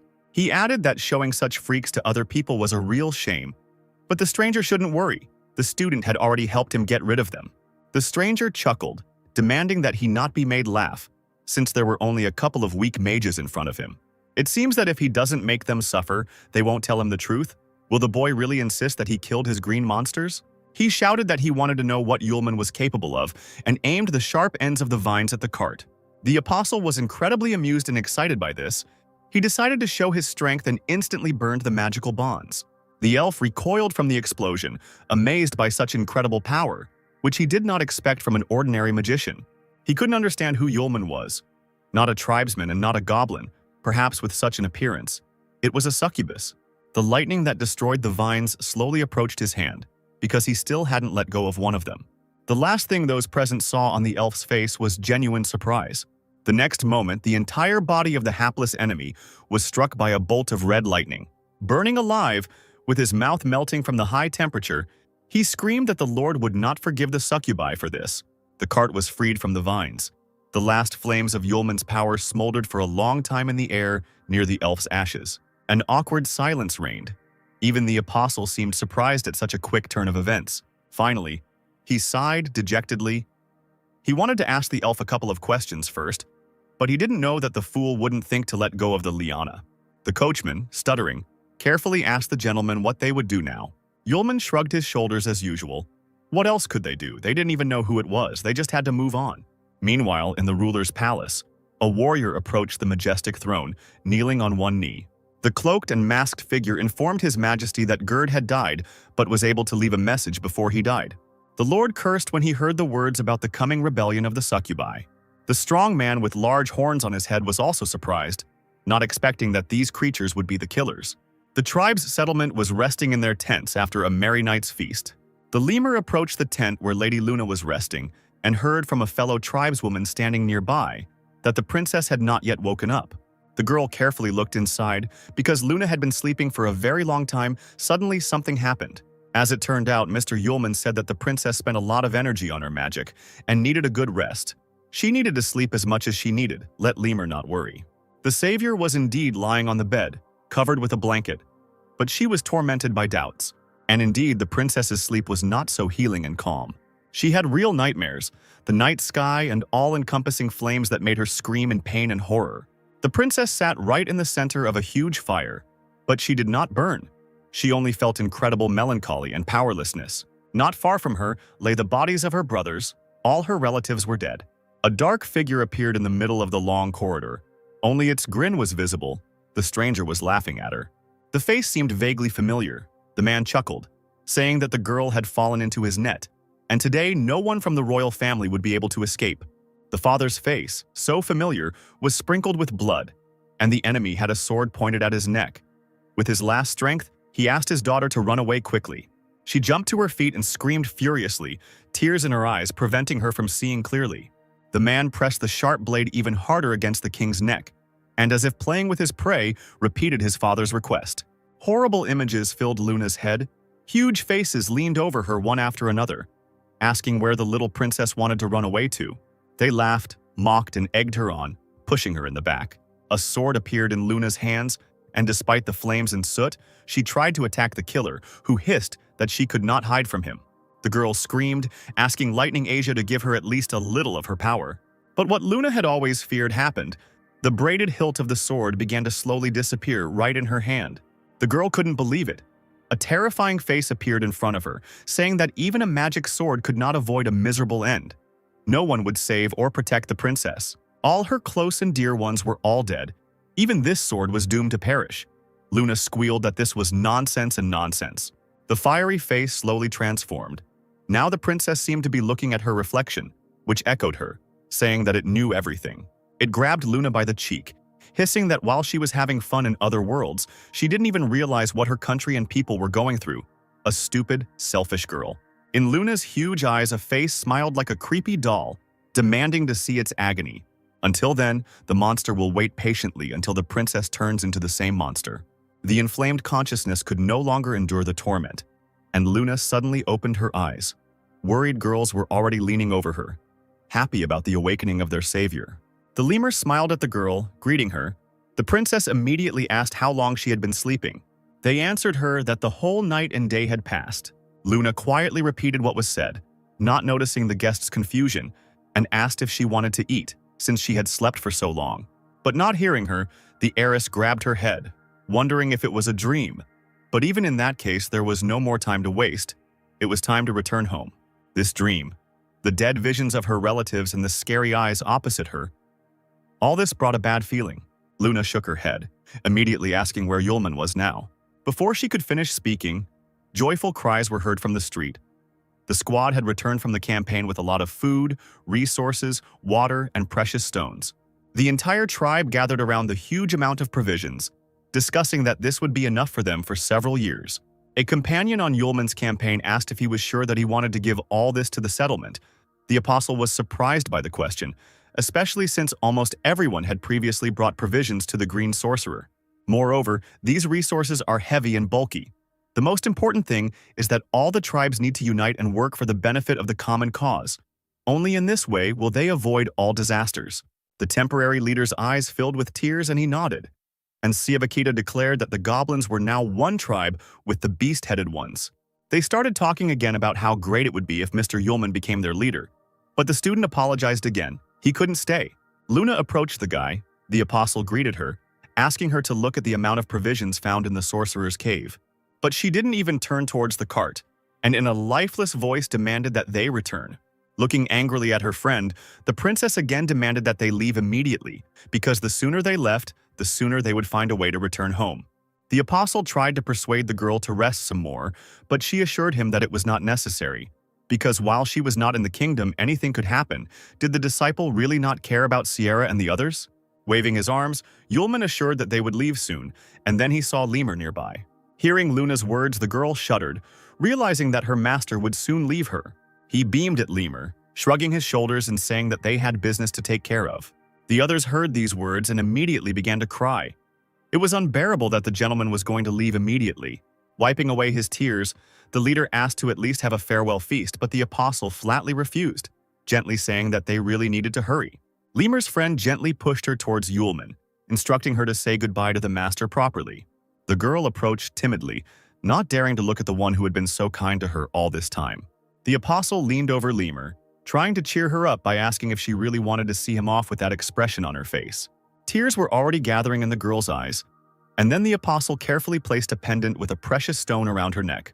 To the girl's surprised question, Yulman replied that he had found the decoration in the cave of the green sorcerer, and added a little protective magic to it. In a moment of danger, the stone would protect her. The apostle added that he would try, if possible, to find a way to return and visit them. But until that happened, let the post of head of the clan be with Lemur. She didn't care about the high appointment. In her soul, there was a trembling hope that the master would actually return. Yulman had to say that he would do everything possible so that Lemur would not be sad. And so they all together saw off their saviors on their long journey, waving after them for a long time. A gray wolf sat proudly on a high rocky mountain, but as soon as he saw a huge flash of lightning in the distance outside the clear sky, he almost lost consciousness from fear. Lightning Asia, bashfully covering her eyes in her human form, glowed a shade of red, begging him to continue. Yulman absorbed the lightning of his power into the sword, training it, but the soul of the weapon perceived it somewhat differently. Luna, watching this scene, rolled her eyes and could not stand it, demanding that her two companions stop with such perversions. The apostle looked at Asia slyly, saying that it didn't matter to him, the sword itself required him to continue. Asia indignantly shouted that what they were doing was called training. She, being an electric sword, suddenly for the first time in her life encounters a type of lightning that she cannot control, even though the princess says what she wants.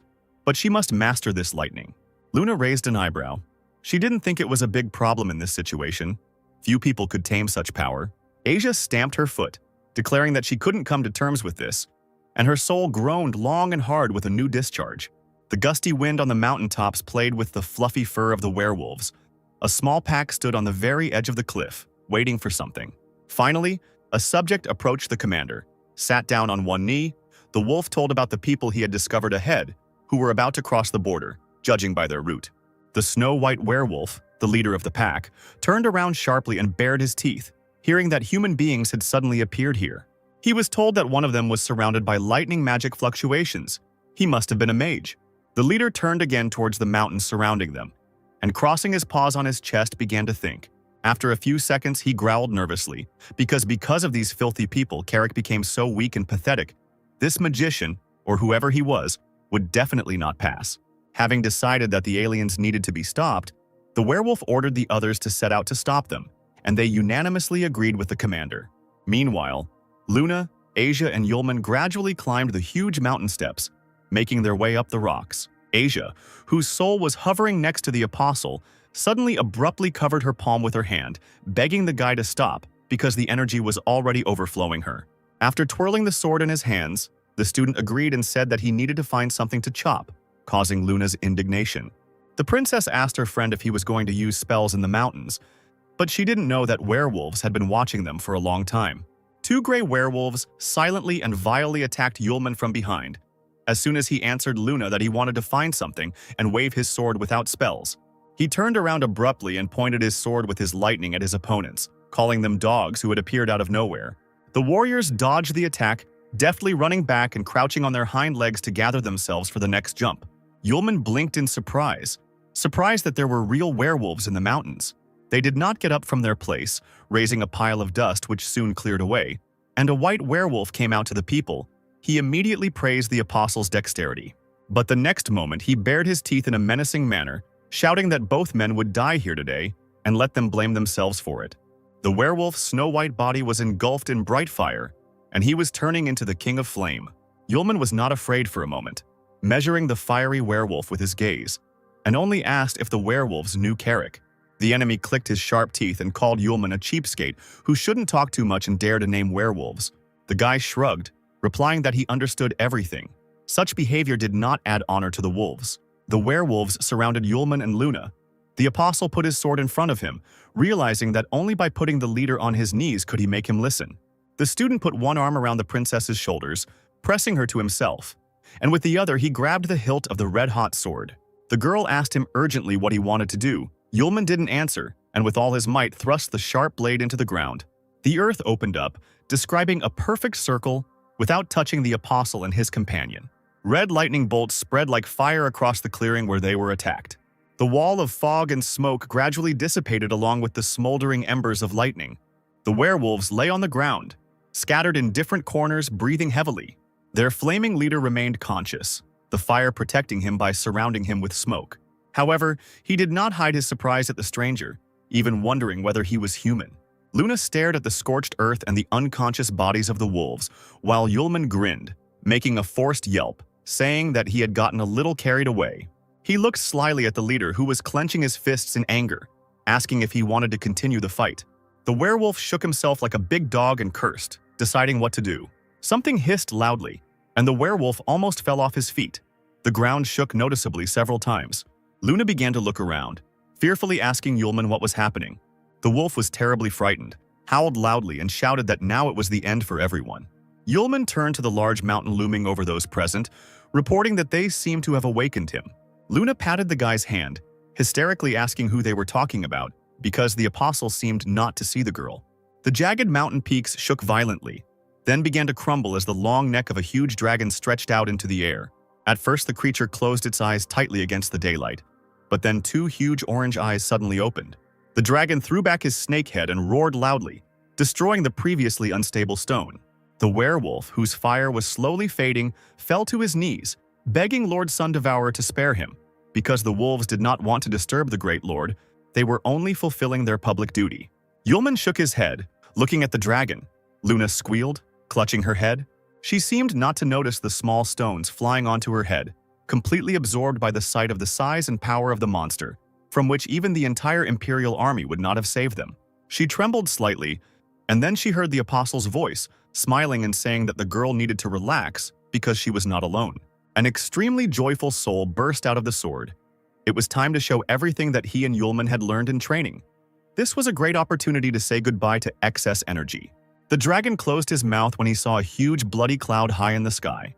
In an instant, he looked like a small, frightened snake as a column of lightning rushed towards him. A waterfall of deadly energy fell directly on the spot where the dragon appeared. Even the werewolf, without rising from his knees, was shocked by this sight, raising his head. Huge flashes were visible from behind the high mountains, even in the tribe's settlement. The monster, whose dwelling was almost covered with small stones, was in a trance, swaying smoothly in the air. He decided to return to where he came from. When the head with spikes disappeared among the stones, Yulman enthusiastically praised the good kid, who immediately left. He added that the little obedient animals were as cute as ever, and Luna shook her head sadly.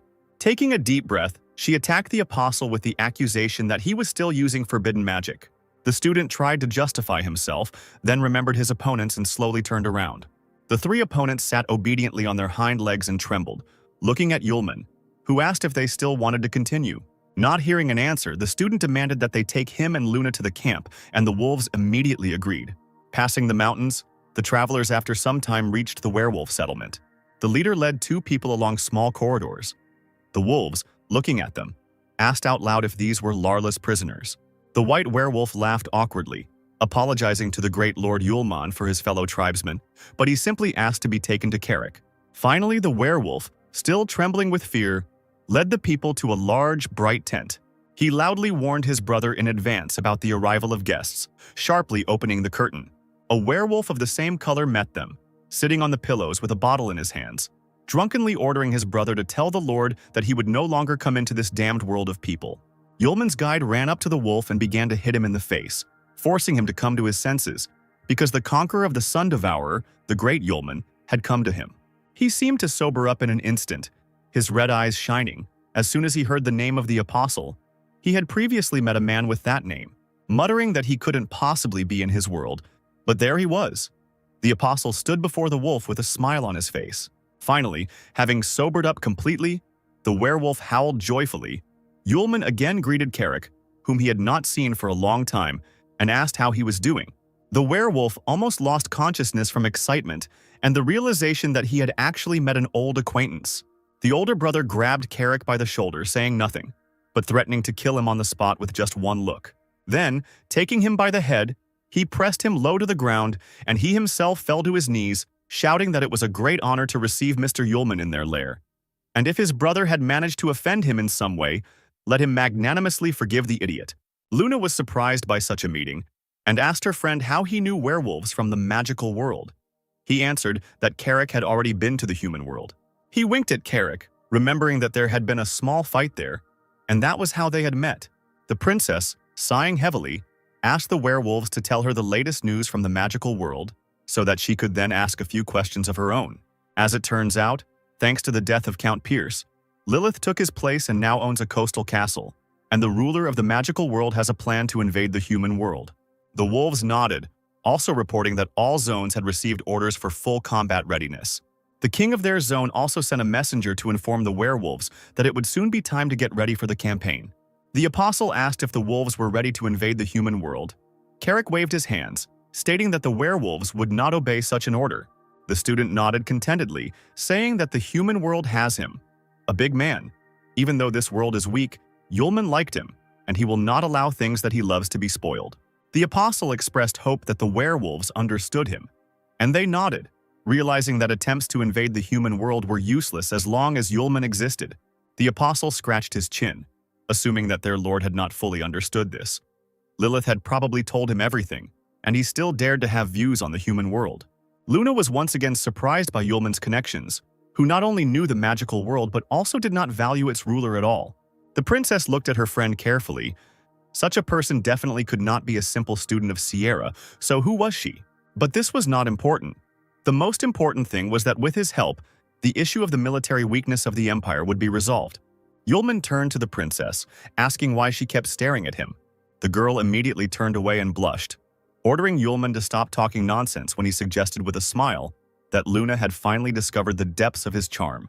However, the princess continued to think of Yulman as the source of fantastic powers with which he kills green monsters and drives out the Sun Devourer. With such help, any problem ceases to be a problem. It is worth paying any price, just to get him as an ally. Suddenly, a completely different picture appeared in Luna's head, where she and Yulman were standing close to each other. Here it was, the special price. The princess sharply pinched her cheeks under the apostle's surprised gaze, driving away stupid thoughts, because Yulman was Sierra's student, maybe even her fiancé. Shrugging his shoulders, the apostle asked Carrick if he knew of any ways to move from the world of magic to the world of people. As it turns out, if the master wants to leave the magical world, he needs to get to Gaocheng and open the magical gate. But without the master's permission, he won't be able to enter. He needs to get hold of the seals from the magical barrier. A shadow appeared on Yulman's face, and he asked threateningly whether he could leave if he first ran around all the zones and collected all the seals. This seemed too complicated to the apostle. He assumed that he could go straight to the barrier and break it, but then he would also be able to destroy this small magical world. The werewolf, horrified by this idea, quickly reminded Yulman of his acquaintance with Miss Lilith. Perhaps she could suggest another way to enter Gaocheng. Carrick breathed a sigh of relief when Yulman abandoned the idea of going ahead and agreed to find Lilith. The apostle said that he would go to the woman and ask her about the quick way. Maybe something would work out. The werewolf waved his fist, promising his master that his wolves would take care of everything. He just had to wait. Carrick fell silent, and then suddenly praised Mr. Yulman, who even defeated a purebred succubus. The first beauty of his world is Miss Lilith, although she is rumored to have a child. But for 1,000 years she has been stirring the minds of men, remaining young and the best flower of the magical world. Luna slowly turned to Yulman with an unreadable look, repeating the wolf's last words. The apostle groaned quietly, shaking his head. He suddenly moved close to the princess, covering her mouth with his hand and whispering right next to her ear that Luna should not tell about all this in the human world, because Lilith is Aisha's mother. While the student asked not to reveal the truth about the relationship between the succubus and her classmate, Luna silently begged not to move closer to her, remembering her recent thoughts. Finally, unable to bear the close contact, the girl pushed the stranger's face away from her with a flourish, convincing him that she was not going to say anything, again calling Yulman a pervert. While she was trying to hide her blushing cheeks from everyone, Carrick informed Mr. Yulman that everything was ready and they could leave. Luna pretended to be terribly angry, but in reality she herself did not know what she felt, looking at the stupid student. Coming out of the tent, the princess and Yulman saw a luxurious carriage drawn by 4 wolves. The apprentice noticed that Carrick had tried to find a good carriage, and he expressed hope that the pack leader's carriage would be comfortable for the master. To get to the Dark Knight territory, you need to cross the Beast King territory and the Nightmare territory via the Hurricane Road. A regular carriage simply couldn't get there. Yulman smiled broadly, warmly thanking the werewolf, who only asked the man to relax and not think about problems. The road turned out to be very difficult. A snowstorm began, and a strong wind almost knocked the wolves off their feet. Carrick shouted to Yulman through the snow that they were entering Hurricane Road. Looking out the window at the incredible mountain storm, the student only muttered that the name of the road suited it perfectly. Previously, the guy could not even imagine that such places could exist in the magical world. After driving a little further, the cart finally approached the tunnel that the travelers had to enter. Carrick told Mr. Yulman that they needed to get through this cave and then they could rest. The wolves, shaking themselves vigorously, dragged the carriage behind them as they entered the wide opening of the cave. Carrick suddenly froze and sniffed cautiously, his red eyes narrowing. He peered blindly into the distance, sensing a strange presence. The wolves also noticed this and began to bark loudly. Illuminated by the light from the exit, 3 silhouettes appeared in the alien's path. One of them was sitting on a stone and talking to Carrick. In the large mouth there was a row of fangs, more powerful than those of other werewolves, and the fur was much thicker. The stranger knew the name of the werewolf. The golden crown and armor flashed in the semi-darkness.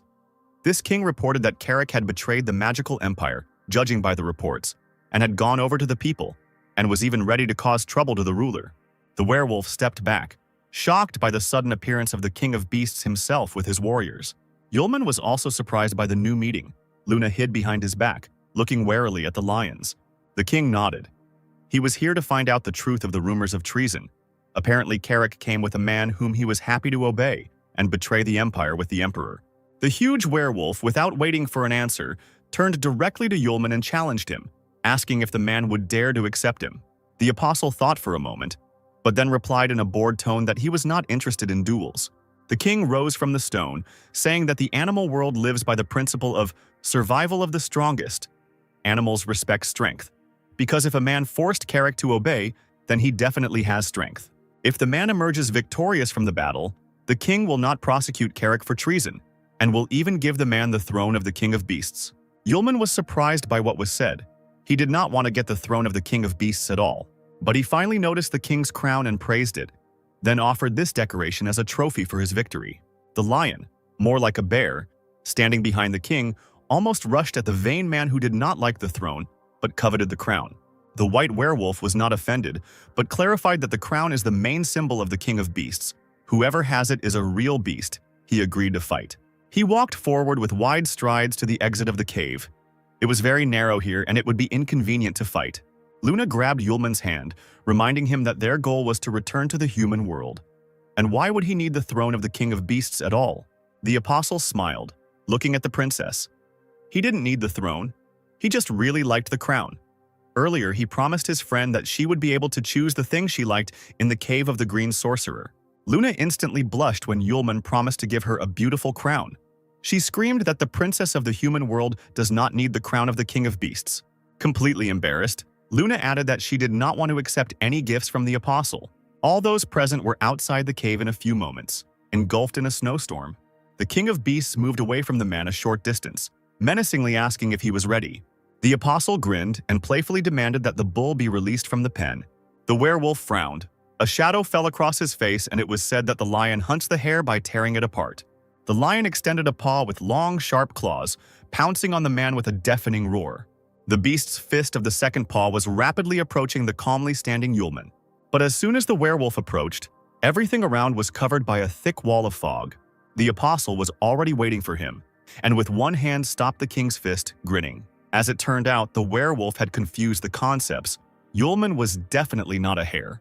The king's eyes immediately widened. His teeth clenched nervously as he experienced the incredible power of human resistance. He laughed, carried away by this hunt and the power of the enemy, deciding to ignite. The king's figure increased several times. He roared and used the flaming golden lion spell. Yulman wondered why all the animals were so fond of changing their appearance. But compared to others, the king was still holding up well. The apostle had a gift. It would allow him to see what is called real power. Without taking a single step, Yulman caused the air around him to become electrified and glow red-hot. The king of beasts opened his mouth in amazement, finding himself thrown back while the man did not even raise his hand. The apostle grinned again, asking the lion with enthusiasm how he felt. He slowly raised his hand and turned it to the right, directing the shockwave to the side. With this movement, the apostle strengthened his own magic, and the lightning flashes shone even brighter. Now the lion simply froze in place, blinded by the otherworldly attacks. His guards, lions with thick brown fur, followed closely behind their leader, also in amazement. Luna closed her eyes, amazed by Yulman's power, and Carrick silently pulled on the sunglasses he had left over from his visit to the human world. Moreover, something completely incredible happened, which shocked everyone present. For several thousand years, this area has been plagued by a constant wind that has blown everything off Hurricane Road. And now, for the first time in a long time, it stopped. In the distance, the bare peaks of gray mountains were visible. The king of beasts slowly descended to the ground and whispered that the man had done it in one fell swoop. Even the hurricane that had been blowing here for thousands of years had stopped in an instant. If this is the power of the strongest of this sire, the lion who fell victim to the hands of this monster does not regret it at all. Suddenly, the werewolf's body was illuminated by a bright flash of otherworldly light. The other animals and people closed their eyes. Yulman shouted at the beast, not understanding whether it was preparing to continue its metamorphoses or wanted to explode. Imagine his surprise when the light dissipated, and in place of the huge king of beasts sat a small lion cub in smaller armor. Even Carrick had never seen anything like this in his entire life, let alone guests from another world. One of his warriors immediately ran up to the werewolf baby, almost crying, seeing his master in such a state. He fell to the ground in front of the lion cub, begging the master not to be upset. And he, standing up, stroked the beast on the nose, asking Lunert to calm down. Carrick told Luna that this was the real body of the king of beasts. He was still very young, and the image of a formidable lion was maintained with the help of magical powers. The princess nodded, but was still surprised that the king of beasts was so young. She turned to Yulman, asking whether it was a fair fight, or whether the guy simply beat up the baby. The apostle rushed to justify himself by saying that it was the lion who had called him to a duel, and he did not care who would fight. But the lion cub asked him not to worry. He would definitely not use excuses to avoid a sacred duel.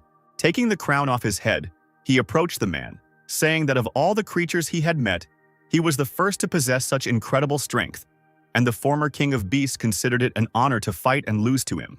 The kid, rising on his tiptoes, handed Yulman his crown of the king of beasts, as agreed. Lunert covered his eyes with his paw and began to sob. Asking if a man would really become king, the lion cub immediately ordered the warrior to close his mouth. Yulman looked closely at the baby's concentrated face, making up his mind. However, he nodded, realizing how important this was for the little king, and decided to accept the gift. The apostle called Luna to him. The girl's eyes widened, asking what her friend had in mind. Without wasting any time, the apostle placed a crown on the girl's head, saying that he would give her a gift as they had agreed, adding that it suited her very well. Right before the eyes of those present, the crown shrank, adjusting to the size of the princess's head.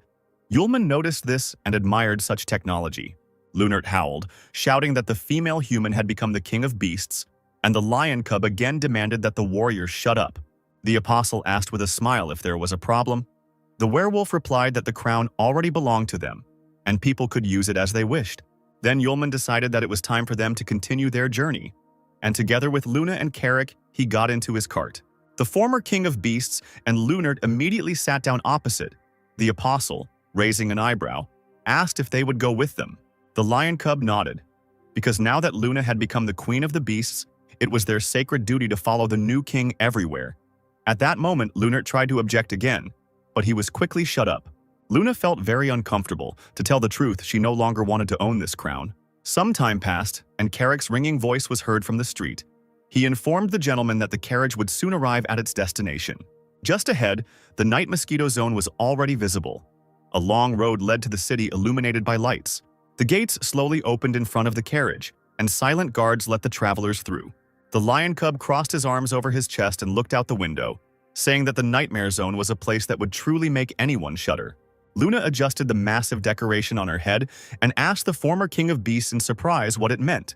He informed Her Majesty that this city was a grave for the weak, and the princess nervously asked him not to call her that. As it turns out, in this place the weakest go to another world. The girl only needs to look out the window.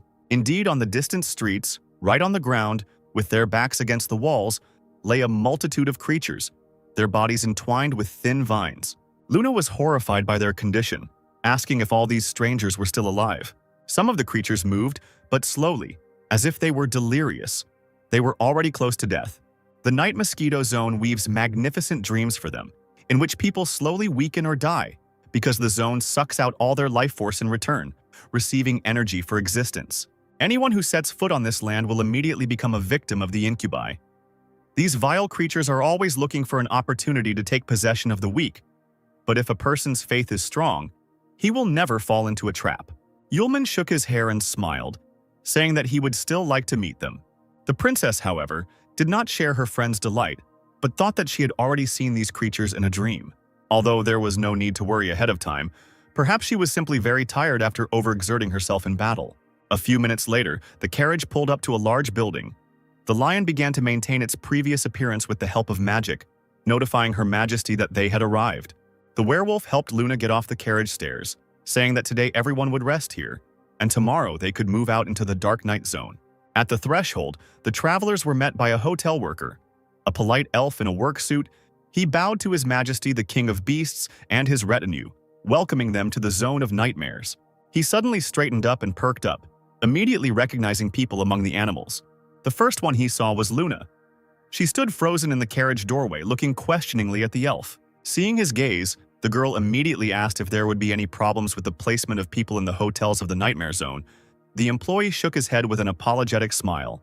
He turned to the lion again, saying that his companion's crown was very similar to the crown of the King of Beasts. The werewolf confirmed that this was the very same crown. Luna is the new King of Beasts. The elf was stunned by this news, but the werewolf abruptly cut him off, saying that this did not concern the worker. Let him quickly prepare the rooms for the guests. At this time, the gloomy building of the night mosquito zone was in full swing. An elegant male voice was heard. Its owner was very interested in the new guests of the city.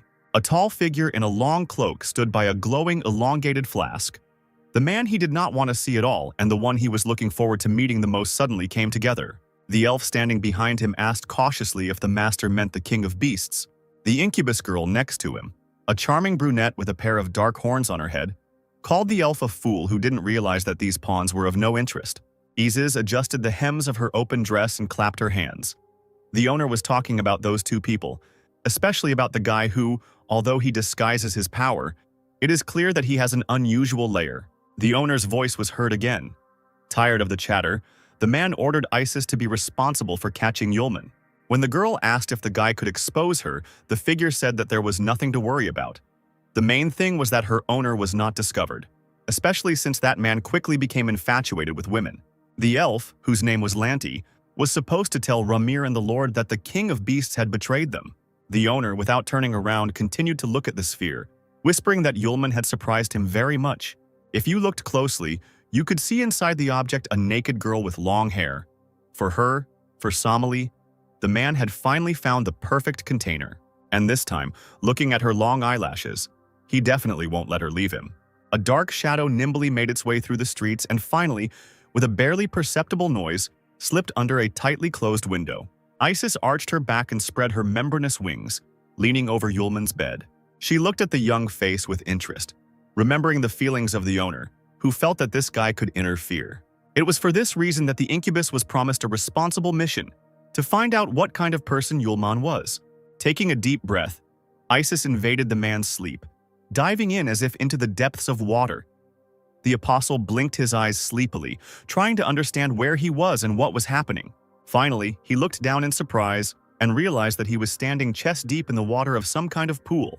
He looked around again, wondering out loud if the succubus had come to him in his dreams again. The student froze and saw two female figures not far from him, painfully familiar to him. Sierra and Aisha, wrapped in nothing but towels, asked the guy to stay with them longer. They were bored and wanted Yulman to stay. The guy closed his eyes, then opened one eye, thinking that the succubus's special ability was fantasies created from memories pulled out of his subconscious. Isis cursed, clenching her fists. This guy had figured her out instantly. He really was something. A shadow crossed Yulman's face, and he loudly said to someone that, unfortunately, the real Sierra and Aisha did not behave like that. A trickle of blood flowed from the guy's nose from the thoughts that were disturbing him. The guy abruptly added that they could stay and chat. Smiling viscously, Yulman asked what else succubi could do and whether they could change their surroundings and clothes. At this time, Luna was fast asleep in her room at the end of the corridor with checkered tiles on the floor. Not a single muscle twitched on the girl's face, while the night brought less than peaceful sleep. The princess and Yulman fought against an entire army of soldiers wielding sharp swords. Luna skillfully and professionally killed her opponents, aiming at them with sharp weapons. One of the enemies was breathing heavily, exclaiming that Yulman had single-handedly defeated his squad. Luna approached the apostle. The boys smiled at each other, but no one knew how the princess knew this man. Suddenly the guy grinned and turned his head sharply, greeting General Howard. He placed the huge sword on his back and told the man that as long as he was around, his vile plans would not come to fruition, so he should capitulate quickly. The student turned to Luna and smiled at her again, seeing his friend's eyes glowing with happiness. Luna's double, the vile incubus, growled in anger as she saw Yulman and the princess disappear into the portal. The monster didn't understand how the guy appeared in the dream that she created and controls. It's just a chimera, an illusion. Why the incubus's powers are not enough to interfere. Someone's voice was heard from behind. He said that the reason for everything was the guy's origin. He was an apostle. The owner, whose face was hidden by a hood, said that even if it was created by fantasy, it still remains the fantasy of an apostle, and the lowest magic of an incubus is not able to stop it. But, as it turned out, there was also good news. Something had awakened in the container. The man fell silent. His figure began to rapidly disappear, turning into a purple whirlwind. This frightened the double. She, like a cornered animal, rushed around the room, screaming, asking what had come to see her. The purple whirlwind thinned and began to slowly but firmly entangle the girl. The man, whose magic had completely captured the incubus in a vice, asked if this was a sprout of the black goat's mother's magic. He raised his hand and a small flame appeared on the tip of his index finger. Then, without warning, the man pointed his finger towards the girl's forehead. Luna's memories flooded out. The man saw the princess from the human world, trying to save her empire.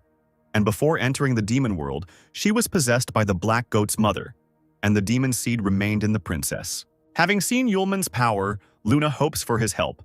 But this is ridiculous because with the horizons of people it is impossible to understand the meaning of the apostle's power. The man promised that he could also help wishes come true. The incubus chuckled. She would be surprised if the figure succeeded. Covering her face with her hand, the girl hissed that she still would not give the receptacle of Somali to Yulman. The apostle and Luna felt something trembling, and someone's huge hands appeared above their heads. A few seconds later, a huge purple demon appeared in their place. The couple turned around sharply, hearing a disgusting slurping sound behind them. Luna opened her big eyes wide, horrified by the incredible size of the monster. The apostle immediately ordered the princess to step back, and he himself held out a blade in front of him. The guy, before going into battle, turned around once more and looked at his girlfriend, tenderly promising that he would protect her. Repeating his promise, he disappeared into a thick veil of smoke and magical pillars, leaving the girl alone. The atmosphere changed. The colors suddenly lost their brightness. The princess decided that Yulman had deceived her. She huddled in a gray corner and fell to the floor, pressing the sword to her knees, clutching it tightly in her hand. Luna stared ahead unseeingly, asking with her lips alone if there were powers more powerful than Yulman's. As soon as she fell silent, a familiar voice was heard asking if the princess hadn't understood yet. A tall, fair-haired woman stood with her back to her, telling her that it was her mistake to hope to shift everything onto the shoulders of other people, because all she needed was her own strength. Luna lifted her head weakly, asking what she would have to pay for her power. Did the double really want to take possession of her, and the path to salvation lay through entering the darkness? The woman smiled softly, assuring the princess that no one would dare to possess her. After all, power by its very nature is not divided into light and dark. Everyone decides for themselves how to use it. People who have not discovered their power do not even have the opportunity to choose between good and evil, whether to rely on the help of others, to give one's fate into the hands of others, or to control everything with one's own strength. It is up to the moon to decide. The woman disappeared, and Luna was left alone again, reaching out to the light that had appeared ahead. Something has changed once again. Perhaps the princess herself has changed. She clenched her fists hard, jumped up, and ran headlong straight towards the flash. The girl punched, and dark purple magic spread out in circles through the air. She said loudly that she didn't care whether the magician was good or evil. Luna would use this power relying only on her will. The princess raised her palm, on which the magical multicolored seal was adorned, knowing that it must be preserved. Yulman woke up in the morning in a good mood, rubbing his stiff shoulders. It had been a long time since he had gone so deep into the space of his own consciousness. Going down the stairs, the guy heard Luna's voice. The girl was asking why he was sleeping for so long. The student was surprised by the girl's early appearance, and even in a new outfit. The girl was dressed in an elegant blue dress appropriate to her new status. Luna objected. She had already managed to take a walk and go shopping, since they had been in this world for so long. Previously, her new crown did not match her clothes at all. Moreover, she knew how to change her appearance. Werewolves stood behind the girl with numerous boxes in their hands. Yulman nodded. Now his friend really became the queen of the beasts, she hissed, declaring that she bought new clothes not only for herself. She snatched one box from Lunart and handed it straight into the confused apostle's hands. Today they had to pay a visit to the ruler of this zone. Did the student think that he would have to go in a goblin uniform? When Yulman asked what was wrong, Luna immediately flared up, calling his clothes a disgrace to the entire human race. Very determined, the girl immediately ordered the werewolves not to waste time, but to go and prepare the carriage. The apostle grinned, asking the princess if she had already grown fond of giving orders to her servants. Luna's cheeks instantly turned pink. She looked away, muttering that the werewolves themselves wanted to call her that. No one forced them. Taking a breath, she ordered Yulman to go change his clothes. The guy nodded, jokingly calling his friend the queen. Magical lights flickered in the bright blue illuminated room. The master received Isis and Lanti, asking his bowed minions if their targets had already left. The man also praised the incubus for the excellent job he had done in distracting Yulman, and the woman thanked him for the high praise. Her thin eyebrows drew together as she remembered that she had spent the entire evening chatting. The guy seemed very simple-minded to her. There was nothing remarkable about him at all. As soon as Isis thought about this, the master approached the incubus, voicing her thoughts. Yulman really does pay a lot of attention to girls. The rumors turned out to be true. He also kindly helped Isis in a difficult moment and sealed the memory. The woman raised her head sharply, stunned by what she heard, because she had been on guard the whole time. Isis's eyes widened in sudden realization that the man had fooled her so cleverly, yet he had found out about her and even thanked her for the conversation at the end. Addressing the creature, the apostle promised to give her a return gift and give her the opportunity to look into his real world of dreams. The incubus raised an eyebrow. It turned out that she was only on the upper level, in a superficial dream, and did not control anything. The woman's consciousness was transported to a completely different place, gloomy, dark. In front of her stood a huge palace made of stone. Yulman had also changed. Now he no longer looked like a confused boy. Not only his clothes had changed, but also his look and mannerisms. It seemed that inside this shell there was some ancient creature. Isis was overcome with a wave of panic. She realized with horror who Yulman really was. The owner grinned and nodded his head. Yes, this really is the first apostle Yulman. It can be said that he was either too self-confident or inattentive, and believed that the woman was an ordinary nightmare incubus and did not arouse his suspicions. Then it turns out that the plan worked, and the apostle did not notice that something happened to the container. The man approached the huge container, quietly whispering that he only had to wait a little while. The woman's face was framed by strands of light hair. Soon she and dear Somali would definitely see each other. Meanwhile, the former Beast King, Luna and Yulman, arrived in the Dark Night Zone, the City of Blood. Their path lay towards the majestic palace. The beast reported that the travelers were in place. Lilith should be in the Palace of Eternal Life. The princess, lifting the hem of her dress, carefully got out of the carriage, looking around. Yulman in his new clothes looked like a real aristocrat.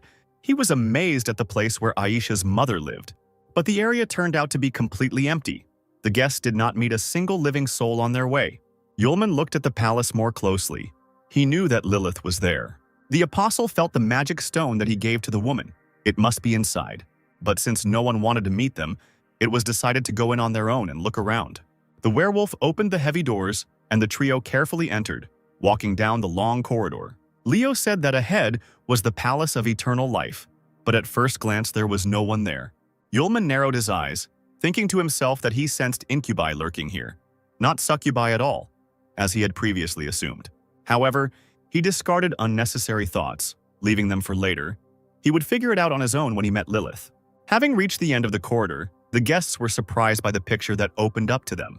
There, on a large throne, sat Lilith. Crossing her legs, all alone, the lion asked where the rest of the inhabitants of the palace were.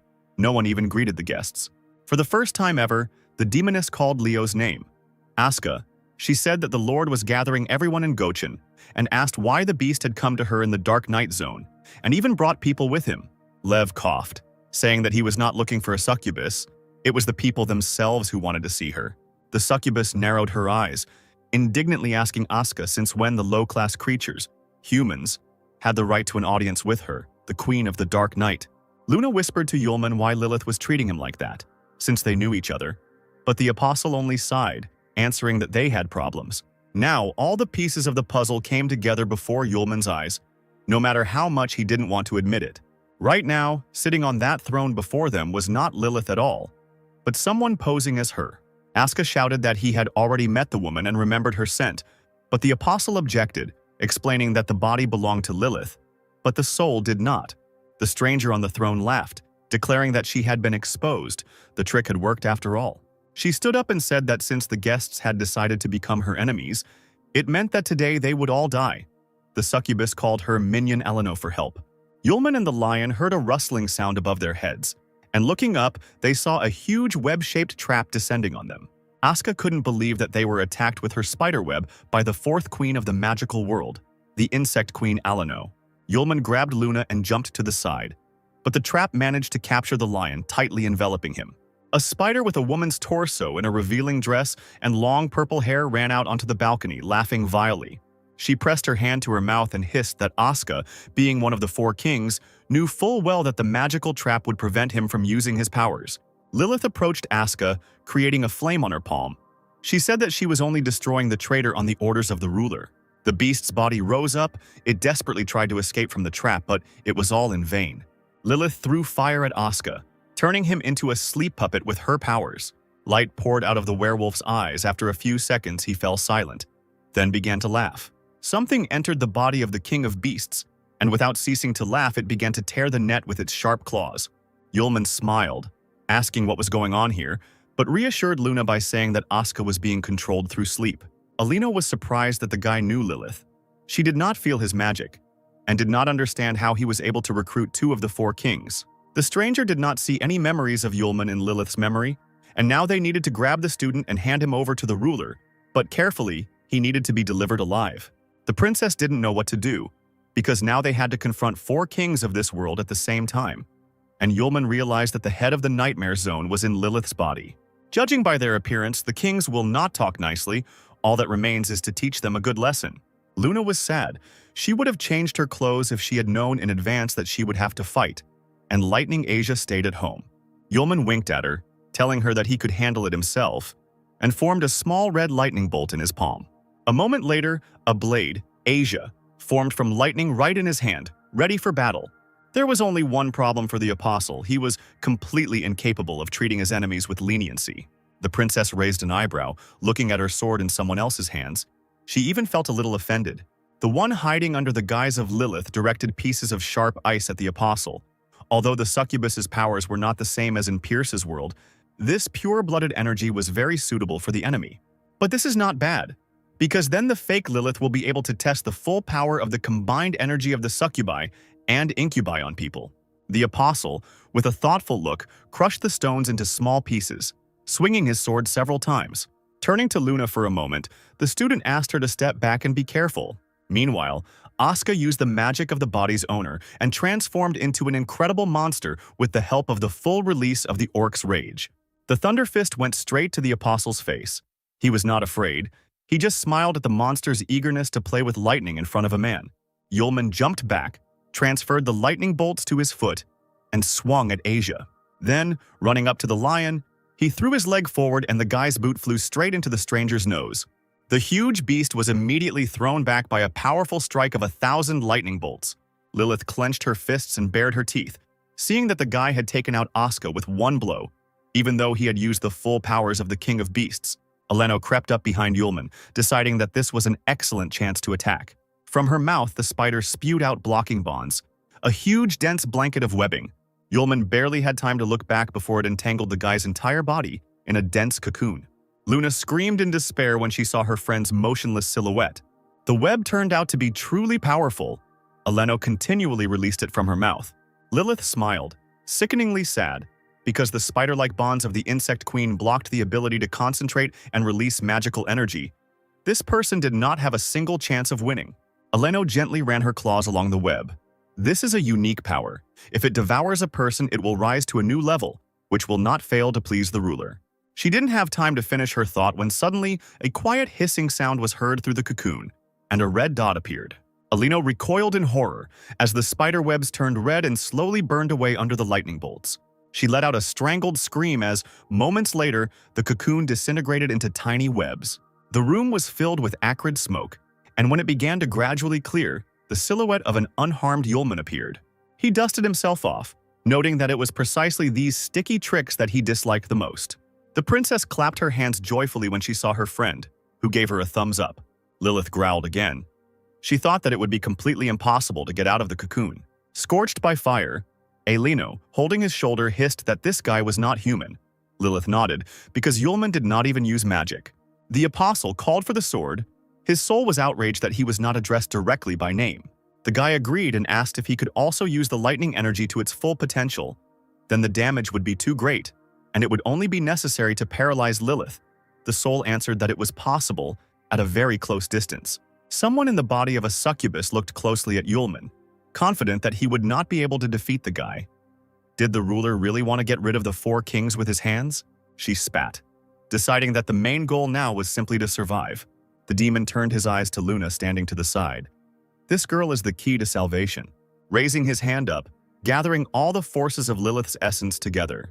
As a huge vortex of the Sleepy Paradise spell appeared in the air, he raised his hand and directed the magic towards the princess. Yulman held his blade out in front of him and grinned. He was ready to start the battle. Lilith, confident in her unstoppable attack, also broke into a smile. The apostle raised his head in surprise as the stream passed Asia and headed above him straight towards the moon. The succubus's attack flew so close to the stunned princess that it almost dug into her body.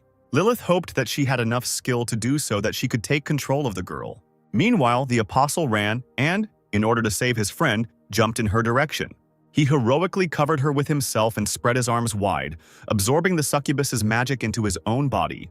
Luna didn't have time to do anything. She just desperately screamed her friend's name. Lilith chuckled, calling Yulman a fool who took the full brunt. Continuing to laugh, she looked at the guy's disconcerted face, exclaiming that now he would plunge into an endless sweet sleep. Raising her hands up, the woman laughed loudly. The smoke around cleared. All the magic completely drowned in the apostle. He didn't move. Luna began to shake her friend, shouting that this was all a dream and he should wake up. Lilith arrogantly said that people are just animals with feelings. Even if they had incredible strength, he has temptations. Then the succubus called her toy. She grabbed Yulman by the chin, whispering that with his terrifying power, the unification of the magical world was only questionable. How discouraging it was for her that the apostle smirked in response, saying that the demon would not succeed and called Asia for help. While Lilith was screaming about how it was that Yulman wasn't tempted, the soul of the sword deftly appeared behind her, creating lightning discharges in its palms. Still smiling, she aimed her hands at the succubus's back, whose body arched from the incredible attack. Trembling slightly, Lilith barely managed to turn her head towards Asia, hissing that she couldn't move now. The girl smiled and winked at the demon, replying that she had blocked the flow of the succubus's magic. The apostle patted the lightning-fast Asia on the shoulder, saying that she had done an excellent job. Although immobilized, she still smiled broadly, challenging Yulman as to what he wanted to do with Lilith's body.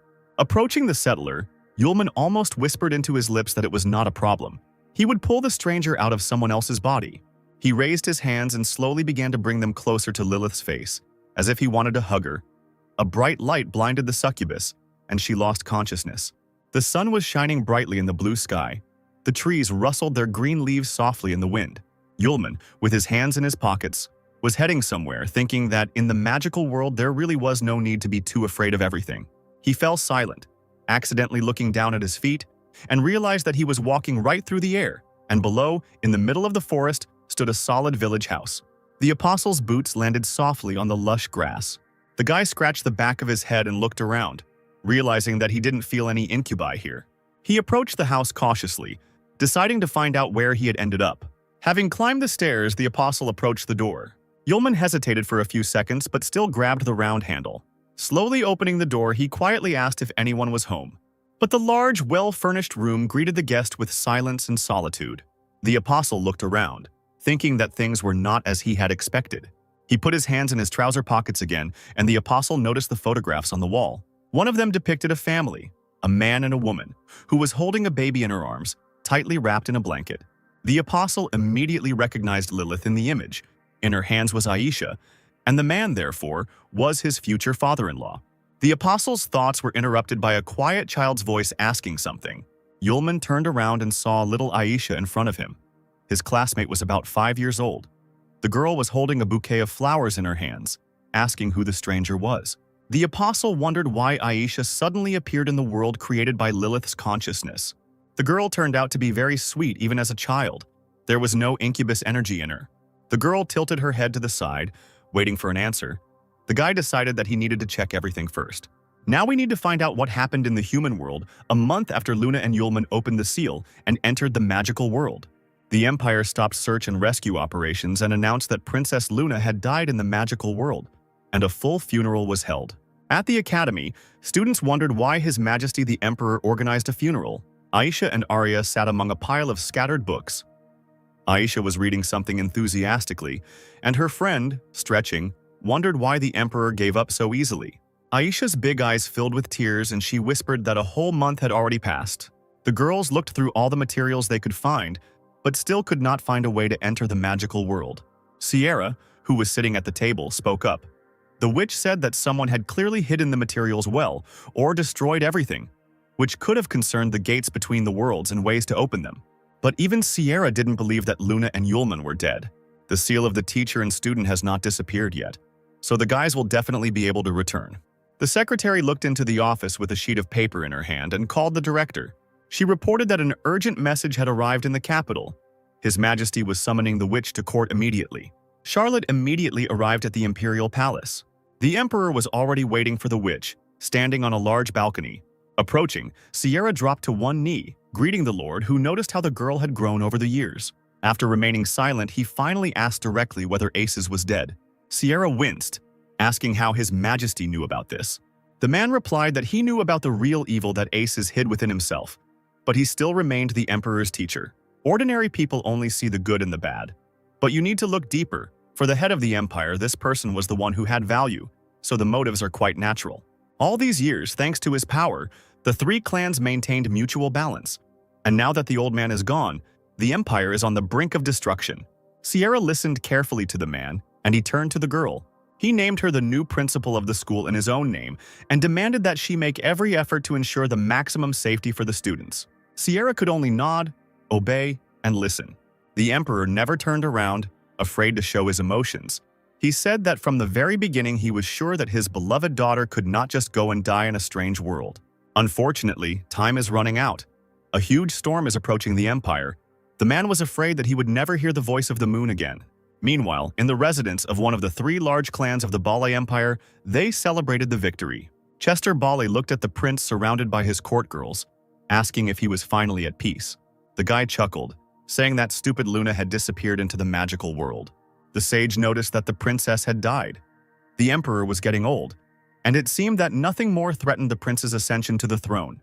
He pointed at the man, saying that he would do everything he promised the Bale clan if he got the throne. But Chester also understood what the guy really wanted. He replied that the prince need not worry when the time came. Charlotte would be safe and sound in his bed. The prince chuckled. There was nothing in this world that he couldn't reach. Yulman swallowed hard and asked the girl her name. She answered, putting flowers in a vase, and asked if the stranger was a friend of her parents. The apostle stroked the little girl's head, saying that this was indeed so, and he would come by later. If he wasn't mistaken, Aisha's father died quite early. As he was leaving the house, the guy saw a young happy couple, the girl's parents. The man asked his companion if she was tired of it, but she replied with a smile that she didn't care. Puffing out her cheeks, she slyly said that her back hurt and asked to be carried. Yulman immediately realized that it was Lilith with the man in the photo. He chuckled and allowed his wife to climb onto his back. The man walked past Yulman without even looking in his direction. The guy watched the couple go. Lilith was happily humming some song. The apostle was surprised that he remained unnoticed by anyone. He turned away from the house, remaining on the threshold, and gazed at the forest. Now it could be said for sure that those incubi were locked and separated from this world, which was very strange. As a succubus, Lilith has no control over the dream world. But this world is psychic. It is fixated on the endless reproduction of memories of a certain period of time. The only real one here is Lilith. If it weren't for her, there would be no one to create this world. Yulman walked up to the window and looked inside. The whole family was gathered around the set table. Lilith was discontentedly wiping Aisha's dirty mouth. Her father was laughing heartily. The little girl suddenly started talking about Yulman, but her mother quickly interrupted her, reminding her of a well-known proverb. The apostle was touched by little Aisha. He didn't care who created this world, since his friend was here. Finally, the bright sunny day gave way to a windless and cloudless night. Aisha asked Lilith to sleep with her today. She grumbled a little that her daughter was already an adult, but still took the baby to her room. Yulman was still standing at the window. He thought that by breaking into this world, he could harm Lilith. The apostle wondered what to do. At that moment, Aisha's father came out into the street, coughing loudly. Having drawn level with the guy, he suddenly turned to him, saying that he had kept him waiting. The student was incredibly surprised, and the man said in a casual tone that now they would be able to have a good talk with Mr. Yulman. Not realizing everything at first, the apostle asked if Aisha's father could see him, and he nodded. He invited the guy into the house because they had something to discuss. When they sat down at the table, the man suggested introducing themselves first. Euler Lawrence was the name of Aisha's father. He said that he was a member of the Vicious Circle Union. Although Yulman guessed for sure, he could not ask again whether the man was the biological father of his beloved and Lilith's husband. He carefully asked if Euler was sure he knew the whole truth about his current condition. Lawrence leaned back in his chair. A small stone appeared in his cupped palm. The man explained that it was not a piece of memory, not part of Lilith's brain defense system, and definitely not a ghost created by Ramir. The stone rapidly increased in size, turning into 2 fragments. Lilith's memory, which her husband could pull out directly, having spent so many years in someone else's mind. Even if these are memories of how the first apostle Yulman killed Pierce with his own hands.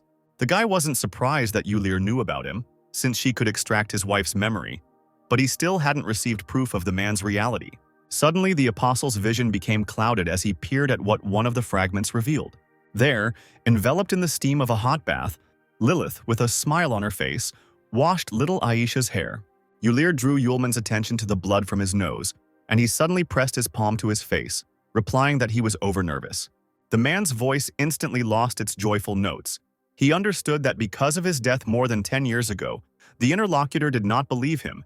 Now in front of the guy sat a piece of the soul from the past body, which ended up in Lilith's brain just before her death. The apostle gracefully wiped his nose with a handkerchief, asking Euler if he realized that his actions had brought his wife even more pain. He nodded, replying that he understood perfectly well, but for some reasons he had to do so. Lilith always thought that it was her beauty spell that sucked all the life force out of Lawrence and killed him. In fact, this is absolutely not true. The man's death occurred for completely different reasons. Euler is a member of the Vicious Circle Alliance, an underground organization with a 1,000-year history. The Union has plenty of enemies, magicians, demons, harpies, and, of course, apostles. Although Mr. Yulman was not included in this list, in the end they spent hundreds of years just trying to find out where he was and what was happening to him. One day, the Vicious Circle Alliance and the magicians began to fight, and at that time the couple met. That year, the organization just sent its fighter on a mission to kill the succubus. They met, measured their strength, trying to finish off each other. And then Euler finally and irrevocably fell in love with Lilith, presenting her with a bouquet of bright red flowers. The man would never forget that expression on his beloved's face. It had turned into an amazing flower of shock and embarrassment, blooming and beautiful. The apostle urged Lawrence, who was deep in memories of how he confessed his love to Lilith. Of course, Euler revealed all this from the Union and left his position. Together with Lilith, they began to live together. Later, Aisha appeared, but the happy days did not last long. It so happened that one day the man was on a simple mission to chase a criminal. And then he met his younger half-brother, who considered Lawrence his enemy, but still never opposed his older brother. That time, the guy had some kind of special blade that resembled a blade for sucking out any energy, and when it ended up in Yulir's stomach, it completely deprived him of his vitality and the strength of 1,000 elephants. To keep Lilith and Aisha from worrying, the head of the family patched up the wound a little on the outside, pretended that nothing had happened, and ran home to report everything so that his brother wouldn't do anything else. Yulman, taking a sip of water, said that he knew about the strength of 1,000 elephants, but with such abilities, Yulir would not be so easy to kill. The man nodded, because if his brother had taken all his strength and life energy, he could still hold out a little longer due to the remaining strength of 1,000 elephants. Lawrence burst out laughing as he explained that he never told his wife what had happened and died in their bed after a wild night. Yulman wiped his mouth from the water he spat out from what he heard, and was shocked that the vicious circle agent had died not on a mission, but in bed. The man was slightly embarrassed, exclaiming that he couldn't help himself. He asked the apostle to imagine what he would do without his own powers if Aisha had seduced him. Could he really have restrained himself? Yulman shook his head. Yulir laughed, saying that if even a real apostle couldn't control himself, then what can we say about an ordinary person? The man finally clasped his hands and told the whole story, and now it was time to ask the apostle for something. Yulman interrupted Yulir, saying that due to forced long-term use, one half of his 1,000 elephant strength had already dried up, and the other half didn't have long left either. The man knew about it. He opened his palms, in which was a bright yellow sprout of the power of 1,000 elephants. The head of the family kept it in the world of Lilith's consciousness. Yulir asked to give the sprout to Aisha. The apostle moved it closer to himself, telling him that there was an imprint of Yulir's soul on the sprout, but it had disappeared, which meant that its owner would soon disappear.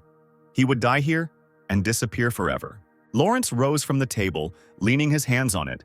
Even when he divided the soul to enter the world of Lilith's consciousness, he had already thought it over and decided everything.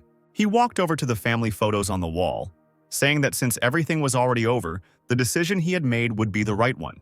Lawrence was here for a long time and watched the life of his daughter and wife for 10 years. Every day he watched his daughter grow up and become as beautiful as her mother. Was the apostle familiar with the joy of such a sight? Yulir's voice trembled. He considered himself an unworthy person who did not give his family happiness, an irresponsible father and husband who simply took and left, leaving them alone in grief and difficulties. The apostle said correctly, "The consciousness of the dead must also be dead," so the time had come for Lawrence to leave this world. The man smiled tiredly. He knew that Yulman loved his daughter and asked the guy to swear by his status as the first apostle that he would make Lilith and Aisha happy. The disciple swallowed hard, but still firmly said that he, the first apostle, the boundless Yulman, swears. Tears ran down Yulir's cheeks, but he still smiled, sincerely thanking his interlocutor. In the silence of the night, a loud roar was suddenly heard coming from outside, as if the sky had descended on the house. The men cried out in unison, knowing that the sound meant danger. Yulir rushed up the stairs to his wife's bedroom, as if he felt something wrong with his whole body. Yulman hurried after him, and when the man began to pull the handle, it turned out that the door was sealed. Lawrence, not daring to give in, immediately began to hit her with his shoulder, cursing out loud at the same time. Nothing worked, and the apostle offered help, stretching out his hand in front of him. The next second, the door was blown away along with the wall, and the debris was illuminated in purple.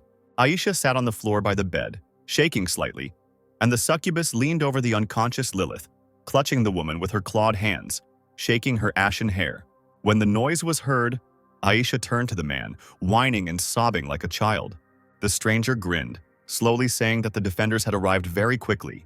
The child rushed into his father's arms, and he did not understand how the succubus was able to corrode the shell of Lilith's consciousness. The woman, tucking her hair behind her pointed ear, explained with a smile that it was all thanks to Yulir, who, with his long presence, allowed the evil spirits to enter someone else's consciousness. The succubus looked at Lilith, saying that she now possessed half of her consciousness, and no one could defeat her. She suddenly shuddered, grabbing the unconscious woman by the chin and screaming that the other half of the victim's consciousness was sealed. It was impossible. She asked what Lilith's husband had done to her. He felt incredible relief, because Aisha allows Lilith's consciousness and memory to be sealed, being their defense mechanism. The girl looked up at Lawrence, whispering that evil people had gotten to the family, so it was necessary to hide everything valuable for Mom, as Dad had ordered. The father stroked his obedient daughter on the head, praising her for her excellent work. The succubus casually let go of Lilith's face, and she fell onto the bed. The stranger asked how the man had managed to stay in her memory for so long. But then she burst out laughing. She didn't care because she, Ramir, was the mistress of the night. In the kingdom of dreams, she had no equal. Yulman's lips stretched into a grin when he heard the succubus's self-confident words. Coming closer, he asked Ramir if she really thought she was invulnerable while in her dreams. The woman confirmed this without a shadow of a doubt. Even if the ruler himself entered the dream realm, he would not be able to compete with her. The apostle did not respond to this, wanting Ramir to see everything with her own eyes, and snapped his fingers. At first, they were still in Aisha's parents' half-destroyed bedroom. But a moment later, Yulman and Ramir found themselves in a completely different world, standing among rocky terrain strewn with blue crystals. The apostle smiled. He transferred himself and the succubus to his world. Behind him, a luxurious palace spread out. Ramir screamed in shock, stepping back. She couldn't believe she had moved to another dream. She laughed hysterically. This shouldn't have happened. No human being is capable of such a thing. The succubus was the mistress of the night, and now she would destroy the guy's filthy fake dream into pieces with her dark, like the night sky, magic. The circle that appeared from her palm continued to spin for a while, but soon began to smolder in the wind and disappeared. Without lowering her hands, Ramir whispered in confusion that all her strength had disappeared. The student shrugged his shoulders. After all, he said that this was the world of his consciousness. The woman growled, demanding that he not fool her. Although she did not know what kind of tricks Yulman was playing, she would be able to resist them.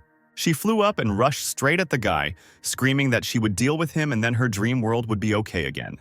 The apostle looked at the sharp claws in front of his nose and calmly stated that any attempts would be pointless. Ramira, who flew forward without hitting Yulman, should understand this because she herself dealt with her enemies in her dreams. Madness appeared on the succubus's face.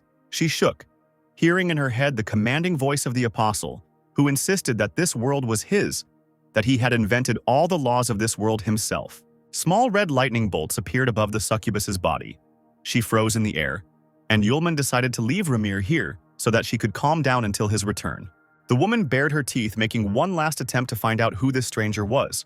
The wind fluttered the long hem of the boy's bloody cloak as he turned over his shoulder, telling his story. Meanwhile, the Lawrence family home was gradually falling into disrepair under the influence of dark magic. The apostle returned there and was saddened to see this. Not only the house, but the whole world was gradually dying. Yulir asked Mr. Yulman in fear who the stranger was. The guy replied that it didn't matter now. For now, he had locked her in the world of his own consciousness, and now there were more important things to do. He ordered the man, who was hugging the people dearest to him with both arms, to do everything he had not yet managed to do, because there was very little time left. Yulir closed his eyes tightly and nodded, gathering his thoughts and spirit.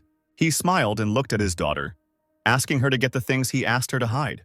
Aisha laughed joyfully and took out a box from somewhere, in which she hid everything well. Lawrence took the item carefully from his daughter's hands, a sad smile on his face. Lowering his head and peering into the box, he informed Yulman that Lilith's consciousness and memory were stored here. A long time ago, the man agreed with the little girl that as soon as her mother found a worthy companion, all her previous memories would be erased. After opening the box, Lilith would forget about her husband and start life anew. That is why Yulir hopes that the apostle will be able to take care of his girls. Let them live the same life in the real world as they do here, calm, cheerful, and happy. Aisha watched in surprise as tears began to flow from her father's eyes, and the little girl asked why her father was crying. She stood up and with her small hand impulsively wiped the wet streaks from Yulir's face, asking him not to cry. Lawrence's wet eyes trembled as he looked one last time at his daughter and unconscious wife. He assured the little girl that her dad was okay, and immediately opened the box, from which a bright light poured. Lilith twitched in her sleep and sighed sharply, as if she sensed something was wrong. The girl opened her mouth slightly, looking at her dad, and bright rays of light shot up from the destroyed roof. Yulir, sobbing, told the little girl that her dad was too happy that there were people like her and her mom next to him. The man clenched his teeth to keep from crying harder and whispered that he would love his family forever. At that moment, the house burst at the seams, the earth opened up, swallowing up numerous false trees. Lilith's entire world, her precious memories, fit into a tiny sphere of oblivion. Soon, when there was nothing left of it, only people sitting by the ruins, Yulir finally got a grip on his emotions. He had already lost his fictitious shell and was gradually dissipating, But he still managed to tell Yulman that he was leaving, and now everything fell on his shoulders. The man turned to his wife and looked at her with inexpressible tenderness, saying goodbye forever. Suddenly, what Lawrence had been so afraid of and at the same time so desperately desired happened. Lilith spoke up, calling him a bastard. First, he treacherously breaks into her life, and now he wants to run away forever and also completely erase someone else's memory. The dumbfounded Yulir, who continued to disappear, stared at his wife and, stuttering, asked if her memory had still not disappeared. Lilith shook her head. Her husband had completely lost his mind. Had he really forgotten that it was she who taught him the magic of erasing memory? The wings, tail, and horns of the succubus immediately appeared on the mother's body. Aisha stood in awe near her parents. Lilith gently ran her hand over the face of her husband, who thought he could use her own magic on her. She blushed and sobbed, exclaiming that she could never forget her beloved. From the very moment they met, when Lawrence appeared before the love of his life with flowers. Now he was slowly dissolving into thin air, and he listened in shock as she repeated that she would never forget him. Just as beautiful and charming as she was many years ago, looking at him in amazement at the moment of confession, Lilith stroked her husband's face for the last time, and at that moment she fell in love with him all over again. The couple couldn't hold back their tears, both tightly closing their eyes, clinging to each other. Yulir whispering passionately how much he loved Lilith and would love her forever. White, delicate petals filled the space, but a farewell whisper could be heard in the air for a long time. And at this time, real chaos was happening in the human world. The streets were burning, people were screaming and running away. 3 days after Sierra's meeting with the Emperor, the Isis clan sent troops to the palace, planning a coup d'etat. General Howard and his men captured the capital, killed the king, and took complete control of the city. The imperial house and courtiers were killed. Prince Charles barely managed to escape. With the help of the Bale clan, he hid in a small town in the southwest.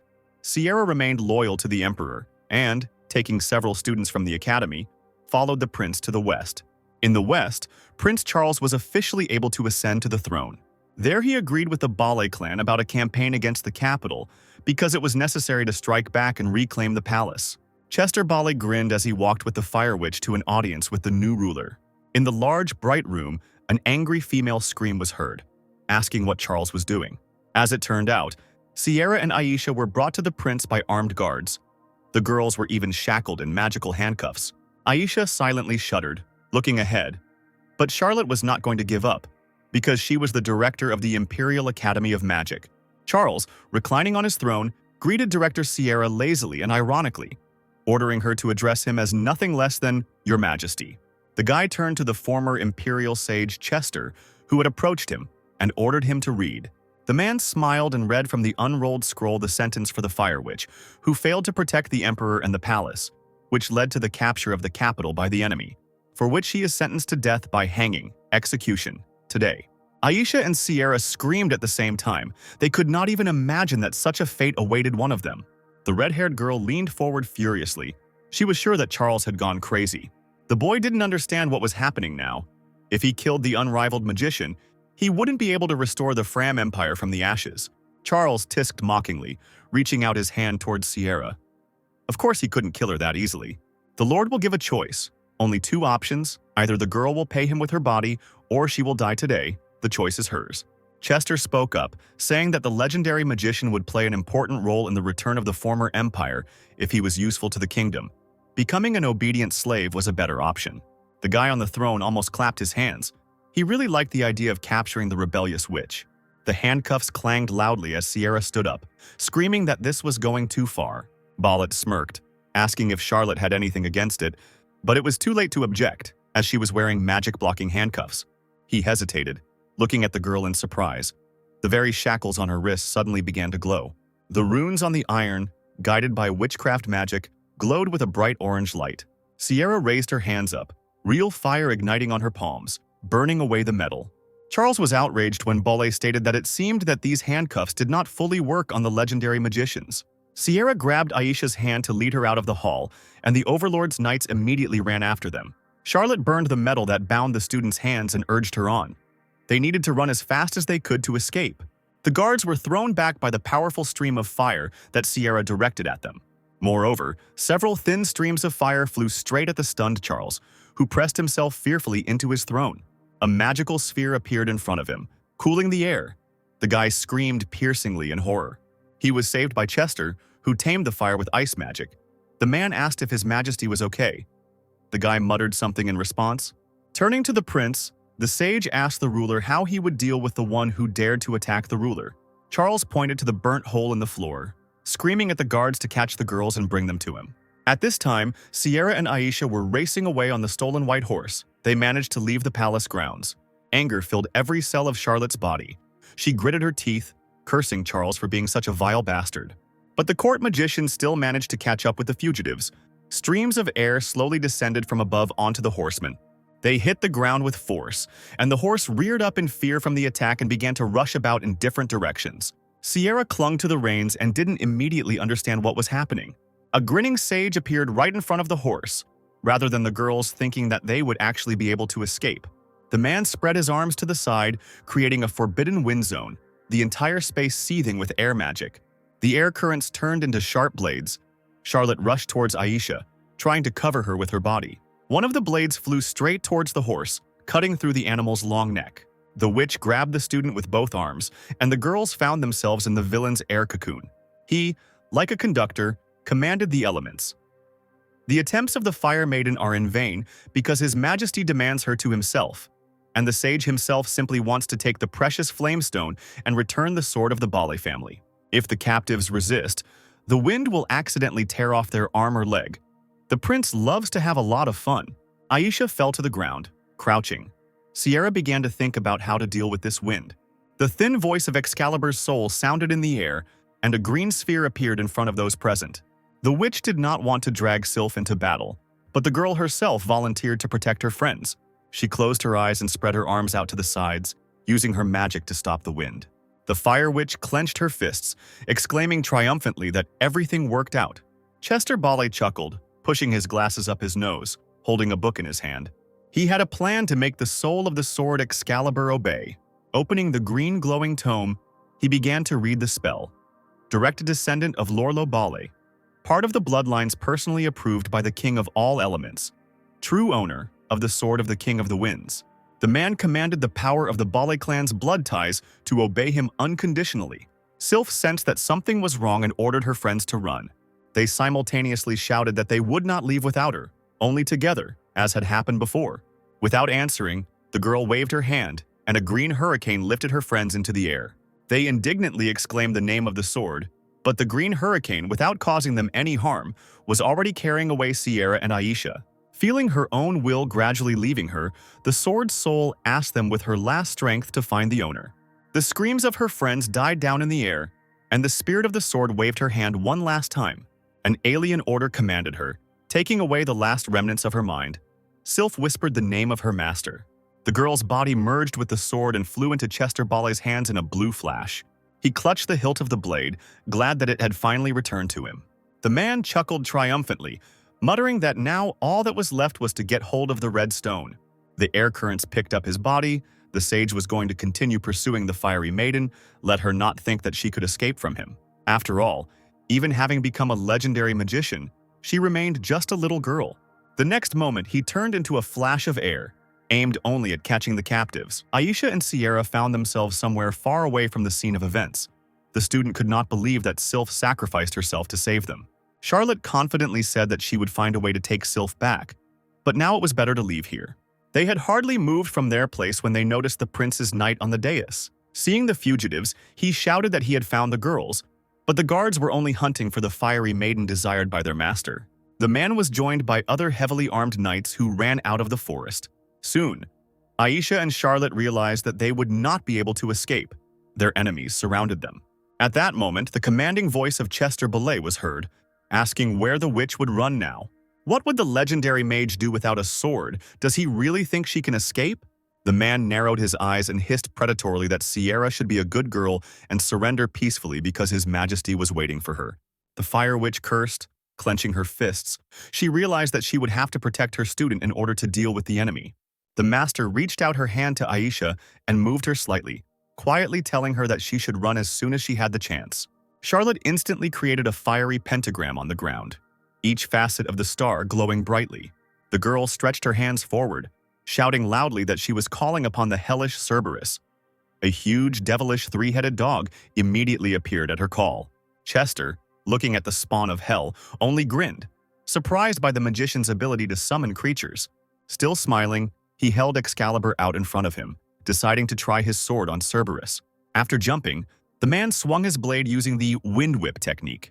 Flames erupted from Cerberus's three heads in unison, and the dog belched them at his enemy. The two opposing forces clashed, Excalibur's magic trying to merge with the fire. Unfortunately for the witch, the enemy's strength turned out to be stronger. The flame gradually disappeared, and sharp gusts of wind wounded the devilish creature. Sierra cursed and summoned a wall of fire that burst into the wind stream. Charlotte felt herself gradually losing her ability to resist Sylph's incredible power. Chester roared that this was not the end, and unleashed a hurricane charge on the Academy director.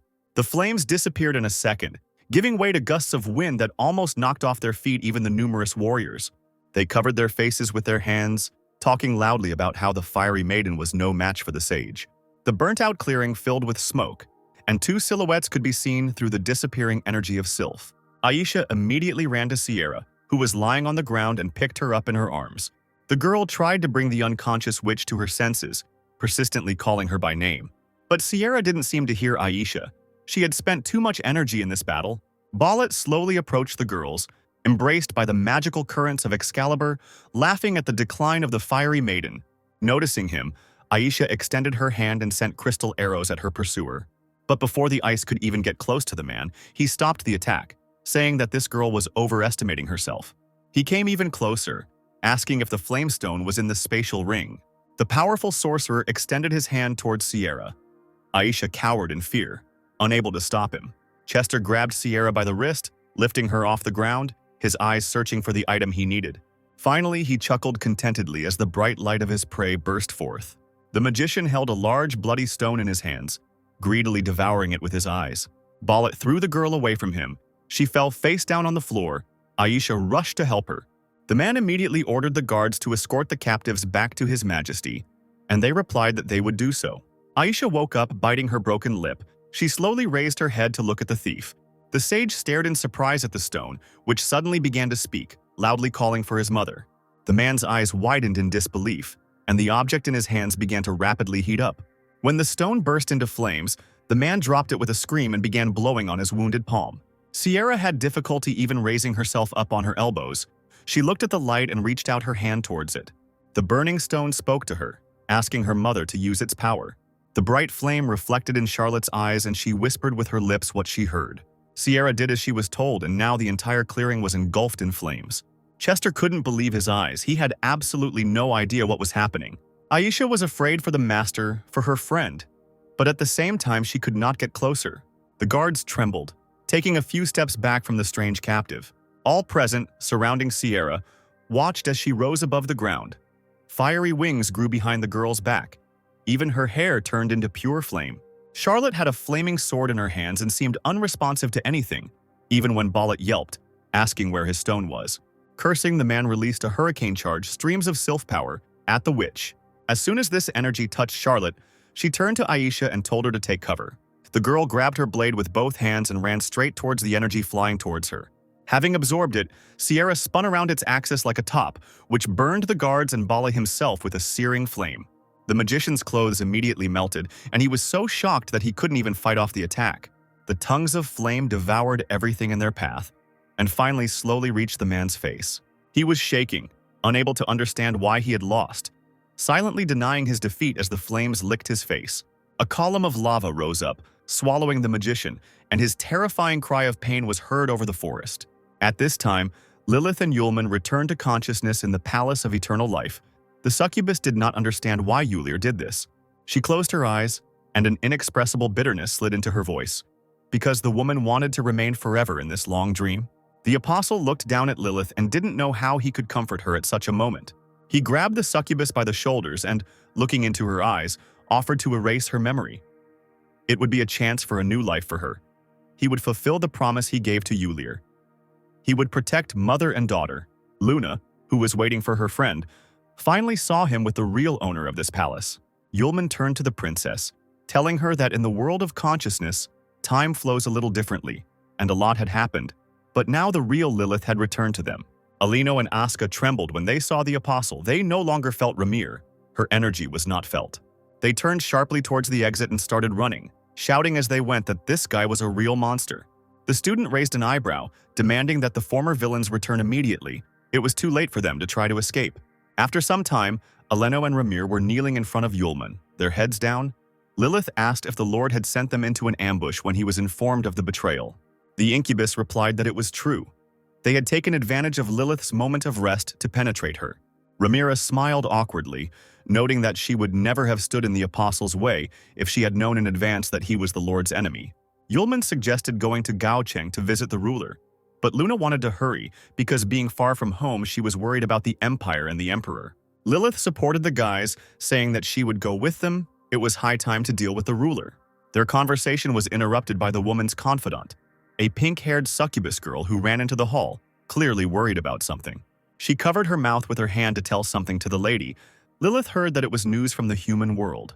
From Lilith's indignant cry, the princess realized that something bad had happened and immediately began asking what had happened.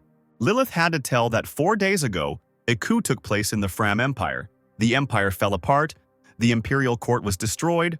Only Prince Charles managed to escape to the west. Now the empire is ruled by the Isis clan. The apostle realized that the imperial clan had been wiped off the face of the earth. His girlfriend was beside herself with shock. She trembled slightly after hearing the news and was afraid to even think about what could have happened to her father.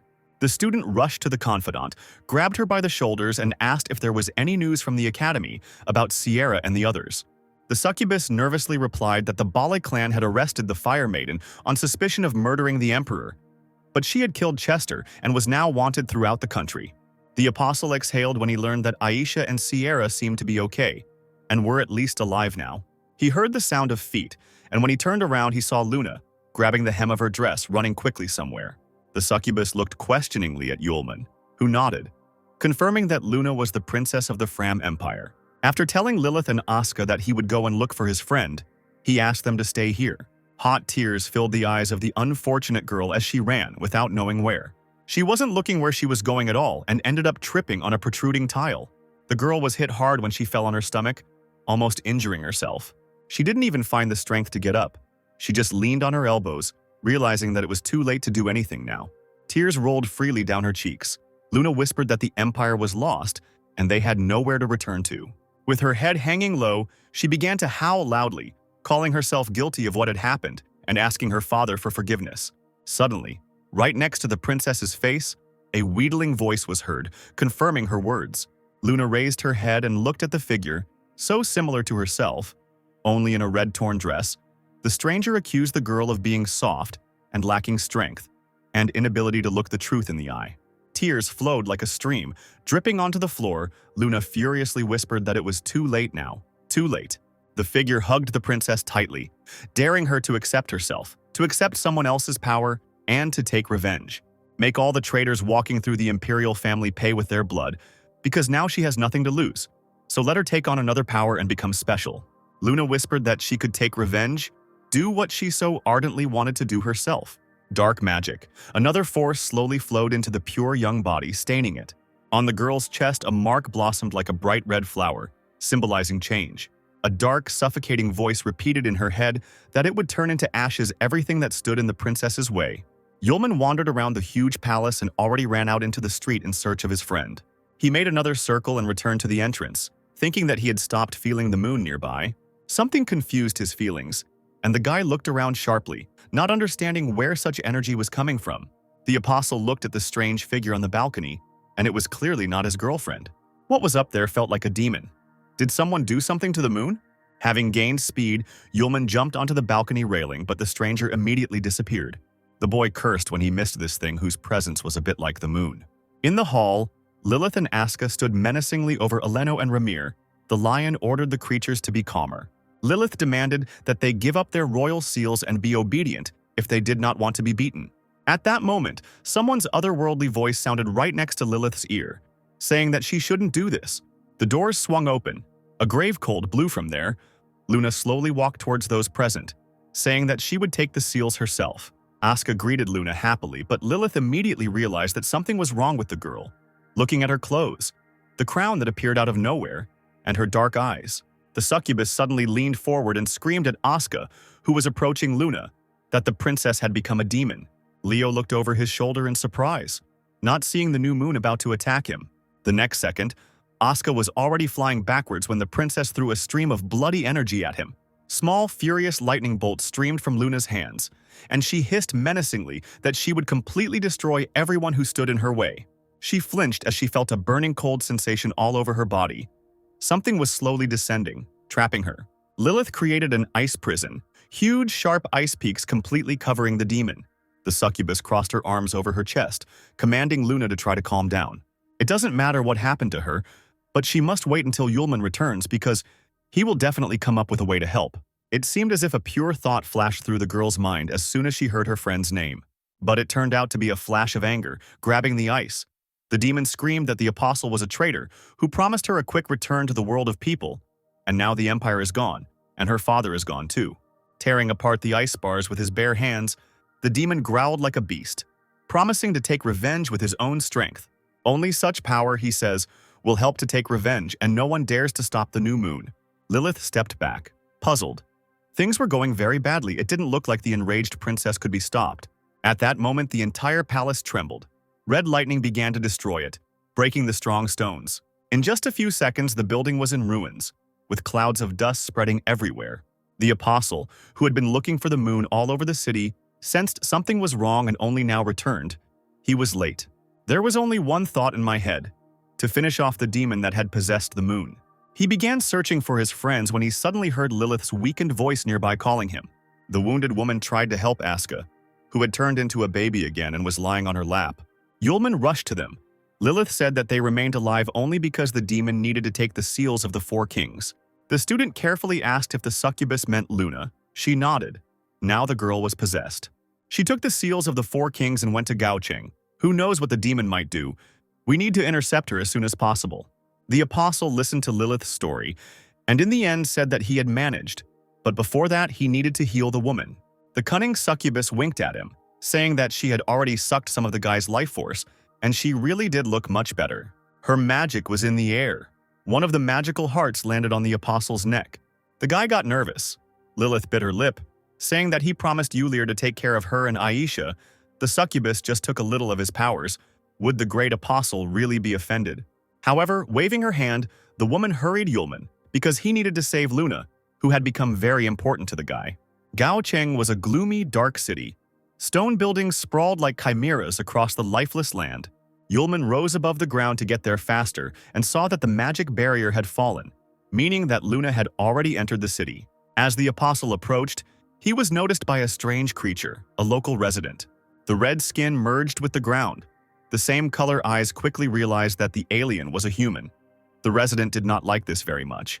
The pointy-eared creatures bared their teeth, noticing a human on their territory, considering him to be the girl's friend. The armed trio were going to get ahead of the stranger and attack him.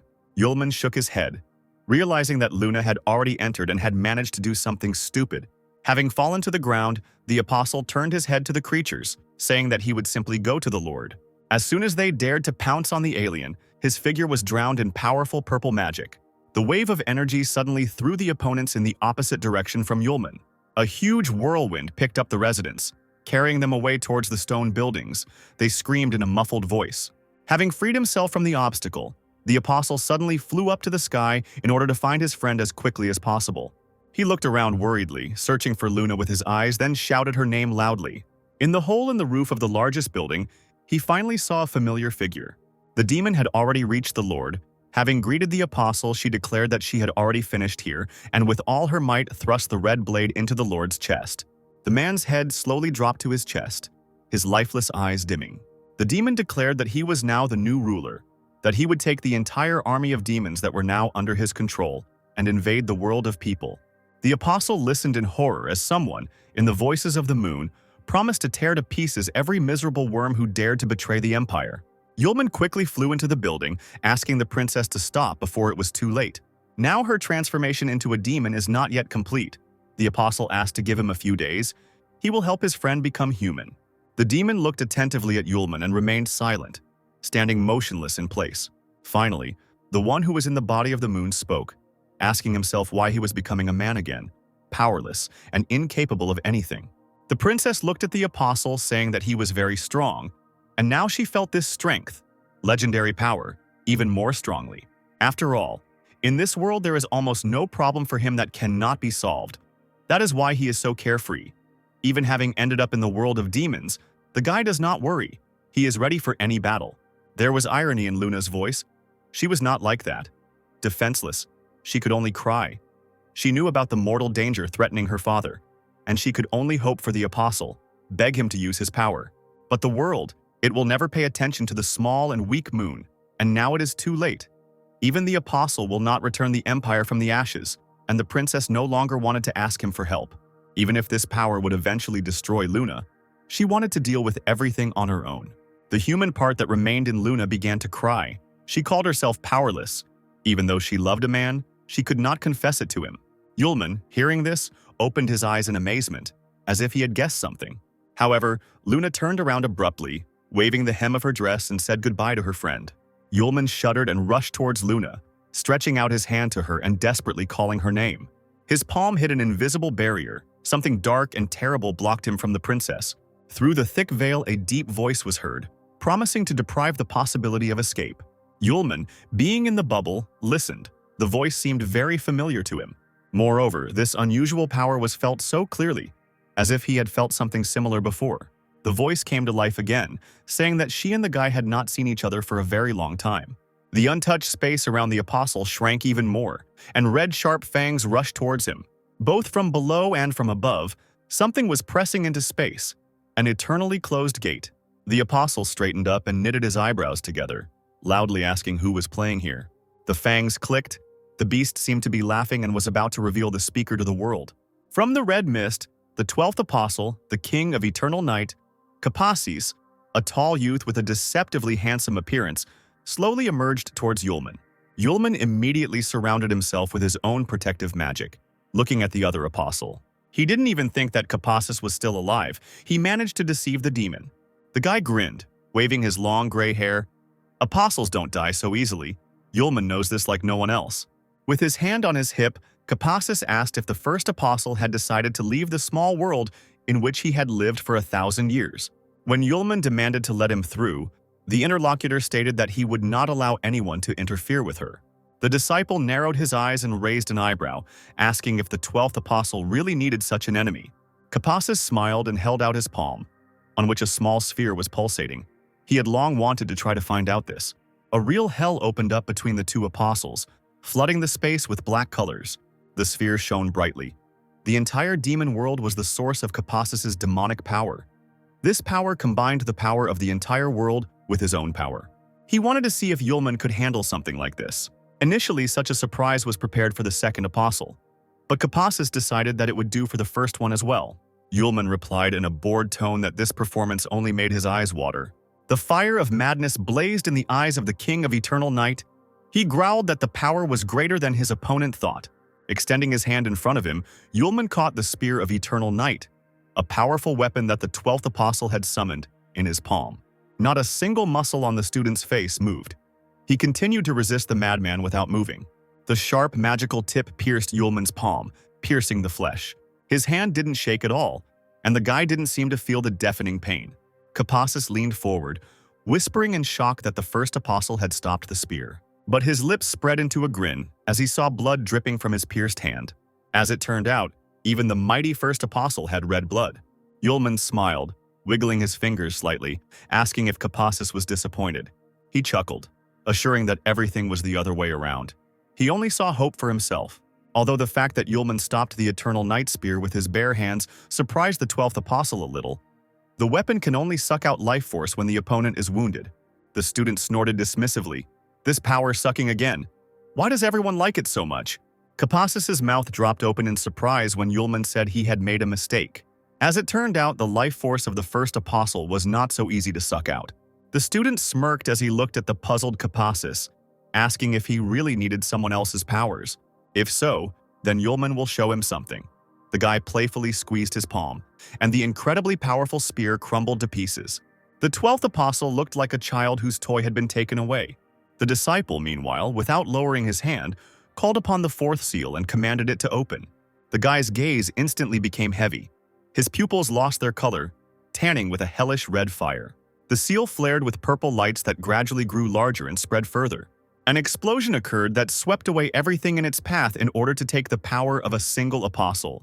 However, one had to pay for one's actions, but Capassus did not even think about such a thing, believing in his impunity. My heart was breaking in my chest from the realization of total failure and the impossibility of getting everything back. The demonic power of the Spear of Eternal Night and Capassus's own power. The first apostle turned them into his own power. Yulman calmly looked at the defeated enemy, hoping that he now clearly understood the difference between them. He doesn't care what Capassus is doing here. He must open the way to the human world. Otherwise, the price may be his own life. A shadow of hopelessness crossed the face of the 12th apostle. He silently looked into the distance. Finally, looking at Yulman, Capassus noticed that although they were both monsters, his opponent was still a monster. If he wants to get out of this world, he will have to kill Capassus or destroy the whole world. There is no other way. The King of Eternal Night would not allow Yulman to stop the moon from destroying humanity, and the student did not understand why he would turn the princess into a monster and kill people. Capassus chuckled, looking mockingly at the strongest first apostle. After all, being so powerful, he still hasn't understood what love is. Yulman opened his mouth in surprise. The last thing he expected was that Capassus would start talking about this very feeling. The 12th apostle said that 5,000 years ago he met a girl who was the first to enter his infinitely long life, and like the sun, illuminated the endless darkness with her light. Capassus clearly understood that he loved her. Compared to the life of an apostle, the short life of a man is like a fragile flower that grows once. And if such was fate, the apostle himself was ready to become an ordinary man and spend the rest of his life with her. But people discovered a couple, Semele, who was hanging out with Capassus, was accused of conspiracy and treason. She was a human being, and her own people tortured her to death. All this was arranged by the 10th apostle Arma. Damn him. And Capassus wanted to take revenge on Arma by bringing an army of demons to war with the world of people he protected. Yulman asked in dismay, was it really because of a simple girl that the war between humans and demons 5,000 years ago began? These words made the 12th apostle incredibly angry. He exclaimed that for Yulman and the whole world, Semele was an ordinary girl, but for Capassus, she was the whole world. Then, 5,000 years ago, the second apostle was not allowed to take revenge, but the King of Eternal Night never gave up his revenge. Yulman was silent, thinking about what he had heard and still surprised by what had actually happened. The result is that the second apostle intervened, put seals on both sides of the war, but who could have known that even the last seal was part of Arma's plans? He wanted to make the demons his power from the very beginning. And then Capassus was about to carry out his plan, met Luna, and was struck by the resemblance of the princess to Semele. And all of Luna's problems made her hate the world and people, perhaps this is fate itself, and the apostle gave her the opportunity to take revenge, to destroy humanity in revenge for Semele. Capassus grinned, suggesting that Yulman found his motivation boring and funny, since such monsters could never understand what love was. The student was silent. He thought about the people he had met on his way during his life in their world. Aisha, whom he fell in love with at first sight and swore to protect. Master Sierra, who taught him so much. A wonderful friend and reliable battle companion, the never-despondent Arya. The affection of Linda, the bandit's daughter, flattered him, but the apostle always treated the girl well. Finally, Luna, the princess to whom he had become so attached, saw and learned of her feelings. Shaking his head, Yulman apologized to his rival for not realizing how deep his love was. Since Capassus does not want to give in to the first apostle, he will have to enter into battle. But before that, the disciple held out a gold ring, clenched between his fingers. The King of Eternal Night let out a startled cry, leaning forward when he saw the decoration. Yulman said that he found the ring near Luna before the demon possessed her, and picked it up, feeling the power of the 12th apostle on it. The decoration slowly made its way into the palm of the puzzled Capassus, the first apostle returning the second part of his strength to him, because there was no point in fighting if he only had half. Capassus regained his composure and chuckled, calling Yulman still as self-confident. Even though he allowed the enemy to recover his strength, he will not thank him.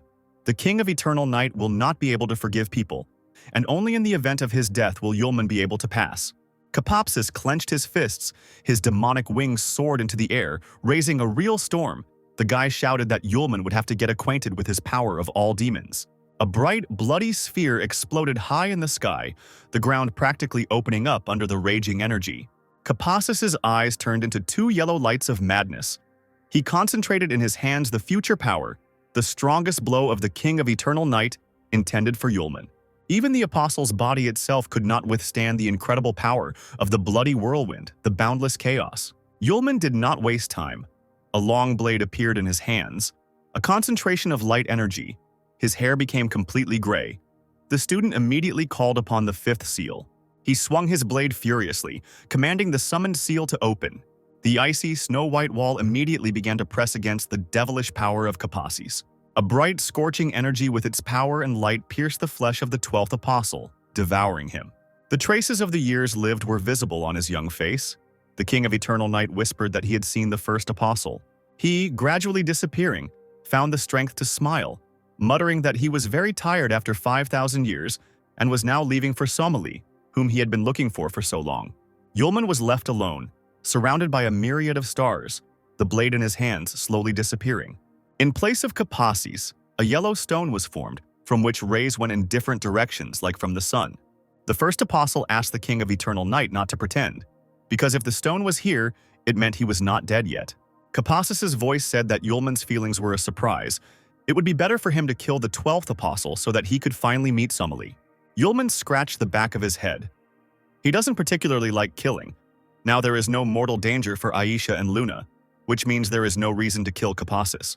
The stone glowed brighter, and upon hearing the girl's name, the apostle asked if this was the person he had taken away. It turned out that everything was not so simple because Aisha was neither a pure-blooded human nor a demon.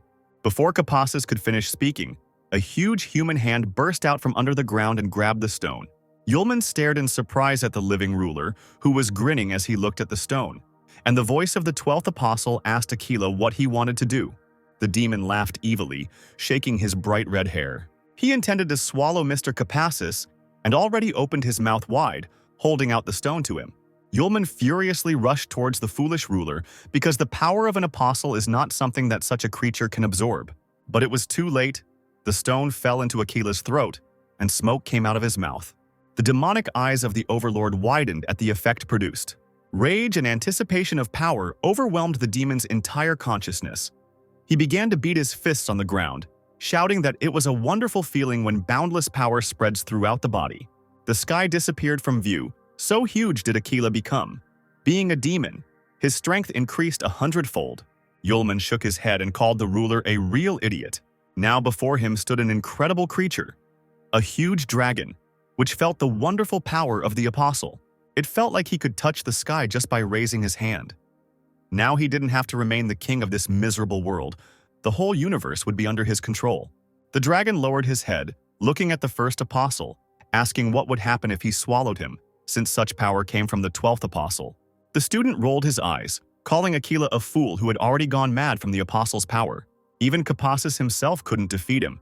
And what can a ruler who is only 1/10 the embryo of a demon do? Several pairs of the monster's hands snapped their claws. The demon roared that if both guys were apostles, then Yulman had spent a lot of energy fighting the King of the Night. His strength was running out. This means that the first apostle must be obedient and allow himself to be swallowed by Aquila. Yulman stood motionless as the monster's huge paws reached out towards him. Suddenly the ruler froze. His red eyes widened in surprise. It was impossible to approach the apostle. His intended victim shook her head once again, and the guy called Aquila a fool again. The power of an apostle is not just some accumulation of energy. The monster did not even understand the essence of it and still decided to feed on the power of the apostles. Yulman gently touched the tip of Aquila's claw, and it began to dissolve, screaming as its power began to crumble from the mere touch. The first apostle said that Aquila's so-called power was just a fake compared to his own. The student will no longer be able to watch Aquila's atrocities. The power of the demon world was contained in the power of Capacis, and now the whole world is in danger. Aquila laughed, clicking his sharp teeth. Because he had gained this power with such difficulty, what now? A bright flash of white light swallowed up the desperate roar of the monster that wanted to finish off Yulman even if the entire world was destroyed. The first apostle didn't answer but only made a slight movement with his fingers, turning the flash into a whirlwind.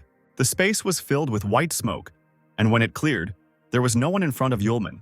The apostle shook his snow-white hair, quietly wishing to convey greetings to the king of the underworld, Harvey.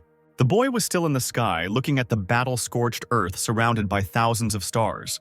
He sighed heavily, hoping that now everything was decided and no one would attack him anymore. It's time to leave this world. It seems the only way left is to go directly to the core of the demon world. Gathering his strength, Yulman jumped down and, without stopping, found himself underground. Surrounded by a bright glow, he looked down fearlessly, sinking deeper and deeper. There was an explosion. Breaking through the thickness of the rock, the apostle found himself at his target. In front of him was a small object, which from a distance looked like a stone, as if woven from threads. Yulman approached the core of the demon world, a small portal, inside of which bright threads of space were visible. It was not a good sign. The first apostle looked closely at the core, which should not have looked like this. The guy concluded that the core had begun to collapse, as he expected, and if it began to recover, it would cause a lot of problems. Yulman grabbed him with both hands, knowing that he could now directly leave this world. But on the other hand, if he left things as they were, the demon world would also immediately disappear. For some reason, an image of Kapasis appeared in my head, saying that a monster like Yulman could not understand what love was. The first apostle was deep in thought, looking into the distance. He thought about whether he could destroy the friends he had made here. Entire tribes of creatures. The choice had been made. He couldn't just let the demon world die by using his power to stimulate it. Yulman spread his arms to the sides, and the portal immediately lost its dangerous red colors. In the name of the first apostle, he granted this world new power. From the place where Yulman fell, a column of bright blue light shot out, rising to the sky. He swept across the entire demon world with a huge energy field, stunning its inhabitants. This force gave the dried-up land new life. Fields and meadows became covered with greenery. Trees and flowers grew in a few seconds. At the border of the two zones, the werewolf and the elf felt incredible tremors underground and fell to the floor. They had never experienced anything like this before. The elf cried out in confusion and drew his friend's attention to the large rocks in the distance. Both exclaimed in surprise when they realized that they should now be at the transborder rift. Had the crack really disappeared and the girl with the animal ears was looking at them from afar, clearly seeing them? The Nekomimi and Goblin tribes also couldn't believe what was happening. Lemur ran up to her friend Arlie, asking what happened. The girl almost cried with joy, exclaiming that the water had come and the riverbed was filled with water. The villagers, fully dressed, rushed into the cool river and joyfully splashed around there, crying with happiness. The lemur froze, looking at her fellow tribesmen screaming with joy, and thought that this was a real miracle. She suddenly felt something, raised her head and looked closely. Lemur's lips involuntarily stretched into a smile. The wind brought a familiar scent. Could it really be the owner? In the dilapidated castle under the clear sky, Lilith was able to breathe a sigh of relief, asking herself if Yulman was involved in what was happening. The woman asked if he had planned these changes and chuckled at the completely different surroundings. Suddenly, another voice, the voice of the first apostle, treacherously sounded in the succubus's head. She began to look around, calling Yulman by name. Little Aska looked at the woman in surprise. Yulman mentally replied that he was in the center of the demon world, the very core, and said that he had assimilated the demon world. What she heard surprised Lilith beyond words. She even asked again if she had heard correctly. The apostle confirmed this. Now he had to return to the world of people to look for the moon. Now Aisha's mother must stay in this world and look after him. Lilith began to protest when Yulman announced that, having settled everything in the human world, he would return to the succubus and take Aisha with him. The conversation was taking place in Lilith's head, so the little lion asked in surprise what had happened. The woman turned to the vast expanses of the demon world, collecting her thoughts. It seems like she suddenly became the ruler of this world, temporarily. But still, it is so. Meanwhile, in the human world, in an abandoned house in the city of Hop, Aisha and Sierra have made a shelter for themselves. Aisha found a long cloak and, wrapped in it, wandered through the streets with a hood on her head, making her way to the house. She carefully pulled the handle of one of the rooms and went inside, removing her hood. Charlotte sat on the bed by the window with her head bandaged and Excalibur resting on her lap.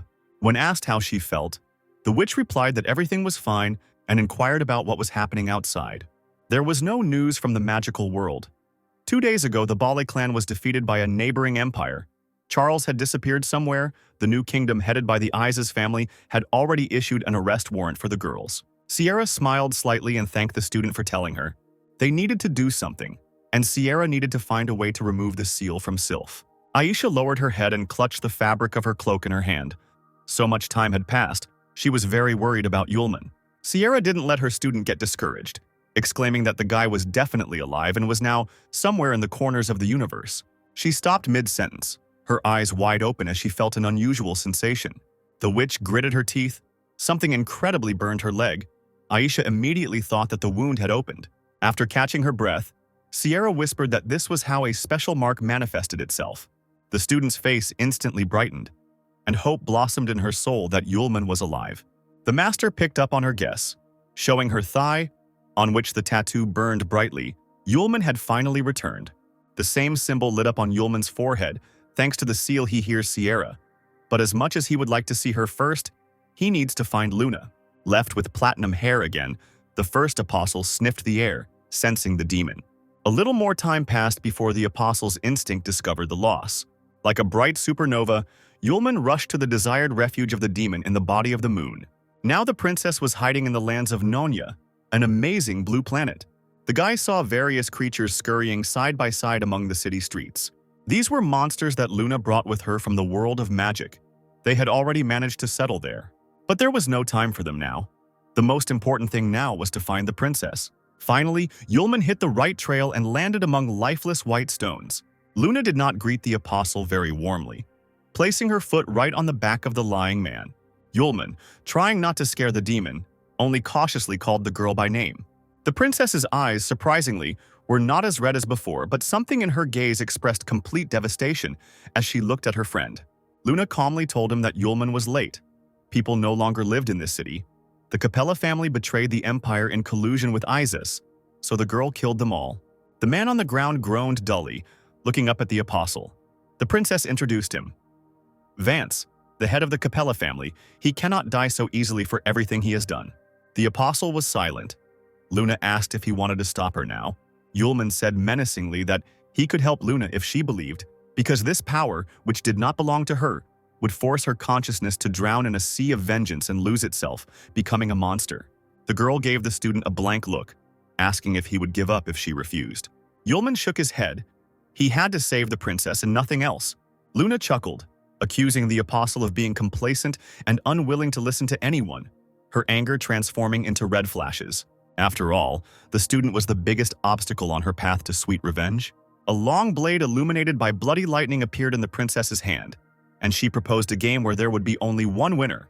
Yulman barely recognized the sword. It was Asia, who was most likely infiltrated by dark forces. A real fiery hell opened up under Luna's feet, and her darkened face twisted into a grin. The princess swung her sword, narrowly missing the apostle, and he realized that he had one way to pull the demon's consciousness out of Luna's body. Yes, it will hurt her, but there is nothing to be done about it. Capassus was right. As he approached the moon, the apostle bitterly wondered why he had any feelings for humanity at all. The princess threw lightning bolts and screamed like a wild beast, ordering the student not to come near her. Flying closer, Yulman suddenly touched the stranger's palm, tightly intertwining his fingers with the stranger's. The space suddenly lost its colors. Luna looked puzzled at the guy who asked her not to be afraid, because he came to save her.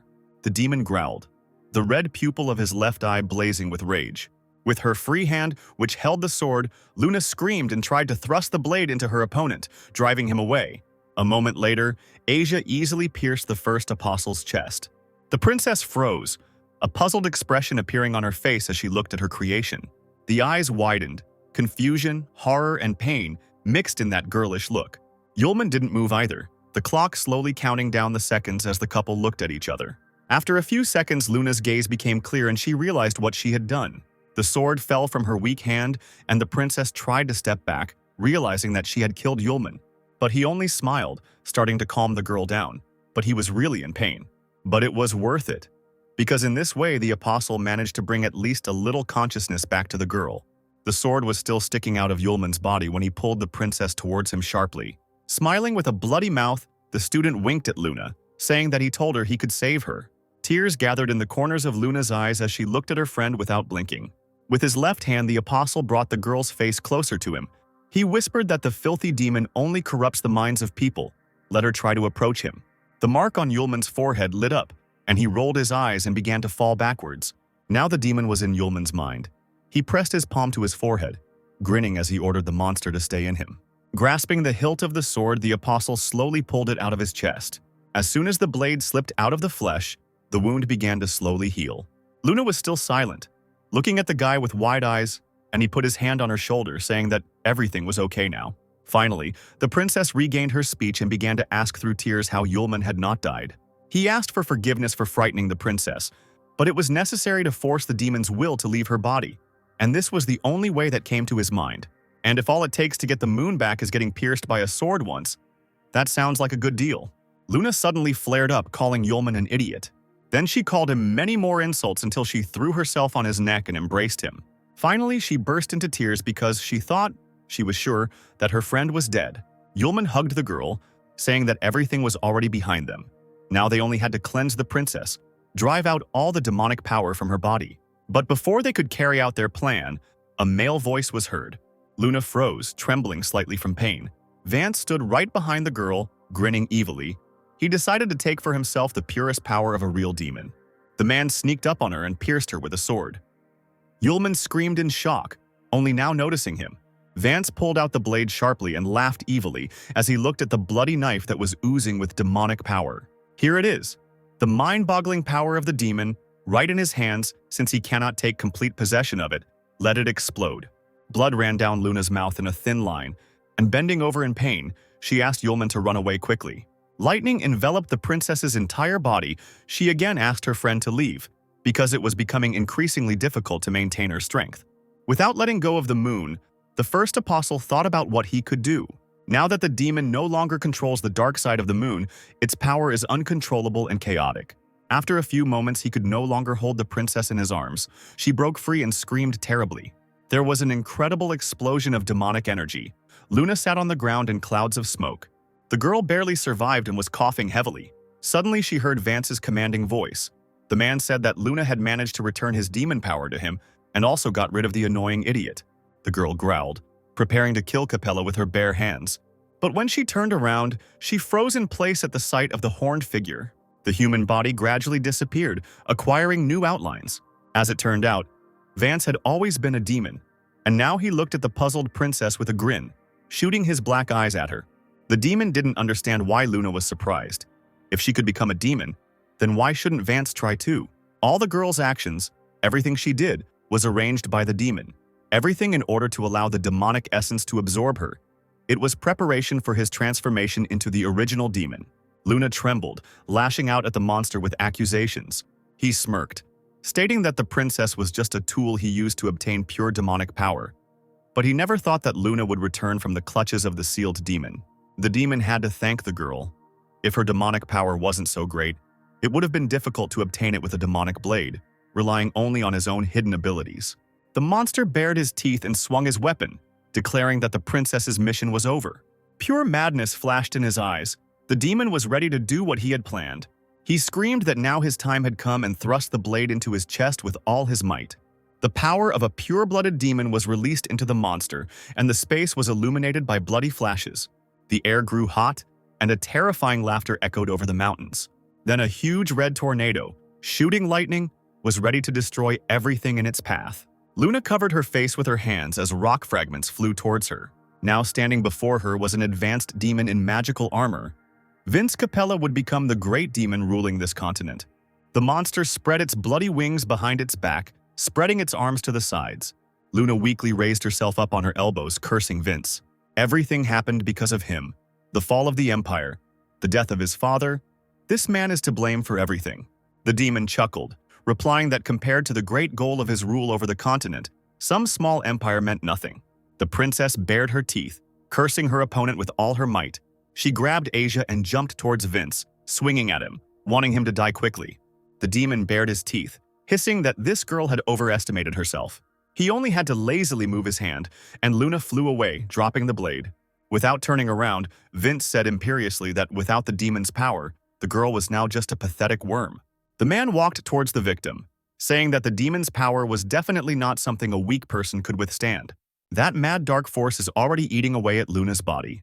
Even if she is not killed, the princess does not have long left. But before his death, the demon decided to show the unfortunate woman something. He ran his hand over the armor, and the death mask of the emperor appeared there. Luna screamed terribly when she saw her father's lifeless face, as if it had been swallowed by a monster. The condition on which he helped Howard capture the capital was the right to decide the fate of the dynasty. So the demon devoured the princess's entire family. Vince grabbed the girl by the neck and licked his lips.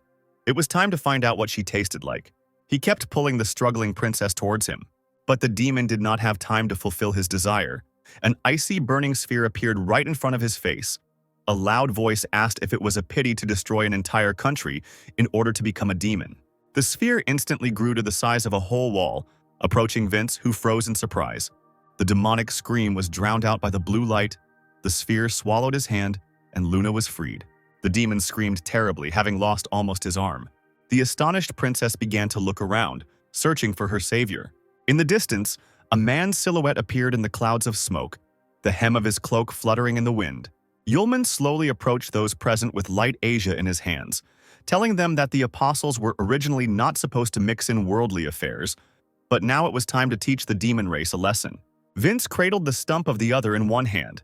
Luna screamed her friend's name in a hopeful voice. The demon angrily asked why Yulman did not die after such a reception. The apostle, coming even closer, introduced himself, looking Vince in the eyes. The demon asked in confusion if this was the first apostle from the legends who had never appeared in any of the worlds. Then he spat. Because everyone knows that the demon cannot be killed, the eighth apostle only managed to seal it.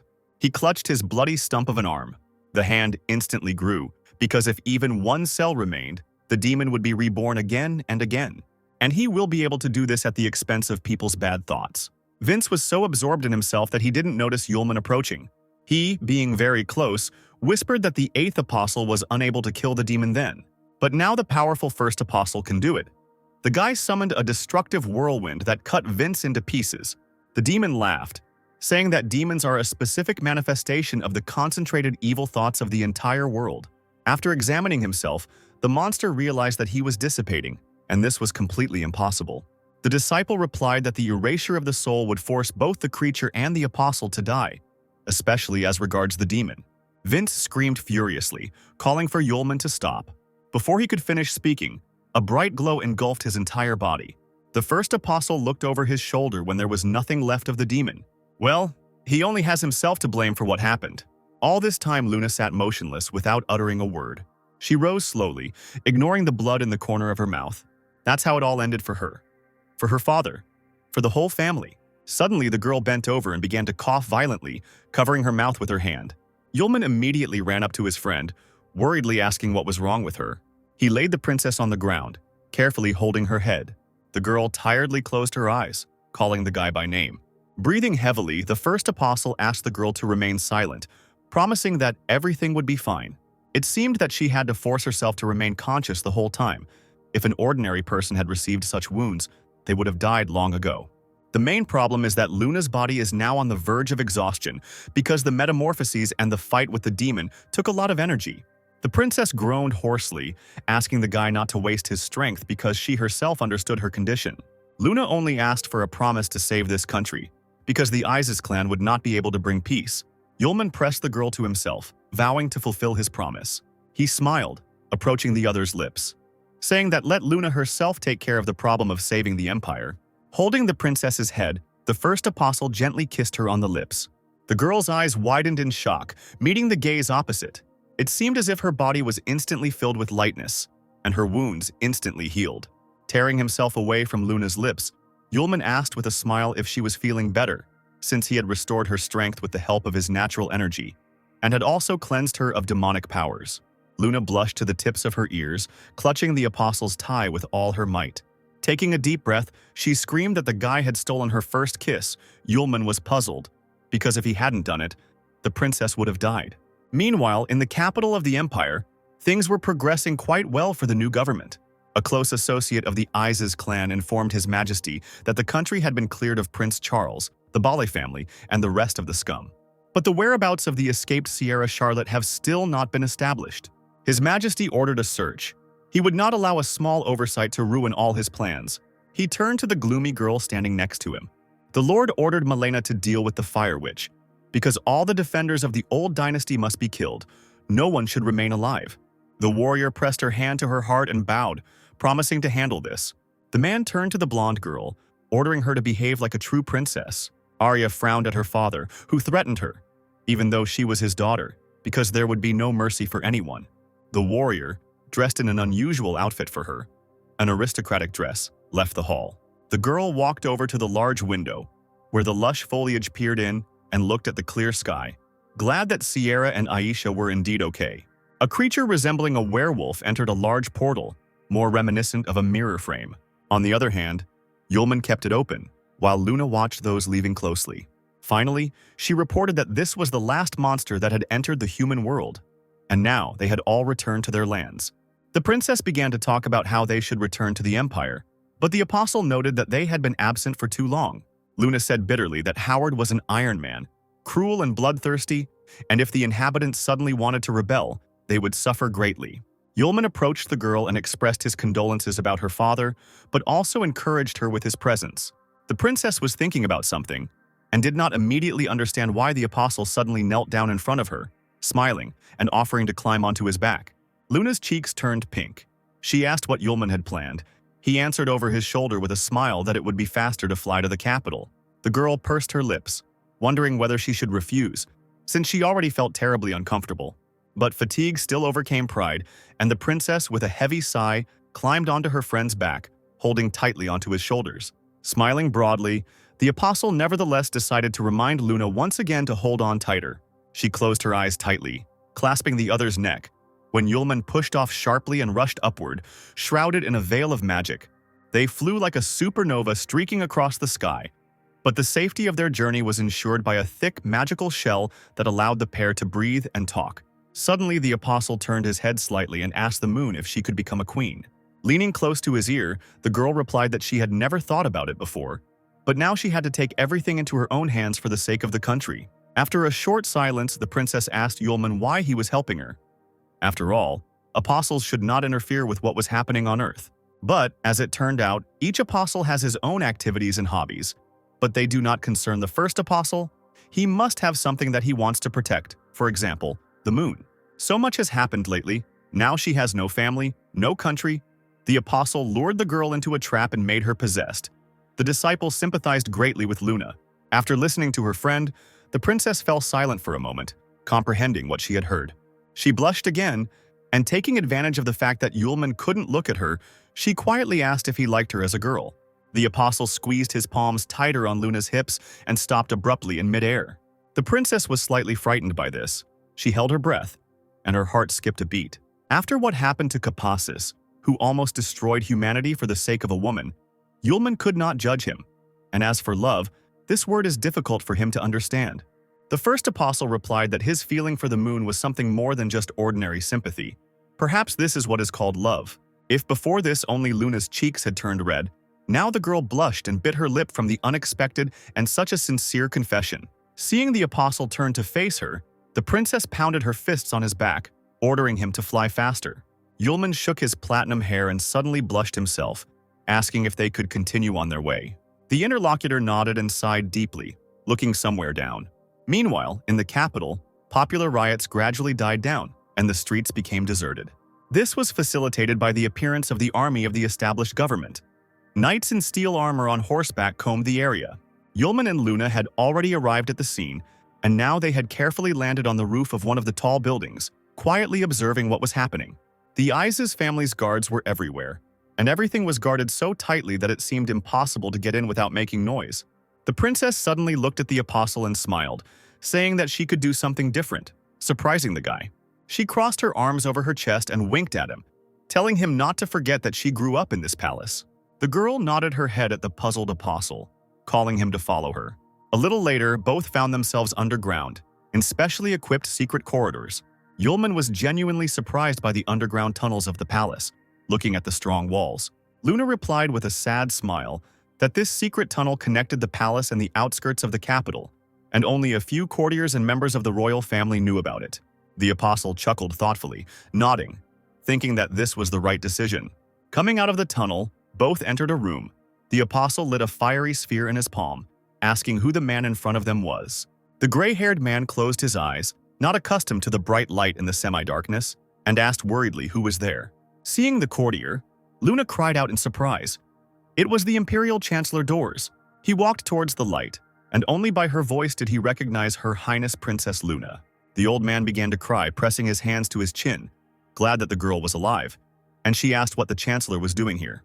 As it turned out, before his death, His Majesty ordered doors to wait here, and only now he understood why. The Chancellor added that they needed to leave quickly because the city was under the control of Howard and his guards. The princess reported that she was aware of everything and returned to take revenge, but the man exclaimed in fear that she could not do anything alone. The girl tried to calm doors down, smiling and replying that she had not arrived alone. Glancing at Yulman, the man noticed that even the three of them, herself, Luna, and her guard, were still powerless against an entire army. The princess was taken aback by the mention of the guard, but then her lips spread into a smile and she turned to the apostle. The girl firmly informed Chancellor Doors that he needed to leave the capital, which caused bewilderment among the courtier. Luna convinced him that her own guard was a master of his craft and had trained at the Dark Iron Dome. The Chancellor extended his hand and opened his mouth, surprised by what he heard. He froze in place and watched the rapidly moving couple. When Luna and Yulman walked away from the man, the apostle asked his friend, slightly irritated, if she could have come up with something smarter. She replied with a smile that if she had told the truth to the Chancellor, he still wouldn't have believed her. But the mention of the Dark Iron Dome had an effect. Everyone was afraid of that name. The girl playfully noted that she had come up with worse options, asking if Yulman wanted to hear them, but the guy refused. After some time, the couple emerged from the underground tunnel straight to the entrance of the palace. Armed guards were guarding the territory very close. Standing behind Yulman, Luna asked him what they should do next. Watching the guards closely, the first apostle suggested going straight to Howard. But suddenly he faltered, noticing a painfully familiar crown of head below in the palace courtyard. The one he noticed was sitting on a bench and talking to herself, clearly mimicking someone. Arya irritably waved her legs in the air, clutching the hem of her long dress. She exclaimed that there was no way to even leave the city. It was a real prison. Calming down, she sighed softly, muttering that she couldn't wait for Yulman to return and deal with them. Yulman found himself under the shadow of the tree behind Arya, in 2 jumps, and immediately greeted her. For the first few seconds, the girl seemed not to understand who was in front of her, but she soon came to her senses, screaming excitedly. The apostle nodded. Here he is, back, safe and sound. Arya grabbed him by the chest, shouting that the bastard was still alive, and began asking when he returned and what he was doing here. Yulman could barely answer that he had encountered difficulties in the magical world. Luna approached silently and immediately turned to Arya, remembering that she had seen her on the pentagram and that she, it seemed, was Sierra's student.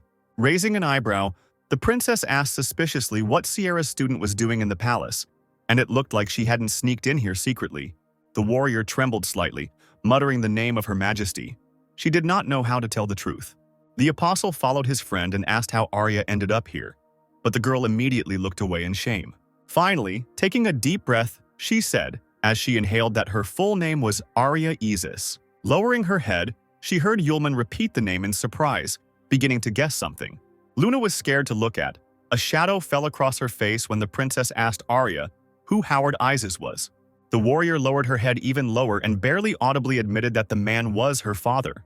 She said that she had abandoned him many years ago, but she was still his 3rd daughter, and that could not be changed. Luna pulled Asia out of her sheath and pointed it at Arya, lightning sparkling in the air as the girl screamed that these people had destroyed her country and killed her family. Her face turning red, the princess hissed that the traitors of Isis must die. The first apostle immediately jumped out in front of Arya, covering her with his hands, calling on Luna to calm down, because his friend was definitely not involved in this. The princess screamed that she was the daughter of her enemy, but Yulman knew that it was not Arya's place to decide whose daughter she was, and she had done nothing wrong. Luna narrowed her eyes. She couldn't believe that her friend had decided to cover up for a criminal, but the student firmly replied that he simply wanted to spare the girl the pangs of conscience after killing an innocent person. Luna thought for a moment and remained silent, lowering Lightning Asia and moving it away from Arya. Finally, she spoke, saying that only now did she understand everything.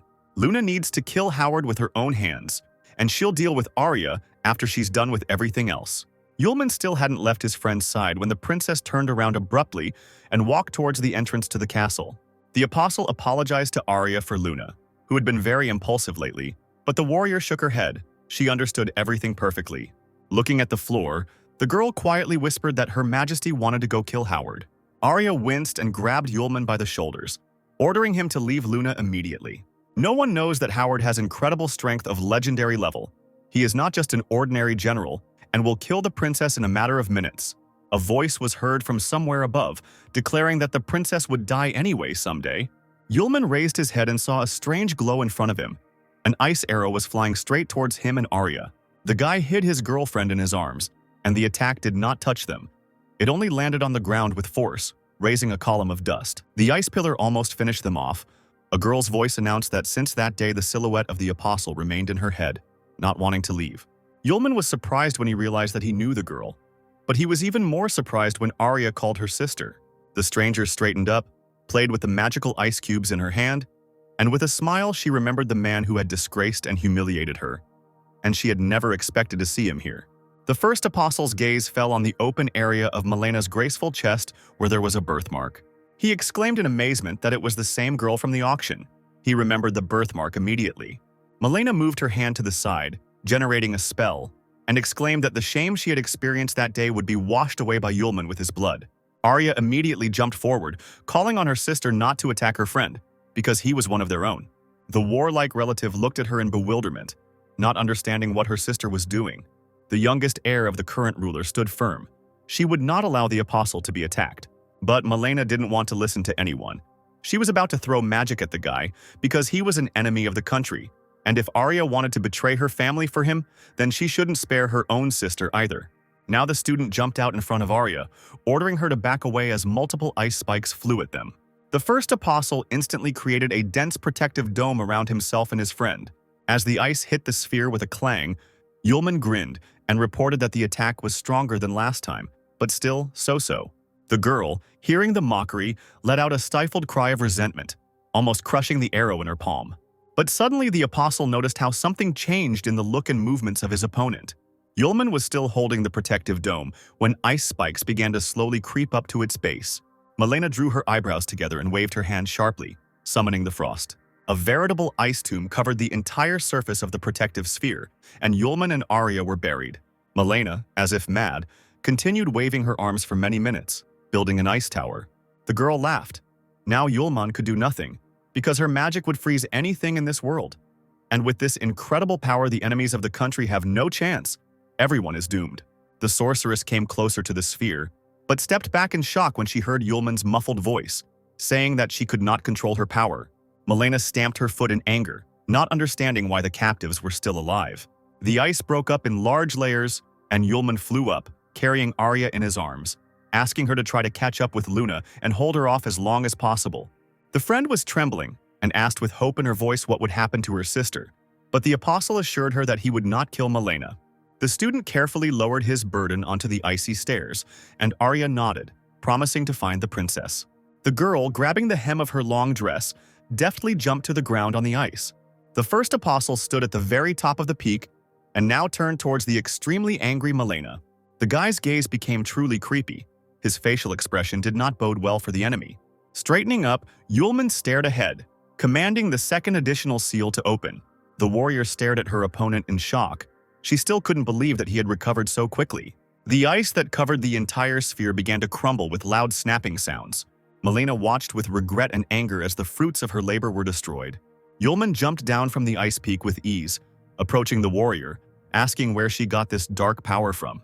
The girl roared and swung towards the apostle, forming a magical weapon in the air. A sharp strip of ice wrapped around Yulman. Melena screamed that she would never tell him her secret. Well, the apostle had his own answer to this. He immediately called down Hellfire. The guy raised his hand, and the enemy's attack immediately melted under the onslaught of bright purple flame. The warrior couldn't believe her eyes. She had no idea that anyone could possess such skills. The flame went out in an instant, and Yulman found himself very close to Melena, assuring her that she would not be able to cope with such strength, and it would be better for her to admit where her strength came from. The girl bared her teeth. She did not agree with the student. She could curb her strength. She was simply underestimated, and all efforts were denied.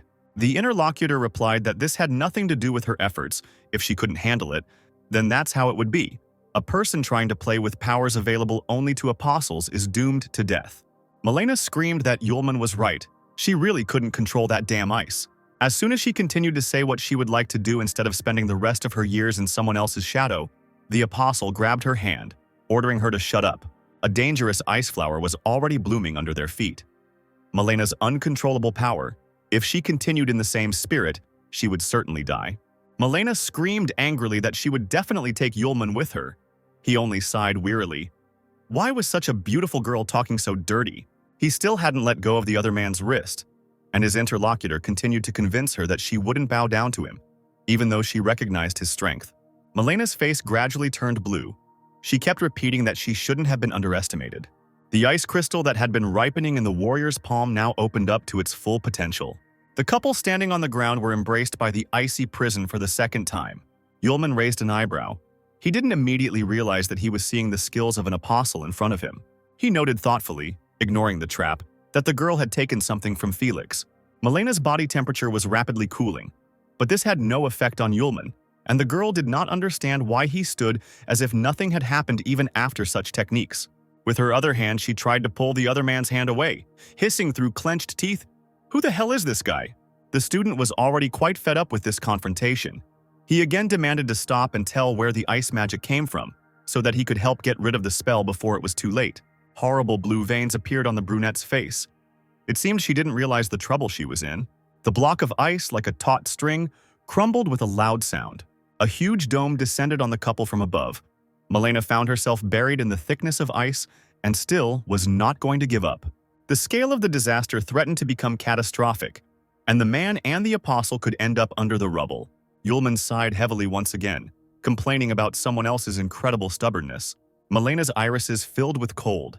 She bared her teeth one last time, then froze, asking her father for forgiveness with her last strength. Yulman looked at her carefully, concluding that the magical powers had dried up, but the human body had withstood the power of the apostle, and at such a level. A huge avalanche was inexorably approaching them from above, flooding the space with blue. The first apostle said with admiration that Malena had used up all her strength trying to freeze him. And even if she had lost consciousness, the out-of-control boulders would still have reached their goal. Without letting go of the girl, Yulman smiled, telling her that he had promised Arya not to kill her sister. The purple flint gently licked the face of its owner, and he had no intention of leaving his rival to certain death. When the fire began to swirl around the couple, the apostle decided to first deal with the ice magic that was corroding Malena. The purple wave covered them completely. Now the outcome, successful or not, depends only on the girl.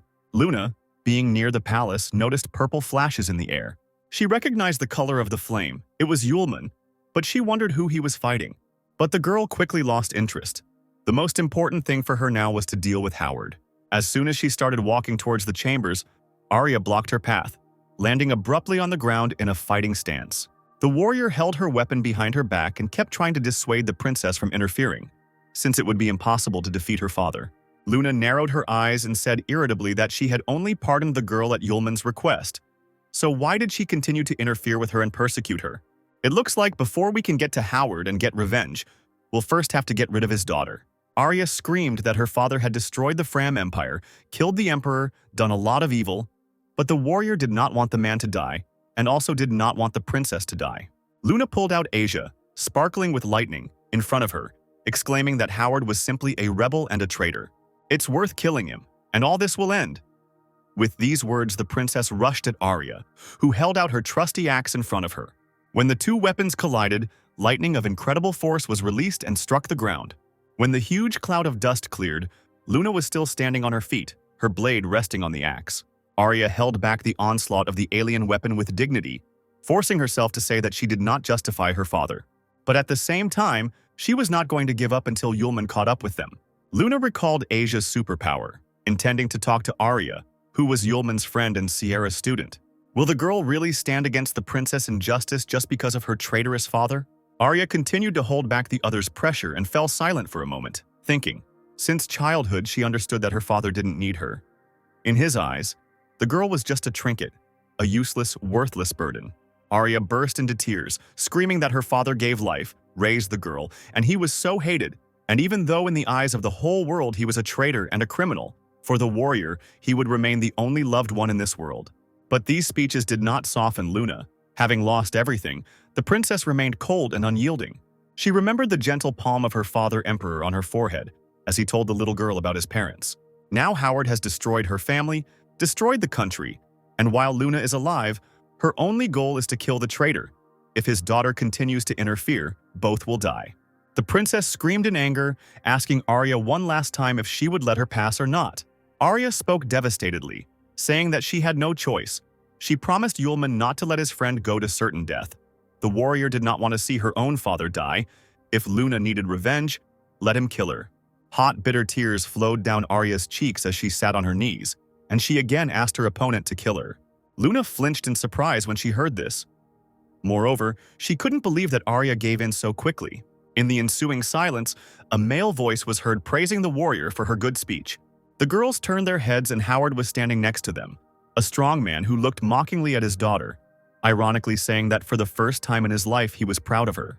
Howard greeted Luna, who had returned from another world, and armed guards immediately appeared behind him, advancing on the girls. When the knights surrounded the warriors, the ruler spat that he would kill the princess with his own hands, and then he would be sure that the imperial family would not do anything else. He laughed vilely, concluding that the entire dynasty would be exterminated. But now Luna was no longer the same as before. The girl chuckled, taking Asia out of its sheath. Bright lightning cut through the air. The princess rushed towards Howard, screaming that she would kill him now and avenge her father. The man raised an eyebrow as he watched Luna fight off his guards and chuckled. He folded his arms across his chest, mockingly noting that the princess had been to another world and had developed her skills quite well. Several more knights were struck by the red lightning of Luna's blade. She moved towards her goal despite the difficulties. Finally, Howard bared his teeth when the girl was very close and pulled out his knife, calling his opponent a weakling. Luna froze, clutching Asia in her hand, surprised by the incredible flow of energy emanating from the man. It seemed that Arya had only just come to her senses, and she stood up abruptly from her knees, calling out to Luna in concern, realizing that things were taking a serious turn. Howard's loud laughter filled her ears and he disappeared somewhere, sending a stream of dust down on the princess. The girl coughed, closing her eyes, but she was still determined to win without the help of the demon, feeling the fullness of her strength. The stream of bright, blinding light coming from the enemy made it difficult to think clearly. The dust cleared, its particles clogging her lungs, but the first thing Luna saw was a sinister smile. Howard's figure loomed over the princess like a fiery titan. Was the man really 100 times stronger? Or maybe it only seemed to her that this imaginary ruler had turned into a giant. But now his energy was incredibly overwhelming. Luna felt herself getting lost, drowning in her own doubts, imposed on her by someone else, convincing herself that she was incapable of anything. Howard bared his teeth, hissing that it had finally dawned on the Emperor's daughter that the strongest should sit on the throne. He swung his weapon furiously, raising his hand high, shouting that now he was the strongest. The ruler was so carried away by his own self-admiration that he suddenly heard the ringing of blades and looked down in bewilderment. His own daughter went against her tyrant father and stood up to defend the enemy, holding back the onslaught of the blade with her axe. Meanwhile, Yulman and Malena were waging their own struggle in which there were no winners. The hail of ice fragments slowly melted under the pressure of the hellish fire, and soon the girl found herself free, asking in surprise why she was still alive.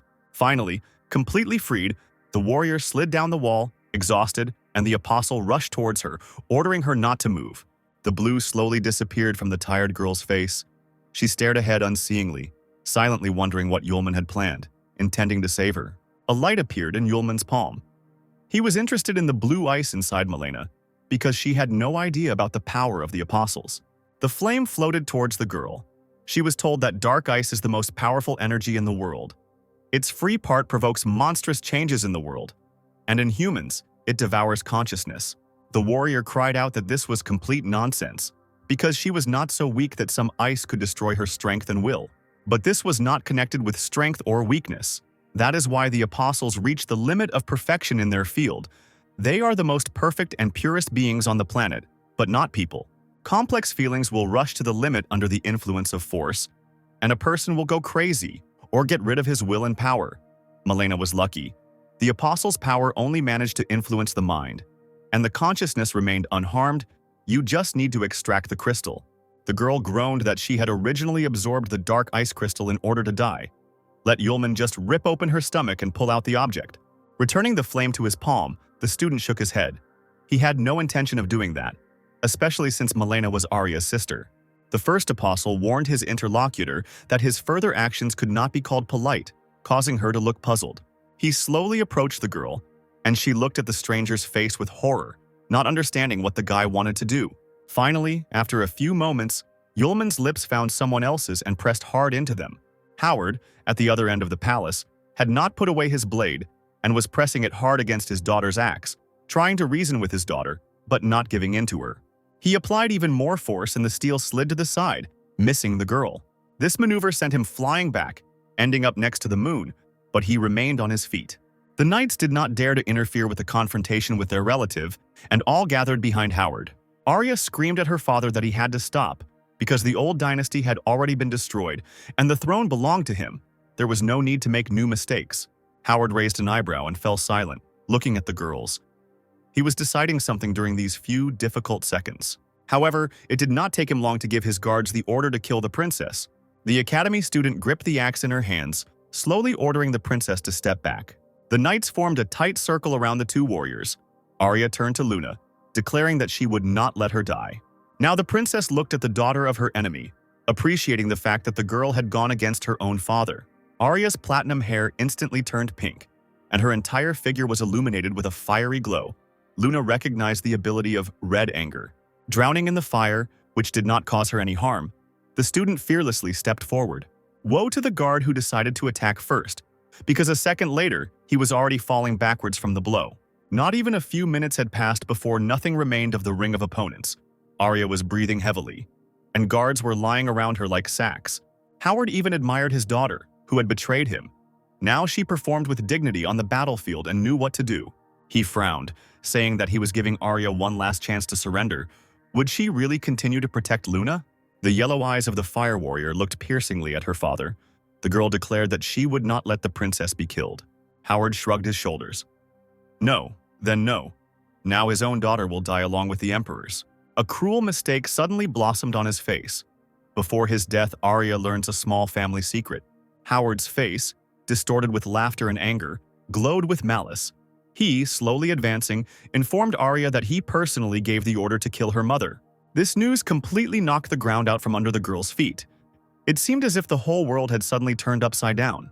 Arya and Melena's kiss didn't last long. The girl grabbed the other's shoulders with force. When the apostle pulled away from her, a hefty slap immediately landed in his face.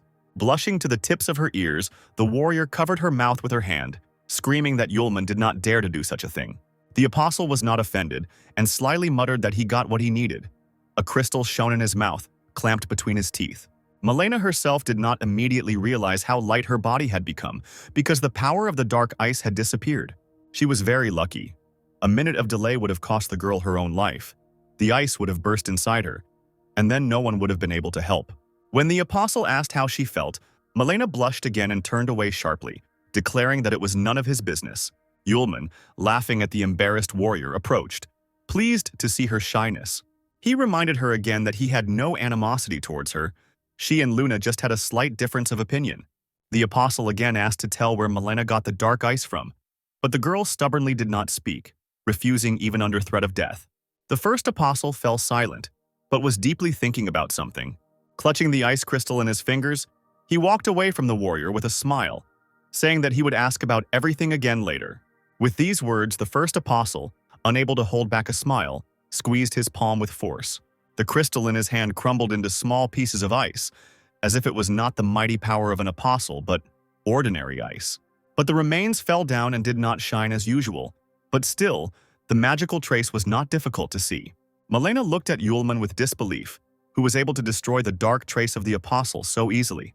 She could not resist asking insistently how a mere mortal could do this, since the powers of an apostle were beyond his control. The student turned to Melena over his shoulder, asking mysteriously who said he was a mere mortal. His cloak fluttered in the wind, and the girl, still discouraged, sat on the floor. She blinked in surprise, amazed at what she saw. So who exactly was this guy? A flame flared up in Arya's soul, even more powerful than before, breaking the glass in the great hall. She, like a lioness, rushed at her father, furiously asking why he killed her mother. The axe clanged down on Howard's blade, and he said with a grin that Arya was no slouch, and her power was further increased by the wounds she had received and her anger. He kicked his daughter away, hitting her in the stomach, saying that she should die because they were not on the same path. The girl leaned back, but did not fall. She only leaned on her knee. Incredible resentment and bitterness helped her not to lose heart.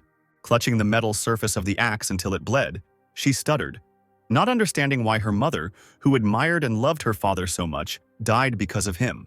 Howard assured that those who were captivated by false human feelings had no right to bear the proud name of Easies, and Arya's mother had from the very beginning been only a means of creating strong offspring. The girl is so similar to her mother, both so weak and entangled in worthless feelings. That stupid woman didn't even try to argue or fight in her last moment. She just quietly walked up to the scaffold. Even Luna couldn't help but call Howard a bastard for doing this to his wife. The man laughed that now a foreign princess intended to protect Arya. He beckoned the girls with his finger, calling them to battle. The last degenerate of the past dynasty and his own, he would destroy them both. Arya asked Luna for forgiveness for the entire Isis family, for everything that happened to her father, the dynasty, and the country. She firmly added that everything else concerns only the Isis family. Arya moved closer to the one who had hurt her feelings more than ever today. The girl said that today is the last day she will call this man her father. The extinguished fire of her power now flared up so brightly that it filled all space. Everything that happened before this, according to Arya, must end today once and for all. Howard mockingly asked if his daughter was going to deal with him using only her fighting spirit. After all, this spirit will continue to burn her life further. Even if he himself does nothing, Arya will soon die anyway.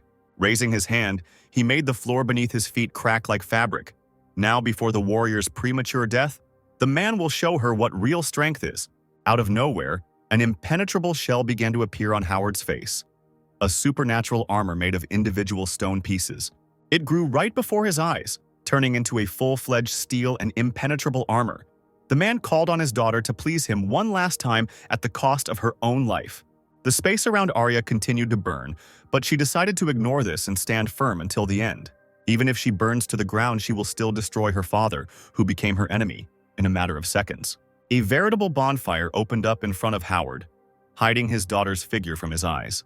He looked more closely at the fire, trying to figure out where to put Arya. Right next to him, something suddenly hissed, disappearing into the flames and smoke. To his surprise, Arya took advantage of the moment and appeared out of nowhere, attacking the Overlord with an axe. Blood spurted from her mouth from the strain, but the best reward was that Howard staggered and almost fell.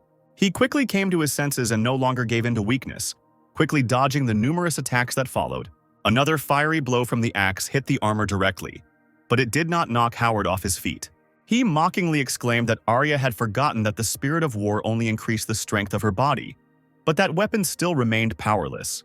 The man stumbled when he realized that his daughter was no longer in front of him. Only one axe hung in the air. His eyes widened when he heard her voice right behind him, surprised that the girl had been able to get there so quickly and unnoticed. Her yellow pupils glinted in the raging fire. Arya was about to hurt her father in a different way.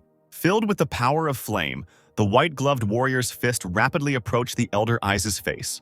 He covered his face with his hand, discovering with horror that the girl's blow had actually managed to pierce the armor on his wrist. Howard stared at his hand in shock and completely missed the moment when Arya's fists crashed into his stomach in a wave.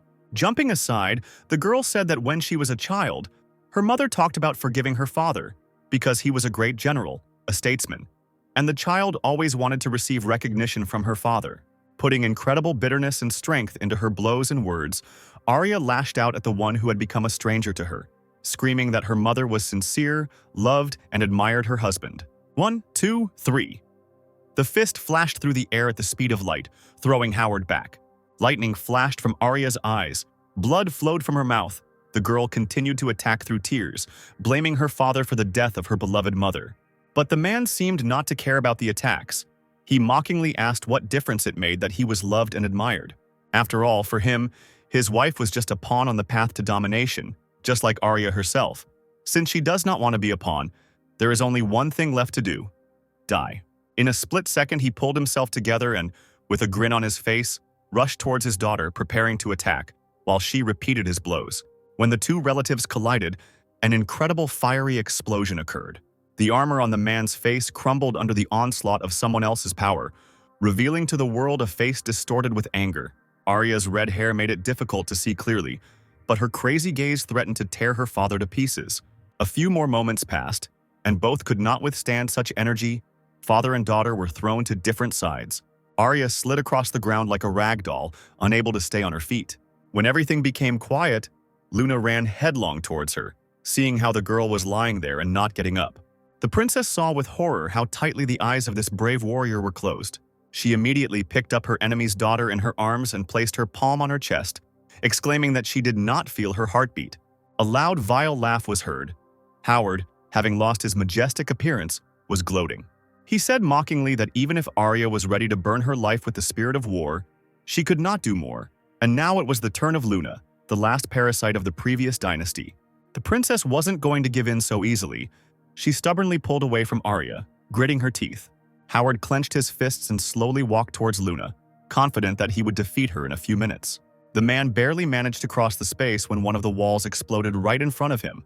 Turning in that direction, Isis peered into the clouds of dust, rudely asking who was there. Shaking off his clothes, Yulman appeared before those present, mockingly apologizing for being late.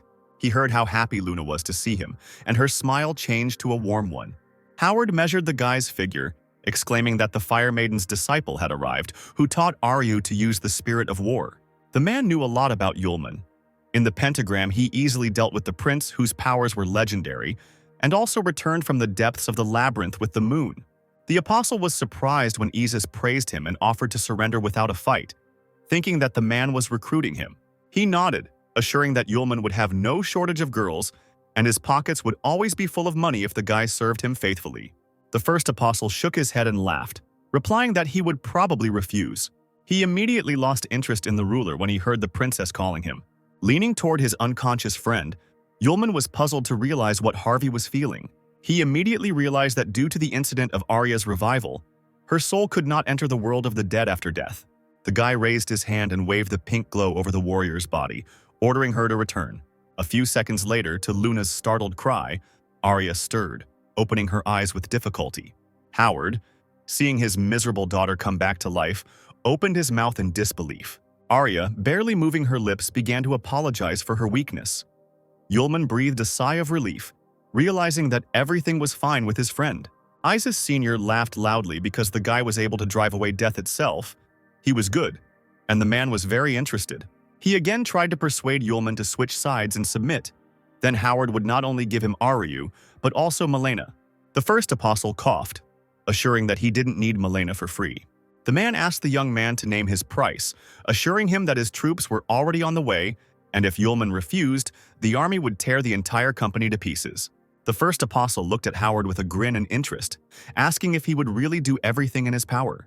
He said that he was asking for the life of the ruler in exchange. Could he give it to him? This made Isis incredibly angry. The blade appeared in his hands again, and the air became electrified. If Yulman doesn't want it the good way, then it will be the bad way. The ruler clicked his teeth and declared that this impudent fellow would die today. A smile blossomed on Yulman's lips. Out of respect for the fact that his opponent was Arya's father, he would give the man the first 3 blows. Howard roared, calling the guy a boastful, insolent man, and rushed towards him with his sword at the ready. Jumping out from above, Isis commanded the blade to use a strike called the Earth Divider. The butterfly wing-shaped flames that the man tried to cut with his sword hid the apostle's figure from him. Luna and Arya, who had been watching the confrontation, held their breath as Yulman disappeared from sight. Isis realized that something had gone wrong and suddenly saw a young man's hand holding the blade of his sword. Yulman held the blade with ease, mockingly asking how Howard could call it a blow. Isis bared his teeth, looking with hatred at the guy who turned out to be not so simple. He forcefully snatched his weapon from the other man's hands, shouting that they weren't finished yet. There was a purple haze hovering around the first apostle. Howard didn't pay attention to it and swung again. Yulman glanced sideways at the sword, which was a centimeter from his face, and stopped the blow with one movement of his palm. Isis looked at his blade in confusion, which simply broke under the pressure of someone else's hand. Yulman threw the metal fragments aside, smiling as he reminded them that the man had one last blow left. The first apostle asked Howard if he had anything to say to him, and he stupidly asked him what it was about. The man called the company naive fools, who do not know the whole truth about this world, do not know about the danger hanging over it. The terrible dream that happened in reality 1,000 years ago will return sooner or later, and people will become slaves again. Therefore, he will spare nothing to become the ruler of the empire, the ruler of the world. Only in this way will he be able to fight against the invaders from the sky. Howard was breathing heavily after his fiery speech. The first apostle, after listening to him, called the man arrogant. He advised him to give up, because Isis himself probably realized that he had no chance of winning. The Lord looked at the boy carefully and laughed at his proposal. A restorative flame poured from his palm. Isis bared his teeth and was not going to give up. The blade itself, after a few moments, became whole again. Holding the metal in his hands, Howard declared that the word surrender has never been and never will be in his life principles. The first apostle asked whether, even if cornered, the man would try to fight. He chuckled, replying that Yulman was clearly not human, since he had withstood those 2 blows, but that was nothing. Isis roared that, as the head of the empire, he definitely could not lose and surrender. Yulman just laughed at this statement. Howard is a traitor, but he also has a lot of spirit. This is worthy of admiration. But then the apostle simply had to show his true skill and ordered the 3rd seal to be opened. Isis greeted this with enthusiasm, declaring that his dominance would be undisputed once he defeated the boy. With a loud laugh, the ruler jumped and rushed at Yulman with his sword at the ready. He, without retreating a single step, extended his hand, and Isis' sword collided with the steel palm. These walls had definitely never seen an explosion of such power. The entire space was in flames and smoke. Arya was already slowly coming to her senses and watched the furious confrontation with her mouth wide open. To save herself and the warrior, Luna was able to create a protective dome in the air that protected them from the fire. Howard looked at Yulman with a cheeky smile, confident that he had won. But he didn't expect at all that the guy would be able to resist him, slipping past him unnoticed. The fist of the first apostle slammed with all his might into Isis's stunned face, literally crushing it. As the man flew to the side, Yulman stretched his hands out in front of him, a purple glow pouring out from his palms. Howard's figure found itself between 2 seals, which glowed with a blinding white light. Like an abyss, the seal opened, and the portal inside it slowly pulled all objects nearby towards itself. The entire army of the ruler gathered in the palace, not daring to enter inside, watching what was happening from the side. The warriors shrank forward. They saw only white light and did not know what was happening to His Majesty the Emperor. Yulman dropped his hands and Howard fell to the ground, kneeling in front of the guy, completely exhausted and wounded. The apostle chuckled, noticing that Isis was still not dead. He raised his bloody head, having lost an eye. The ruler was still smiling, amazed at the unreal strength. Clenching his fists, he summoned his flames, exclaiming that he didn't care what kind of monster the guy was. The man roared, returning to his warlike demeanor because the one who appeared before him must die. Arya cried out in horror that her father's spirit of war was now thirsting for blood. An incredible flame was blazing in the rubble of the walls in front of Yulman. Isis's figure was burning, and he himself, like an enraged lion, ran towards the guy. Unable to see anything in front of him due to rage, the man missed. The apostle deftly dodged the blow. Bloody flames engulfed Howard. He kept screaming that no matter what kind of monster Yulman was, his powers could not be limitless and inexhaustible. And even if the man who was furiously beating against the boy's figure had to remain on the battlefield with all his strength, he still had guards. Even if it means burning your life force for the spirit of war, even if it means just wearing down the insolent enemy until he runs out of strength. Once again raising his fist, preparing to pounce on Yulman, Isis continued to torture himself and the enemy, imagining his own victory. The first apostle seized the moment and grabbed the man by the leg, guessing his tactics, to wear out the enemy and call the guards. Did the ruler really think that he would win this way? Eyes that had lost all humanity, gaping with empty sockets, Howard bared his teeth, wishing only death for the guy. He pushed the man away from him as if he were an unnecessary thing, saying that this plan would not work. Yulman rushed past, advising Isis to address him more respectfully than as a monster. Without making the slightest effort, the student knocked out his opponent with one movement of his hand. After introducing himself, the Lord rolled his entire body across the ground, landing with a thud on the floor, and began to cough harshly. Wiping the blood from his mouth, the man croaked that Yulman turned out to be the legendary first apostle. Now it was clear where he got these powers from. The student chuckled, noting that Howard had already lost and he should give up. Spitting the increasingly more blood to the side, Isis grinned. Because indeed, when you go against an apostle, nothing can be done. Thrusting the stump of his sword into the ground, the man chuckled, saying that even if Yulman was the first apostle, there was something he couldn't handle. Howard stood up, holding the newly restored blade in his hand, and said that he had spent his life killing wives and children, betraying his country, and executing ministers, all in order to be powerful. Then he changed the position of his hands and more comfortably grasped the hilt of the sword in both hands. Isis swung, running at Yulman, shouting that there was no man who could determine his fate. The space was illuminated by a bloody light. The first apostle raised an eyebrow, looking at his opponent. The color of blood also flooded the figures of Luna and Arya standing nearby.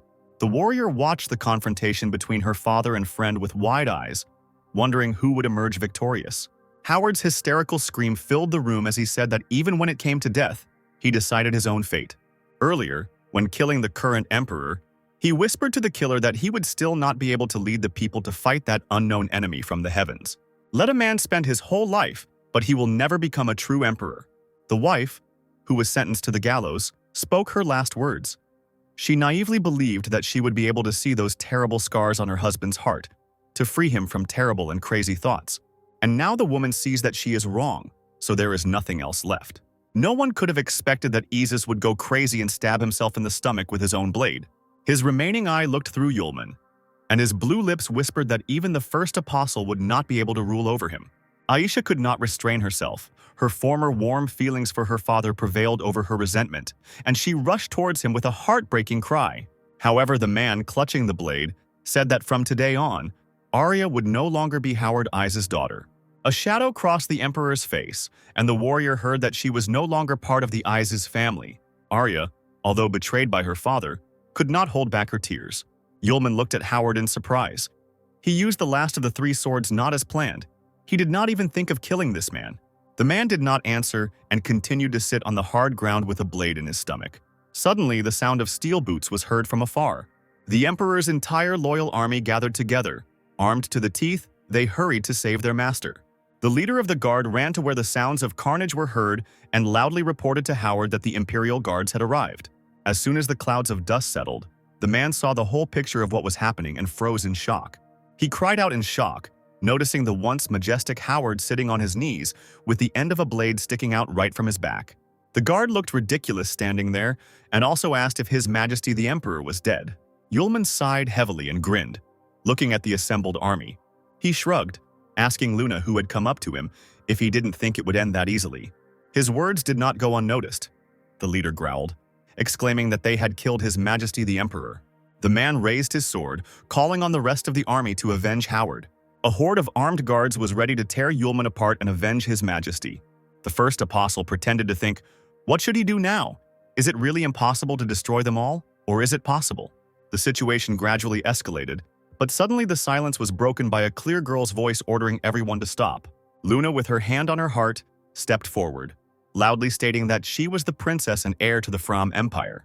She screamed that General Howard had already gotten his way by betraying his homeland, and now the soldiers really wanted to continue the rebellion?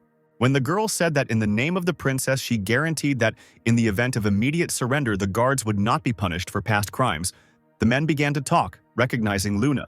One of the knights timidly asked the commander-in-chief whether it was worth surrendering if His Majesty was really no more.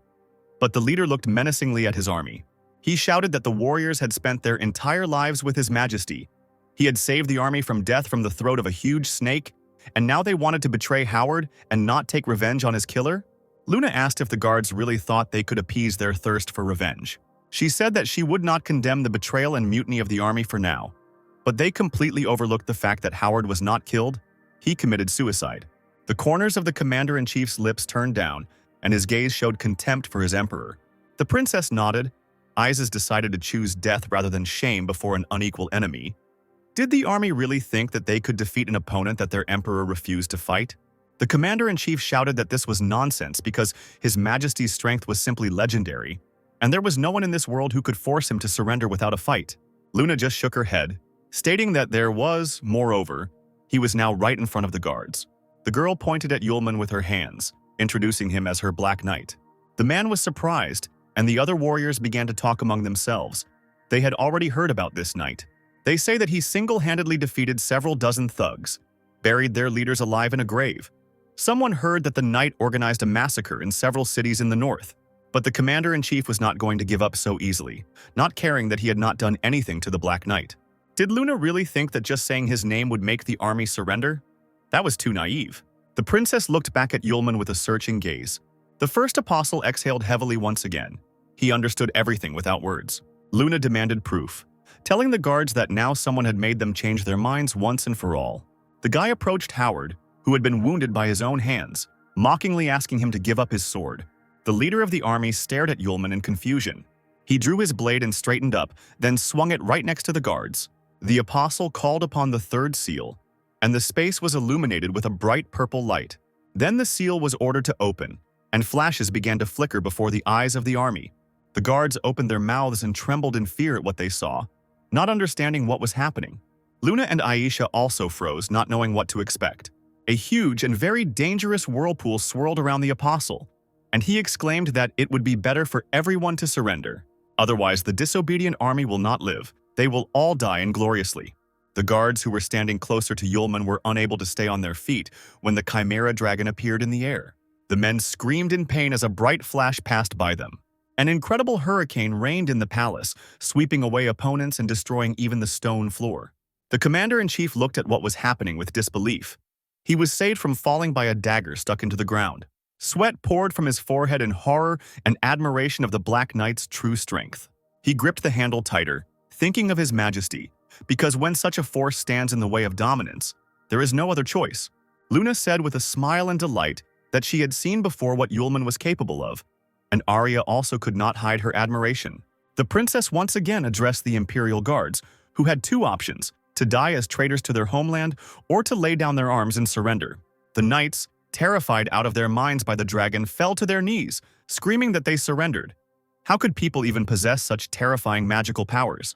The commander-in-chief closed his eyes, knowing that he had no other choice but to send soldiers to a senseless death.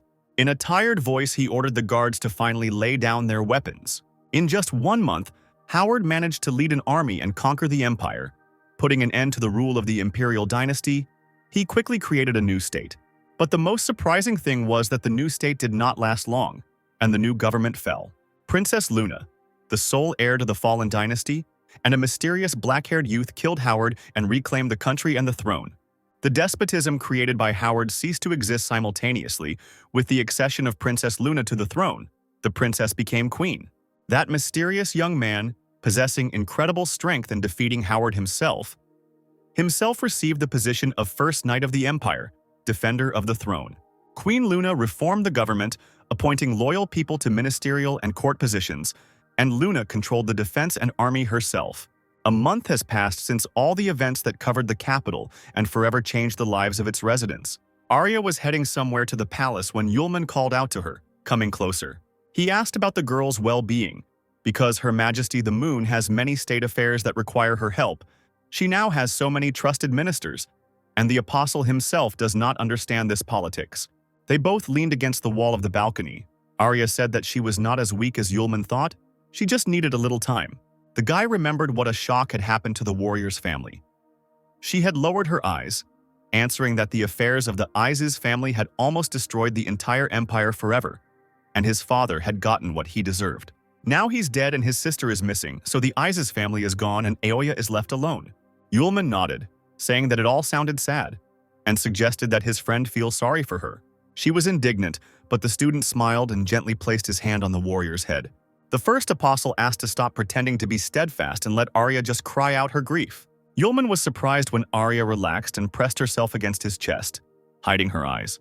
She sighed heavily, whispering, "Was hegemony and dominance really that important to Howard? Is it really possible to abandon your family for this? Betray everyone?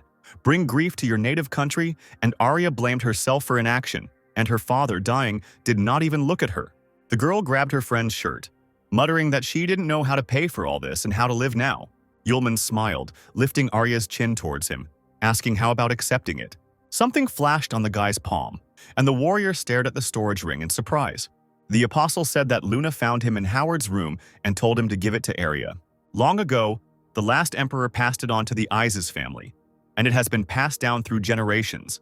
A magical sword forged by a goblin king like Sylph and Asia, called Noah the Shaker. Right at that moment, from a small, elegant ring, a sword of incredible grandeur appeared before those present, in streams of fire. Arya's mouth dropped open as she looked at the unusual sword and asked why Howard had never used this sword in battle before. The first apostle shrugged, assuming that Isis simply didn't want to use it. Perhaps conquering the Fram Empire with the sword and hands that the emperor of that country had given him was too much for him. This is an artifact that has been passed down through generations in the Isis family, and is said to be the main symbol of your clan's leader. Arya couldn't stop looking at the legendary sword that the emperor had given to the Isis family. Was it really going to become her property now?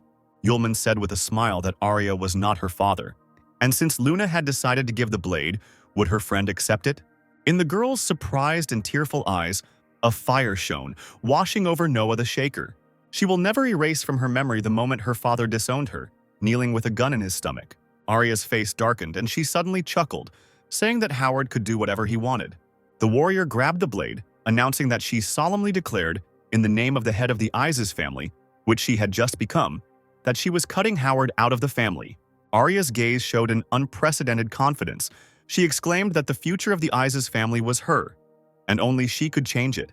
Yulman only looked at his friend with a gentle smile and pride. With his hands in his pockets, he good-naturedly praised Arya's zeal for leadership, and the girl promised that she would try. Having said goodbye to his friend, the first apostle proceeded to the chambers of the moon. The guards standing on both sides of the door greeted the lord of the first night, who asked if Her Majesty the Queen was with him. The man nodded, reporting that Her Majesty was currently engaged in state affairs. The door opened and the first apostle stepped into the room. The princess met him at her desk in the center of the room, completely covered with stacks of paper. The girl smiled and asked eagerly if Arya had accepted the sword, her gift. Yulman nodded, answering that Arya was stronger than he thought. She just needed a little time to live through everything that was happening, and everyone would need it. But he thought that Luna would reproach Arya as a friend because of her kinship, but he was mistaken in his judgment, and the princess rightly noted that she would then be no different from Howard.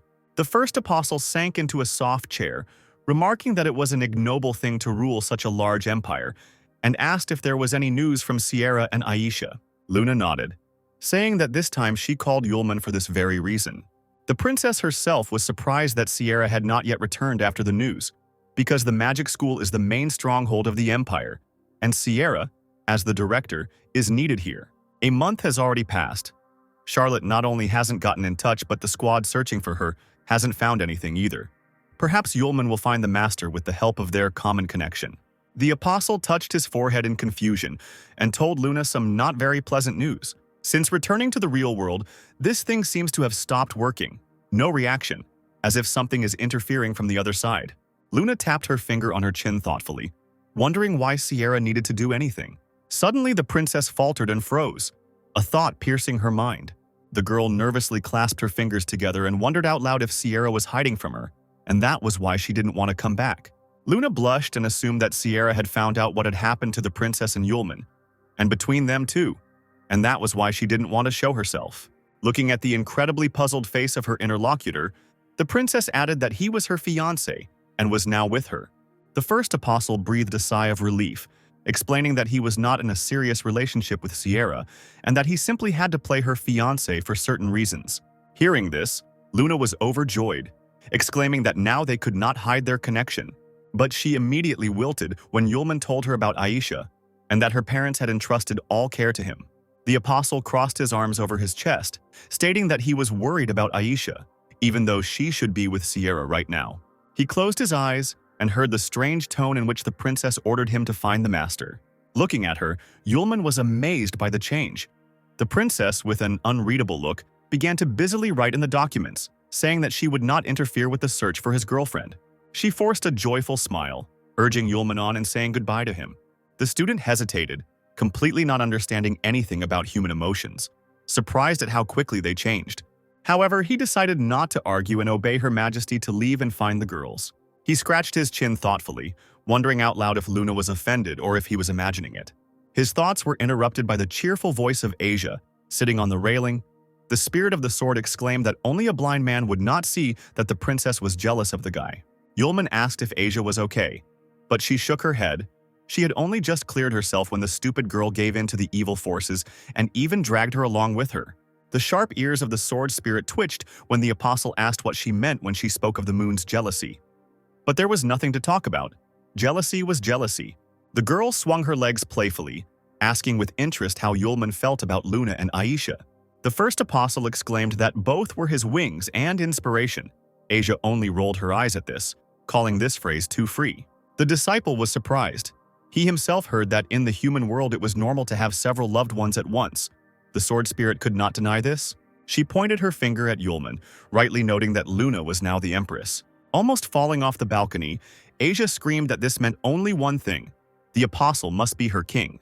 Yulman instantly blushed, covered his face with his hand and smiled broadly, drowning in dreams. After all, in the human world, the queen and king are a loving couple with a high position, and Yulman came to the human world to find his love.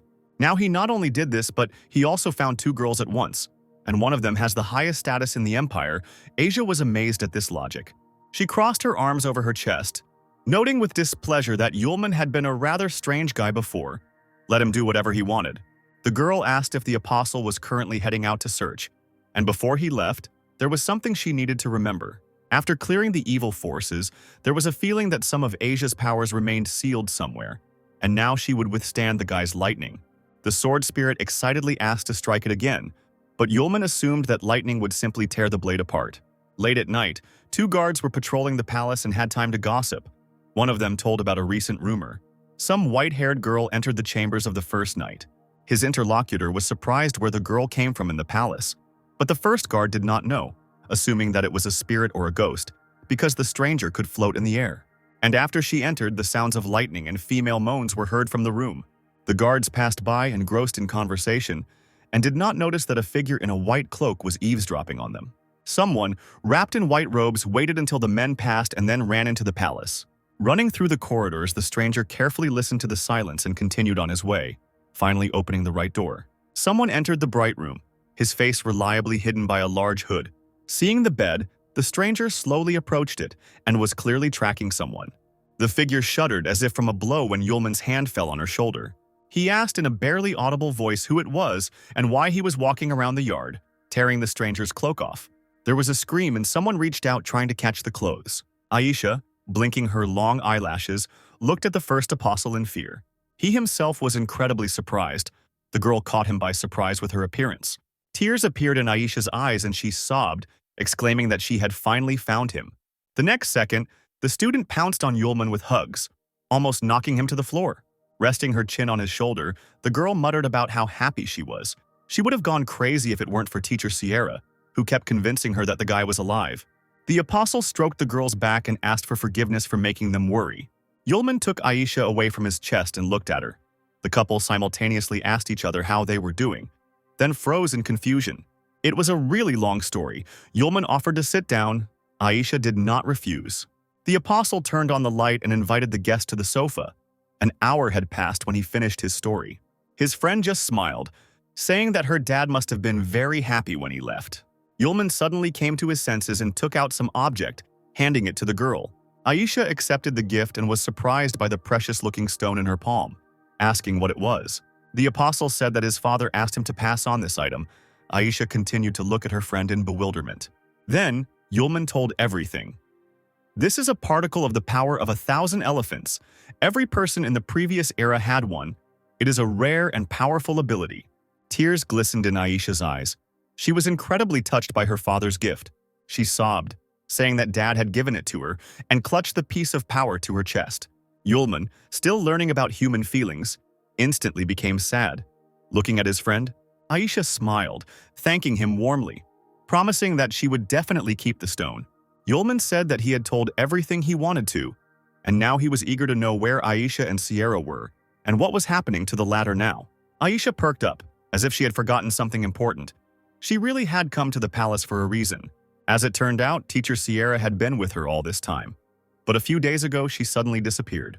The first apostle stepped back in horror, not understanding what this meant. A few days ago, the girls learned that Luna had regained her throne and decided to return to the capital together. But just on the last evening before leaving, the Fire Witch suddenly disappeared but left a letter. Yulman took the note from the hands and opened the envelope. He was silent for several long minutes, reading the message carefully. Aisha swallowed nervously, eagerly awaiting Yulman's reaction to what she had written. Earlier, the Fire Witch sat at the table and wrote a letter to Aisha, under the light of the lamp. The girl should read it when Sierra was already on the road. Sierra thanked the girl for her help, but could not accept her as a student, since their abilities were different. And ice magic was not the red-haired witch's strong point.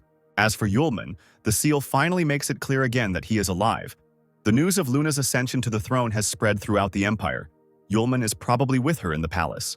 But now Charlotte is not ready to see him for personal reasons. And the fact that Sylph's powers were sealed is her huge oversight, an unforgivable mistake. Charlotte will find a way to awaken the spirit of the sword again, but until then, she is definitely not ready to meet Yulman again. Sierra asked Aisha to say hello to her stupid student and to congratulate Princess Luna on her behalf. There is no need to worry about the Fire Witch. With the help of the medicines that the girl got, she has already recovered enough and can stand up for herself, and Sylph will soon return with full strength. Yulman chuckled after finishing reading the letter and concluded that Sierra had left this message behind after shamefully running away. That was the kind of teacher he had. By that time, Luna was already sitting next to Alicia on the sofa, silently holding a cup of tea in her hands. She didn't answer when Yulman asked if Sierra couldn't come back and talk to them. It was a pity to look at Aisha. She turned pale and was clearly afraid to be near the princess. The apostle, looking at the girls, angrily asked if they had listened to him. Thus, Sierra set out alone to find a way to remove the seal from the legendary sword. Luna shrugged. She knew for sure about the girl's stubbornness and her obsession with something. But, on the other hand, the company knew about its purpose, so finding it won't be difficult. Luna shook her head, saying that if everything was going according to plan, then she must be on her way to the kingdom of Kenis now. Yulman had not heard anything about this place, so he asked for more details. As it turns out, there is only one person left alive from the Bale family, Kyle, and according to intelligence reports, he has been spotted several times in the kingdom of Kenis. Sierra is probably heading to Kenis right now, and she needs to find this Kyle there. Luna rose, saying that there was no time to waste. Yulman should immediately go to the kingdom and deliver Sierra to the palace, and she would take care of the rest herself. The first apostle was surprised that he would actually have to go.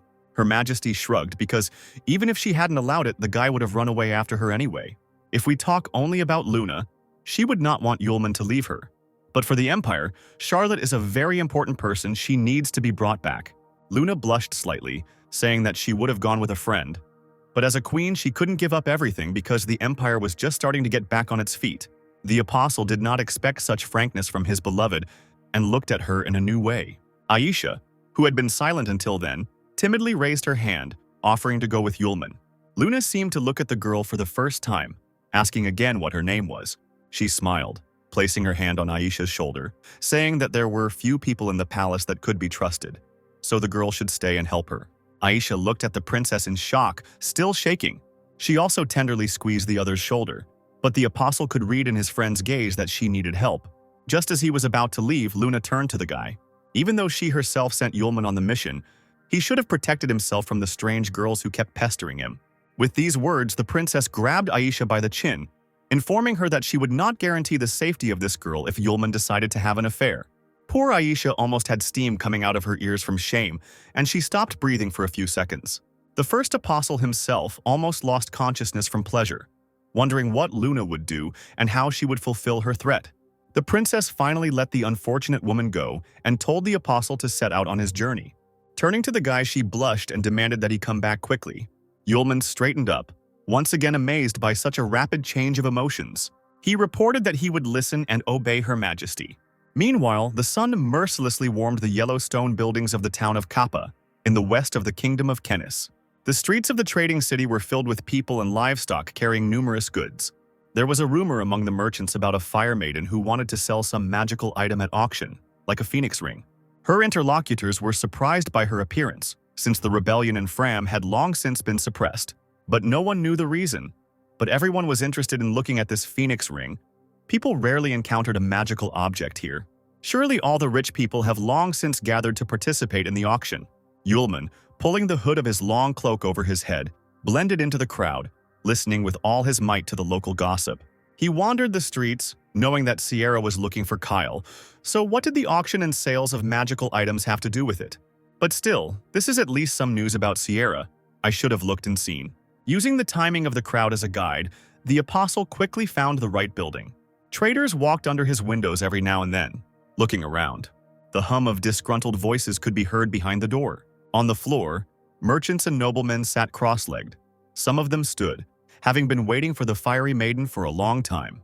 One of them calmed the crowd, asking them to be patient because they had gathered there for a reason. Finally, a man sitting to the side saw the curtain move. A woman entered the hall, wearing clothes that hid her face and body, and apologized for the long wait. The man waved his hand, replying that there was no need to worry. They had only just arrived. The woman said that she would get down to business and not waste time. She took out the ring, saying that she didn't want to waste time breaking the price, so whoever named the highest would get to take the Ring of Emptiness, which contained a pinch of phoenix ash. The merchants lay low, like lions about to spring.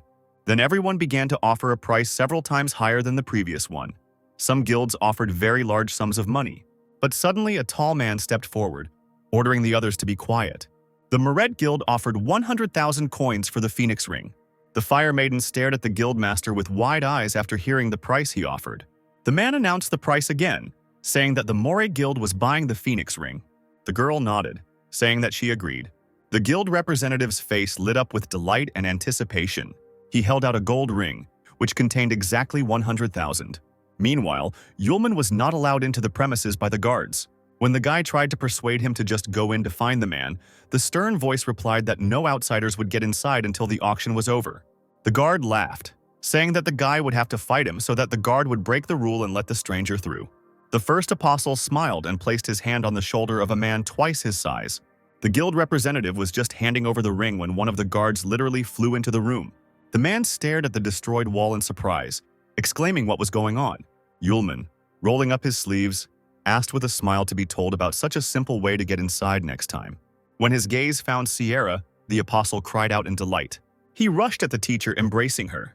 The girl tried to break free, not believing that the student had found her. Without taking his eyes off Charlotte, Yulman noticed that he felt something strange. The Fire Witch began to fight him off, demanding that the pervert let her go. The apostle stopped smiling and abruptly tore the scarf covering the stranger's head. He stared in bewilderment at the unfamiliar man sitting on the floor. As it turned out, it was not Sierra, but someone of her build, wearing a red wig. The merchants began to shout angrily when they saw that it was not the Fire Maiden. The stranger felt her head and realized that she had lost her disguise. Everyone present saw short hair of a bright purple color. Yulman was still looking at the girl, clutching the handkerchief in his hands. The next moment she jumped up and ran, deftly overtaking the men standing in front of her. The Mored Guild representative reached out to the fugitive, trying to take his ring back. Realizing that the stranger would not stop, he ordered her to be seized. The girl found herself surrounded by traders who had almost grabbed the loot. But the next moment she stamped her foot and waves of sand rushed into the kidnappers' faces. The men screamed in horror, trying to cover their faces with their hands. There was only sand in his eyes. By this time the girl had already managed to hide. Yulman shrugged, deciding that since Sierra wasn't here, he had nothing to do here either. He was about to leave when Moray called the guy to introduce himself to the guild. Pointing his finger at him, the man shouted that Yulman had stolen his money and wanted to run away. The first apostle raised an eyebrow, replying that the merchant's money had been stolen by that girl. The guild representative immediately began to accuse Yulman of the fact that as soon as the guy appeared, the money immediately disappeared. And what if he was an accomplice? The apostle was surrounded by strong men on the orders of their master. They were a head taller than Yulman and were determined to fight until the guilds returned the money. The student was surprised, for some reason extremely happy, and cheerfully asked why he hadn't been told about this before. A few minutes later, the fighters were already lying unconscious in a silent pile on top of each other, and Yulman was shaking the dust off his palms. He was increasingly liking the local customs, where matters were decided by fighting. Shrugging, he turned to the suddenly silent merchant, asking if he could leave now. The man, beginning to stutter, slavishly babbled that the gentleman could kindly accept the money as a gift. It was a mere trifle. The apostle rolled his eyes, repeating again that he was not familiar with that child, as she, as if her name was, appeared again behind the guy. Hearing the merchant shout, Yulman noticed the stranger and asked her in surprise why she had returned. Looking around nervously and breathing heavily, the girl reported that she was in trouble. There was a gang of red scorpions outside. The apostle was surprised by what he heard, and in the meantime, a large crowd had indeed gathered on the street. The henchman of the Red Scorpion's leader nodded in the direction where the fugitive was hiding, telling the boss about it. A long-haired man with bright green eyes dressed in rich clothes immediately ordered the house to be surrounded. A girl's clear voice called out to the man, calling him uncle, and the girl asked if there was a need for so much trouble because of that little wretch. The leader of the Scorpions bared his teeth, because the pathetic parody of a fire maiden had only just now managed to fall into their hands. They couldn't let her escape. The beauty's emerald eyes noticeably grew sadder. Linda shrugged her shoulders, carefreely winding strands of hair around her finger, and once again catching herself thinking that she missed Yulman very much. The Red Scorpions gang is the most powerful underground organization in the Kingdom of Kenis. To cross their path meant to choose for oneself the sure path to death. All the bandits of the kingdom would hunt for the unfortunate man, and there was no hole in the world where he could hide. The girl approached Yulman face down while the merchants, rubbing their hands, rejoiced at her imminent death. The guy thought about it and remembered that it all reminded him of Old Man She's gang. However, he waved his hand at the little stranger, wishing her all the best, since this matter did not concern him. The girl's eyes glistened with moisture. She screamed with all her might, begging the apostle to stop. Grabbing Yulman by the sleeve of his clothes, the stranger tried to detain him, saying that she knew where the fire maiden he was looking for was. She grabbed the boy tighter and asked for help, in return promising to take the student to Sierra. The first apostle actually slowed down and pursed his lips, looking closely at the girl. Sighing, he jerked open the curtain that separated them from the gang and warned his companion that he should not be deceived again, even though she had previously pretended to be Charlotte, which did not bother him much. The gang leader was stunned when he saw that the victim had come out to them voluntarily. Even more confusion was reflected on his face when he saw his unfamiliar companion next to the girl. He immediately glanced at the guy and asked who he was and how he was connected with the she-devil. Yulman fearlessly replied that he had crossed paths with the girl by chance, but now he had business to attend to, and the fugitive would be very useful, so it was worth taking her with him. The boss scratched his beard, not without suspicion, saying that the stranger cared too much about the one he had just met. Looking askance at the first apostle, the leader of the Scorpion gang advised him to think carefully and give up the sacrifice. Then maybe they would let him go. Yulman said with a smile that the man should think about it and leave right now if they didn't want problems. The stranger smiled for the first time in a long time, thinking that she had found a good protector. The gang leader frowned, sensing a genuine threat coming from the boy. One of his accomplices, a strong man with two pigtails in front of his face, stepped forward, doubting the adequacy of Yulman, who dared to say that he alone had surrounded an entire crowd. The bandit flexed his muscles in front of the first apostle, suggesting that he hit the guy on the head to clear his mind. The man pointed at the victim and turned to his boss, asking permission to take on the stranger. But before he could even finish speaking, something flew into his face with the speed of lightning. The bandit coughed heavily and, splashing blood around like a sack, fell on his back. Onlookers on the street watched with their mouths open as this mountain of muscle landed on the ground. The girl cried out in admiration, almost clapping her hands. She imagined what this guy was like in a real fight. The leader of the Red Scorpions hissed, noting the boy's agility since even the blow was not noticeable. It looked like he would have to work hard. Out of the corner of his eye, the man noticed Linda step forward, whispering something about her voice, her aura, and her demeanor. The girl, as if enchanted, slowly approached the first apostle, but a second later ran straight towards him. The girl began to wave her fists, cheerfully calling on Yulman to deal with the new opponents, thinking that Linda was running to fight. But the guy was in no hurry to attack. He looked at the girl approaching him in bewilderment, beginning to vaguely remember her features. The next moment, his ward watched with horror in her eyes as the one who had emerged from the crowd of bandits lovingly threw herself on the neck of her protector. As much as she was amazed, the leader of the gang himself was equally stunned. Yulman was mumbling something when Linda fell on top of him, not letting him take a breath, saying that they hadn't seen each other for so long. The apostle tried to stop the restless girl, but she hugged him tighter, squealing with delight. The girl took a step back with a hint of disgust, thinking that this guy couldn't be defeated by fists, but it was a woman who knocked him to the ground.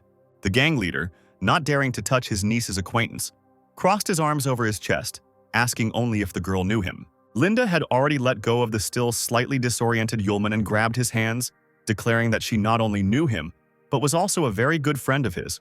The boss smiled wryly. If this guy who hit their man was Linda's friend, they wouldn't deal with him. The rest of the gang members reached out to the she-devil posing as the fire maiden, intending to get even with her. The first apostle instantly became serious, declaring that he still needed the girl and would not give her to anyone. Linda immediately came up with a plan. She would be able to count on Yulman's favor if she helped him. She finally let go of the stranger's hand and with a smile asked to give the girl to the apostle, since he needed her so much. Her uncle flared up. He couldn't do it so easily because the traitor owed money. But his niece easily retorted, saying that the debt could be written down in her name. The man objected, reminding her that we were talking about a large sum, but the girl replied that money was not a problem. Moreover, having approached her uncle's face, Linda looked at him terribly, warning him that the most important issue in her life was being decided, and it would be better for the man to agree with her, otherwise trouble would be inevitable. The boss grimaced, abruptly agreeing to give the girl away, and the niece lit up with a smile, thanking her generous uncle. The girl turned to Yulman, exclaiming that the problem was no longer there and they could go. After some time, the company approached a building whose sign stated that a trading guild called My Dear You was located here. Yulman was embarrassed and asked if it meant what he thought. And Linda, not at all embarrassed, nodded. Clapping her hands, the girl exclaimed that this was a symbol of their first meeting and a way to bring the future one closer. She had no idea that they would meet again so quickly. In addition to the trading guild, there is also the trading house Favorite You, the monument I Remember You, Dear, and even a multi-story building was named in his honor.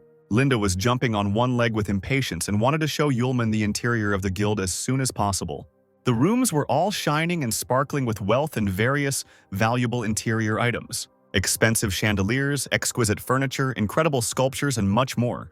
The girl's mouth dropped open when she saw furniture made of unfading laurel and a gramophone made of red gold. But Linda immediately ordered her not to touch anything and to go make some tea for Yulman.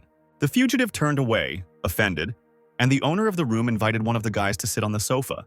She immediately began, with all her inherent curiosity, to ask Yulman why he had come to Kennis. The student replied that his master, Sierra, had disappeared and he had information that she was here. But Linda became noticeably sad. The Fire Maiden used the magic left by her teacher and gained legendary abilities, wiped the Bale clan off the face of the earth and disappeared. Only the lazy don't talk about this now. Turning to the girl who was walking towards them with a tray, Linda snorted, hinting that she was one of the scammers posing as a Fire Maiden, fooling people out of money. Finally, the mistress of the room asked the name of the girl whom the rich fools believed, especially since she had the Phoenix Ring and legendary skills with her. The runaway's name was Irene, and she was an orphan who grew up in an abbey. There were many more children like her there. The abbey needed a lot of money to support the orphans. Irene wanted to make their lives better. Yulman immediately realized that he had mistakenly thought he was a girl, and he asked if that was why he pretended to be a Fire Maiden and fooled the merchants out of money. He nodded. He just didn't know that among the merchants there would be members of the Fire Scorpion. Linda said that she had heard about the machinations of Irene, who had already earned several $100,000, hiding behind the name of Sierra. Obviously, the guy has enough money because a large clan spends a couple of $100,000 a year, and the abbey needs a much smaller amount for 100 children. Irene said that, not having magical abilities, he wanted to get them, and thus protect the abbey and its monasteries. He was told that an excellent magician had appeared in the suburbs, and for money, he could give a commoner the gift of magic and make him stronger.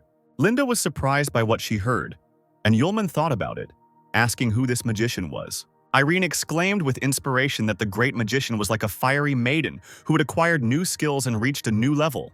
The boy admitted that deceiving people under a false name and image is bad, but in order to get the opportunity to become a magician, he is ready to do anything. Yulman shook his head and had to tell Irene that he seemed to have been deceived. The orphan stamped his foot and shouted that Cassius could not have deceived him. Besides him, many of their mutual friends from the abbey went to that master.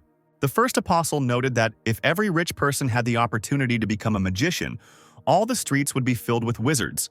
Especially since the Fire Maiden has no time for such things, she came to Kenny's to find someone. Linda wondered out loud who needed to give ordinary people the abilities of a magician. And after all, only the destroyed Bale clan was engaged in such experiments. But the first apostle stunned her with the news that one of the clan had survived, and Sierra came to Kennis just to find the last of the Bale, Kyle. The guy added that the so-called Great Master was probably Kyle. Charlotte was looking for him. So if they managed to find Kyle, then the witch was not far away. Yulman asked Irene where the master lived so that the boy could take them to him. She was surprised to hear that the mage was rumored to be living in an abandoned mansion in the north, and Kyle ordered that money be saved up to go there first. Yulman stood up, asking the boy to take them to the master right now, because that magician was a madman who had switched from magical experiments on animals to experiments on people. The apostle placed a comforting hand on Irene's shoulder, saying that if they hurried, they would still have time to save her friends. Irene couldn't believe what he heard. He panicked at the thought that something terrible could happen to the other orphans. But there was no time to grieve. Very soon the company found itself at an abandoned mansion in the north. The trio stopped at a beautiful but dilapidated building, which was exactly where they needed to come. Linda grabbed Yulman's shoulder, whispering that she was afraid to be in such a gloomy environment, and the guy suggested that she stay outside.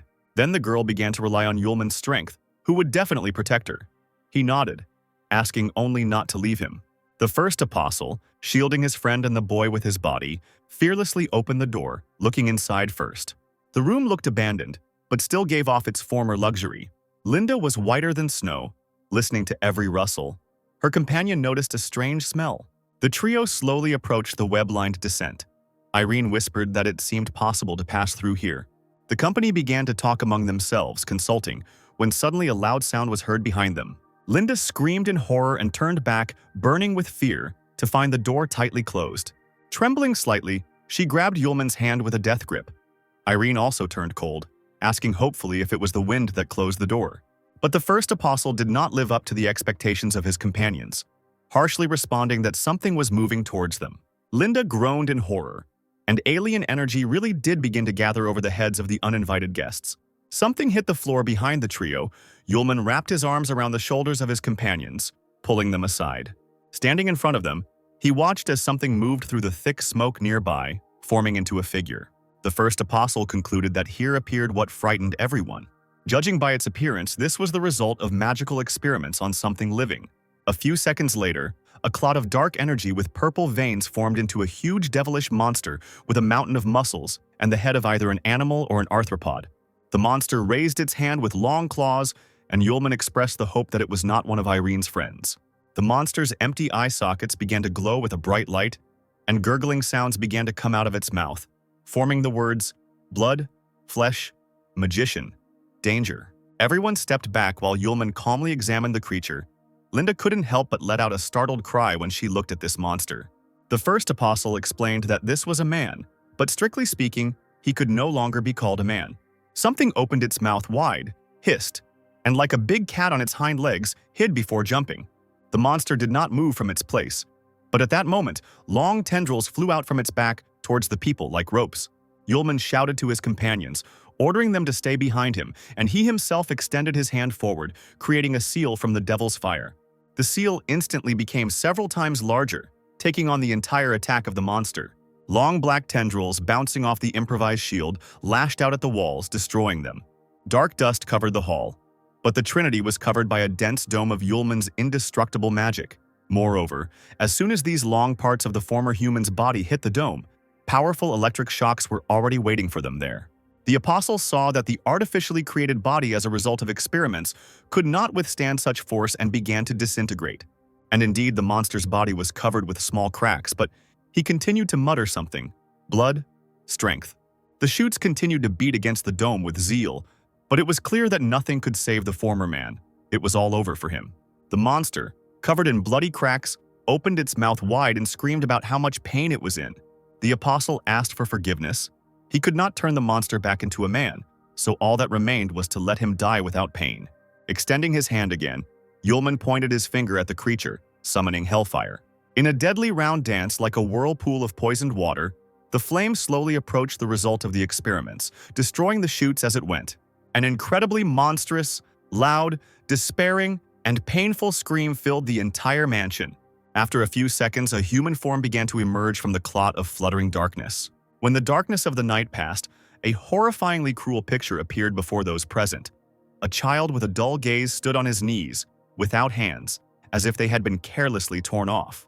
Linda was shocked that it was a child, and Irene tried to call the man by name, assuming that it was Cassius. Irene screamed hysterically and rushed towards her friend with all her might, not daring to watch him suffer. He, numb with horror, grabbed the guy's body, holding it with one hand, and began to ask incoherently what had happened to him.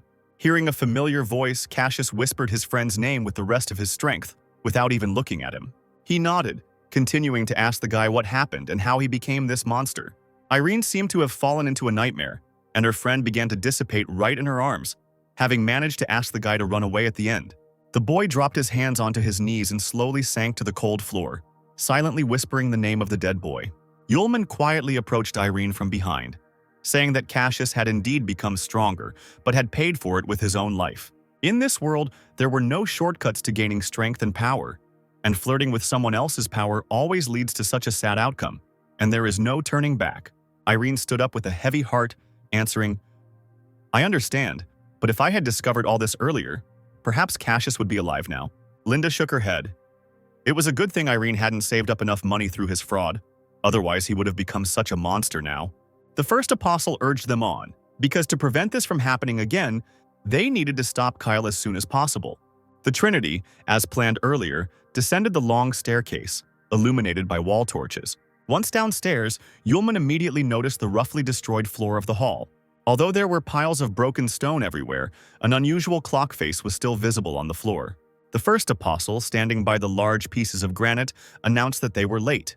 The dial was once a magic circle which has now been destroyed, either intentionally or accidentally. In the light of the fire, traces of fire could be seen on the walls. Soot had firmly eaten into the surface.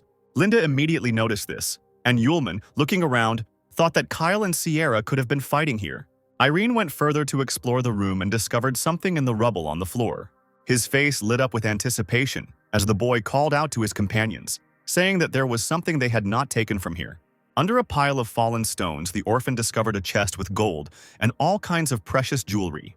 Yulman and Linda approached the boy, also surprised by the contents of the chest. Looking more closely, Linda suddenly exclaimed that these things were familiar to her. The apostle turned to the girl, puzzled, asking why she was so sure of this. Linda shook her head and knelt down to take a closer look. There was no mistaking it. She weighed the necklace in her hands, saying that the jewelry was made by a master from her guild. Linda herself came to Kennis to deliver this order, entrusted to her by the royal family. Yulman pointed to the blue stone in his friend's palm, asking again if this jewelry was made especially for the royal family of Kennis. The dream crystals in these jewelry are rare minerals with highly concentrated magic. Only the rich can afford them. The jewelry can be used as ritual objects in royal ceremonies. When the apostle asked if Kyle was related to the royal family of Kennis, Linda nodded.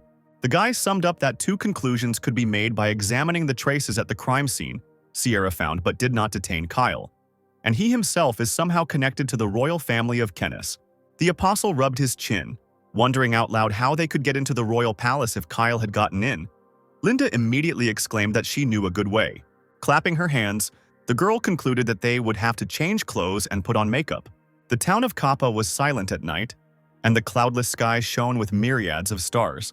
In a small hotel, the owner was peacefully dozing at the counter when he suddenly started at the sound of the door opening.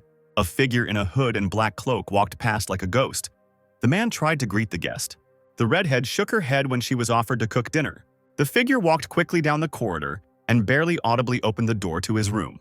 Once inside, the mysterious stranger pulled out a bandaged hand from under his cloak, slightly loosening the collar. Falling to her knees, her long red hair escaping from under her hood, the girl began to cough heavily. Sierra Charlotte gritted her teeth in silent anger, wiping blood from the corners of her mouth as she cursed for letting the bastard escape. But the Scarlet Witch was not going to give up. She firmly promised Sylph that she would remove the seal from her and return her safe and sound. Meanwhile, Yulman, Irene, and Linda returned to the Trade Guild, where the girl was busy applying makeup to her companions, wielding numerous brushes and demanding that they not move. With a smug and sly smile, she took a step back, not listening to Yulman, who continued to ask if they needed to do this. The girl nodded, because her friend had already agreed anyway, and if they really needed to get into the palace, this was the surest way. Smiling broadly, Linda exclaimed that they were finished and held a mirror up to Yulman's face, asking him how he liked the result. The first apostle was dressed in a long, high-necked dress and a wig, and his face was skillfully painted. Now the guy was not inferior in beauty to any girl. Yulman coughed, wincing from the unfamiliar sensations. He admitted that he felt very strange. Linda threw up her hands, assuring her friend that she could rely on her in choosing clothes and makeup, then asked Irene if he liked everything. The boy nodded, replying that everything concerning the outfit and image was done well. Sitting on the sofa, he suddenly frowned and pointed at himself, asking why he had to go with everyone else. Linda raised an eyebrow, reminding the orphan that he owed her a large sum. So let Irene be more positive, especially since they needed a person who could detain the enemies if they were all suddenly exposed. The boy pursed his lips and gave a thumbs up, and Linda encouraged him to relax because they could do it. After some time, Yulman in female form and his companions appeared at the entrance to the palace, informing the gatekeeper that they were servants who had arrived with ritual instruments. He read the fake letter, scratching the back of his head, and allowed the girls to enter because all the stamps and Alas's seal were in place. Linda giggled coquettishly and covered her mouth with her hand, thanking the doorman. The Trinity passed through the gates without hindrance. Yulman asked where his friend got a pass to the palace from Alice himself, and she replied that money works wonders. But the company had hardly taken a few steps when the gatekeeper suddenly rudely ordered them to wait. The apostle and Linda exchanged nervous glances, immediately deciding that they had failed to deceive the man. The girl turned over her shoulder and asked the approaching clerk if he needed anything else. The man narrowed his eyes and frowned, looking straight ahead, a threat emanating from him. But suddenly he turned straight to Yulman and grabbed his hand, asking the lovely beauty to state her name. With admiration frozen on his face, the man asked the imaginary lady if she had a boyfriend. The first apostle angrily pulled his hand out of the tenacious grip when the gatekeeper reported how the girl reminded him of his first love. Just as this action threatened to escalate into a real fight, someone approached the noisy group from behind, asking what they were doing. A stern-looking girl with thick bangs above an unreadable gaze patiently awaited an answer. The gatekeeper was embarrassed, telling Mrs. Yuli that he asked for forgiveness, because he was immediately returning to his post. The man ran to the gate. Yuli asked the trio if they were the girls that Alasa recommended for the ceremony. Hearing the answer, the girl nodded and introduced herself, ordering the newcomers to follow her, the senior maid of the palace, Yuli. Linda breathed a sigh of relief, smiling awkwardly. Yulman was also glad that he got rid of the annoying admirer. Yuli led the new maids along the road to the palace, telling them that a court military review was currently taking place, after which the royal festive ceremony would begin. The woman added that the trio would have to work hard, so they should be prepared for it. Linda cheerfully thanked her mentor, while Yulman looked around and Irene was still angry. The apostle noticed the crowd that had gathered and the scene with the fighting men, and asked Julia why so many people had gathered. As it turned out, they all arrived to take part in the court military review. The review is held once every 3 years. The king identifies the strongest fighters for his army. The best fighters receive a cash prize and can get into the strongest Kenny's detachment, the Royal Special Purpose Guard. Yuli pointed to 2 young men sitting at the judges' tables, the second and third princes of Kenny's, who were leading this review. Lazar, a long-haired youth with a bored look, watched the Desert Wolves mercenary fighter defeat his opponent and offered his brother a bet on the next fight. Daryl, with his large ruby eyes and platinum hair, took the review more seriously and reproachfully informed Laser that they should identify the strongest and not engage in empty arguments. The guy pushed his bangs out of his face and rolled his eyes, calling Daryl a bore. The commander of the 3rd Appointment Guard Detachment? The 3rd Prince, that's who he was. The young man, accustomed to his brother's empty talk, did not answer, focused on what was happening in front of him, and perhaps did not listen to him at all. Meanwhile, Yuli continued on her way and did not stop instructing the girls while working in the palace. They must be careful and not incur the wrath of the masters, otherwise no one can guarantee the safety of the maids. Yulman, looking around carefully, could see the prince as well, and remembered that he had already met Lazar at the pentagram. And how did it happen that that spoiled and persistent guy was Prince Kenneth? When the Trinity was finally brought to the palace, the apostle thought that they would certainly not cross paths. Yuli immediately began to organize the work of the maids, ordering them to take the food and utensils to the backyard, because the 3rd prince ordered that the participants of the review should not be neglected under any circumstances and that they should be polite to them. The woman ordered the newcomers to make sure each tent had everything it needed. Linda nodded. Yulman and his companions walked along the long corridor, carrying in their hands the things intended for the warriors. The first apostle whispered to Linda what they should do next. Although the company had managed to get into the palace, there were too many people here to take action. The girl asked her friend to calm down and be more careful now. She had already asked some people to help her search. For now, it was necessary to look out for people with gold jewelry. Yulman nodded. He knew that the main thing was to stay out of trouble and do his job, and also not to catch the eye of all sorts of blockheads who didn't have communication skills. As soon as the guy said this, at the beginning of the path with tents, the path of the trio was blocked by the oafs from the inspection, shamelessly looking at the palace maids. The most impudent of them approached Yulman, shamelessly looking at him and inviting everyone to stay with them for the evening. Linda, standing nearby, barely audibly begged her sister Yu to remain calm. She stepped forward and waved her hand at the warrior, trying to discourage him, citing the mountain of work that they absolutely had to do. The man rudely interrupted the girl, called her ugly, and pointed towards Yulman, calling him a beauty. Linda recoiled in shock, completely not expecting to be offended so much. Bowing her head to the side, she ordered Yulman to finish off the impudent fellow. He was not at all against it, while the orphan stood behind and was surprised by the couple's character. The warrior's 2 friends stood nearby, rubbing their hands, noting Linda's slender figure. They had already divided the girls between themselves in advance. 3 participants of the review surrounded the maids, persuading them to have fun. No one would notice the loss in the palace, promising to be gentle. Yulman, who was chosen by the tallest warrior, smiled broadly, agreeing to the proposal. Taking the charmed man by the hand, the student said that he would help him since he wanted to have fun so much. But the warrior was not destined to experience the caress of a girl's hands, since the apostle immediately hit the impudent man in the chin with his fist. His friends looked on in shock as the big man lay sprawled on the ground. The second warrior, realizing what he had done, roared and rushed towards the servant, calling for her to be beaten. He swung his fist at the girl, but the apostle quickly stepped back, and the enemy missed. He shouldn't have been so self-confident because the man paid for it and received a painful blow in the back. Flying to the side, the third warrior rushed into battle, shouting and swinging his blade towards Yulman. But he was also unlucky, because even wearing a long dress, the student was able to fight back, hitting the big guy in the side with his knee. When all three opponents were defeated, Yulman shook out his dress, gallantly holding its hem with his fingertips. Linda admired the guy's strength, but Irene shook his head.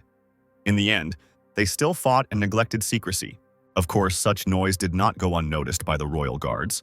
They immediately saw that something was happening near the tents of the desert wolves. Onlookers had already gathered around the trio, but the chief pushed them aside, ordering them to let them through. The man turned to the instigators, demanding an explanation, since the order of the second prince states that all participants in fights at the court military inspection are sent to prison. Yulman turned over his shoulder, assessing the situation they were in. Linda began to wail in panic, asking what they should do. The apostle shrugged.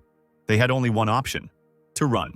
The seconds dragged on painfully slowly, but suddenly a commanding voice cut through the air. The royal guards turned around in surprise when they saw the prince himself. Everyone greeted His Highness the Third Prince in unison, and the young man said with a smile that he would deal with these maids himself. The Trinity looked at their savior in confusion, not knowing what to think. Daryl gestured towards the girls, suggesting that the head of the guard let him deal with the maids himself. The man could not contradict His Majesty and agreed to let him conduct the interrogation himself. However, Daryl decided not to do this in the courtyard of the review participants and ordered the maids to be taken away. Irene pulled his hand out of the guard's grip, indignant, because those thugs had attacked first. Yulman turned to Daryl, calmly asking where they wanted to take them. The prince did not hide the fact that he did not believe in the performance staged by the trio, saying that illegal entry into the royal palace was a serious crime, so they should go inside to talk. Daryl then turned to Linda. Using her real name, he also knew that the girl came from the trading guild, My Sweet You. She broke into a helpful smile and gave a forced laugh, agreeing to go with the prince. The young man shook his hair, and the rings and earrings in his ears jingled, echoing the owner's good mood. Daryl turned and beckoned the girls to follow him, treating them like good friends and not at all like criminals. The company's fears were not confirmed. They were not taken to prison, but immediately to the free rooms of the palace. The third prince was waiting for Yulman in his chambers, his arms crossed behind his back and looking out the large window. Hearing footsteps, Daryl turned around and asked if the guy had changed into his security guard uniform, hoping he didn't mind. The first apostle smiled broadly, adjusting his comfortable clothes, certainly better than the maid's uniform. The prince smiled slyly and nodded, not missing the opportunity to tell Yulman that the maid's uniform also suited him very well. The student pursed his lips and said nothing, then asked where Irene and Linda were. The third prince reported that his men had already taken the girls to rest, but he was only interested in talking with the uninvited guest. Yulman was surprised, and Daryl, pouring tea into cups, explained that he needed to talk to the guy alone to find out why he had secretly entered the royal palace. The prince's special ability is the Heart Network, to see how strong or weak a particular person is in magic. But Yulman's power is completely different from magic. It is something else. As the head of the court guards, Daryl had seen many strong men, but it was only when he encountered the apprentice that he first felt the greatest danger. The young man handed the apostle a cup, saying that he wanted to find out how such a powerful man had the idea to enter the palace in the guise of a servant, and most importantly, why. Yulman accepted the drink with a smile, praising His Highness's skill, saying that he was not interested in the royal palace. The guy's priorities were finding one person. The third prince was genuinely surprised that the uninvited guest's goal was so simple. Yulman took out of his pocket one of the many precious stones found in the abandoned mansion and asked his interlocutor if he knew what it was. Daryl looked at the royal ritual utensils with puzzlement, and in turn asked where Yulman got them. He placed the stone on the table, explaining that the trio had discovered the thing in a place where magical experiments were conducted on people. They were looking for the last survivor of the Bali line, Kyle, and in his secret place they found jewels and dream crystals used in experiments to turn people into magical monsters. The boys knew that such items were only in the royal palace and thought that Kyle was hiding somewhere there.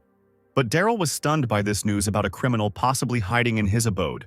Yulman took a sip of tea, saying that he assumed this, and His Highness himself had the right to decide whether to believe it or not. Darrell straightened up and stood at attention, declaring to the apostle without any objection that he believed.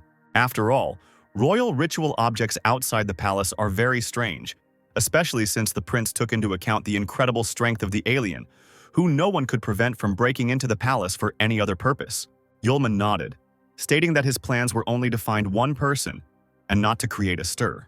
Daryl asked the apostle to stay and handed him a card, asking him to accept it. Yulman looked at the beautifully decorated item with an inscription about royal belonging. The prince explained that this was a token of his unit, the Royal Guard, and that it would make moving around the palace much more convenient.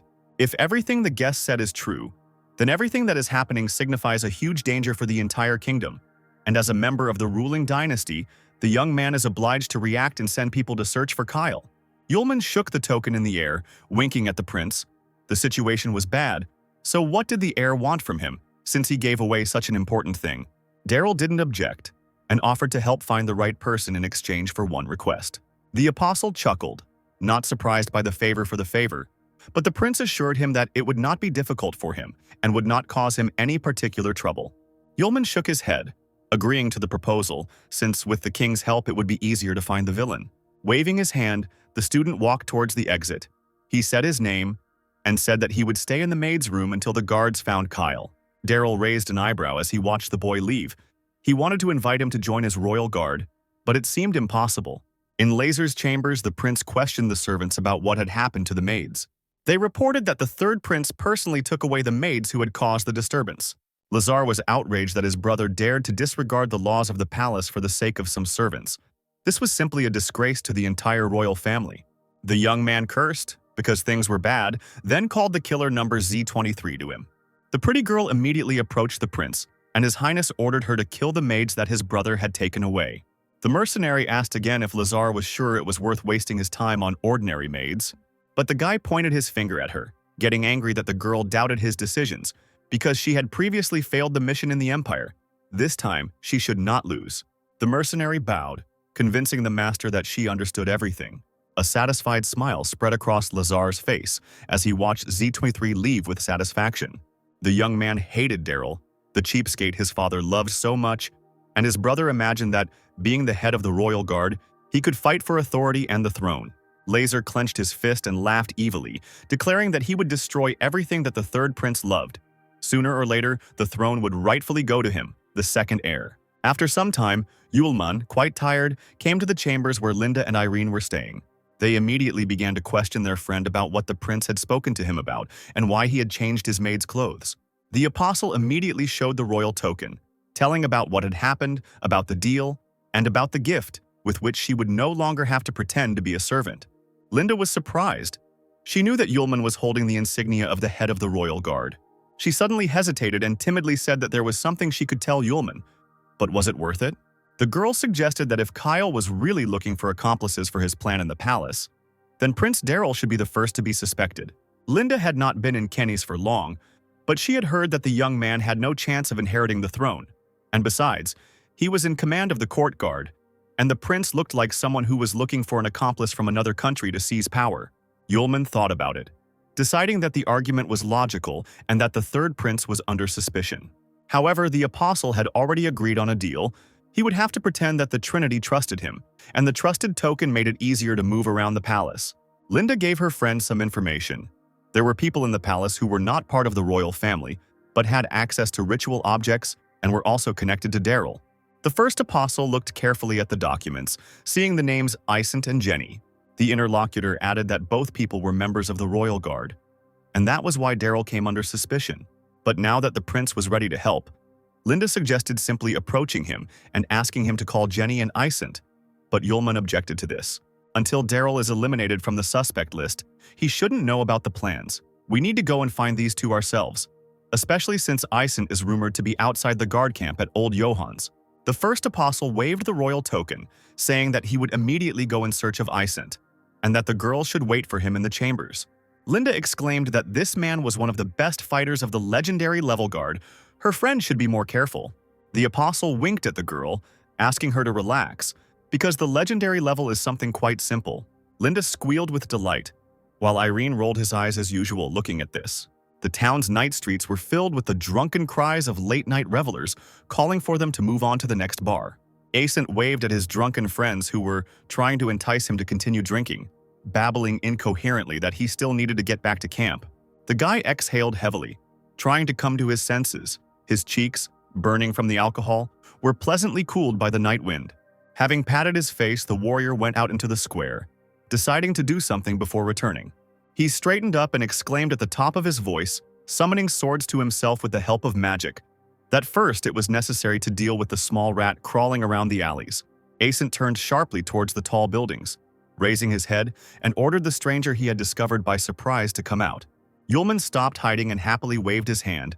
He was truly inspired by the fact that he was found so quickly. Ascent surrounded himself with glowing swords and, hiccuping constantly, began to rudely ask the guy why he was chasing him. The first apostle asked the warrior of the royal guard not to worry, but just to answer a few questions. The young man cast an interested glance and threw his hair out of his face, agreeing. He grabbed one of the blades hanging above his head and said that he needed to sober up first. Yulman looked at Ascent with interest, seeing that he had the ability to control weapons.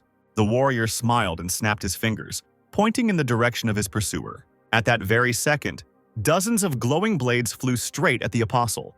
The weapon struck with a ringing sound at the point where the student had just stood, and he himself instantly jumped to the side. Ascent chuckled drunkenly, praising the stranger's reaction but still not doubting his own abilities. More and more swords gathered above him, and then, like a flock of birds, they rushed towards Yulman. The guy laughed, saying that his supply of weapons was inexhaustible. The stranger would not be able to dodge for long. But suddenly, right behind his back, Ascent heard the voice of his pursuer, who mockingly asked if the warrior used the magic ring in which the swords were kept. The young man was dumbfounded, not daring to turn around. He did not understand how the stranger managed to do this.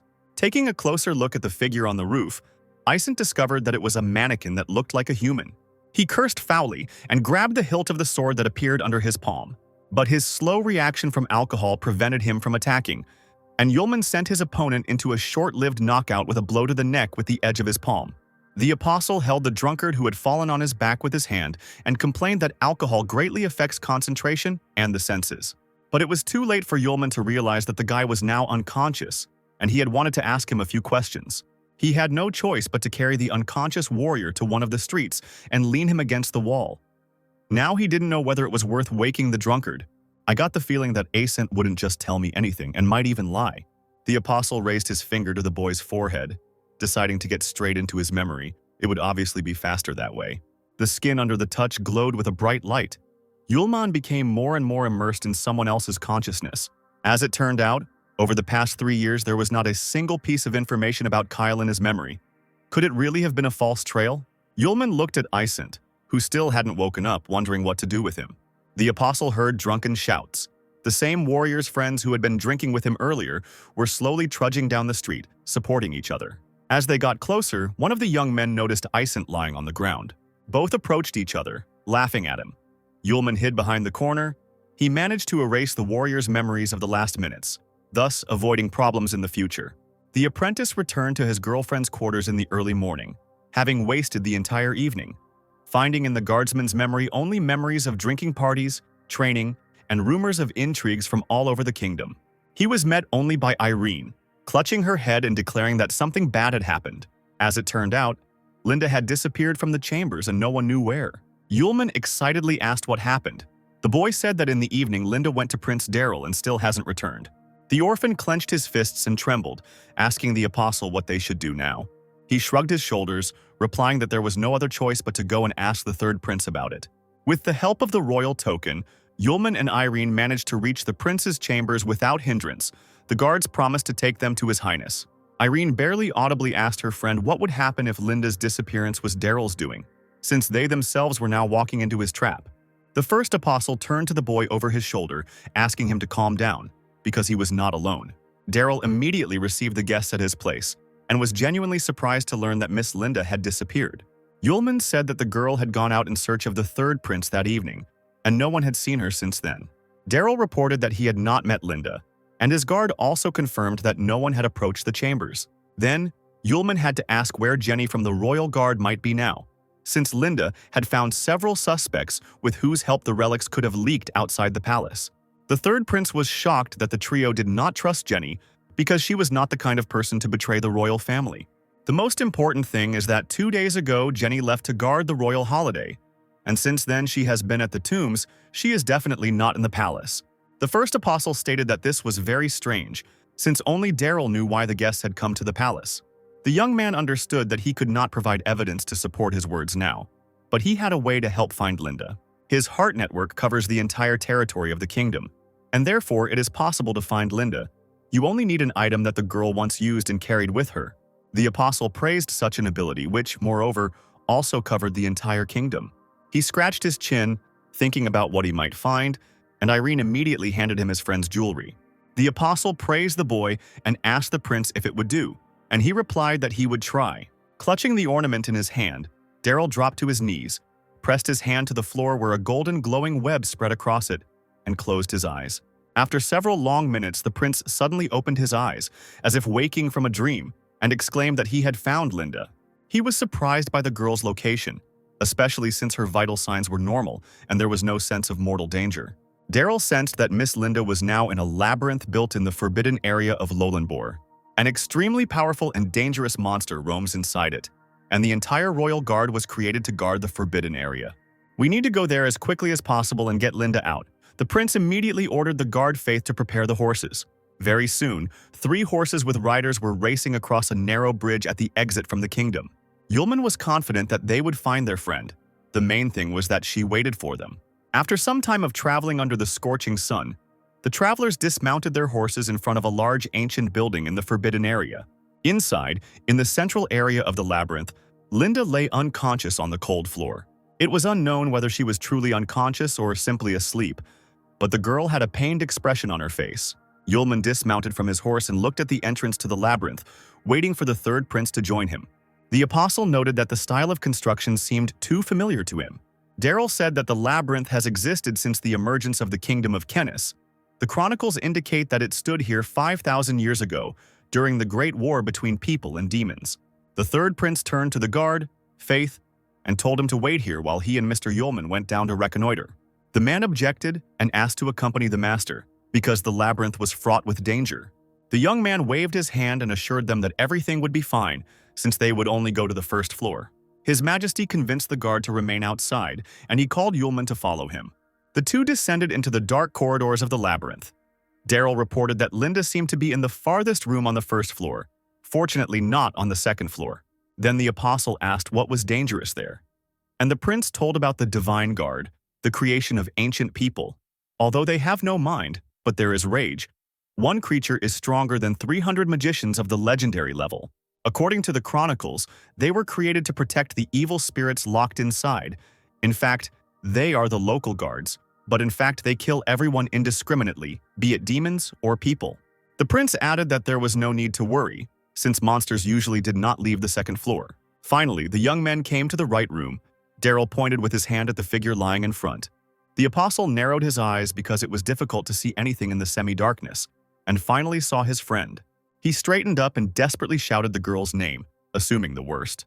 Yulman ran up to Linda and gently shook her, begging her to wake up, asking what was wrong with her. Fortunately, the girl immediately came to her senses and slowly rose up on her elbows, muttering something. Heavy eyelids slowly opened. The girl whispered Yulman's name, seeing him in front of her. Startled, she trembled when she also noticed his highness. The apostle explained that Linda was in the underground labyrinth of Kenis and asked how his friend ended up here.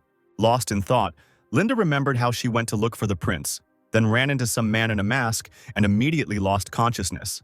Daryl began to look around, looking for at least some clues in this case. He found some note on the floor nearby and immediately called Yulman and Linda. Written on a small piece of parchment was a warning for Linda to leave Kenis immediately and never return once she woke up. The girl carefully examined the note, and the third heir assumed that it was left by the kidnapper. It turns out that someone specially brought Linda here from the palace and also left this strange message. Suddenly, the labyrinth began to shake, just like during an earthquake, and the people inside froze, trying not to fall. Numerous stones from the ceiling fell onto the floor, and it seemed that just a little more and the entire labyrinth would collapse. Daryl didn't understand what was happening because there had been no movement in the underground labyrinth for a long time, and everyone present was on the first floor. Yulman turned his head, not noticing anything strange, but reasonably noted that it would be better for them to get out of here as soon as possible. But the plans of the building's guests were not destined to come true. Behind their backs, the intermediate wall collapsed, revealing a huge, terrifying-looking monster. Linda turned around, trembling, and with her Yulman looking somewhat tired. The trio looked dumbfounded at the monster, whose height almost destroyed the ceiling. The third prince could not believe his eyes. The divine guardian was on the first floor. The first apostle whistled. This strange thing, like a Cerberus with magic flowing inside, was the divine guard. Daryl pulled his sword out of its sheath, shouting that he would hold off the guards and let Mr. Yulman and Miss Linda run quickly. After all, only by returning to the surface will they be safe. The monster cannot leave the confines of the labyrinth. The apostle admired the courage and nobility of the young man, but asked if he was sure that he could hold off all three of them alone. Daryl stuttered over his shoulder, asking how many guards he would have to fight. And indeed, from underground on the other side, another monster emerged into the wild. The third appeared behind the prince, a huge knight with weapons of the same size. Now the company was surrounded on all sides by guards, a werewolf, a knight, and a three-headed monster. Yulman laughed inappropriately, saying that now all three of them had rivals. It had never happened before that three divine guardians appeared together at the same time. Turning to Yulman, the prince asked for forgiveness with a guilty look, but he smiled, stating that Daryl had passed the test. The handsome face of the young man lit up with confusion as to what kind of test they were talking about. The apostle explained that before this, the company had suspected the third heir of trying to lure them into a trap by kidnapping Linda, but now it seemed they trusted his majesty. Leaving Daryl completely bewildered, Yulman promised that he would return soon, asking the young man to look after his friend. He threw aside the turban from his head as he stood before the guards and exclaimed that the cuties should come to him for some fun. The guard roared terribly. A flame burned deep within his armor, and he swung his weapon to bring it down on the man. Yulman clicked his tongue, noting the monster's impatience, dodging its attack. The next moment, he extended his hand forward, calling upon the hellfire to protect him. A whirlpool of the apostle's murderous magic swirled around the huge guard, disarming him. Daryl exclaimed in shock that even 300 magicians could not cope with the divine guardians. And Yulman dealt with one of them with one blow. Linda shrugged her shoulders. She was no longer surprised by anything.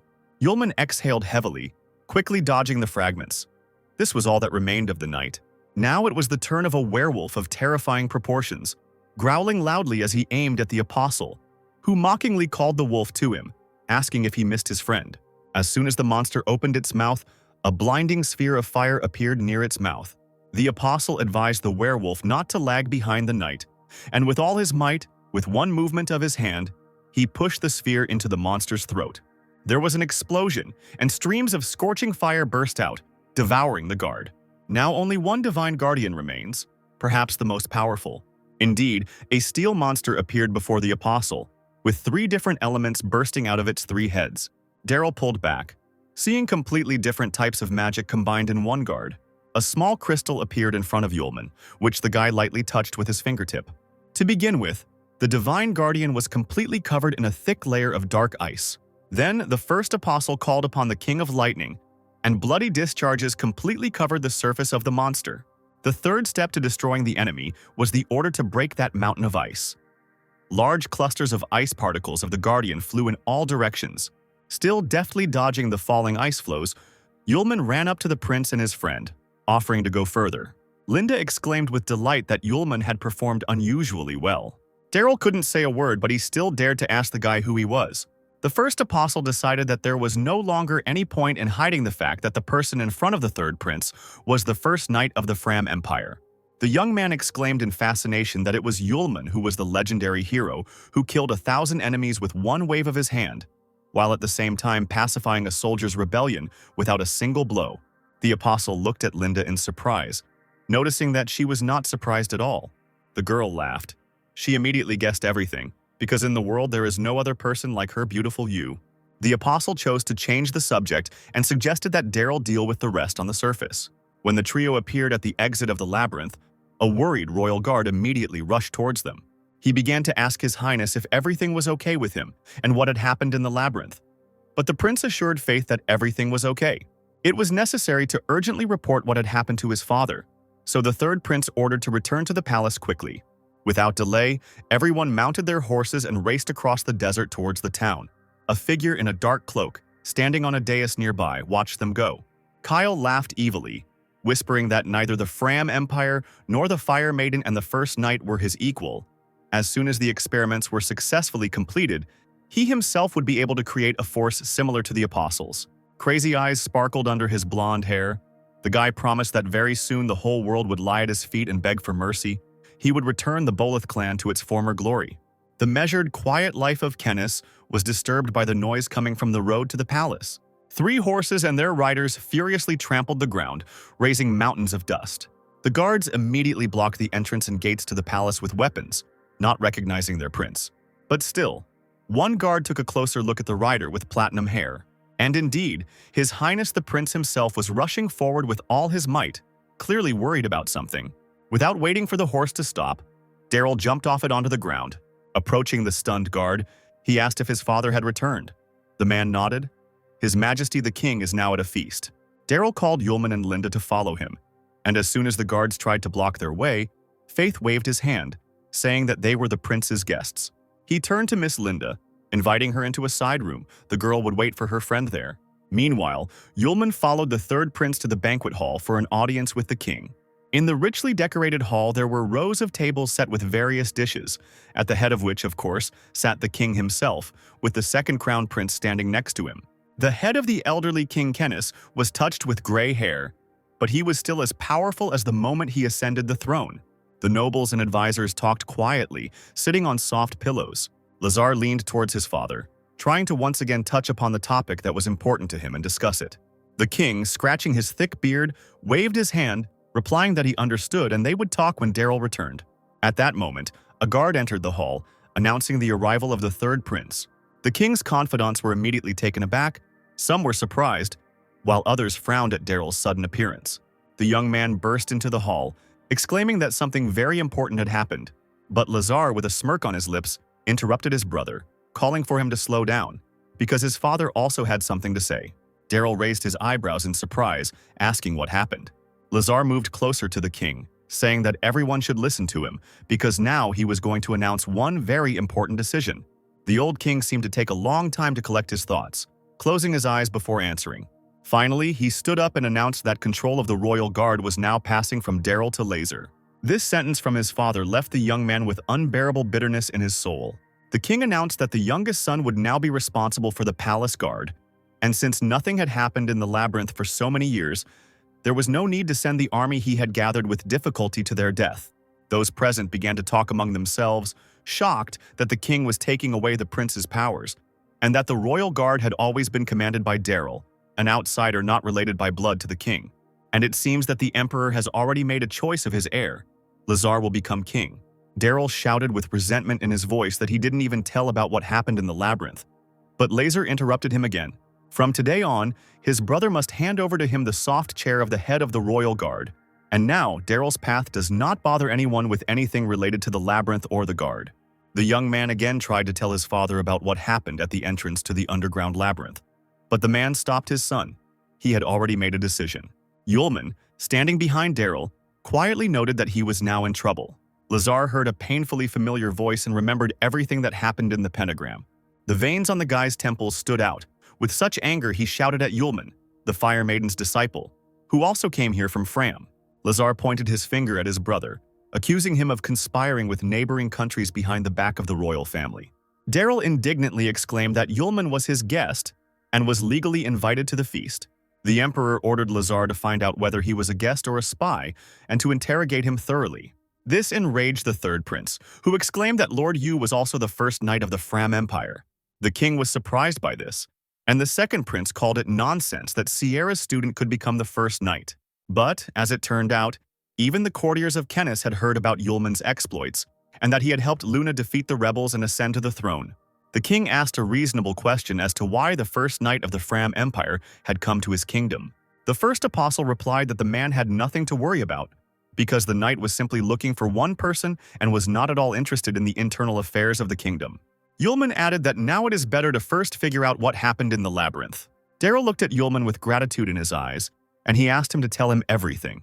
The third prince explained that he had just returned from the labyrinth and found that the divine guards had emerged to the surface and were standing at the very entrance to the labyrinth. There is an assumption that the creatures locked in the depths of the labyrinth have most likely also already woken up. The nobles turned sharply towards the prince. Some old noblemen whispered something in fear about evil spirits. The king's confidants jumped from their seats when they heard that the creatures had awakened. The king said with disbelief in his voice that the divine guards had come to the surface and the evil spirits had awakened. Is darkness really coming to the kingdom and all the inhabitants are in danger and nothing can be done? Throughout the hall, there was talk of the end of the world being ever closer and its sign being the creatures breaking out. The king leaned forward, asking Daryl if he was sure of what he had said. Lazar immediately accused his brother of empty talk and using cheap tricks, because there had been no news from the labyrinth for several decades, and now all the monsters had woken up at once. Is he so reluctant to lose the royal guard that Daryl now makes up stories just to stay in power? The young man desperately told his father that it was true. At the entrance to the labyrinth, they were surrounded by 3 divine guards, and only the power of Mr. Yulman saved everyone. Otherwise, the prince himself would have remained forever in the depths of the labyrinth. The second prince urged his father not to listen to nonsense, because the management of the guard had already been given into his hands. Even if there was something there, Lazar himself should send people and check. King Kenneth fell silent, deep in thought, and he himself was stunned by what he had heard. Yulman crossed his arms over his chest and simply suggested going into the labyrinth and clearing it out. Having heard nothing in response, the guy offered to help with this, and the kingdom, in turn, should send guards and find the person it needed. Lazar pounced on Yulman, because for so many years no one had even entered the second level, and this impudent fellow promised that he would clear the labyrinth. The king was surprised by this condition of the deal, but the second prince hysterically urged his father not to believe the liar. Yulman shrugged, ignoring the shouts from the side, and nodded. Yes, that's how simple his conditions were. After a few seconds of thought, the ruler simply replied that he agreed, causing a storm of emotions in his eldest son. The old man added that the guard, as before, is controlled by Daryl, and it is necessary to attack the labyrinth in a coordinated manner. Laser clenched his teeth in impotent rage, glaring at his brother and the first knight. He suddenly grinned, noticing the latter's self-confidence, asking if he would really finish the labyrinth in a week. As soon as Daryl started to say that 1 week was a short time, the apostle rolled his eyes, declaring that he would return even sooner. The guy said with a smile that 3 days would be enough for them to return with victory. Laser narrowed his eyes, looking slyly at Daryl and Yulman, about to set a condition for them. According to this, if his brother fails in 3 days, he will be obliged to hand over leadership of the guard. The apostle agreed to this, answering for Daryl. The apostle and Daryl stood in front of the kingdom's gates talking to each other. The third prince massaged his temples. He couldn't believe that 3 days would be enough for them to clear the labyrinth, while Yulman said that he had wanted to say about 1 day. The prince sighed heavily, suggesting that they leave quickly. They only had to wait for the royal guard. At that moment, 4 slender figures appeared in the distance, and the young man waved his hand to his warriors. The best guards appeared before Yulman and the prince, happy to greet their master. Ascent frowned, asking the commander if they really had to clear the underground labyrinth in 3 days. Daryl nodded. The guy rubbed his forehead with his hand, indignant that this first knight had planned something unrealistic. Yulman approached silently from behind, greeted the guard, and he turned around sharply, hearing a familiar voice. Ison's face twisted with anger. He pointed his finger at Yulman, asking if this was the first knight. As soon as the prince confirmed this and introduced Lord Yu, the warrior shook his head. He almost attacked the apostle with his fists, held back by his brothers, accusing him of an attack several days ago. And now he also demands that the labyrinth be cleared in 3 days. The guy continued to break free from someone else's grip, demanding to deal with Yulman. Daryl asked his subordinate to calm down, because Yulman would help them. Ascent suddenly faltered and fell silent, puffing out his cheeks like a frog. He leaned over and covered his mouth with his hand, muttering that the hangover had come again. Daryl smiled awkwardly at Yulman, introducing Isent, a specialist in magical weapons. And, as it turned out, he and the first knight were already acquainted. Yaren, a gray-haired, venerable old man, controlled lightning. A young guy with bright hair and a polite smile. Log wielded ice magic.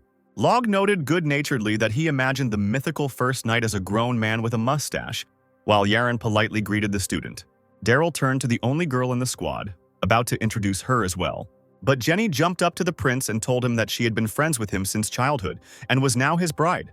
She also hoped that the first knight would show his techniques. The third prince was incredibly embarrassed and asked Yulman not to pay attention to the mischievous warrior because they just grew up together, that's all. Jenny pretended to be upset when she heard these words and complained about her unrequited feelings. Daryl hastened to assure her that this was not what he meant. The rest of the guards began to make fun of the commander and Jenny's situation. Even the serious Yaren quietly chuckled into his beard. Daryl, embarrassed beyond belief, shouted that it was time for the warriors to line up, check their gear, and get ready to go on a campaign. Yulman noted that the prince had a good team, and he assured that, in addition to their behavior, the guys were the best in their profession. Daryl instantly became sad. He regretted that after this mission he would no longer be a commander. Yulman asked His Majesty not to worry, because if they cleared the labyrinth, the guard would remain in the hands of the heir. He added to a puzzled Daryl, wondering if he had forgotten about the agreement to find the man. But in the guard, the one who is best at finding people is the one who has a unique ability, the heart network. So the condition means that Daryl will remain the commander for a long time. The apostle was already grateful that the prince helped find Linda, and at the same time demonstrated his level. He simply could not refuse in the future. Daryl wanted to say something else, but Yulman asked to postpone the conversation until better times. After some time, the guards reported to the commander that the equipment, horses, and people were ready and they could move out at any time. The first apostle said that horses were not needed. Isent capriciously began to ask how they would get to the labyrinth then. Yulman, ignoring the warriors' whining, created a fiery portal in the air. He said that he left a mark in the labyrinth in order to return faster. The guards were immediately stunned with surprise, looking at the magic of space, because all kinds of barriers were present in the labyrinth. And to be able to put a mark there was something incredible. It didn't take more than a few minutes for the entire company to find itself in an underground labyrinth.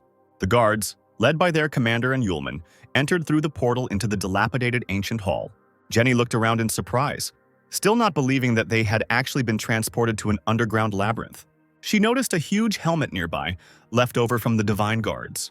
The warrior asked in disbelief if Mr. Yu had really dealt with everyone by himself, and Yaren whistled in admiration.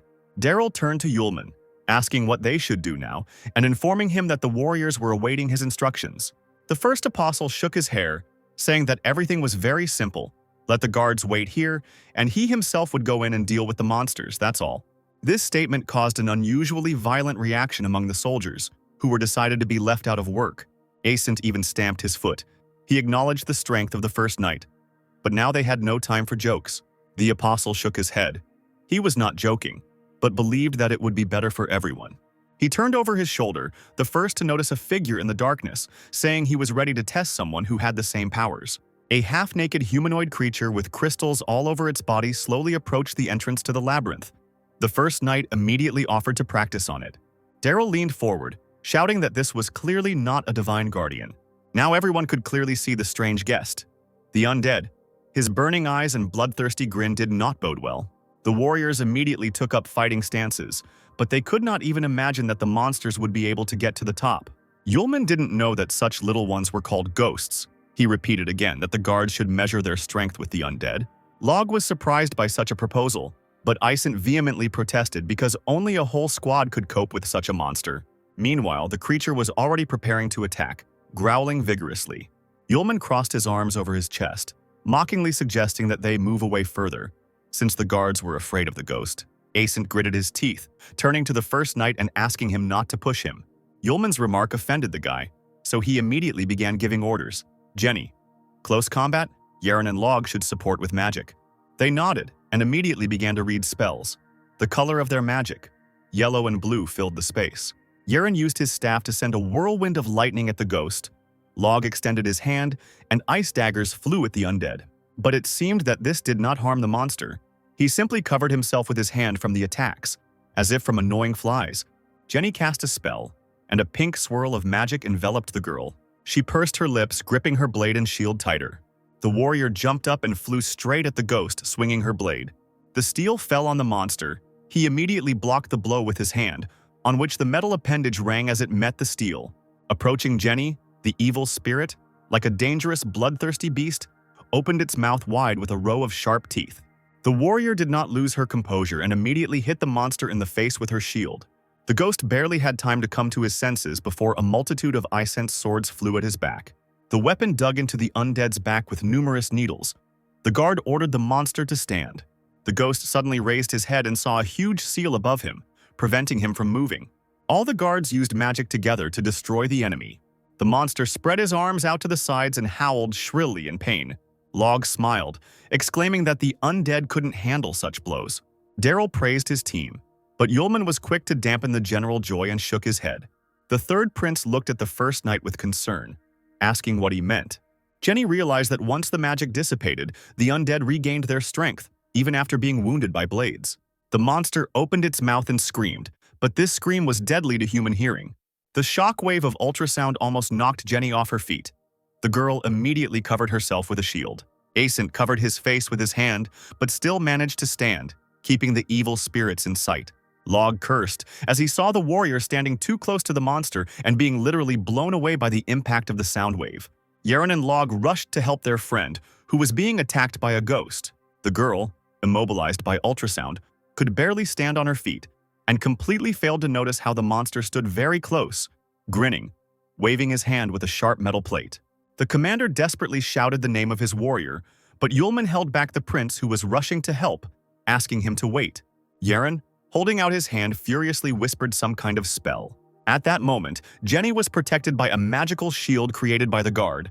The enraged ghost jumped high into the air and deliberately aimed at the glowing sphere where his victim was. Even with the swords in its back, the evil spirit moved very quickly and easily jumped onto the shield from above, hitting the top with its fist. Log helped Yaren maintain the sphere. Both mages kept their eyes on their partner. The smoke that filled the room slowly dissipated, and it became clear how puzzled the monster was when he failed to attack. The ice mage breathed a sigh of relief, realizing that the ghost had not broken through the shield. But the guy rejoiced too soon. The old guard next to him suddenly ran out of strength. Yaren, clutching his staff, slowly sank to the floor. Ascent came to the rescue, and with one movement of his hand, many new swords were directed towards the evil spirits again. The guard tried his best to distract the monster from Jenny, but he, hearing the screams, turned around sharply. But all the blades were instantly broken into pieces. So furiously did the ghost fight them off. Ascent gritted his teeth in impotent rage as the evil spirits brushed aside the magic-infused swords as if they were made of paper. The monster turned towards the offender with a jerk, while Jenny, the dome above which had collapsed, slowly approached the enemy.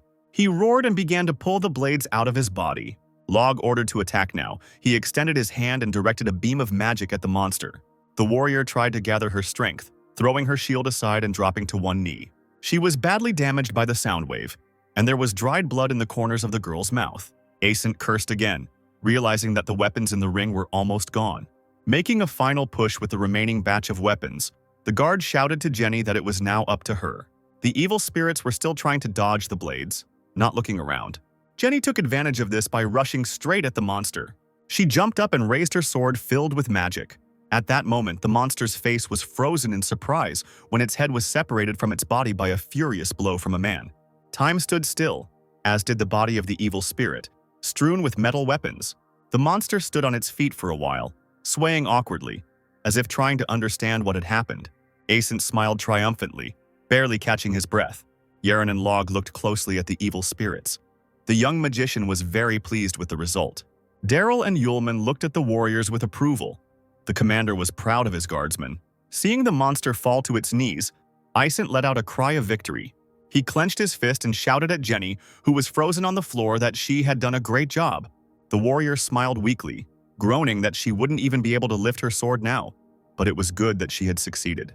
The guy gave her a thumbs up, but the girl still cut off the head of the legendary undead. The third prince approached the guards, intending to praise them for their work. But the next moment, Jenny screamed at the top of his lungs, warning her of the danger. The girl closed her eyes for a second and did not notice how the ghost's body was approaching her.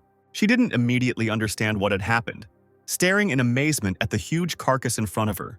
The warrior howled, realizing that she would not be able to resist the headless monster. Ascent held out his hand, screaming hysterically, but even he no longer had a weapon. The rest of the guards rushed headlong towards their friend, but they too were not in time. Jenny was frantically thinking about how to get out of this situation, while the monster's fists were getting closer and closer to her face. Despair filled the girl. She had no more strength, and she almost resigned herself to her fate. But somehow Yulman appeared next to her, and he immediately directed hellfire at the undead. An explosion thundered through the air, swallowing the headless ghost with it. The first apostle was surprised that the undead could move without a head, and were even stronger than the divine guardians.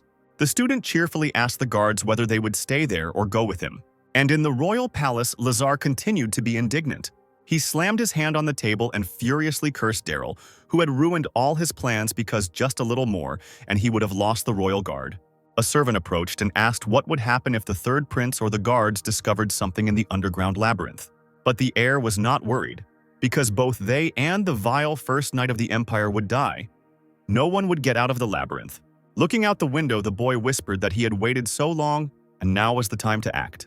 Frowning, he ordered the servant to take the last dose to his father, who nodded. Lazar's handsome face was distorted with anger.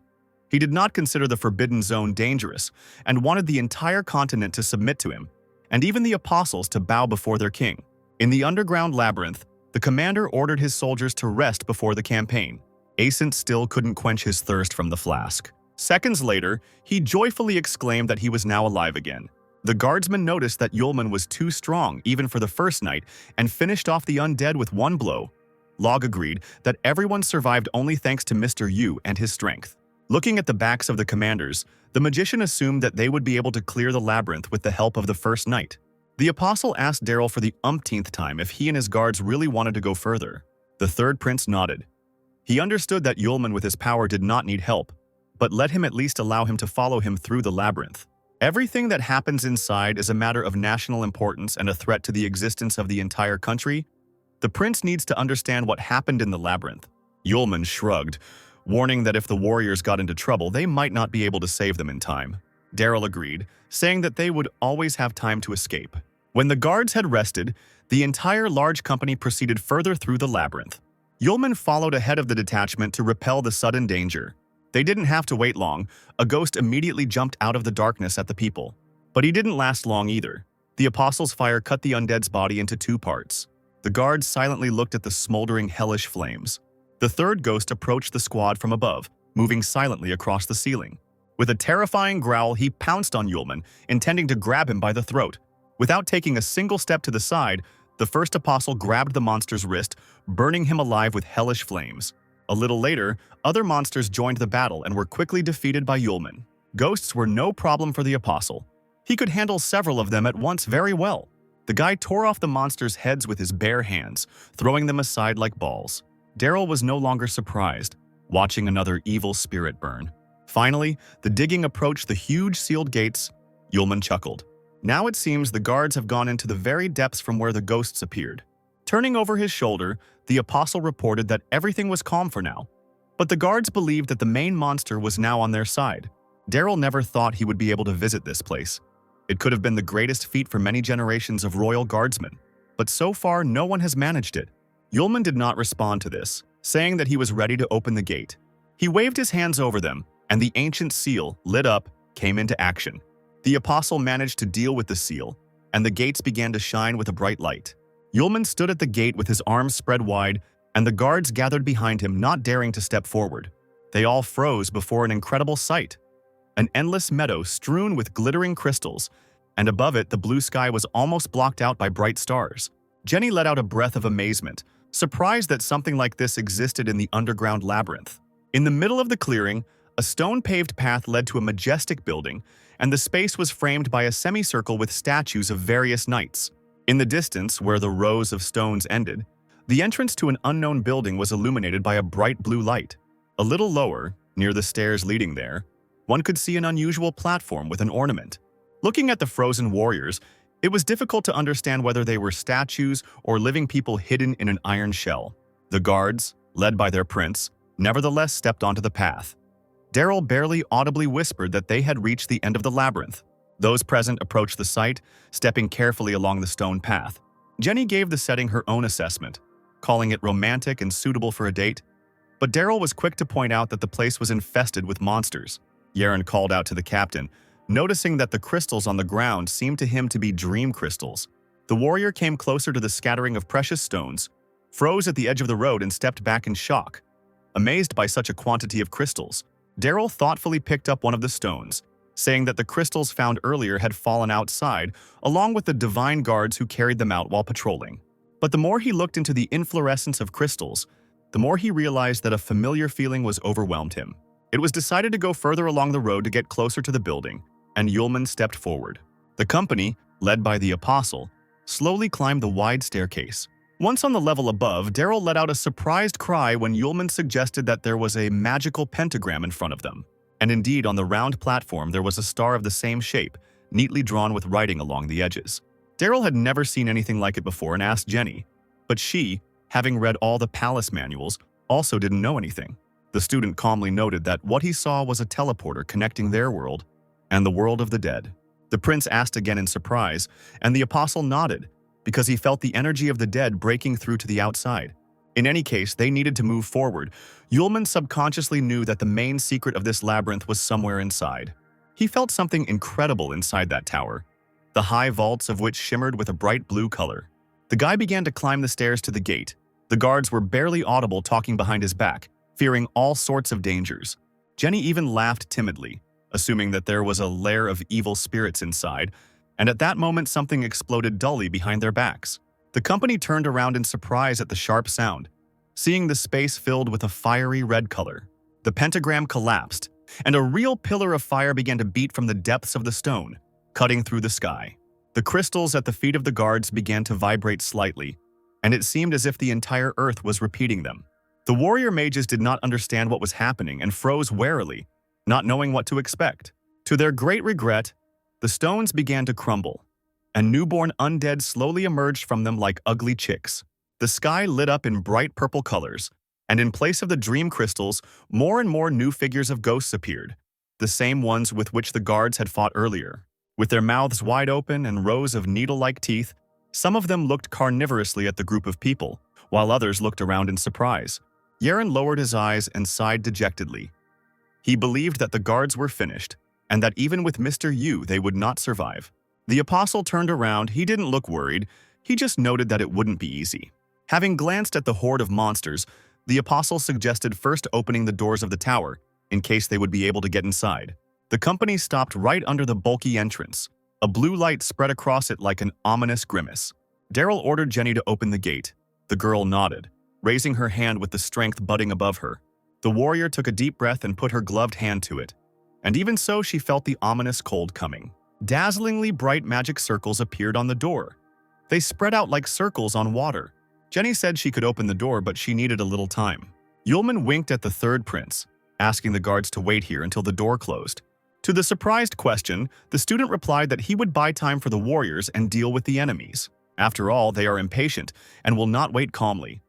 And indeed, at that moment, whole clouds of monsters, grinning, rushed up the stairs towards the people. But suddenly the very first of them froze in place, knocking their brothers off their feet, and a tinderbox was born in their pupils. With a slight smile on his lips, the Apostle shook his head. He stood with his hand raised up with the seal open. The devilish fire rushed down on the crowd of ghosts, burning them alive. Body parts melted like wax. The monsters screamed and squealed, unable to free themselves. Yulman stood like a majestic statue high above the horde of enemies. The survivors stared at the man in horror. Yulman rose into the air, daring the ghosts to come closer. Bright spheres lit up in both of his palms. After a few seconds, the monsters grew bolder. Grins appeared on their bloodthirsty faces, as soon as the creatures realized that the fire had stopped causing harm. But one of them, confident that he had reached the Apostle, made a broken sound, finding himself cut exactly in two. The student, with a concentrated face, dropped down and deftly jumped on the dream crystals, cutting down the demons with his bare hands. He paused for just a moment to assess the situation, and the ghosts immediately surrounded him, approaching. But there was a point to this delay. The Apostle decided that eliminating the enemies one by one would be too much of a hassle. He allowed himself to be approached closely, jumped up and punched with all his might right into the center of the clearing, smashing the crystals into pieces. As it turned out, this blow created tremors that knocked the monsters off their feet. They looked at the man in bewilderment, even with resentment, flying high into the air and stretching out their clawed fingers. Yulman bent down, carefully examining the extent of the enemy's damage. Seeing how the power of his energy continued to throw the ghosts into the air, the Apostle commanded the fourth seal to open. The space was covered in black, and this canvas was cut by incredibly thin and sharp threads of the seal, granting complete destruction. Daryl carefully peered out from his hiding place to check what was happening below, and immediately froze in shock when he saw bright flashes. The guards were amazed by Yulman's incredible strength, asking each other in confusion whether he was really human. Not even an hour had passed when the student stood alone on the stone ground because the crystals had already been destroyed, as had the monsters. He straightened up, looking carefully at the empty clearing to make sure all the ghosts were defeated. As it turned out, this was not the end. Even near the half-destroyed crystals, some translucent spheres began to appear. They flocked to one place, hissing strangely, and also shining brighter with each passing second. After a few seconds, more and more ghosts awakened with fervent cries, appearing from those spheres that had touched the rock. The apostle shook his head. He guessed that as long as dream crystals existed, evil spirits could continue to be reborn. Meanwhile, Jenny did not give up and continued to try to open the gate. Finally, she succeeded. The surface was illuminated by yellow fire. The girl cried out joyfully, announcing that the gates had opened, and the rest of the guards turned sharply to face her. The entrance to the labyrinth slowly opened, but the light was so bright and harsh that it was impossible to see anything else inside. Daryl stepped forward, wrapping his arm around the warrior, asking her to step back. Finally, the light dimmed, then disappeared completely, revealing a long corridor to those present. But it was not empty either. The captain and the rest of the guards stepped back slightly, examining the figure in the labyrinth. A blonde stranger appeared before them, her entire body softly illuminated from within, and served as the only source of light in the dark corridor.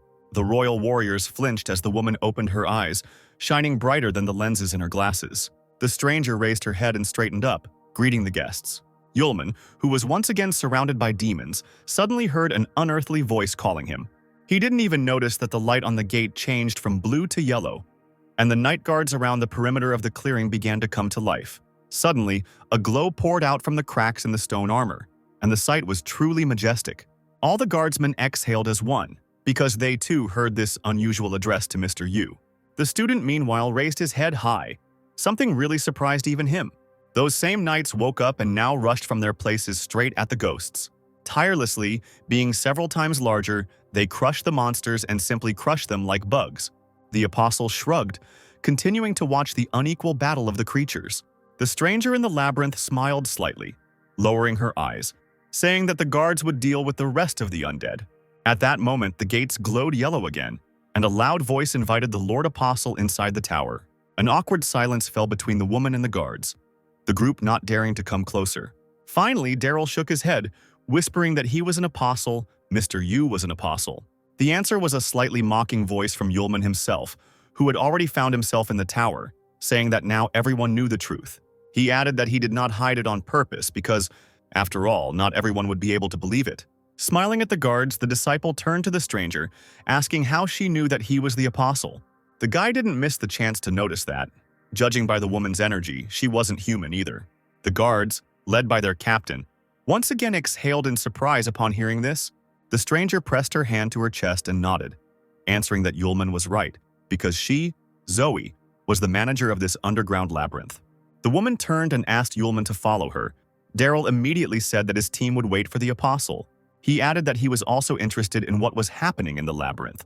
But since the matter affected even the interests of the apostles, it was better for them to wait outside. Yulman smiled, agreeing, because sometimes it's true that the less you know, the better you sleep. He waved goodbye to the group lightly, saying that he would be back soon and that they should wait for him here. Zoe continued to walk forward. The student followed behind. At the same time, he tried to study the woman. The only thing he understood was that the power of the controller seemed too familiar to him. Yulman even slowed down for a moment, trying to comprehend, complete his thought and voice his guess. At that moment, Zoe led the guest to a wide door at the end of the corridor with bright recesses and invited him to enter. As soon as the couple crossed the threshold of the large room, Yulman hurried forward and saw something incredible right in the middle of the hall. A huge, sparkling yellow sphere located on the branches of an unusual tree. The sphere seemed to beckon with an internal whirlpool, and the student, amazed, asked the manager of the labyrinth if the core of this small world was in front of them. The woman herself looked at the sphere as if she was seeing it for the first time, answering that, in addition to this, the core is the source of energy for the entire labyrinth. Yulman took a closer look at the object, noting that it did not seem very stable. A smile touched Zoe's lips. There it was. The apostle's keen eye had spotted the problem at first glance. Not long ago, a blonde man somehow miraculously snuck into the hall, taking advantage of Zoe's sleep, and launched the altar, stealing the most important part of the core of this labyrinth. the Soul Stone. Having lost this stone, the woman was unable to control the labyrinth, and the altar now constantly produces new soldiers. The apostle chuckled as it turned out the undead were the local soldiers, and not at all useless monsters. He added that although ghosts are weak, they are in any case much stronger than human magicians of the legendary level. So now the labyrinth is an endless factory for producing undead, and the steel guards destroyed them. Yulman thought that the monsters did not pose a danger to the apostles. Were they really created specifically for the great war between people and demons 5,000 years ago? The manager of the underground labyrinth praised the boy for his intelligence, confirming that the labyrinth was indeed created by the 12th apostle of Sagama. Hearing this name, Yulman raised his eyebrows in surprise, for a moment deciding that he had imagined it. He suddenly walked up to the woman and sniffed the air, asking why he felt the power of Kapassus next to him. Zoya's eyes became even larger under the lenses of her already large glasses. The manager was surprised that Yulman was acquainted with Kapassus. The student chuckled. They weren't acquainted, but they had had a good fight not long ago. He lost half of his strength and kept talking about some Sumali, whom he wanted to revive, and also did a lot of stupid things.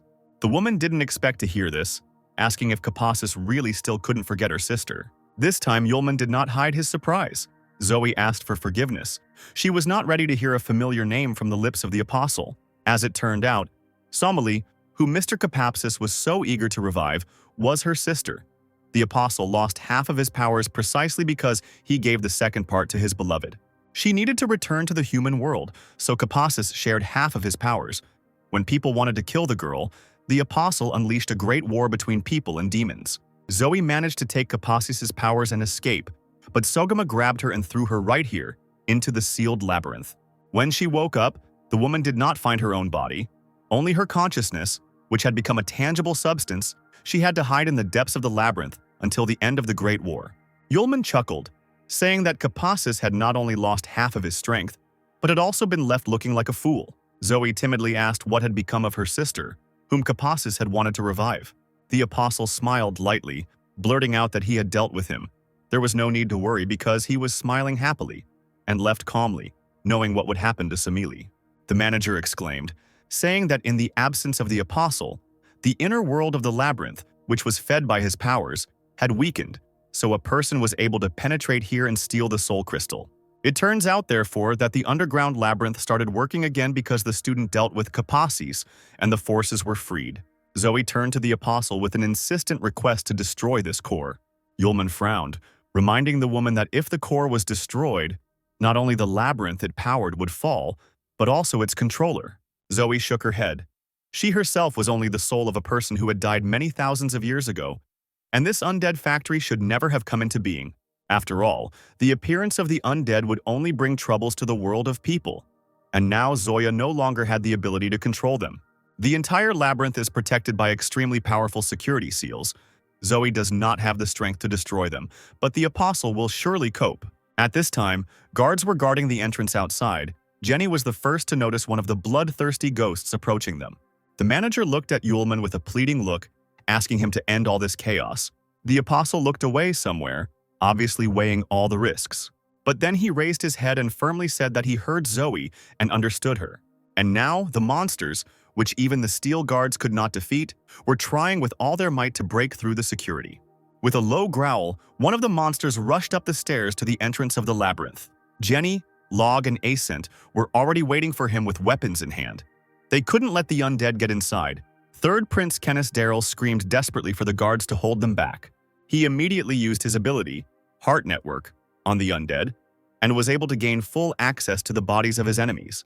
The space lit up red. The prince opened his eyes and saw that the monsters had stopped. Now his team needed to not waste precious time and quickly cut down the ghosts before they woke up. Having dealt with the first party, the warriors, standing on the edge of the steps, saw fresh enemies running ever closer. Darrell once again gained access to the undead bodies, causing them to freeze in place. He stood a little away from his team. They tried to resist the onslaught of their opponents, burning them with magical fire.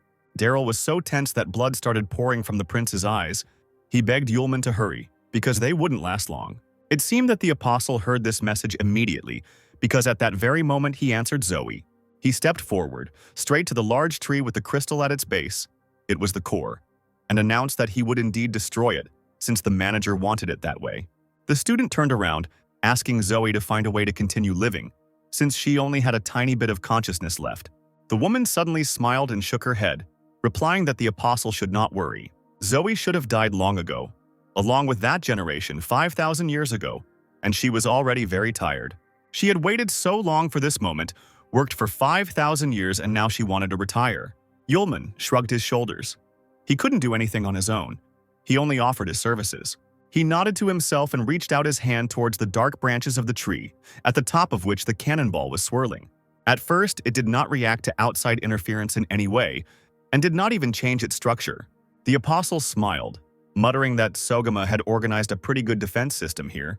Bringing his open palm closer to the source of light, the disciple commanded the fifth seal to open. Changes were immediately visible outside. The huge high gates were illuminated with white light, and the earth shook noticeably. The guards shuddered in fear, frozen in place, trying not to fall.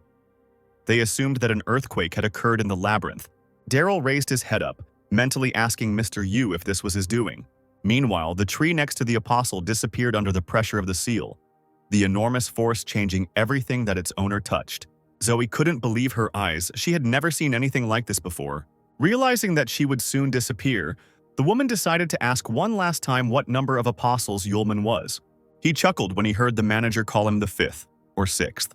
Splashes of something supernatural hit the walls of the room, and the stars themselves seemed to be burning on the ceiling. Yulman just thought that he had really been absent for too long and immediately ordered the sixth seal to open. The guy's appearance had changed. His long platinum hair was fluttering in the wild wind, and he himself no longer looked like his camouflage shell. Eyes of incredible, unnatural colors calmly looked at what was happening in front of him. Zoe looked at the changed apostle in shock. None of them had such power. At least we were talking about those who were not covered in the annals. But still, there was one. But there were still legends and myths about him, that's all. There were only a few minutes left before the changes. Daryl could no longer control his ability. The evil spirits were eagerly making their way to the entrance, and one of the particularly impudent ghosts had already approached the guards. But at that very moment, the countdown of their lives began, and the monsters were literally cut into pieces by light energy. The warriors froze in place, not even having time to lower their blades. Something was destroying the enemies in front of them. Blindingly bright rays of the seal began to seep right through the tower, reflecting in the starry sky. The deadly and dangerous core collapsed, taking with it the oblivion of thousands of new monsters. Zoe gradually disappeared, closing her eyes. She whispered that she was immensely glad to have met Mr. Yulman, the kind and noble first apostle who freed her. Finally, with a wide smile on her lips, she extended her palms, asking permission to do something. When only thin brushes remained in space, the wind carried her words to Yulman. The woman wanted to give him a gift. In the clear blue sky, a beautiful orchid flower slowly approached the figure of the apostle. The student thoughtfully chewed his lip, rolling over on his tongue the words Zoe had called him, kind and noble. Jenny and Daryl looked at the suddenly changed space with their mouths open. Under the clear sky, instead of a blanket of only crystals, there were now fields growing, all dotted with orchid flowers. Meanwhile, an extraordinary meeting was taking place at the headquarters of the secret Royal Society of Assassins. The members of the community gathered around a long table made of dark stone, all dressed in cloaks, with a cup and documents in front of each. The head of the society, the first, announced that, on orders from the palace, His Highness would act earlier. The rest had information in front of them. A list of new targets transmitted from the palace. One of the assassins, with strands of purple hair peeking out from under his hood, looked down at the table. The members of the society raised their exquisite glasses. The first suggested drinking a drink for their imminent victory, since each target on the list was a person capable of interfering with the plans of His Highness. The murderers drank to His Highness Laser. All were ready to drink poison, but to become a sharp blade, exterminating the enemies of the prince. The first approached the mercenary Lazar with a message from the prince. The previous failure in Fram is a huge shame for the entire secret society. And if the girl fails this time, she may simply not return for the antidote. She shuddered slightly, but nodded anyway. She understood everything. The guards cautiously approached the flowering field, and Isent, looking closely, realized that these were dream crystals that had blossomed. Jenny was also surprised by the disappearance of all the undead. Could it be that Mr. Yulman had solved the entire problem of the labyrinth? At that moment, the cheerful voice of the subject of the conversation was heard behind them. Daryl greeted his savior joyfully, who modestly reported that it took a little time to achieve the goal. The prince, on behalf of the entire city of Kennis, thanked the guy. He didn't even think that they would be able to capture the entire labyrinth. The apostle waved his hand at this. He also added that now it is necessary to find one more important person. Seeing the surprised faces, Yulman explained that this man, Kyle, probably now has a soul crystal in his hands, something that turns a person who touches the object into evil spirits. The guardsmen cried out indignantly at once because who would ever think of doing such terrible things? Daryl was stunned and asked if all those undead they killed were Kyle's test subjects, and he already knew the answer to his question. The prince shook his head, firmly saying that they now needed to return to the palace and immediately report such a dangerous man to their father. Log politely offered to get back using magic, since the body could not wait. The royal guards were guarding the entrance to the palace as usual. The weather was clear, and no visits to the king were planned. One of the guards flinched and blinked rapidly as he saw a bright flash in front of him. Right out of thin air, or rather, out of a wall of blazing fire, the third Prince Kenneth Daryl himself appeared on the road with his guards. The guards recognized the prince and cried out in surprise. He immediately asked where his father was, since he had urgent business. For some reason, the guard became nervous, instantly turned red and swallowed hard. He suddenly ordered the arrest of those who had arrived, and armed warriors immediately appeared behind him. The captain, led by his guard, suddenly stood up in battle stances upon hearing such a blasphemous order. The young heir tried to find out why they wanted to arrest them and asked imperiously if this was really a rebellion. The guard explained that this was an order from Prince Lazar. Because of the earthquake in the labyrinth, everyone who came to the palace from outside, no matter whether humans or undead, would be killed on the spot. The guy clenched his fists and cursed. He was little surprised by such a vile act from his brother. Yulman, in his carefree manner, smiled carelessly, noticing that the second prince had taken advantage of his elder brother's absence and taken on too much. Without turning around, Daryl muttered an apology under his breath. They couldn't start looking for people yet. They would have to wait. Yulman didn't object. He was ready to deal with things in the palace. He asked that he check on Linda, not forgetting to ask the prince if his team could handle it. The guards pressed their backs against each other, and Daryl assured that although the royal guard was far from the apostle, they were still not weaklings. A bunch of guards are not able to hold back the warriors. With these words, a terrible fiery lightning, summoned by Yaren, rose above the group. Isonet laughed, aiming his daggers at his opponents with all his might.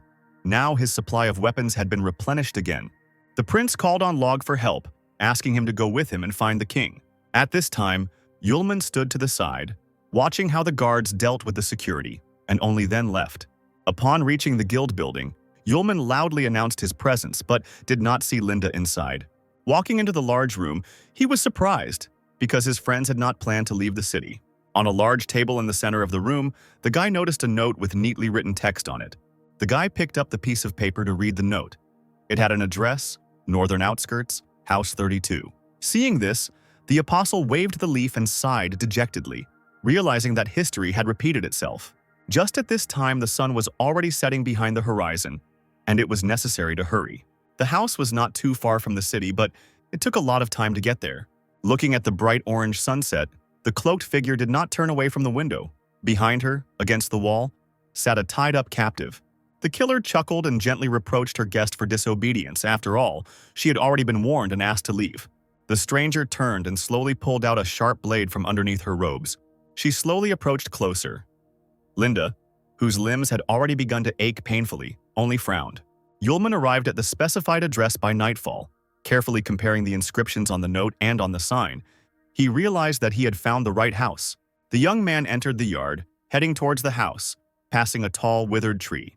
Shrugging his shoulders, the apostle opened the wooden door, not hesitating for a second. What Yulman saw immediately upon entering the room made even him freeze in place. There were 2 chairs against the wall, to which Linda and Lan were tied. They seemed to be unconscious. The apostle called them by name from the doorway, incredibly happy about his find. At that very moment, something whistled through the air, and this sound definitely meant the approach of a very sharp weapon. Yulman turned sharply and deftly caught the small knife with 2 fingers right by the blade. He slowly glanced around the room, his red eyes narrowing dangerously. At the tip of the dagger dangled 2 small bags, and from the shaking, something hissed right next to the student's ear. He barely had time to close his eyes before the gunpowder in the bags exploded, nearly blinding him. Yulman coughed violently, finding himself in the thick smoke of gunpowder. At that moment, a figure approached him, clutching another dagger in his palm. As it turned out, the killer was armed to the teeth and fearlessly waved both arms as she rushed through the veil. Stopping abruptly right in front of the cloud, the figure tried to find a victim to figure out where to aim. She suddenly heard a calm male voice in her ear. Yulman said with some delight that the smell of the paralyzing gas was truly terrible. Purple hair scattered across his face, the cloaked figure jumped back and pressed himself against the wall. The apostle also suddenly approached her and grabbed her hands, preventing her from touching him with daggers. He winked playfully at the killer, inviting him to show his face and get to know him better. Under the pressure of others, it was difficult for her to do anything. The figure clenched her teeth in helplessness. Finally, the apostle managed to free one hand and tear the cloak off the criminal. She immediately broke free from his grip, like a wild cat. Under the dark clothes was a young girl of short stature, but with a strong build. The student was even taken aback for a moment. He stood in place, not letting go of the cloak. Yulman looked closely at the criminal's face, admitting that he had certainly seen her before. He added that it was this man who kidnapped Linda and left her in the labyrinth, while the stranger stood near the captives and demanded that they not approach her. She walked up to Linda and held a sharp blade to her neck, threatening to kill her if the apostle moved even one step. But he only smirked, stating that he didn't feel threatened by the girl. Her goal was only to lure him by kidnapping the others. She remained stubborn, shook Linda by the shoulder, and continued to insist that she had come here specifically to kill the couple.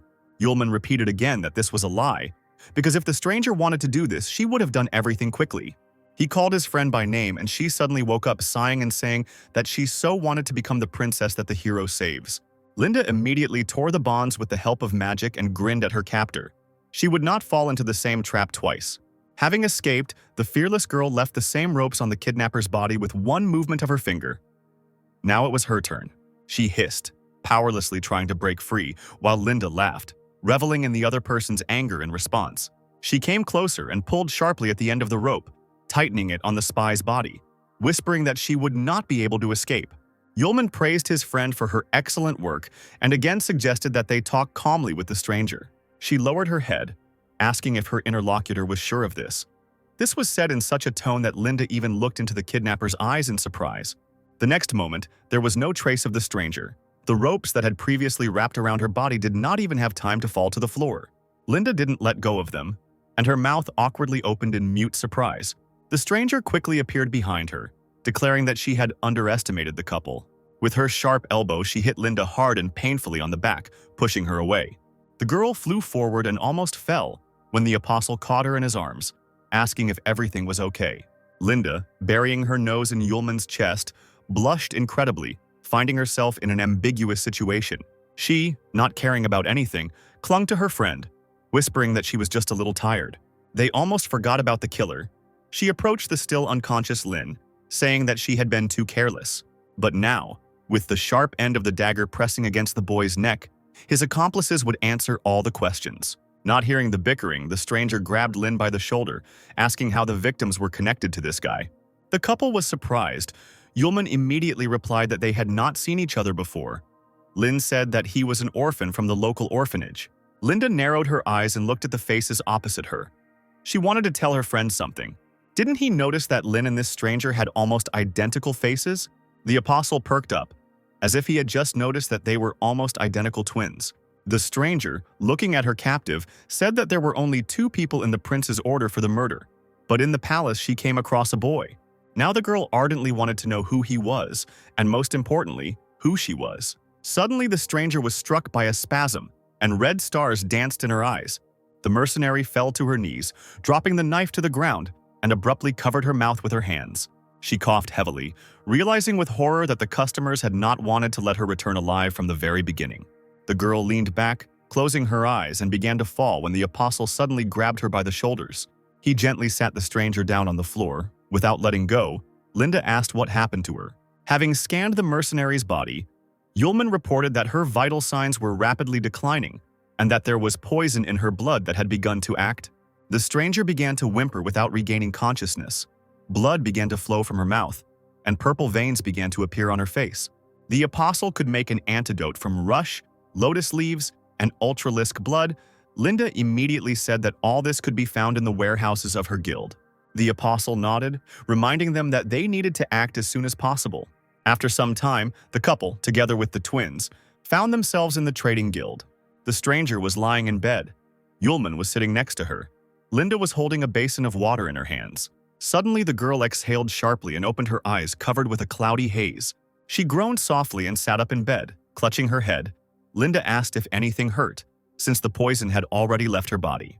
The stranger glanced warily at the girl, asking if she had saved her, but Linda pointed her gaze at Yulman. The mercenary clutched the blanket in her hands. The apostle said that he had taken Lin to the Fram embassy in Kennis. Now the Imperial soldiers are guarding him, and now we can talk about the involuntary criminal. The girl felt incredibly uncomfortable and fell silent, lowering her eyes. Finally, she found the strength to admit that she was also an orphan. Once she was taken in by the assassin community, and the girl's abilities in magic were appreciated. So she got into an organization of professional killers, directly subordinate to Prince Laser. They don't need feelings. They are all just blades in the hands of the prince, ready to eliminate anyone in his path. Complete the mission, kill the target, return to the base for the antidote. The girl thought that this could become part of her new life, but only after meeting the boy did the mercenary realize that she had never been an orphan. The same hair, the same facial features, everything about them was the same, and this struck the stranger. She peered intently and greedily into the face opposite, so familiar and unfamiliar to her at the same time. It turns out that if she has a brother, the mercenary is not alone in this world. But now she is an assassin in a secret society. Her whole life is connected with murders. Both hands are stained with blood that cannot be washed off. Will the boy really accept her after this? Yulman suddenly rose from his chair, heading straight towards the girl.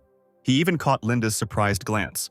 The mercenary didn't have time to lower her hands before she suddenly found herself in the strong and sincere embrace of the apostle. Approaching the girl, Yulman whispered that every person has the right to choose their own life.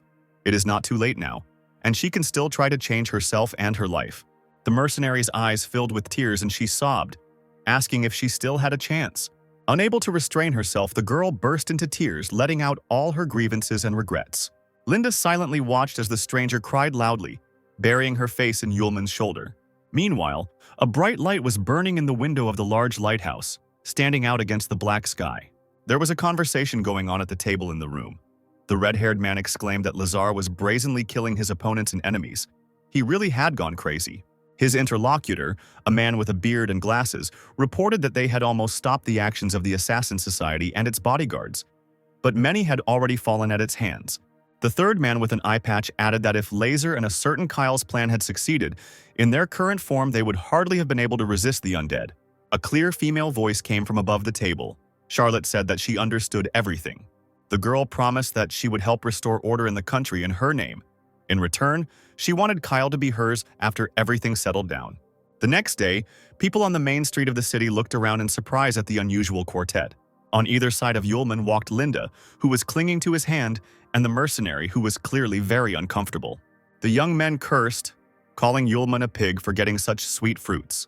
Yulman suggested that the mercenary get rid of her name, received in an organization of professional killers, since she now decided to say goodbye to her past life. The girl was embarrassed and thought that since her brother's name was Lanham, she should be called Alice. When asked why she didn't look happy, she quietly muttered that she wanted her mask back. It's just that when so many people see her, the former mercenary becomes really awkward. Yulman asked if Alice wanted to become an ordinary girl. It was hard to imagine that someone like her would walk around the city wearing a mask and gloves. She needed to get used to her new situation. She bit her lip and trembled, because everything new and unknown was always frightening. However, Alice was grateful for her rescue and therefore promised to try her best. The company decided to have a good time. First, they went to the ice cream shop. Alice was unfamiliar with the pleasures of ordinary life. It seemed as if she had never even seen such delicacies before. Then Linda saw an incredible bright red dress in the window of a clothing store. She grabbed her new friend with a death grip and pointed her in the right direction. Once inside, the girls discovered an incredible number of outfits of all kinds of cuts and colors. Yulman realized that they would stay here for a long time, and immediately sat down on the windowsill. He looked out the window, wondering how Daryl was doing, if he should visit him and check out the situation.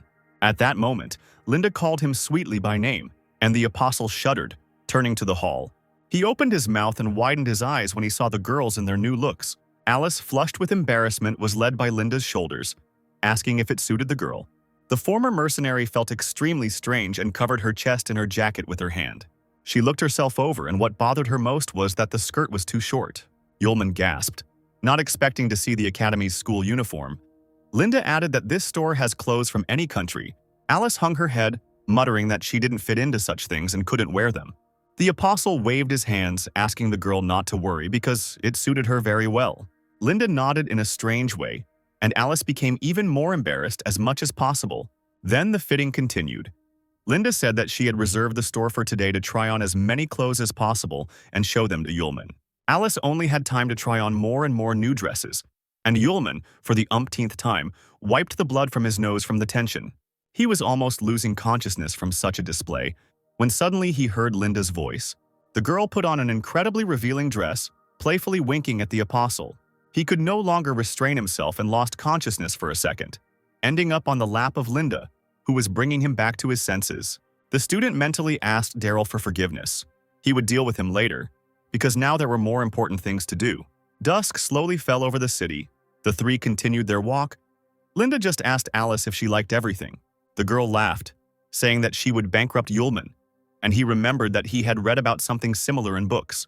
Alice stopped, and the apostle and his friend turned around, asking why she had fallen behind. Linda immediately ran up to the girl, seeing that she had started to cry. She herself could not explain the reason for her tears. All this time, the girl was just a murder weapon. The meaning of life was to kill a new target, and now she could not hide and proudly go shopping. Alice could not even imagine that this could happen. Linda gently patted her on the shoulder, saying that now everything was in the past, and the former mercenary had nothing to do with the secret society. Now she was just a friend and sister. After all, now that she is with Yulman, there is no need to return to her past life. Smiling through her tears, Alice promised that she would try to change, and once again warmly thanked her saviors. Linda smiled and said that it was definitely time for them to go back now. Alice stopped again and suddenly told Yulman and Linda that she needed to pick up something from her old house. Having assured him that she urgently needed to go there, the girl asked him not to wait for her. The former mercenary turned sharply somewhere, not paying attention to Linda's screams. Yulman said that he needed to go to the Fram embassy and check on Lynn, so let Linda return alone. And so the girl was left alone on the street, holding bags of clothes in her hands with a stunned look. Frowning, she exclaimed that everyone had abandoned her, which meant she wouldn't wait for the guys. Under the cover of deep night, Alice approached the edge of the forest, creeping silently like a fox. Stopping, she ordered someone to come out of the ambush. And indeed, two figures appeared on the road. Someone laughed, asking if the girl had left those two on purpose. The former mercenary found out who was in front of her, the third and fourth from the secret society. The third and fourth blades of the secret society of assassins, the boys whose faces were hidden by masks, promised to leave the girl's corpse intact out of respect for their glorious past days. The third one screamed, but the fourth one asked him not to interfere. He would deal with the traitor himself. While they were talking, Alice turned around abruptly and ran away from them towards the forest. The fourth looked at the girl's back with confusion, amazed that she had hoped to escape. Alice's path was instantly blocked by dark fetters, a weapon of the killers that was not easy to dodge. The girl snatched the blade, clutching it in her palm, and turned around. The fourth wasted no time and moved towards his victim like lightning, clenching his fists. With a loud cry, he ran up to Alice and hit her with all his might, sending her flying to the side. The girl covered herself with her hands but could not withstand such an attack, so she hit the tree painfully. She coughed heavily, struggling to rise. The fourth chuckled. Z23's abilities disappointed him. The former mercenary raised her head to look at the boy, blood flowing from the corner of her mouth. The fourth one suddenly swore foully and shouted angrily, ordering him to stand up. Alice slowly raised her head and suddenly froze in place, not believing her eyes. She let out a groan of agony and pain, and hot red blood splashed onto the ground. Third stood at a distance with his bow still raised. Fourth was unhappy with his presence. He shrugged his shoulders because he did not agree to their deal. It made no difference who killed the traitor. Alice, pierced by an arrow, weakly asked if Laser had sent them to finish her off. It turned out that the prince had originally ordered that the girl be watched and killed if she could not complete her task. The third one raised his bow again, reminding Alice that any attempts to hide would be pointless. The fourth roared, hitting his brother in the arm with a backhand. He would never allow his prey to be taken from under his nose. He laughed madly, shouting that the mercenary belonged to him, and rushed headlong towards the wounded woman. The fourth one was getting closer and closer, promising to send Alice straight to hell. The girl pressed her hand to the wound, thinking that the end had come for her. What a drama! That a killer was dying at the hands of another killer. She closed her eyes tightly, asking for forgiveness from Lan, because she couldn't wait for the day when she would hear herself called sister. The former mercenary also asked for forgiveness from Yu and Linda. Suddenly, a bright red flash pierced the clearing. Alice felt it even through her closed eyes. The fourth failed to reach his goal because lightning struck right under his feet. The girl found herself separated from her enemy by a bloody wall, in which a portal slowly appeared. He watched in shock as a hand appeared through the strange sparkling smoke. A powerful bolt of lightning immediately struck from the portal, knocking the mercenary off his feet. Running to the side, he began to look around, asking who was there. These games made the guy incredibly angry. Alice looked in shock at Yulman standing next to her. He was shaking off his clothes, glad that he had managed to arrive on time. The girl's eyes were filled with incredible hope. All she could do was ask how her newfound friend had done it. Finally, the former mercenary shook Yulman by the sleeve, demanding answers, and he told how he immediately felt that they were being followed. The murderers did not go anywhere at this time, they only watched the newcomer warily. The apostle also noticed them. He asked the orphan if they were the reason for her quick departure. Alice felt ashamed, because she did not want to involve her friends in her affairs. Yulman came closer and suddenly affectionately patted the girl on the head, saying that nothing terrible had happened. Without removing his hand, he insistently asked her not to hide such things anymore. The former mercenary blushed. Never before had she seen someone worry and be concerned about her fate. The fourth assassin spoke up, addressing Yulman as the first knight of the Fram Empire. The third ran up to his brother, narrowing his eyes, emphasized by scars. He warned of the danger because the knight is not so simple. He single-handedly pacified the riot in the palace. The apostle smiled, saying that since they knew him here, everything would go easier. He asked if the guys were assassins from a secret society because he had some questions for them. The student smiled broadly, expressing hope that he would be helped. The fourth considered his interlocutor's words to be impudence, blurting out that he didn't care what kind of knight he was. And the third said that Yulman was not their target. The killers began to quarrel, reproaching each other for empty talk. The fourth wanted to kill the stranger, but the third repeated that he was not their target. Yulman was tired of listening to the mercenaries' chatter, so he shrugged his shoulders and said that they needed to be beaten up well first. The senior assassin gritted his teeth, promising Yulman that he would get what he deserved. He jumped up and headed straight towards the apostle, intending to kill his victims at the same time. Stretching his fist out in front of him, the mercenary had time to think about why the first knight wasn't running away. At that moment, his fist crashed into the sharply outstretched palm of a frail-looking guy. Fourth's eyes widened in shock. He didn't expect the boy to have such strength. Yulman chuckled, asking if that was all that secret society assassins were capable of. A bloody lightning struck the ground again, cutting off the path to Yulman, and the assassin managed to escape. The guy removed his hand, touching the small discharge of the flash one last time. The mercenary moved back, ending up next to his comrade, thinking that his opponent not only had this red lightning, but his body was also as strong as stone. The third one again warned them not to rush because this man was not like their previous targets. The fourth irritably pulled the edge of his mask, spitting out that he was only the first knight of the empire. He took a pill out of his pocket and said with a laugh that he had power granted by his highness. The third one protested, but it was too late. His brother had already thrown a small pill into his mouth and swallowed it. The man began to change rapidly, and soon a real abomination stood before the third assassin. The human form disappeared in a matter of minutes. A new evil spirit appeared before those present. The fourth, clicking his sharp teeth, shouted that he now possessed power equal to the apostle. Yulman was surprised and realized that demonization was happening in front of him. At that moment, the evil spirit simply dissolved into the air with a quiet rustle. Alice leaned forward, crying out in concern that the fourth couldn't have just disappeared. The apostle was about to tell him that he had been demonized when he suddenly felt a strange presence behind him. The demon appeared next to Yulman with a growl, trying to hit the enemy, but he failed. The apostle had incredible reflexes. The ghost bared his teeth, narrowing his yellow eyes, and screamed that they hadn't even started yet. In the following minutes, he tried in vain to reach the apostle, who deftly dodged each time. The third also tried to defeat the enemy, in vain directing his bow after the restless shadows. Finally, cursing, he decided that if his brother got hit by his arrow, it would be his own fault. Yulman ran forward when he saw purple flashes rushing towards him. These were the third's arrows, with tips as sharp as needles. Several of them rushed at the guy at once, but he jumped up and turned over his head.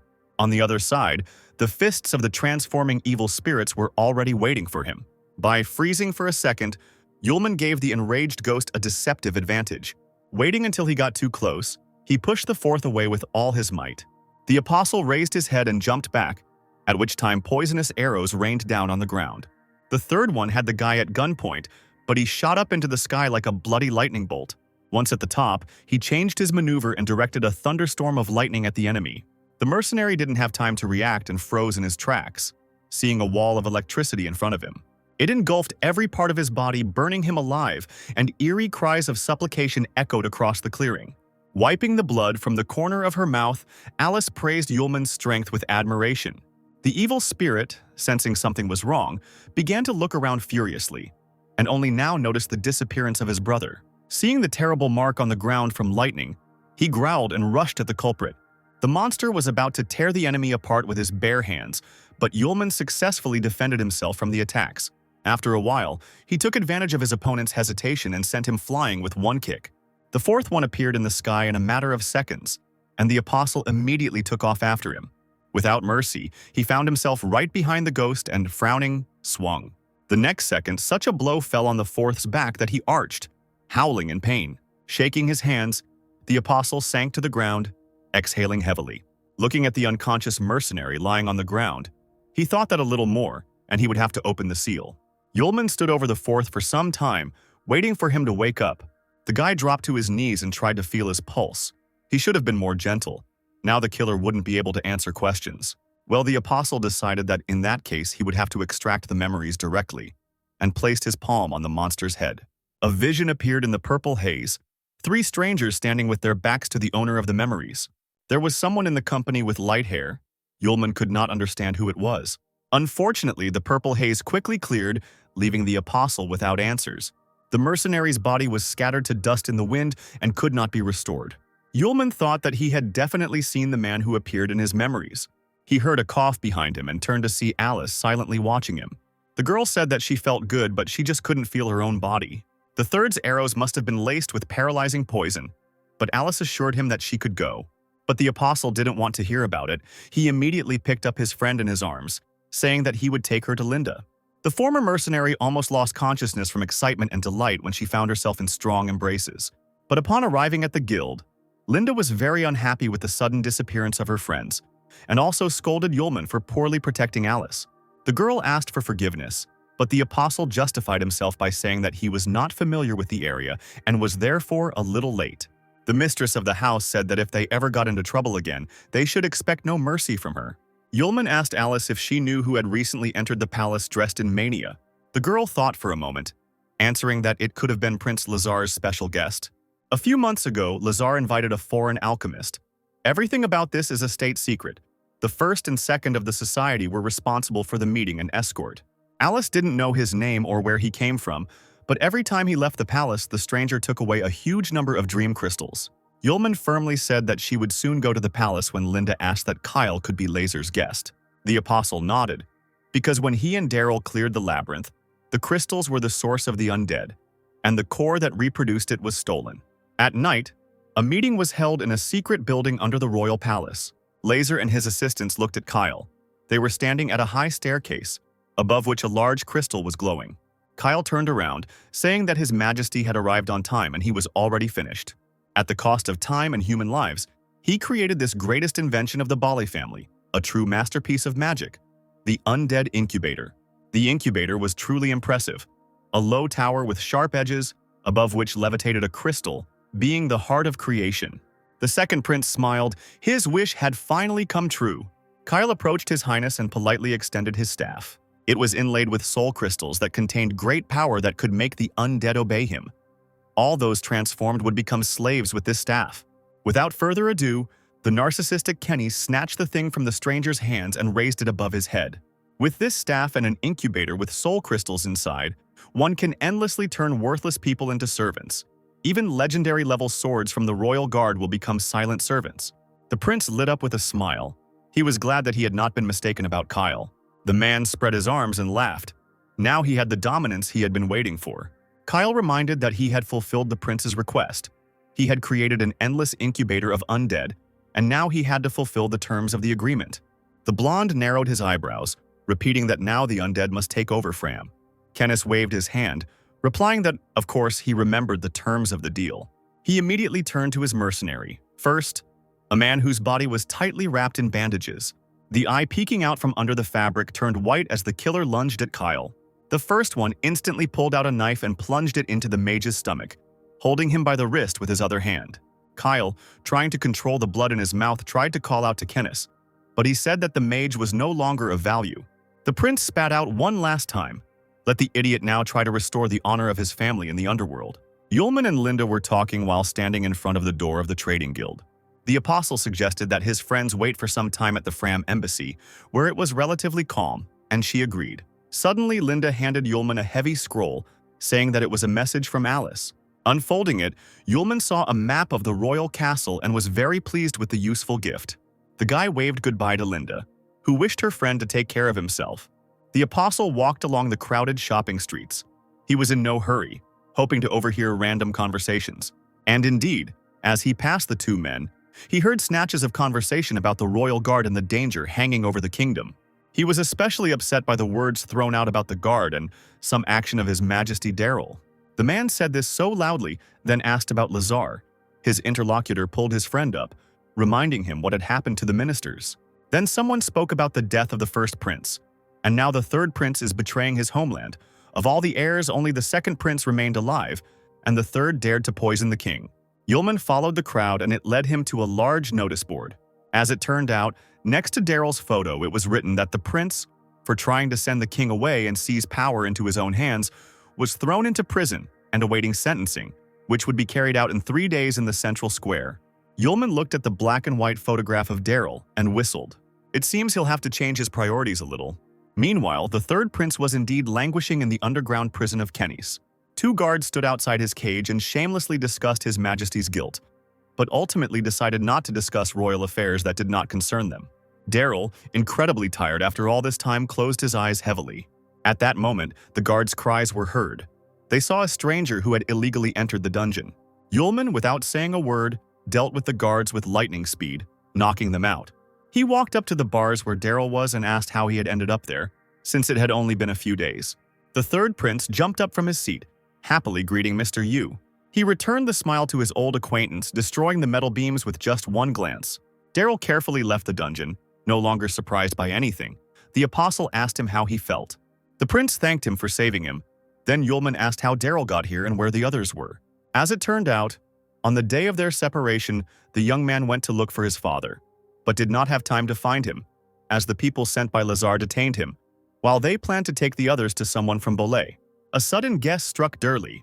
This was probably the man Yulman was looking for, the student thought, because in that case the guards were now in danger.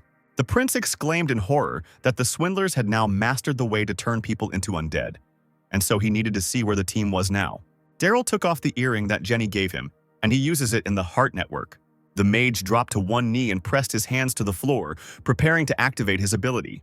The space in his mind turned red, and he stretched out along the corridors. Then he soared above the royal square and flew into the desert. A few seconds later, the prince exclaimed that he had found the girl. As it turned out, Jenny was now in the Tomb of the Kings, so Yulman hurried his friend. The Tomb of the Kings of Kennis was a massive and majestic building, erected many years ago. In order not to waste time, the apostle transported himself and the prince magically. Clutching Yulman with a death grip in flight, Daryl timidly asked what other talents the apostle had besides moving through the air. He chuckled, saying that it was just a time-saving measure. They slowly descended towards the entrance, the student holding the prince, checking whether he had arrived at the right place. Daryl immediately rushed inside, exclaiming that the heart network showed Jenny's unusual state. But Yulman stopped him. Something was approaching the guys at incredible speed, and it didn't bode well. Before reaching the people, the huge flash exploded, forming a fiery cloud. The entrance to the tomb was filled with smoke, and Daryl coughed, covering his mouth with his hand. Finally, when the dust settled, the prince and the apostle were able to see something. A crowd of vague, silent silhouettes appeared before them. But after a while, the eyes of one of them flashed brightly with the fire of the undead, and sharp teeth clicked loudly. There was no doubt that an entire army of people transformed into monsters was advancing on the guests of the tomb. Daryl waved his hand, not believing his eyes. Yulman just nodded. The entrance was sealed by a large number of ghosts. Their torn clothes indicated that they were previously ordinary people. The guys noticed it right away, but Daryl didn't want to believe what he saw in front of him. He asked Yulman what the undead were wearing. They told him that ghosts used to be simple peasants, Daryl cursed. The apostle admitted that the peasants could not be saved because they had been coexisting with the crystals for a long time, and there was only one way to get rid of them. As if they understood what he was talking about, all the undead straightened up at once and roared loudly. The nearest ghost opened its mouth and a bright beam of light burst out. Yulman frowned. He realized that the monster was endowed with some kind of power from outside. Roaring again, the ghost soared upward and headed towards the boy, releasing a beam of fire from its mouth. Without expressing any emotion, the apostle simply dodged the scorching ball and it flew past. Then the guy ran up and generated a discharge of bloody lightning in his palm. As he had done before with other evil spirits, the apostle directed his attacks at the ghosts, burning them. Turning around, the student saw that the number of monsters was not decreasing. On the contrary, it was only getting bigger. Lightning struck the ground in a mad rush, not letting the spawn get to Yulman. Daryl stood there in horror, amazed at how many peasants the traitor Lazar had used for his own purposes. Even the apostle, after some time, noted with dejection that the monsters were not ending. Yulman had no time to waste on the unfortunate. Therefore, the student decided to deal with them radically, with the help of hellfire. As if not seeing any obstacles, the evil spirits continued to break through the wall of fire with all their might. Some died on the spot, but many seemed not to feel any pain at all. They made their way to Yulman from all sides without receiving any injuries. The former peasants stubbornly ran forward with only one goal: to destroy their opponents. The apostle shrugged, surprised that the flames did not fall on them. Then he pressed the flame in his palm to the floor, confident that it would help. The figures of the evil spirits were immediately engulfed in dark ice and permafrost, into which the hellish flame was transformed. The monsters found themselves walled up alive in a huge purple ice flow. Daryl just watched what was happening with his mouth slightly open in surprise. Just like back then in the labyrinth, here it is, the true power of Mr. Yu. He called the prince to follow him, and he obediently walked on watching the undead frozen in ice. Without turning around, Yulman, who was feeding the ice with his flame, ordered Daryl not to touch anything. Ice magic could freeze the prince, in which case no one can guarantee salvation without harm to health. The apostle moved forward towards the entrance of the tomb, urging Daryl to hurry because they needed to find Jenny. The footsteps of both of them sounded dully within the walls of the ancient building.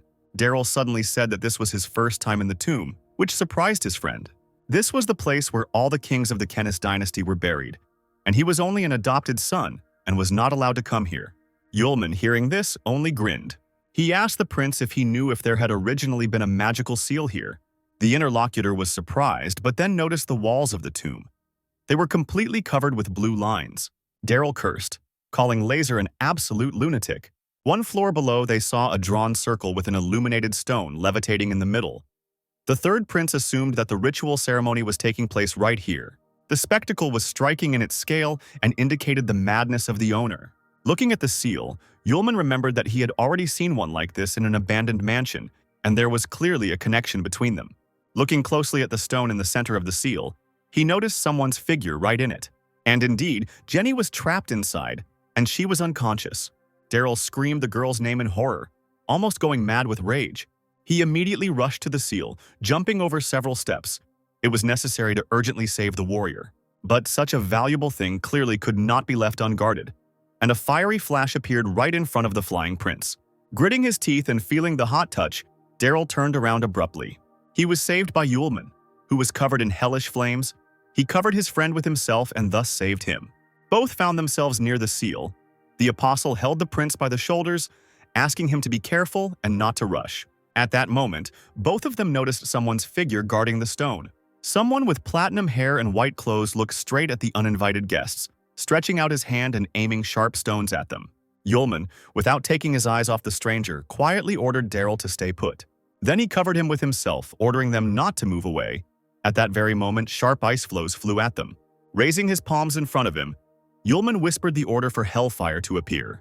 He raised his hand up, creating a fiery purple vortex that swirled the crystals in a circle.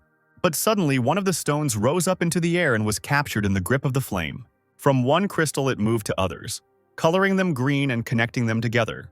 Yulman watched closely as this chain became invulnerable even to hellfire. He realized that something was wrong and told Daryl about it. Most likely, what was happening now was not the same as the past undead, so they needed to prepare significantly. As soon as he finished speaking, a bright beam appeared in the air, lifting up myriads of crystals. The two mages controlled lightning and fire, confidently controlling the staff and hands. Looking closer, Daryl had a hard time recognizing the younger man as someone vaguely familiar. He identified the second one by the clothes he had chosen himself. Yulman shook his head. His companion cursed loudly with pain in his voice. His loyal guards, Log and the elder Yaren, were turned into evil spirits, with magic stones attached to their chests. The apostle noted with regret that the soldiers had already completely lost human consciousness. The third prince asked Lord Yulman with great emotion to save his warriors.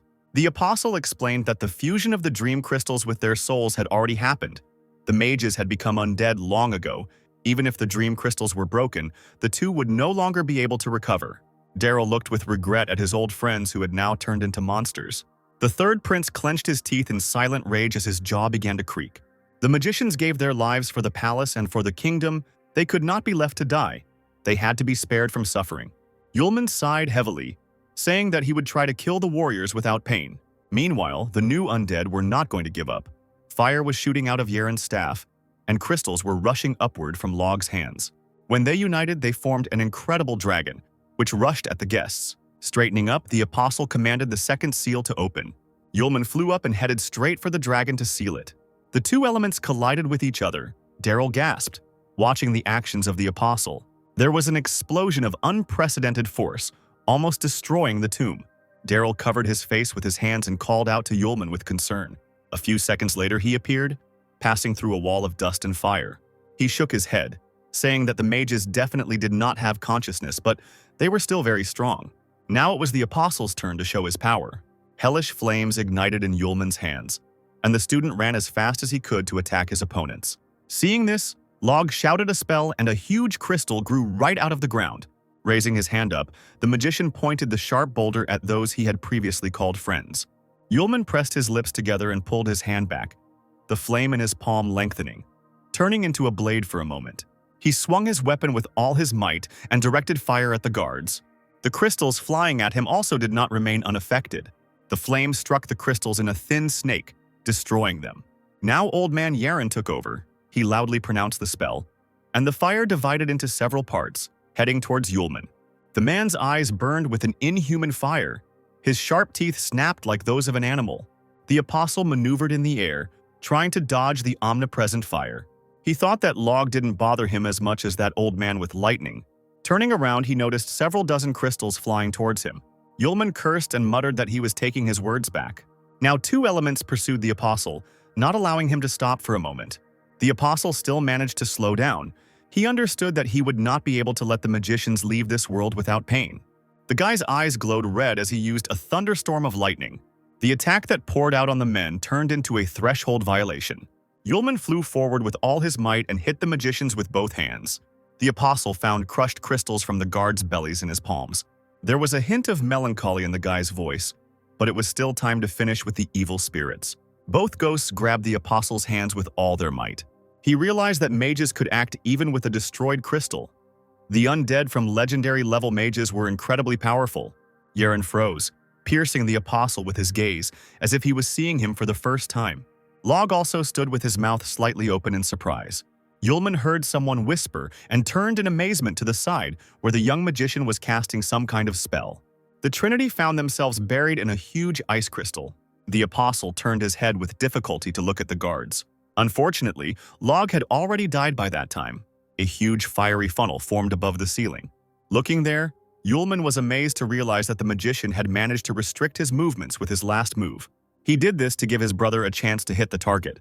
The apostle whispered with bitterness in his voice that Yaren had an excellent partner. With cold lips, he slowly, with the last of his strength, whispered the spell. Streams of fire immediately hit the ground. Connected with the magic of the crystals, the space was illuminated by an incredible glow, but at the same time destructive. Daryl, standing nearby, covered his face with his hands, trying not to inhale the cloud of dust. In the ensuing silence, the third prince called Yulman. Daryl, making his way through the smoke, saw a familiar silhouette. Yulman came closer, holding the bodies of the guards in his arms. The guy carefully placed them one by one on the floor. Daryl gritted his teeth as he approached his old friends, his heart filled with incredible bitterness. He dropped to one knee, solemnly saying that Kenneth would always remember the feats that the mages had accomplished for the kingdom.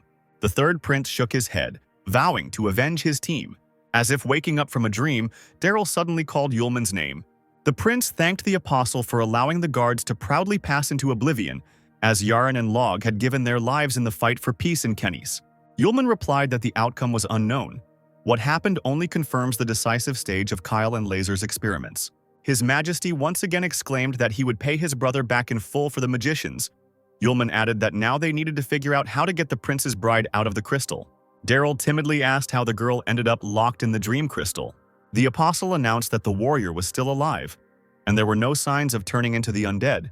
But it was not known exactly what state she was in now. Yulman did not agree to break the crystal. After all, it was connected to Capaces. The broken stone could harm Jenny. The student created hellfire on his palm, saying that he would have to try hard.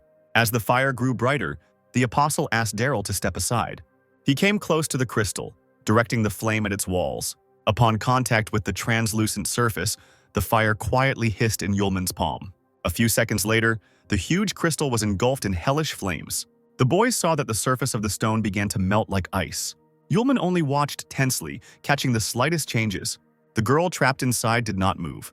Her eyelids were tightly closed. As the shell crunched softly, the clothes on Jenny's body melted from the heat of the flames. Daryl flinched and screamed her name at the top of his lungs. He quickly ran to the remains of the crystal to catch the bride. The third prince continued to whisper the warrior's name with concern, carefully squeezing her in his arms. After a few agonizingly long seconds, Jenny slowly opened her eyes to see Daryl standing above her. She weakly asked if it was really him. The guy couldn't hold back his tears and hugged the girl tightly, whispering that it really was him. And finally, the warrior was okay. Although Jenny was glad to see her commander, she still coughed from such a greeting. The prince immediately apologized. He was incredibly happy. Jenny was kindly provided with a cloak, and the trio approached the bodies of their fallen brothers in silence. The warrior only squeezed the collar of her temporary clothing tightly, whispering the names of the dead. The girl's eyebrows shot up. She was in despair, because they gave their lives for their homeland and ended up so ingloriously. Daryl said that together with Yulman, he found men in a state of undeath who had lost their minds. And only thanks to their friend was it possible to give the warriors a worthy send-off on their final journey. The prince turned to his friend, vowing to avenge his brothers. Jenny believed in him, but reminded him of the truly important things, more important than revenge in their shared lives. Both turned to the silent Yulman. They begged for help in the fight against the mad Laser. Daryl hastened to calm Jenny, who was speaking angry words because she had just woken up. Then Yulman asked the warrior to tell in detail what happened when she and the others were kidnapped. It turned out that after the girl and Daryl got separated, the team was taken to the royal tomb, which was surrounded by countless undead. It was there that the trio met Laser, who had some kind of strange magical weapon in his hands. Indeed, the man was waiting for the guests with a mocking smile, clutching in his hands a staff with a tip in the form of a precious blue stone. The magical energy emanating from the staff locked Jenny in that very crystal in a second. The warrior used all her magical powers and was able to enter a state of suspended animation, leaving only a breath of air circulating inside her own body. The stupid opponents did not realize that their victim had not completely lost consciousness, and so the girl was able to hear Lazar's plan. Previously, she thought that the second prince of Kennis was using the tomb as a lair and a place to create undead. But it turned out that the villains had no plan. They only locked Jenny in a crystal to make her part of a magic circle. Laser wanted to use the most powerful magic and cover the entire kingdom with a cap. Daryl couldn't help but exclaim that his brother had gone mad, and Yulman noted that the prince didn't even spare his own people. If he manages to complete the circle and use the magic, the entire kingdom will turn into controllable zombies. The crown prince broke the silence of the dungeon by shouting that this all sounded like madness. They simply had to return as soon as possible because a great kingdom that has existed for thousands of years cannot end its path in the dirty clutches of a villain. Jenny called out to her master, asking him to wait, and crouched down next to the bodies of her fallen comrades. She still couldn't believe she had lost them, whispering the warriors' names over and over again. The girl extended her hand, activating magical energy. She muttered bitterly that she had no more strength left. But suddenly she felt someone's touch, and a bright purple flash shone on someone else's palm. The girl turned around with a pleading look in her eyes and saw Mr. Yulman smiling at her. The boy wanted to help the warrior finish what she planned to do. She smiled gratefully, nodding, and tears glistened in the girl's eyes. Yulman stepped back, and Jenny whispered a special spell, and the golden sphere from her hands grew several times. Now the bodies of the dead rested in stone coffins as befitted heroes. Yulman asked Daryl if this could be done, and he replied that even by breaking the order, he could convince his father and the ministers to change their decision. This is how Log and the elder Yaren will sleep peacefully, guarding the common kingdom forever. At this time, the sky above the mansion was painted in all the colors of the rainbow by the evening sun. It turned out that the Minister of Finance, Charlie, Chancellor Harry, and General Mendez had been tied up and kidnapped, their eyes and mouths taped shut. The men were dragged into the main hall and forced to their knees, and they heard a voice saying that he was lucky to have prevented the death of the Trinity. Otherwise, the kingdom would have truly turned into chaos.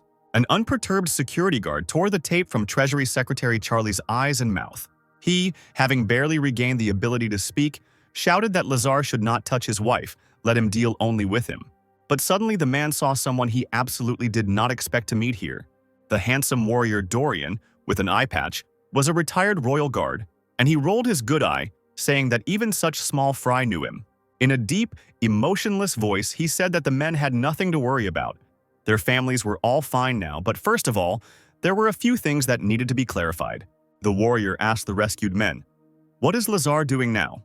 Charlie said that 3 days ago the prince had officially assumed the powers of the ruler and had given the men an order. General Mendez continued that the villain wanted to force him to gather the entire army of the kingdom in the capital, and this would greatly affect the defensive capability. The general did not agree, and so the assassins captured him. Chancellor Harry exclaimed that the prince had ordered the entire treasury and crystals of their vault to be prepared, and he himself had declared universal military service. Probably, huge crowds of people were now arriving in the capital. Two men standing at a distance began to talk. Laser was calling an army to declare his rights to the throne, to officially become king, but the main question was why he was preparing crystals and calling the people. Dorian turned to Sierra, who was standing silently in the shadows, asking what she thought about what was happening.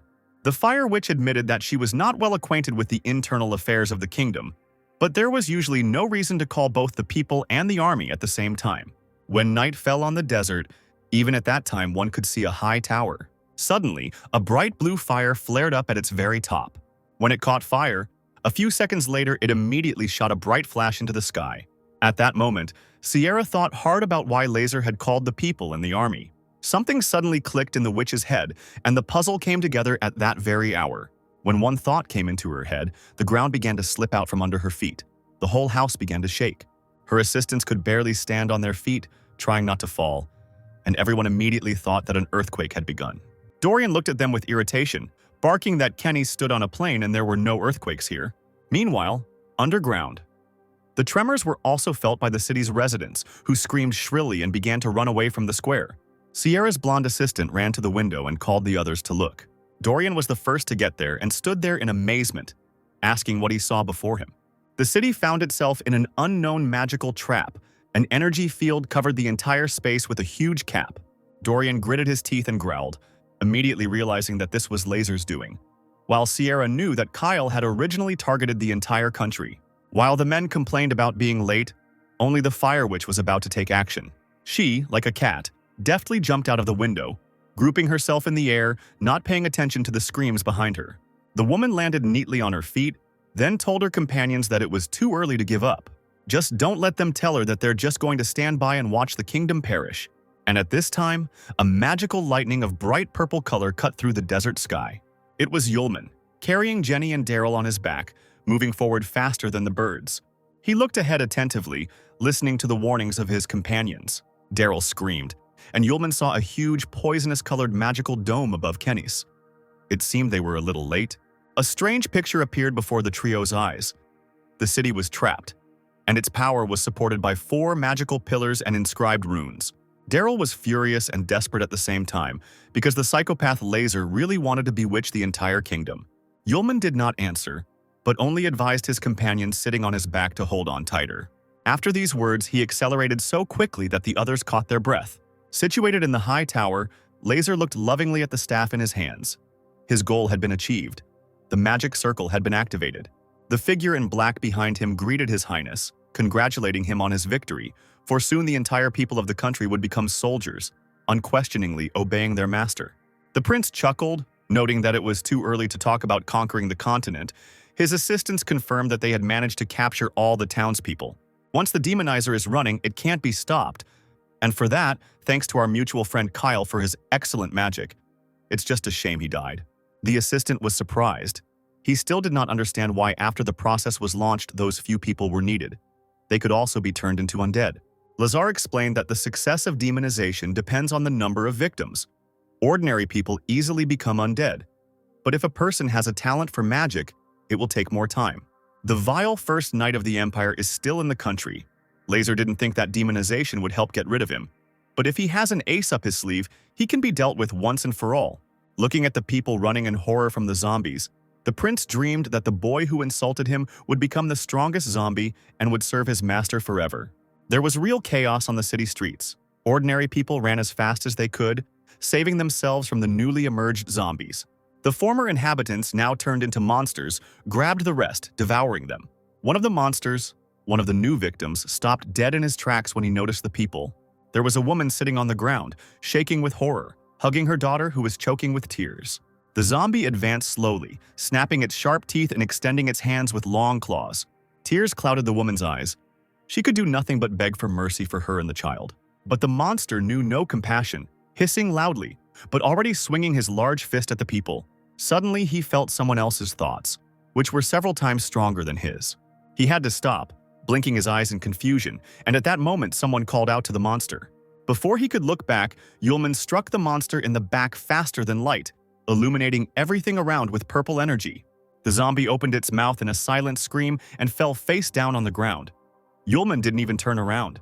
The guy asked if the woman was okay, and she shook her head, profusely thanking him for saving her. Yulman demanded that the city woman run away quickly while he and his companions cleared the streets. Daryl's army immediately arrived after him, and the brave men began to selflessly fight the zombies. As the monsters gathered together, the mind control took effect again, blinding them with a red haze. The warriors shouted joyfully that the monsters had stopped. Jenny was already approaching, breaking through the crowds of people. With all the equanimity characteristic of a guard detachment, they began to crush the zombies with a blade. Daryl kept up the pace, his own sword leaving deep cuts on the bodies of the shuddering monsters. The townspeople had hope and joyfully welcomed their prince who had come to save them. The warriors also raised their swords to the sky when they saw Daryl and Jenny. The kingdom did not abandon them. The prince asked the warrior if she was okay. The girl nodded. With the powers that Mr. Yulman shared, she could defeat the zombies. Yulman surveyed the area to make sure there were no zombies left in the area. He informed his companions that it was time to split up, causing them to be surprised. Daryl shouted that they should go together when Yulman announced his intention to go to the Fram embassy to find his friend. The guy nodded towards the crowd of people standing behind him. Now Jenny and Daryl have something to do, like take care of their people. He waved goodbye, giving instructions to do everything possible to protect the people. Yulman himself would find Lazar and end all this. Daryl knew that he couldn't convince Yulman, and so he only agreed, wishing him luck and promising to do whatever it took. Staying with Jenny, he drew people's attention to himself, calling them to listen. The prince asked for forgiveness for what happened. But there are still many people around who are in danger. We need to help them survive today and make every effort to do so. The common people, together with the warriors, supported their leader, shouting loudly that together they would rid the kingdom of the undead with His Highness the Prince. After some time, Yulman arrived at the Fram embassy and found himself next to some ruins. He didn't expect the embassy to be hit as well, but what he saw didn't look like something left by the undead. The guy decided to examine the ruins and immediately heard someone's weak cough nearby. There was a person under the rubble. Life was barely flickering in the soldier's chest.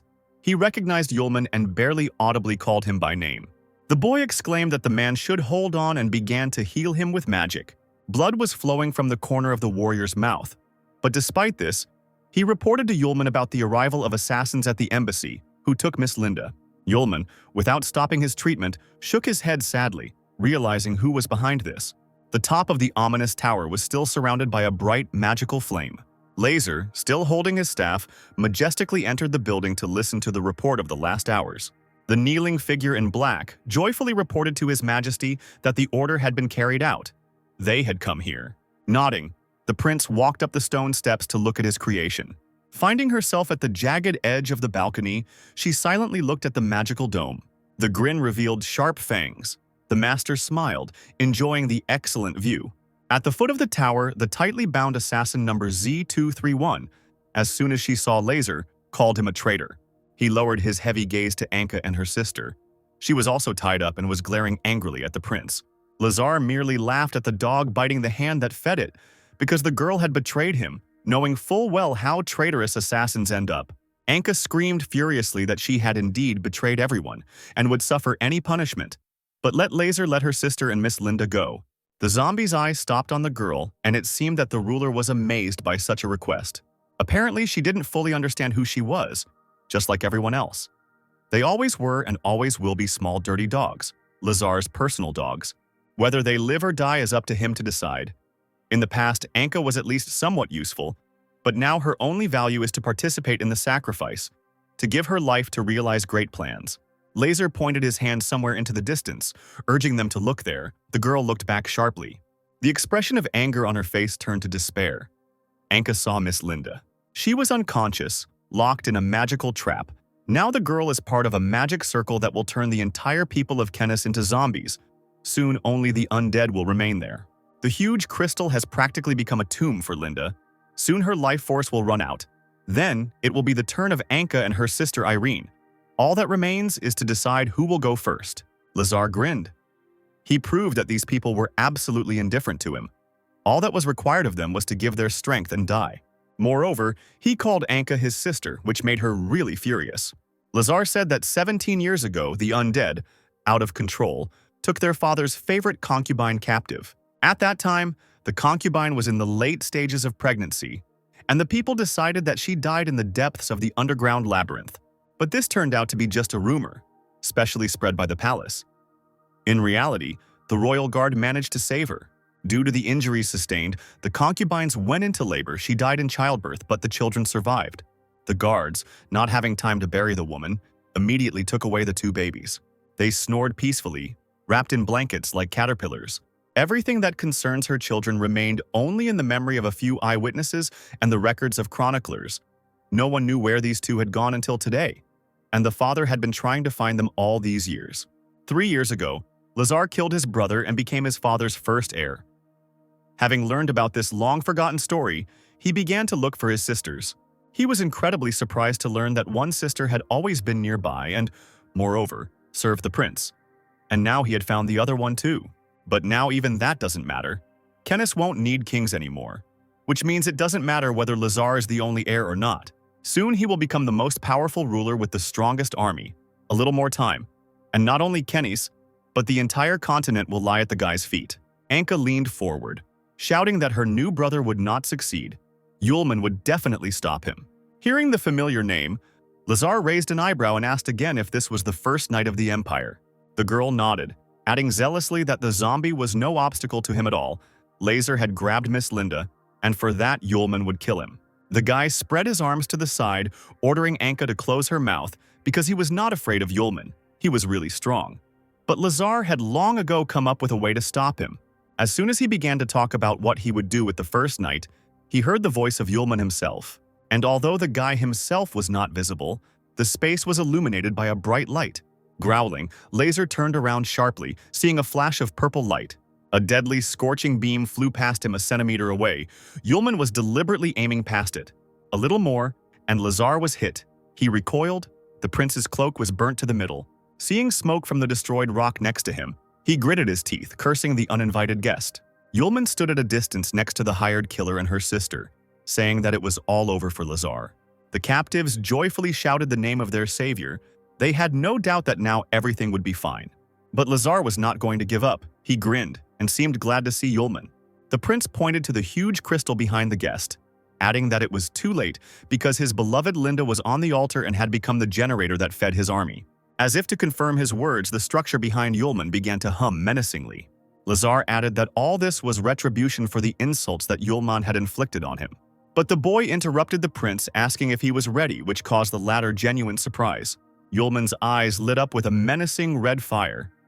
He continued to ask if the villain was ready to go to hell to meet eternal torment and regret. He would make sure that Harvey prepared a seat in the front row for the prince. While the magic dome is dense continued to hold the city in his clutches, Lazar knew he was invincible. He stood majestically on the rock, repeating that he knew about Yulman's plans, because he had even returned to Kennis for this, but his pursuer followed him like a mad dog. A wide grin appeared on Lazar's face. He had enough time to prepare a special gift. The prince pointed his staff in the direction where Linda was imprisoned, shouting that Yulman should meet someone. A bright light poured from the crystal on the villain's staff, almost blinding those present. Following the crystal on the staff, Linda's prison also lit up. The stone even rose up a little.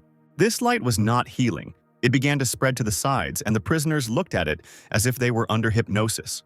When the glow began to engulf people, Yulman rushed towards them, hearing cries for help. Yulman extended his hand, calling out Anka's real name, Iris, and her sister Irene. But everything happened too quickly. Lazar decided to turn his threats into reality. Yulman had to cover his face with his hands. The glow blinded him, making it impossible for him to do anything.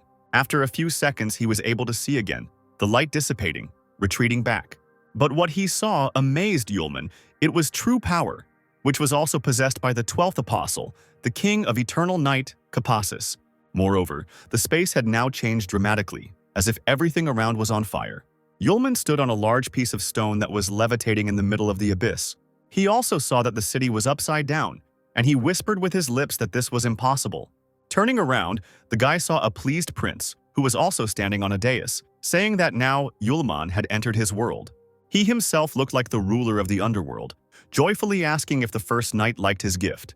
Yulman looked around with a smile, mockingly noting that it was quite spacious here. He raised an eyebrow and looked at Lazar, asking if this little world was the trump card. Lazar said that the knight did not understand anything. Even if he was 10 times stronger, he would still remain a pathetic person, and would not be able to understand how great the power of real gods is. He immediately pointed his staff at Yulman, declaring that he would have to show him everything live. It was incomparable to anything in the world. The stone on the staff blinded with golden light, and its deadly rays burned the space around. However, Yulman easily dodged the attacks, deftly jumping from stone to stone. Looking at the prince, he shook his head sadly, realizing that the person in front of him was not a human being at all. Laser raised his hand to his face and hissed that he wanted to see Yulman's agony and cries for mercy. Something was happening to the prince's forehead. The veins were slowly moving, and then the skin parted, and a third eye appeared in that place. Rising up, Laser created streams of fire around himself. He shouted that the first knight must bow before him. Numerous portals formed in the air, controlled by Laser. Fiery rays immediately flew out of them, directed towards Yulman. As soon as they approached the apostle, the guy created hellish flames in his palms.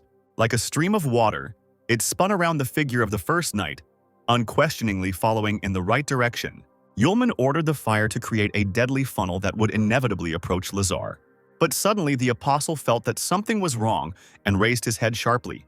As it turned out, Lazar did not wait for the attack, but instead destroyed the funnel of hellfire. The huge boulder, surrounded by fiery circles, threatened to bury Yulman under its weight. He held back the pressure with one hand and pulled the fist back with the other, generating a stream of hellish flame on his palm. Thanks to this, the block began to crack, and the purple fire was replaced by golden one. Yulman lowered his hand, the stone dispersed, but streams of Laser's fire continued to hover around. The prince caused the stone to collapse around the first knight, hiding the apostle within its depths. Then Laser slowly flew up to the smoking rock. He laughed, calling Yulman pathetic. The prince's face was one of pure madness, as he admitted that he had originally wanted to force him to submit, but had now changed his mind. Looking at Yulman, who was clamped in a vice of stone, he called the knight a weakling who would not become the prince's dog. Continuing to laugh, Laser slowly touched his eye on his forehead with 2 fingers. A bright light filled the entire space. The prince controlled the deadly weapon that his body generated. He shouted that the first knight would burn to ashes and was ready to do anything to make this happen. A blazing beam struck the place where Yulman stood, and the apostle's body was hidden from prying eyes by a column of smoke. The prince exclaimed that the crystals of power of the 8th and 12th apostles were now in his hands. This country and the world, the entire continent, all of this was toys in the hands of the great Lazar. The fiery and self-satisfied speech was interrupted by Yulman's voice, which appeared very close. But Lazar, seeing his enemy, only grinned, because it would be too boring if someone who was capable of single-handedly suppressing a rebellion in an entire country died so easily. Yulman dusted off his clothes, saying that the prince was another idiot who thought that a drop of true power made him invincible and incomparable. The reason the apostles become the greatest beings in the world is because they have reached the pinnacle of magic, and ordinary people with a small portion of the apostles' power are no different from evil spirits. Lazar called Yulman an idiot who wanted to defeat him with words, but he didn't put even half the strength into his blow. Now the prince's body united two great powers of the apostles. So they should try their strength again. Lazar will show the knight what the power of two apostles, united as one, is capable of. After these words, the air around the prince heated up, and a real firestorm formed around him. Streams of fire merged together, covering Lazar's body. The magical power gradually changed the prince's appearance. The energy, like an artist, applied new colors to the canvas. Amidst the firestorm, the first to appear were the monster's huge predatory wings. Lazar's skin turned ashen gray. Only his eyes didn't change. He asked with a grin if Yulman was ready to face hopelessness. When the fiery stream subsided, Lazar completely ceased to resemble his former self. Now he was a majestic, but still terrifying monster with a muscular body and wide wings behind his back. At that moment, while the prince was reveling in his own superiority and the insignificance of his opponent, he disappeared. Surprised, Lazar began to look around, and immediately heard a strange voice behind him, the knight mocking the pitiful remains of two weak apostles. Yulman's antics discouraged the prince. He did not understand how the enemy was able to hide from his senses and in his own world. While he was speaking, the apostle did not wait and hit the braggart in the face with all his might. Taken by surprise, Lazar was unable to get his bearings and flew away into the distance as if he weighed nothing. He felt as if he had been beaten by an entire army, and he hit a rock that crossed his path. Sprawled on him, losing his strength for a moment, the prince pierced his opponent with his gaze. Meanwhile, Yulman changed his appearance, bringing it closer to his real one. He said that only because of these two apostles he would deign to clean up here. Looking at how Yulman had transformed and what power was hovering around him, Lazar let out a muffled cry, realizing that before him was a being with the power of an apostle. Looking at the first knight hovering in the air, Lazar understood how he managed to pacify an entire army. But he was wrong in deciding that Yulman was an ordinary servant of the apostle. He grinned and raised his hand with the flame burning on it, laughing that it didn't matter to him. Pushing off from the ground, the monster flapped its wings and soared upward, promising Yulman that in a moment it would turn to dust. Like a fiery arrow, Lazar approached the apostle faster and faster, not knowing that he was making a fatal mistake. Yulman, shooting red from his eyes, pulled his hand back. The hellish flame transformed into ice. Finally, seconds later, both warriors met, ready to engage in a hellish fight. Lazar was still confident that he would win and be able to tear the man to pieces. Yulman, although he was the strongest apostle, remained serious. He made several jumps, encircling the monster's figure with fire, and he was again amazed that his opponent had caught up with him. Lazar continued to fly, turning his head. He was again surprised to see the first knight next to him. He was unperturbed, as if nothing had happened, and asked if this was really the only thing that the united forces of the two apostles could do. He turned sharply and found himself right in front of the prince and, with all his might, launched a flash of fire into his stomach. The prince flew upward and landed right on the roof of one of the overturned houses. He received noticeable injuries, sprawled on the broken stones. Even steam was coming from the monster's body. Baring his teeth, he hissed that the unimaginable had happened. After all, the prince must have become the strongest in this world, having united the powers of the two apostles. Yulman was silent. He slowly approached Lazar, looking intently into his eyes. The prince coughed up blood, putting his hand on his stomach. He threatened that the battle was not over yet. Suddenly, he bared his teeth and stretched his lips into a grin, and a fiery sphere emerged from the monster's chest. There was a small crystal trapped inside it, and Lazar still had his world. He instantly rose up and spread his arms to the side. The crystal began to shine with a poisonous, dirty light, and its reflections gave off a red tint. With the same smile, the monster defiantly asked Yulman if he was ready to confront the whole world. The stone gave the prince unimaginable, in his opinion, power. Even Lazar's body increased in size 100-fold. He looked at Yulman as if he were a weak insect, roaring that he himself was now this world. The apostle himself continued to look fearlessly ahead, asking whether the prince had united his essence with this little world. The prince explained that this was the power of the whole world and immediately extended his clawed paw towards the enemy. At that moment, huge vines, summoned by Lazar, stretched out from under the ground. They immediately grew up to the sky, thick stems that seemed like nothing could destroy. Yulman raised his head, observing how tightly the vines grew together. Lazar laughed, declaring that if he only wanted to, he could compress this world to such an extent that not a single molecule of the night would be able to move. He continued to laugh, saying that now Yulman simply had nowhere to run from this cage. Yulman shrugged, replying that it was not worth it for an ordinary person to sully the power of the apostles with his dirty hands. It was a stupid idea from the start. What is happening now is not a bad result for Laser, but he was too superficial in controlling this power. The apostle showed the hand he was hiding behind his back, and a fireball was levitating on it. Claiming that he could easily regain control, Yulman pushed the sphere towards the defeated demon's face. He was so stunned that he didn't even dare move, continuing to babble about the impossibility of what was happening. The sphere began to grow, and after only a few seconds it absorbed Laser. He screamed and thrashed, becoming a prisoner, a victim of his own stupid mistake. Like a fly in a jar, he beat against the walls of the sphere, screaming that this was his world. Yulman paid no attention to the monster's squeak and only looked around thoughtfully, tossing the sphere in his palm. The distraught Laser hysterically wished death on his opponent, still trying to control the vines. Yulman did not move while the long tentacles moved, led by their master. Invisible to ordinary vision, the apostle still dodged the vines, but it looked as if he were standing in place. Lazar, who had lost everything in an instant, could not stop asking how the knight managed to dodge. Yulman replied that he had done nothing, that the blows were just missing. But he had said that he was taking control of the prince's world into his own hands. Thousands of people suffered at the hands of zombies because of Laser, who picked up the remnants of the apostle's power, remnants that should have disappeared with them. The apostle said that both the prince and the powers must disappear along with this world, and the sphere in his hands began to shine and turned blue. The Laser imprisoned within seemed to only now realize what he had done and screamed in horror. The sphere emitted a bright light, spreading in different directions. Yulman commandingly pronounced the title of the first part of the endless prophecy. What he was about to do was called covering the sky with the echo of the stars.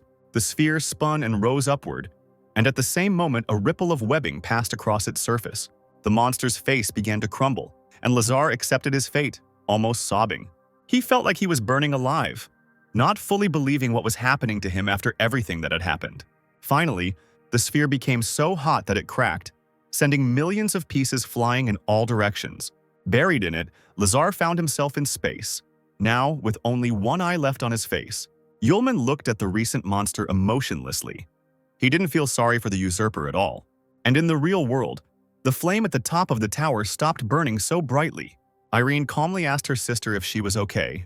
Both captives were in a cloud of smoke. The girl heard a crash and shuddered, not taking her eyes off what appeared before her. The smoke cleared, and Yulman appeared before those present. And in front of him on the floor lay what was left of Lazar. Wounded and having lost all his strength, the former prince reached for the broken crystal. He knew for sure that he had obtained that irresistible force, but why did everything turn out this way? Yulman replied that everything in the world strives to have more power in order to survive.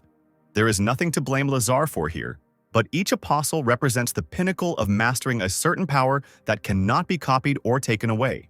Since ancient times, many have tried to stain with their own hands the powers of the great apostles, but such scoundrels will have one end: death.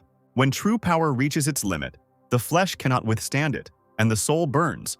This is the price for possessing great power. Even the apostles are no exception. Lazar's body slowly smoldered, and Yulman added that even if he had not touched him, the prince's flesh would have decomposed anyway, and his soul would have burned. The first apostle did not feel sorry for the villain at all. He silently looked at the burning remains. Yulman was so deeply immersed in his own thoughts that he did not immediately hear Iris's voice, the girl asking what happened to his hair. Turned around with a slight smile, telling about his other form, in which he fought with the idiot Lazar. He approached the captives and advised the former hired killer to take Irene and urgently leave here for the palace, where it would be safer. Yulman began to untie the sisters, answering the question of what would happen to him. The apostle needs to destroy the installations and free Linda. Perhaps a large amount of energy will be released, and it is better for the sisters to be away at these moments. Iris nodded. She understood everything, because if the girls stayed here, they would only interfere with Yulman. The guy was wished good luck, and he wished his sisters the same with a smile. The apostle looked back one last time as he stood in front of the crystal to make sure that Iris and Irene were gone. Taking one last look in their direction, the guy took a deep breath and straightened his shoulders. He carefully examined the structure, realizing that the crystals only lowered the energy, and the installations for the ritual themselves should be somewhere nearby. Yulman clenched his right hand into a fist and flexed it, preparing to strike.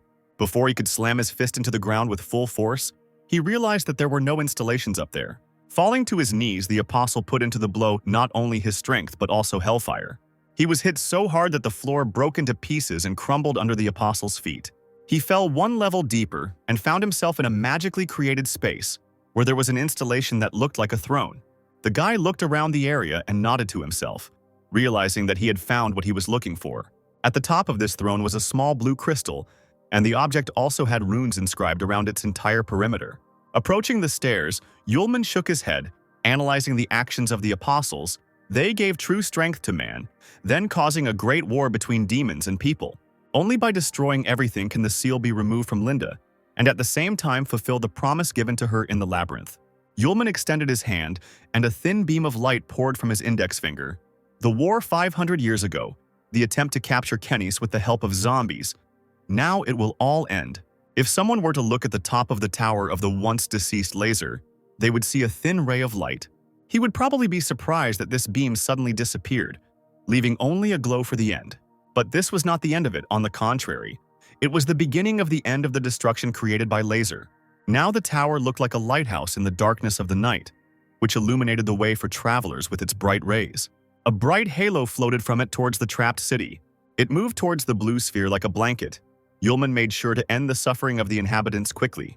The battle with the evil spirits continued. The army fought tirelessly with the zombies. They didn't even notice that the dome had dissolved. At that moment, one of the warriors practically cut off the head of another monster. But something in the frozen eyes of the monster made the soldier stop for just one moment. This was enough to prevent him from making a fatal mistake. Lowering the sharp blade of the sword onto someone else's neck, the man froze in place with his sword half lowered, looking in shock as the zombie instantly turned back into a human. The warrior's brothers quickly ran up to him, not believing what had just happened. All those who a second ago tried to rip their throats out with their bare hands became people again. A few more moments passed before the warriors believed what was happening. They shouted loudly about what had happened. Jenny jumped up and down happily and ran to Daryl to tell him the news, but he had already seen it all with his own eyes. The earrings in his ears swung, betraying the owner's impatience. Daryl knew that Mr. Yulman would be able to stop Lazar. He turned to his army and raised his sword with one hand, shouting that the danger was over, they were victorious. A cry of victory echoed through the streets as the warriors gave Prince Daryl their best tribute. Part of the army, which was at a distance, hurried to their master, calling him king. On the same street was Sierra, who was secretly helping to get rid of the zombies. She also saw that the zombification had stopped. The woman immediately thought of the only person on her mind and looked up at the night sky. The stone surface of the tower could not withstand the onslaught of light and leaned slightly. Thick smoke was coming from its depths. Yulman managed to free Linda and carefully cradled her in his arms, waiting for the dust to settle. Lifting the girl's head, Yulman gently rocked her, telling her that it was time to wake up.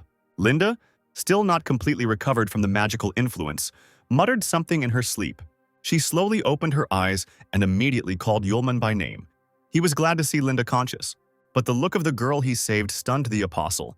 He immediately froze, not letting go of Linda. Magical lightning was still running through the girl's body, and she herself seemed to be under hypnosis, whispering that Yulman's white hair was very beautiful. But these lightning bolts were a sign of the destruction of Linda's body. The apostle understood this immediately, and besides, the girl began to weakly complain of the cold. He shook his friend lightly, and she closed her eyes tiredly, asking him to hug her at least one more time. Yulman surmised with horror that while Linda was sealed, the apostle's power contained in the crystal began to influence her, and the soul could not be allowed to disintegrate. Yulman continued to hold on tightly to the girl, remembering the power of the apostle, the true power. He pursed his lips and became serious, looking at Linda, thinking that there was one last way left. A few seconds later, a column of smoke burst from the depths of the tower into the night sky, and the next moment the stone was destroyed, so strong was the magical energy escaping. Among the rubble and shining light, two figures appeared. Yulman was desperately trying to save Linda. Now the thin webs of lightning reached the girl's beautiful face, but she was still unconscious. Yulman did not even allow the thought that she could die, so he swore that he would save her. When he commanded the sixth seal to open, the girl's body froze in front of the boy, and he again approached his true form. The stones around the couple began to spin madly, and the light softly framed their figures. Yulman, who now looked older, raised his hand in front of him. A magic sphere appeared on the tips of his middle and index fingers. He gently placed his finger on the spot just above the girl's chest, and the lightning immediately shone even brighter. Yulman's worried whispers spread throughout the area. He convinced himself that Linda must definitely survive. And so the rebellion in the kingdom of Kenis ended with the failure of Prince Lazar's plan. Freed from the long-standing threat and the despotic prince, the people took up the task of rebuilding the destroyed country with renewed vigor. Those citizens who had the misfortune of becoming zombies due to dark magic gradually returned to normal life after the soul crystals were destroyed. The king, who had been bedridden for a long time, began to feel better, and the army and government also returned to normal work. After some time, Yulman and Linda had to return to the royal palace of Kenis. Before seeing them off, the royal servant introduced the couple, the first knight of the Fram Empire, Mr. Yulman, and Mr. Linda from the trading guild, my dear Yu. Yulman, in his usual disguise, offered his hand to the beautiful Linda, who had already recovered from the recent events. The courtiers greeted the couple with undisguised delight because Yulman had saved the entire kingdom of Kenis, and besides, he looked very young. When the formalities were over, Daryl rushed headlong towards Yulman. The king, Daryl's father, approached them. He also thanked Yulman for saving lives, because if it weren't for the guy, Kenis would have become a wasteland inhabited only by zombies. From this day on, Mr. Yulman is the greatest virtue of Kenis and the most welcome guest in the palace, the whole country, and the king personally will make every effort to fulfill any request of the guy as soon as possible. Yulman shrugged, admitting that he didn't want anything, since he was only helping because he had promised the prince. Daryl immediately exclaimed that in turn, he promised to help in the search for Miss Sierra if she was within the boundaries of Kenis. The king also thanked Daryl for saving the country, and although they were not related by blood, the king always treated the boy as his own son, and he did not let the old man down. Moreover, the king suddenly offered Daryl to become his successor and the future king of Kenis, which caused the boy incredible surprise.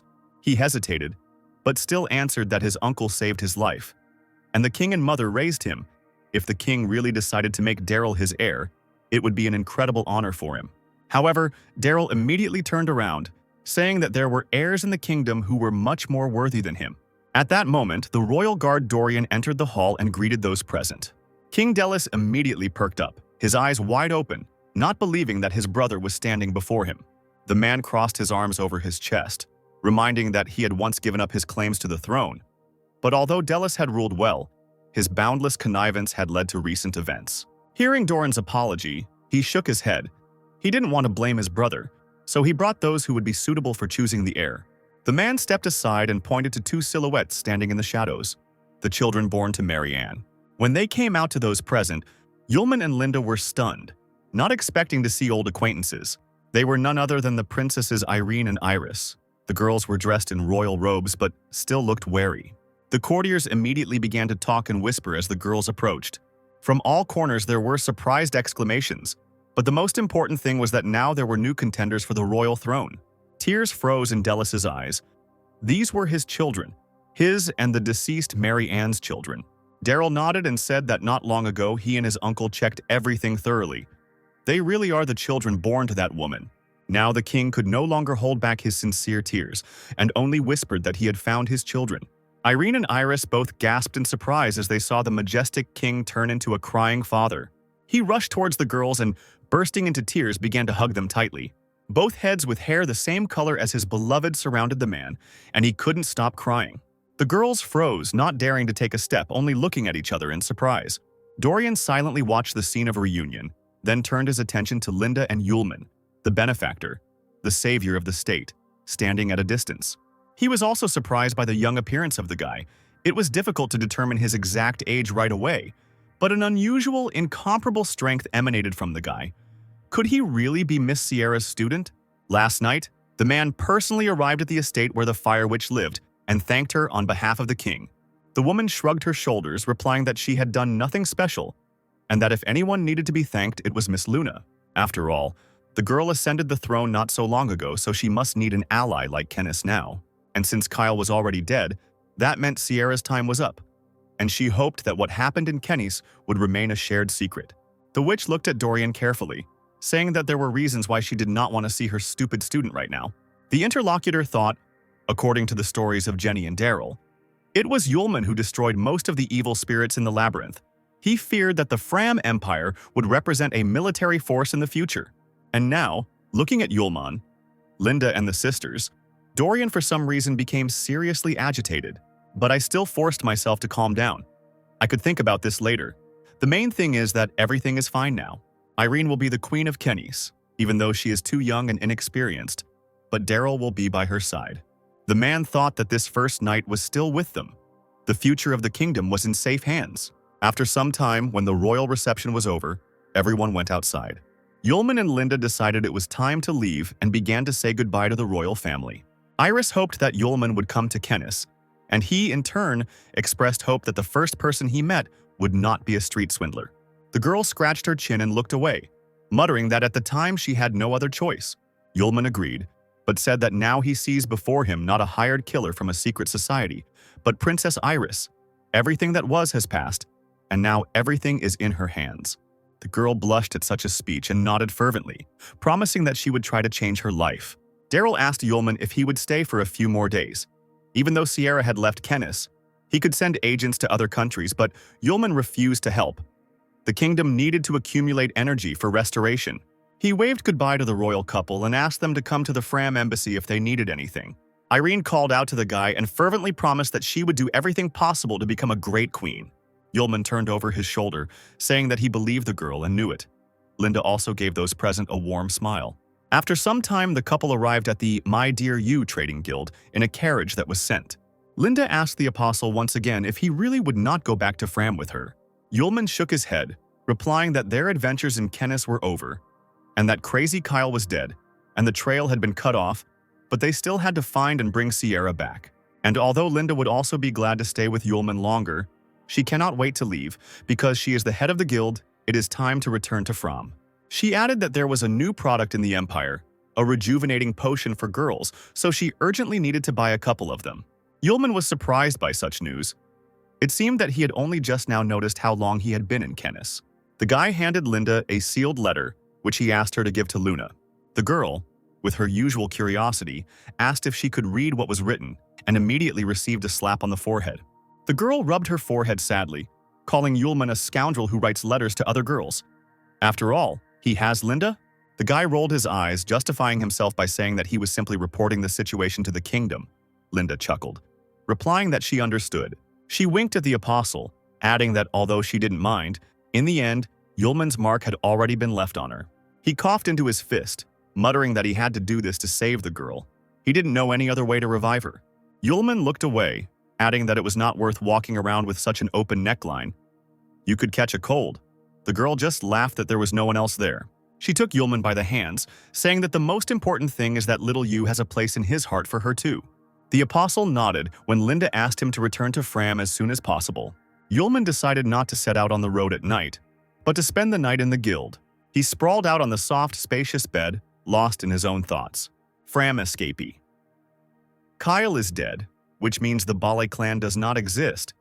Perhaps someone survived and got lost among the common people, but finding someone will be even more difficult than finding Sierra. My sleepy mind kept throwing up sweet dreams about a pleasant time with the Fire Witch. These images made Yulman close his eyes tightly and rub his forehead hard, wondering where that stupid Sierra had disappeared to. The touch on his forehead reminded the apostle of something that, to his surprise, he had completely forgotten. The guy even sat up in bed, frowning. After all, he had the seal of a student and a teacher. But, having rubbed the place where the seal appeared, Yulman pulled his hand back in amazement. He no longer felt the power of the seal that bound him and Sierra. There was no time to wait. Yulman activated his apostle power and quickly rose above the houses. His body was beautifully glowing with a purple light, designed to detect the alien spirit. After some time, Yulman opened his eyes and looked around, not believing his own feelings. For some reason, he did not sense any signs of life from the Fire Witch, either nearby or far away. It is not surprising that Yulman did not feel Sierra's aura, because she was in the world of the dead at the Yellow Springs. The woman was standing on the shore, wrapped in a black cloak, waiting for the ferryman of souls. A few moments later, a black wooden boat with a lantern on the edge, glowing green, sailed up to the shore. Sierra, even though she was scared, didn't show any emotion in her appearance. A tall figure in a black cloak, clutching an oar in his bony hands, invited the woman into the boat to take her to the final gate. The Fire Witch obediently stepped aboard the boat and sailed into oblivion. Fallen and restless souls called to her, rising above the waves of dark water, asking her to save them, to come down and be near them. Sierra swallowed hard and tightened her grip on the bandaged sword. She whispered to Sylph, knowing that she could hear her, asking her to wait until she found someone who could remove the seal. Sierra glanced at her driver's thin back, asking impatiently how much was left.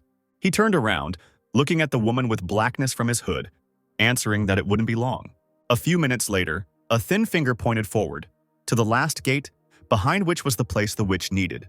The blue dark waters seemed to flow into the opening, which was flooded with bright light.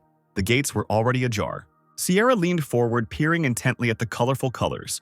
Suddenly, a very small ghost appeared in front of the boat, its mouth opening in a silent scream. Then the entity flashed very close to Sierra, whispering that she needed to run away quickly. She blinked her eyes in surprise, watching the ghost with bewilderment. Then something happened that the woman did not expect at all. She almost fell into the water from what she saw. A whole stream of restless souls rushed straight towards the boat. They grabbed the ghostly head, screaming that it was time to save themselves. They touched the fire witch, who closed her eyes, trying to keep her balance, not understanding where the souls were running. The carrier shrugged, assuming that a very strong soul had entered the afterlife. After a person dies, souls end up here. But sometimes especially rare souls absorb the dark energy of the world, condense, and become spirits that feed on weak souls, and they are the ones who try to save themselves. Continuing to row, the ferryman thoughtfully said that this was interesting. He had not seen such a powerful soul for a long time. Sierra sat back down and was silent, thinking about something, when she suddenly heard that they had arrived. The woman raised her head and saw a purple star above the river. Obviously, it was too unusual, and besides, it was surrounded by streaming light. Sierra froze, as if trying to solve some riddle, peering into the blackness beyond that star. But soon it began to change with astonishing speed, and a human silhouette loomed in the halo. The fire witch narrowed her eyes, whispering that this couldn't be. Her student himself was flying towards her at full speed, the boy joyfully shouting the teacher's name. Sierra couldn't believe that this crazy guy ended up in the other world. Did he really die? But these thoughts quickly gave way to others. And the ferryman and Sierra let out a muffled cry when they realized that Yulman was rushing straight towards their boat. A few seconds later, Yulman landed right in the dark waters, leaving behind a purple streak of light. The landing left Sierra completely covered in streams of water, and she barely had time to cover her face with her hands. A small crater formed near the boat after the apostle fell. The fire witch rubbed her eyes with her hands and rested her palms on the edges of the boat, desperately searching for the restless student with her eyes. At that moment, a pair of hands suddenly emerged from the water. Sierra blushed when she realized how close they were to her face. Yulman himself emerged next, grabbing the collar of his teacher's cloak. His face shone with indescribable shades of pleasure. He joyfully exclaimed that he had finally found Sierra. Red as poppy, the fire witch felt someone else's touch on her cheeks. Having come to her senses, she began to scold Yulman with all her might, calling him a fool and an idiot who, of his own free will, ended up in the other world. Cold drops of water ran down the apostle's wet hair, but he smiled happily, saying that for the sake of Sierra, he would come even to the world of the dead. She couldn't hold back her tears from worry, and didn't even remove Yulman's hands from her face, but continued to yell at him. Finally, when the boy himself let go of the teacher to grab hold of the side, the ferryman awkwardly cleared his throat, asking for forgiveness for interrupting them. He reminded that only 2 souls could ride on the boat carrying souls at a time. This was an old rule introduced by Harvey, and anyone who broke this rule would be severely punished. Yulman, wiping drops of water from his face, calmly asked why the ferryman was still in the boat. From under the black hood, dangerously glowing lights from empty eye sockets appeared, and the bones clicked menacingly. Yulman repeated his words again, smiling mockingly. The carrier jumped to his feet from such impudence.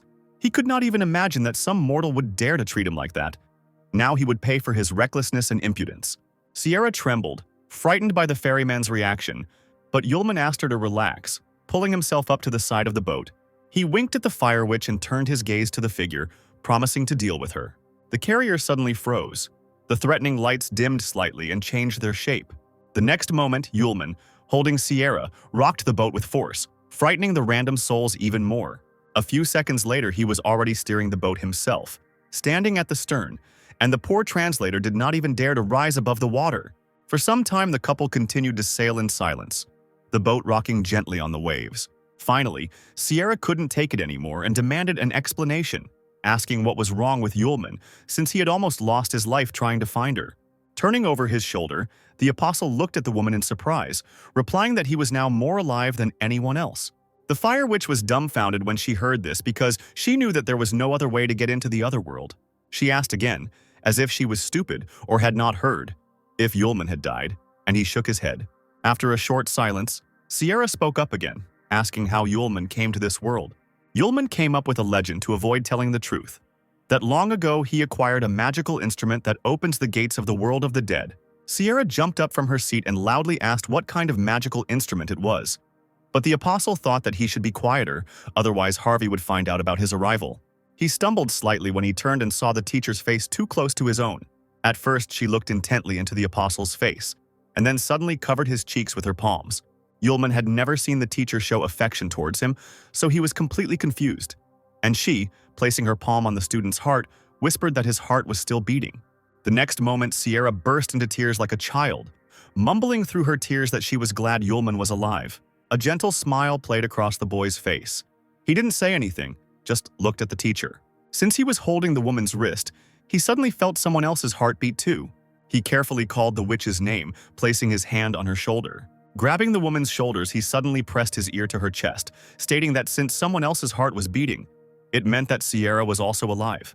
The witch's face began to heat up, and she was taken aback by such close contact, squealing, scaring the ghosts around her.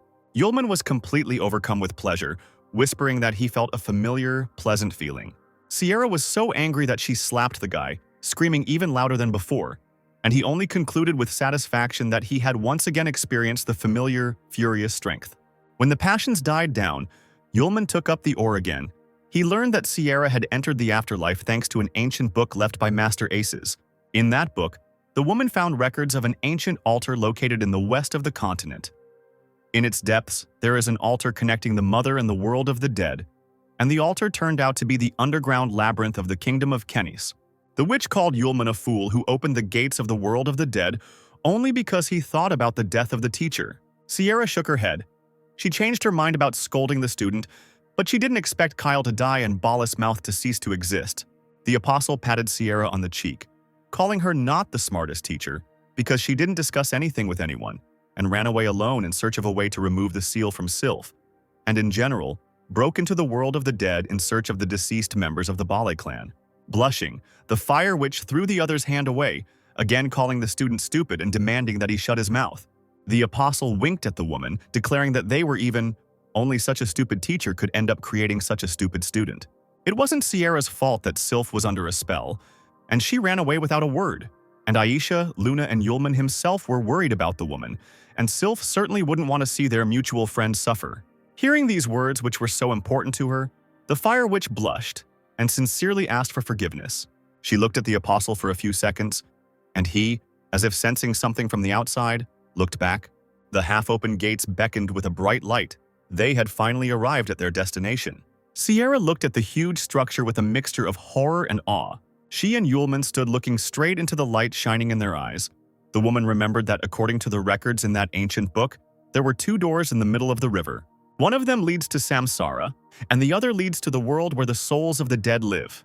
The further the boat sailed, the more the fire witch became convinced that they were on the right path. The city of lost souls appeared before the couple, a rather peculiar structure, consisting of gloomy buildings and red vegetation. Yulman glanced sideways at the teacher, asking if she really expected to find any of the Ballet here, and she replied that the chances of finding them in the world were even slimmer. Sierra looked back at the crowds of souls and suggested that they go ashore, as they would stand out as they moved further on the boat. They'll go down the river to where all these souls go, but the gatekeepers are probably checking every soul that comes in, so they'll have to find another way to get in. The travelers carefully approached the shore, and the apostle climbed out first, then helped Sierra. Both quickly joined the crowd of silent and cold souls walking somewhere. At first, the couple walked in silence. Sierra looked ahead attentively. Only Yulman looked around. Suddenly, he chuckled and pointed to one of the souls that had no head, noting that its owner had an unenviable fate. The Scarlet Witch almost beat up the student, ordering him not to turn around, because their journey was not a joke at all. Suddenly, their attention was drawn to some noise behind them. Something strange was clearly happening there. Sierra and Yulman looked back and saw that several dozen ghosts had huddled together, forming a bright lantern. Sierra exclaimed that something had happened there, And the apostle added that there were too many souls. Suddenly, right from the crowd of ghosts, riding on the same ghostly wolf, appeared quite corporeal guys with pitchforks in their hands. The pitchforks turned out to be not the most ordinary ones. Strange current and lightning emanated from them. One of the riders jabbed his weapon at the ghost. "A young girl," she screamed silently, and a black spot appeared on her chest. At the same time, a crystal burning with a green flame appeared on the sharp ends of the rider's pitchfork. He raised his weapon high above his head, shouting that there was no need to crowd. It was better to approach one at a time. The ghosts will soon turn into soul stones anyway, so it's better to do it once so it doesn't come back. Yulman and Sierra watched this strange performance silently, while the souls kept arriving. The apostle assumed that it was a special squad for capturing souls, but the Fire Witch didn't like all this, and she suggested hiding. The leader of this special squad shouted at one of the riders, ordering him to get to work. He looked back and froze, his keen gaze catching something bright from the disembodied crowd. The deathly pale man immediately noticed Sierra's bright red head. He bared his teeth, immediately realizing that these strangers were rushing to hide from him. With a roar, he directed the ghost wolf towards the couple, shouting that they could not escape him. The apostle and the Fire Witch stopped when they heard a scream behind them and looked back. The wolf instantly blocked their path, and the rider, clutching a pitchfork in his hands, ordered the travelers to quickly turn into soul stones. Sierra quickly separated Yulman from the catcher, pushing him back and demanding that he stay close. But not even a second had passed before the apostle abruptly rounded the Sierras that protected him and ran forward. The woman reached out her hand, trying to grab his cloak, but it was all in vain. Yulman was angered by this attitude. This rider was just another insignificant soul, and should receive a fair punishment. The apostle made one sharp movement with his hand, in a matter of seconds ripping the head off the opponent's shoulders, leaving behind a purple trail. Sierra suddenly fell silent, her mouth hanging open in a way he hadn't seen in a long time. The other riders were no less amazed. The brother of the hunter who got what he deserved almost dropped his glasses. The fat catcher, the third of the team, sat on the wolf and watched as his comrade's head rolled along the ground. He muttered thoughtfully that their headless Josh had trained his skills for 300 years, and this newly emerged soul was able to defeat him with one blow. But suddenly Fatso hesitated, looking more closely at the couple. A vague suspicion crept into his head. The Scarlet Witch asked Yulman what kind of magic he used and where he learned it. The guy called it taking out anger, and he saw the spell in the notes in an Oriental book. When asked if he had become strong because of her, the apostle only offered to teach Sierra a lesson. She blushed and shook her head, because where had it ever been seen that students taught teachers? While Sierra and Yulman were talking, they completely failed to notice how a headless body approached them. The catcher, from whose neck a column of fire was shooting, pointed his finger at Yulman and shouted that he had angered him for no reason. The Scarlet Witch was surprised that the body was talking without a head. The apostle only whistled, looking at this, promising to attack the enemy again. The body continued to spew curses, when suddenly his fat partner, clutching his brother's head in his hands, ran up to the body and kicked him in the butt.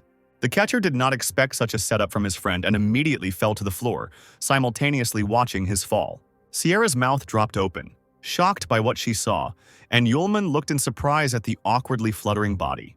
The catcher's head now pounced on the fat man with accusations, demanding that he be released. The guy looked at his comrade, warning him against unnecessary actions, because this was not an ordinary soul that took off his head with one blow. These two were respected spirits who visited them. Hearing their name, Sierra and Yulman were truly taken aback, something they certainly didn't expect. Throwing his comrade's head aside, the fat man scratched the back of his head, asking for forgiveness from the noble gentleman for his small oversight. He hoped that the noble people would not begin to take revenge. He ingratiatingly offered to take the couple to the City of Lost Souls and answer any questions they had. Sierra and Yulman looked at each other in surprise, wondering what to do. Finally, the apostle nodded importantly and ordered them to be led. The fat man immediately bowed and called the travelers to follow him. In fact, Yulman admitted that the City of Lost Souls turned out to be not so frightening. In the settlement itself, they already knew about the approach of strangers. In a rich house, the maid moved away from the balcony. She entered the room and followed behind the screen where the owner was sitting. Having bowed, the girl reported to the master that outside the city, the squad of Fatty and Headless had just had a clash with other souls. Rakshasa was just playing a game of Go, and asked imperiously who dared to come to his territory and cause trouble. The maid said that two unknown fresh souls had arrived recently, and the guy had defeated the Headless Josh with one blow. Perhaps they were spirits who had descended. The gentleman stood up, looked out the window, and ordered that the fat man be told to come see him immediately upon his return. At this time, Fatso continued to lead the travelers along the deserted streets straight to the city gates. Yulman looked extremely pleased. He held the reins of the ghost wolf, and Sierra sat in front of him. The guy looked over the Scarlet Witch's shoulder and smiled broadly, and she looked at the student in bewilderment. She irritably demanded that the apostle not stick to her and nudged him with her elbow, causing him to smile. The fat man turned to Yulman and Sierra, saying that ahead was the City of Lost Souls, where it was forbidden to ride wolves, otherwise the guards would start attacking, and therefore it was necessary to dismount from the animals. Helping the Fire Witch get off the beast, Yulman noted Fatso's politeness and asked his name. A younger rider jumped up to the company and introduced the guy himself. This is the first leader of the Raksash hunting party, the fat-headed wolf. A long time ago in the battle for the Heavenly Palace he fought with a bunch of cowards, and then ended up here. After these words, the brave fathead wolf hit the younger one on the back of the head, ordering him to stop talking nonsense. Then he smiled embarrassedly again, asking Mr. Yulman not to listen to this nonsense, but to simply call him Fatso. Sierra asked why the soul-hunting party of the local Lord Rakshasa was allowed to hunt other souls coming into the city. As it turns out, the amount of dark energy in the afterlife is limited. Souls increase their strength with its help, but the further you go, the more dark energy is required. The squad has to hunt for those souls that are already taking shape and use soul stones to increase their level. 3 of the 4 Dark Lords have created their own squads to hinder the others.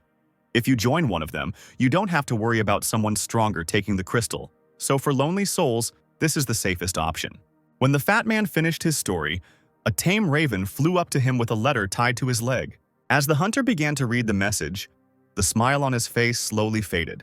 When the younger one asked what had happened, he only briefly answered that Rakshasa had ordered them to hurry. The squad lost their speed advantage when they got off the wolves, so they picked up their pace and quickly reached the city gates. The beautiful and gloomy architecture only added to the mystery of the City of Lost Souls. The fat man left the guests at the gate. He had to leave to report his arrival to his superiors. The guy handed the couple a small gift from himself, a bag with 30 soul stones. For now, they can walk around the city and then meet Fatso again. The hunter said goodbye to Yulman and Sierra and asked them not to be embarrassed, but to buy everything that was in the local shops in his name. Left alone, the teacher and student looked around with interest as they moved deeper into the city. Sierra noticed that there were many more souls that had not entered Samsara and were wandering around the City of Lost Souls than she thought. The fat man said that the city was divided into 3 parts by 3 rulers, and this was the territory of only one of them, and that it would take much longer to find the soul of the Bali clan here. It was quite noisy ahead. Yulman didn't even know that in the afterlife there were also all sorts of entertainment and fairs. The couple couldn't get enough of looking around, maneuvering between the many souls. Suddenly, the Scarlet Witch noticed something and beckoned Yulman to follow her, ordering him to follow her. The teacher and student walked towards a crowd that had gathered nearby and was watching some noisy event. As it turned out, an auction was being held here, and the starting price was 180 soul stones. Hearing this, shouts began to be heard from the crowd, and someone immediately offered 300 pieces. One of the souls standing next to Yulman shook her head sadly, complaining that she shouldn't have bought the sword earlier, and the apostle asked what was being auctioned off. The soul measured the guy with its gaze, saying, as if it were self-evident, that they were fighting here for sparks of the afterlife fire. The girl assumed that the couple had just arrived in the city and said that the sparks of the afterlife fire were a special magic of the local world of the dead. Some souls possessed it. In the world of the dead, there are no magical systems that people are used to using in life, but there are 4 similar ones: the afterlife fire, dead lightning, dead ledge, rotten earth, afterlife fire. The rarest sparks of the afterlife are the soul stones of the wild beasts of the dead, and this is a practically dying species. That's why sparks of the afterlife fire are a rare thing here. Yulman was impressed by the system of magic of the afterlife. Sierra wondered what would happen if she received the firepower of another magical system. The apostle noticed the teacher's silence and asked what had happened, assuming that the woman was unwell due to the too heavy dark energy. Sierra said that when she drank a drop of blood from a fire unicorn in a cave, she was able to awaken the talent of the Queen of 1,000 Lights. But then Aces stole this talent, and the magic also became weaker. Then, when Sierra was being pursued by Bale's soldiers, the magic sword woke up and shared with her incredibly powerful energy, which helped her overcome the detachment. But the sword again fell into hibernation.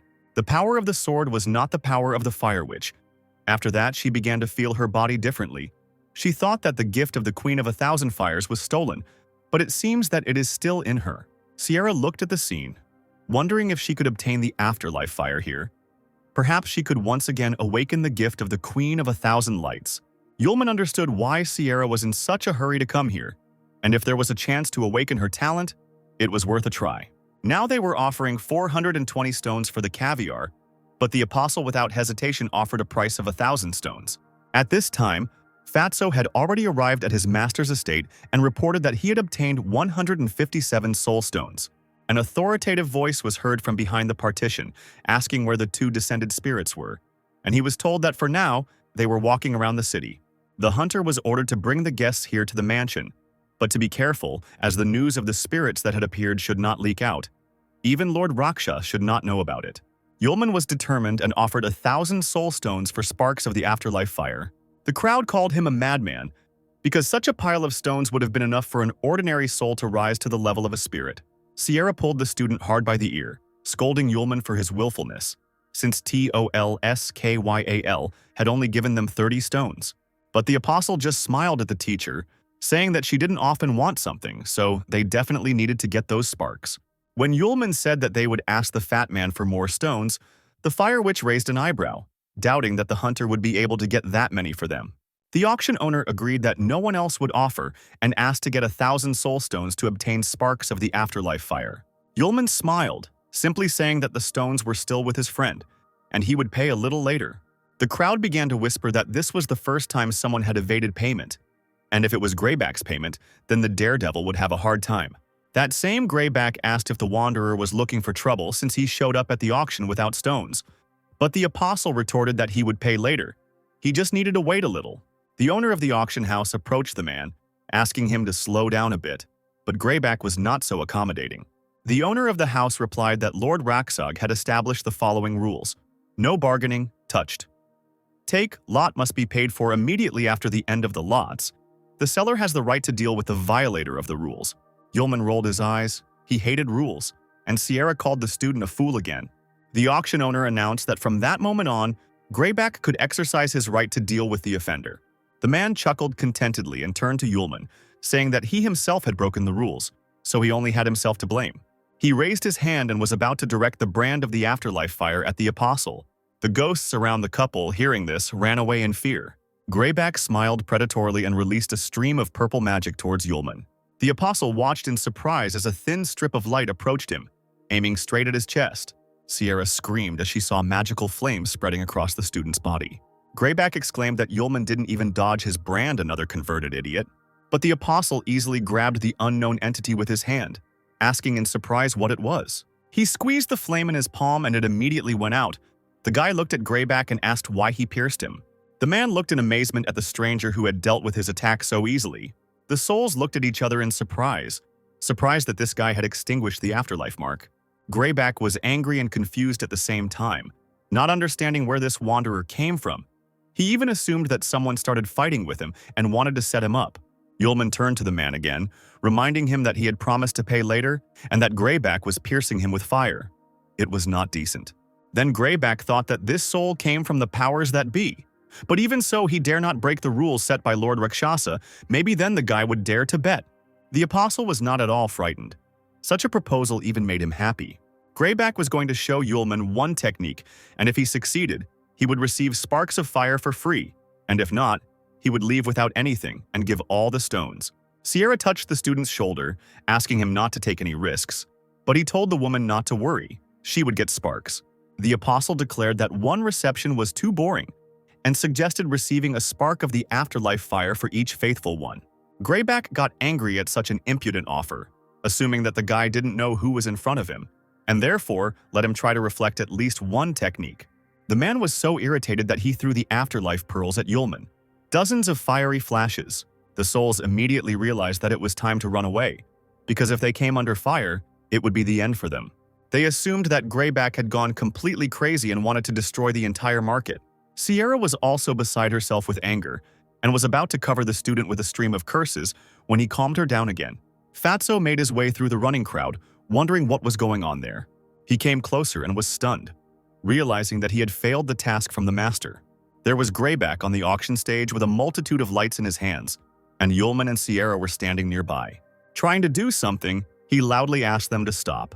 But Greyback was beside himself with rage, determined to teach the impudent fellow a lesson. Dozens of lights flew towards the couple. Just one brand could destroy the souls of the student and teacher. Yulman looked at the flashes with interest, wondering if it was a violation that there were 7 balls in one strike. Sierra covered her face with her hand in fear, and the apostle disappeared for a moment in a column of smoke. The fat man leaned forward, fearfully calling Yulman by name. Greyback was surprised that the wanderer did not shy away from the fire, calling the pair a suicide squad. But what he saw next completely puzzled the man. The unharmed brazen man stood before him, shaking off his clothes and laughing at Greyback's actions. The apostle smirked, asking if the man really wanted to simply smoke him to death. He, not knowing what to do next, clenched his fists in impotent rage. He howled, not understanding how it was even possible to dodge a whole string of lights. At that moment, a worried fat man ran up to Yulman and Sierra, asking what was going on here. The apostle, seeing the hunter, only smiled, replying that the smoke would not harm him. Then he innocently asked Fatso to lend him 1,000 soul stones to buy a spark of fire. Then Fatso suggested simply giving Yulman the spark of fire so as not to buy it from Greyback. The man, hearing this conversation, began to scold the fat man for bringing other spirits into the city, even though he did not hope that he could escape punishment. The fat man raised his wrist and dismissively demanded that Greyback open his eyes and look normally. Then the hunter exclaimed that these two were dear guests of Lord Raksash, and if Greyback did not want his soul stone to end up in the hunter's fist right now, he should shut up. Seeing the token of Lord Raksash, the man was dumbfounded. He was sure that the ruler did not tolerate meetings with strangers. However, he had no choice but to bow and let them go, since they were the ruler's guests.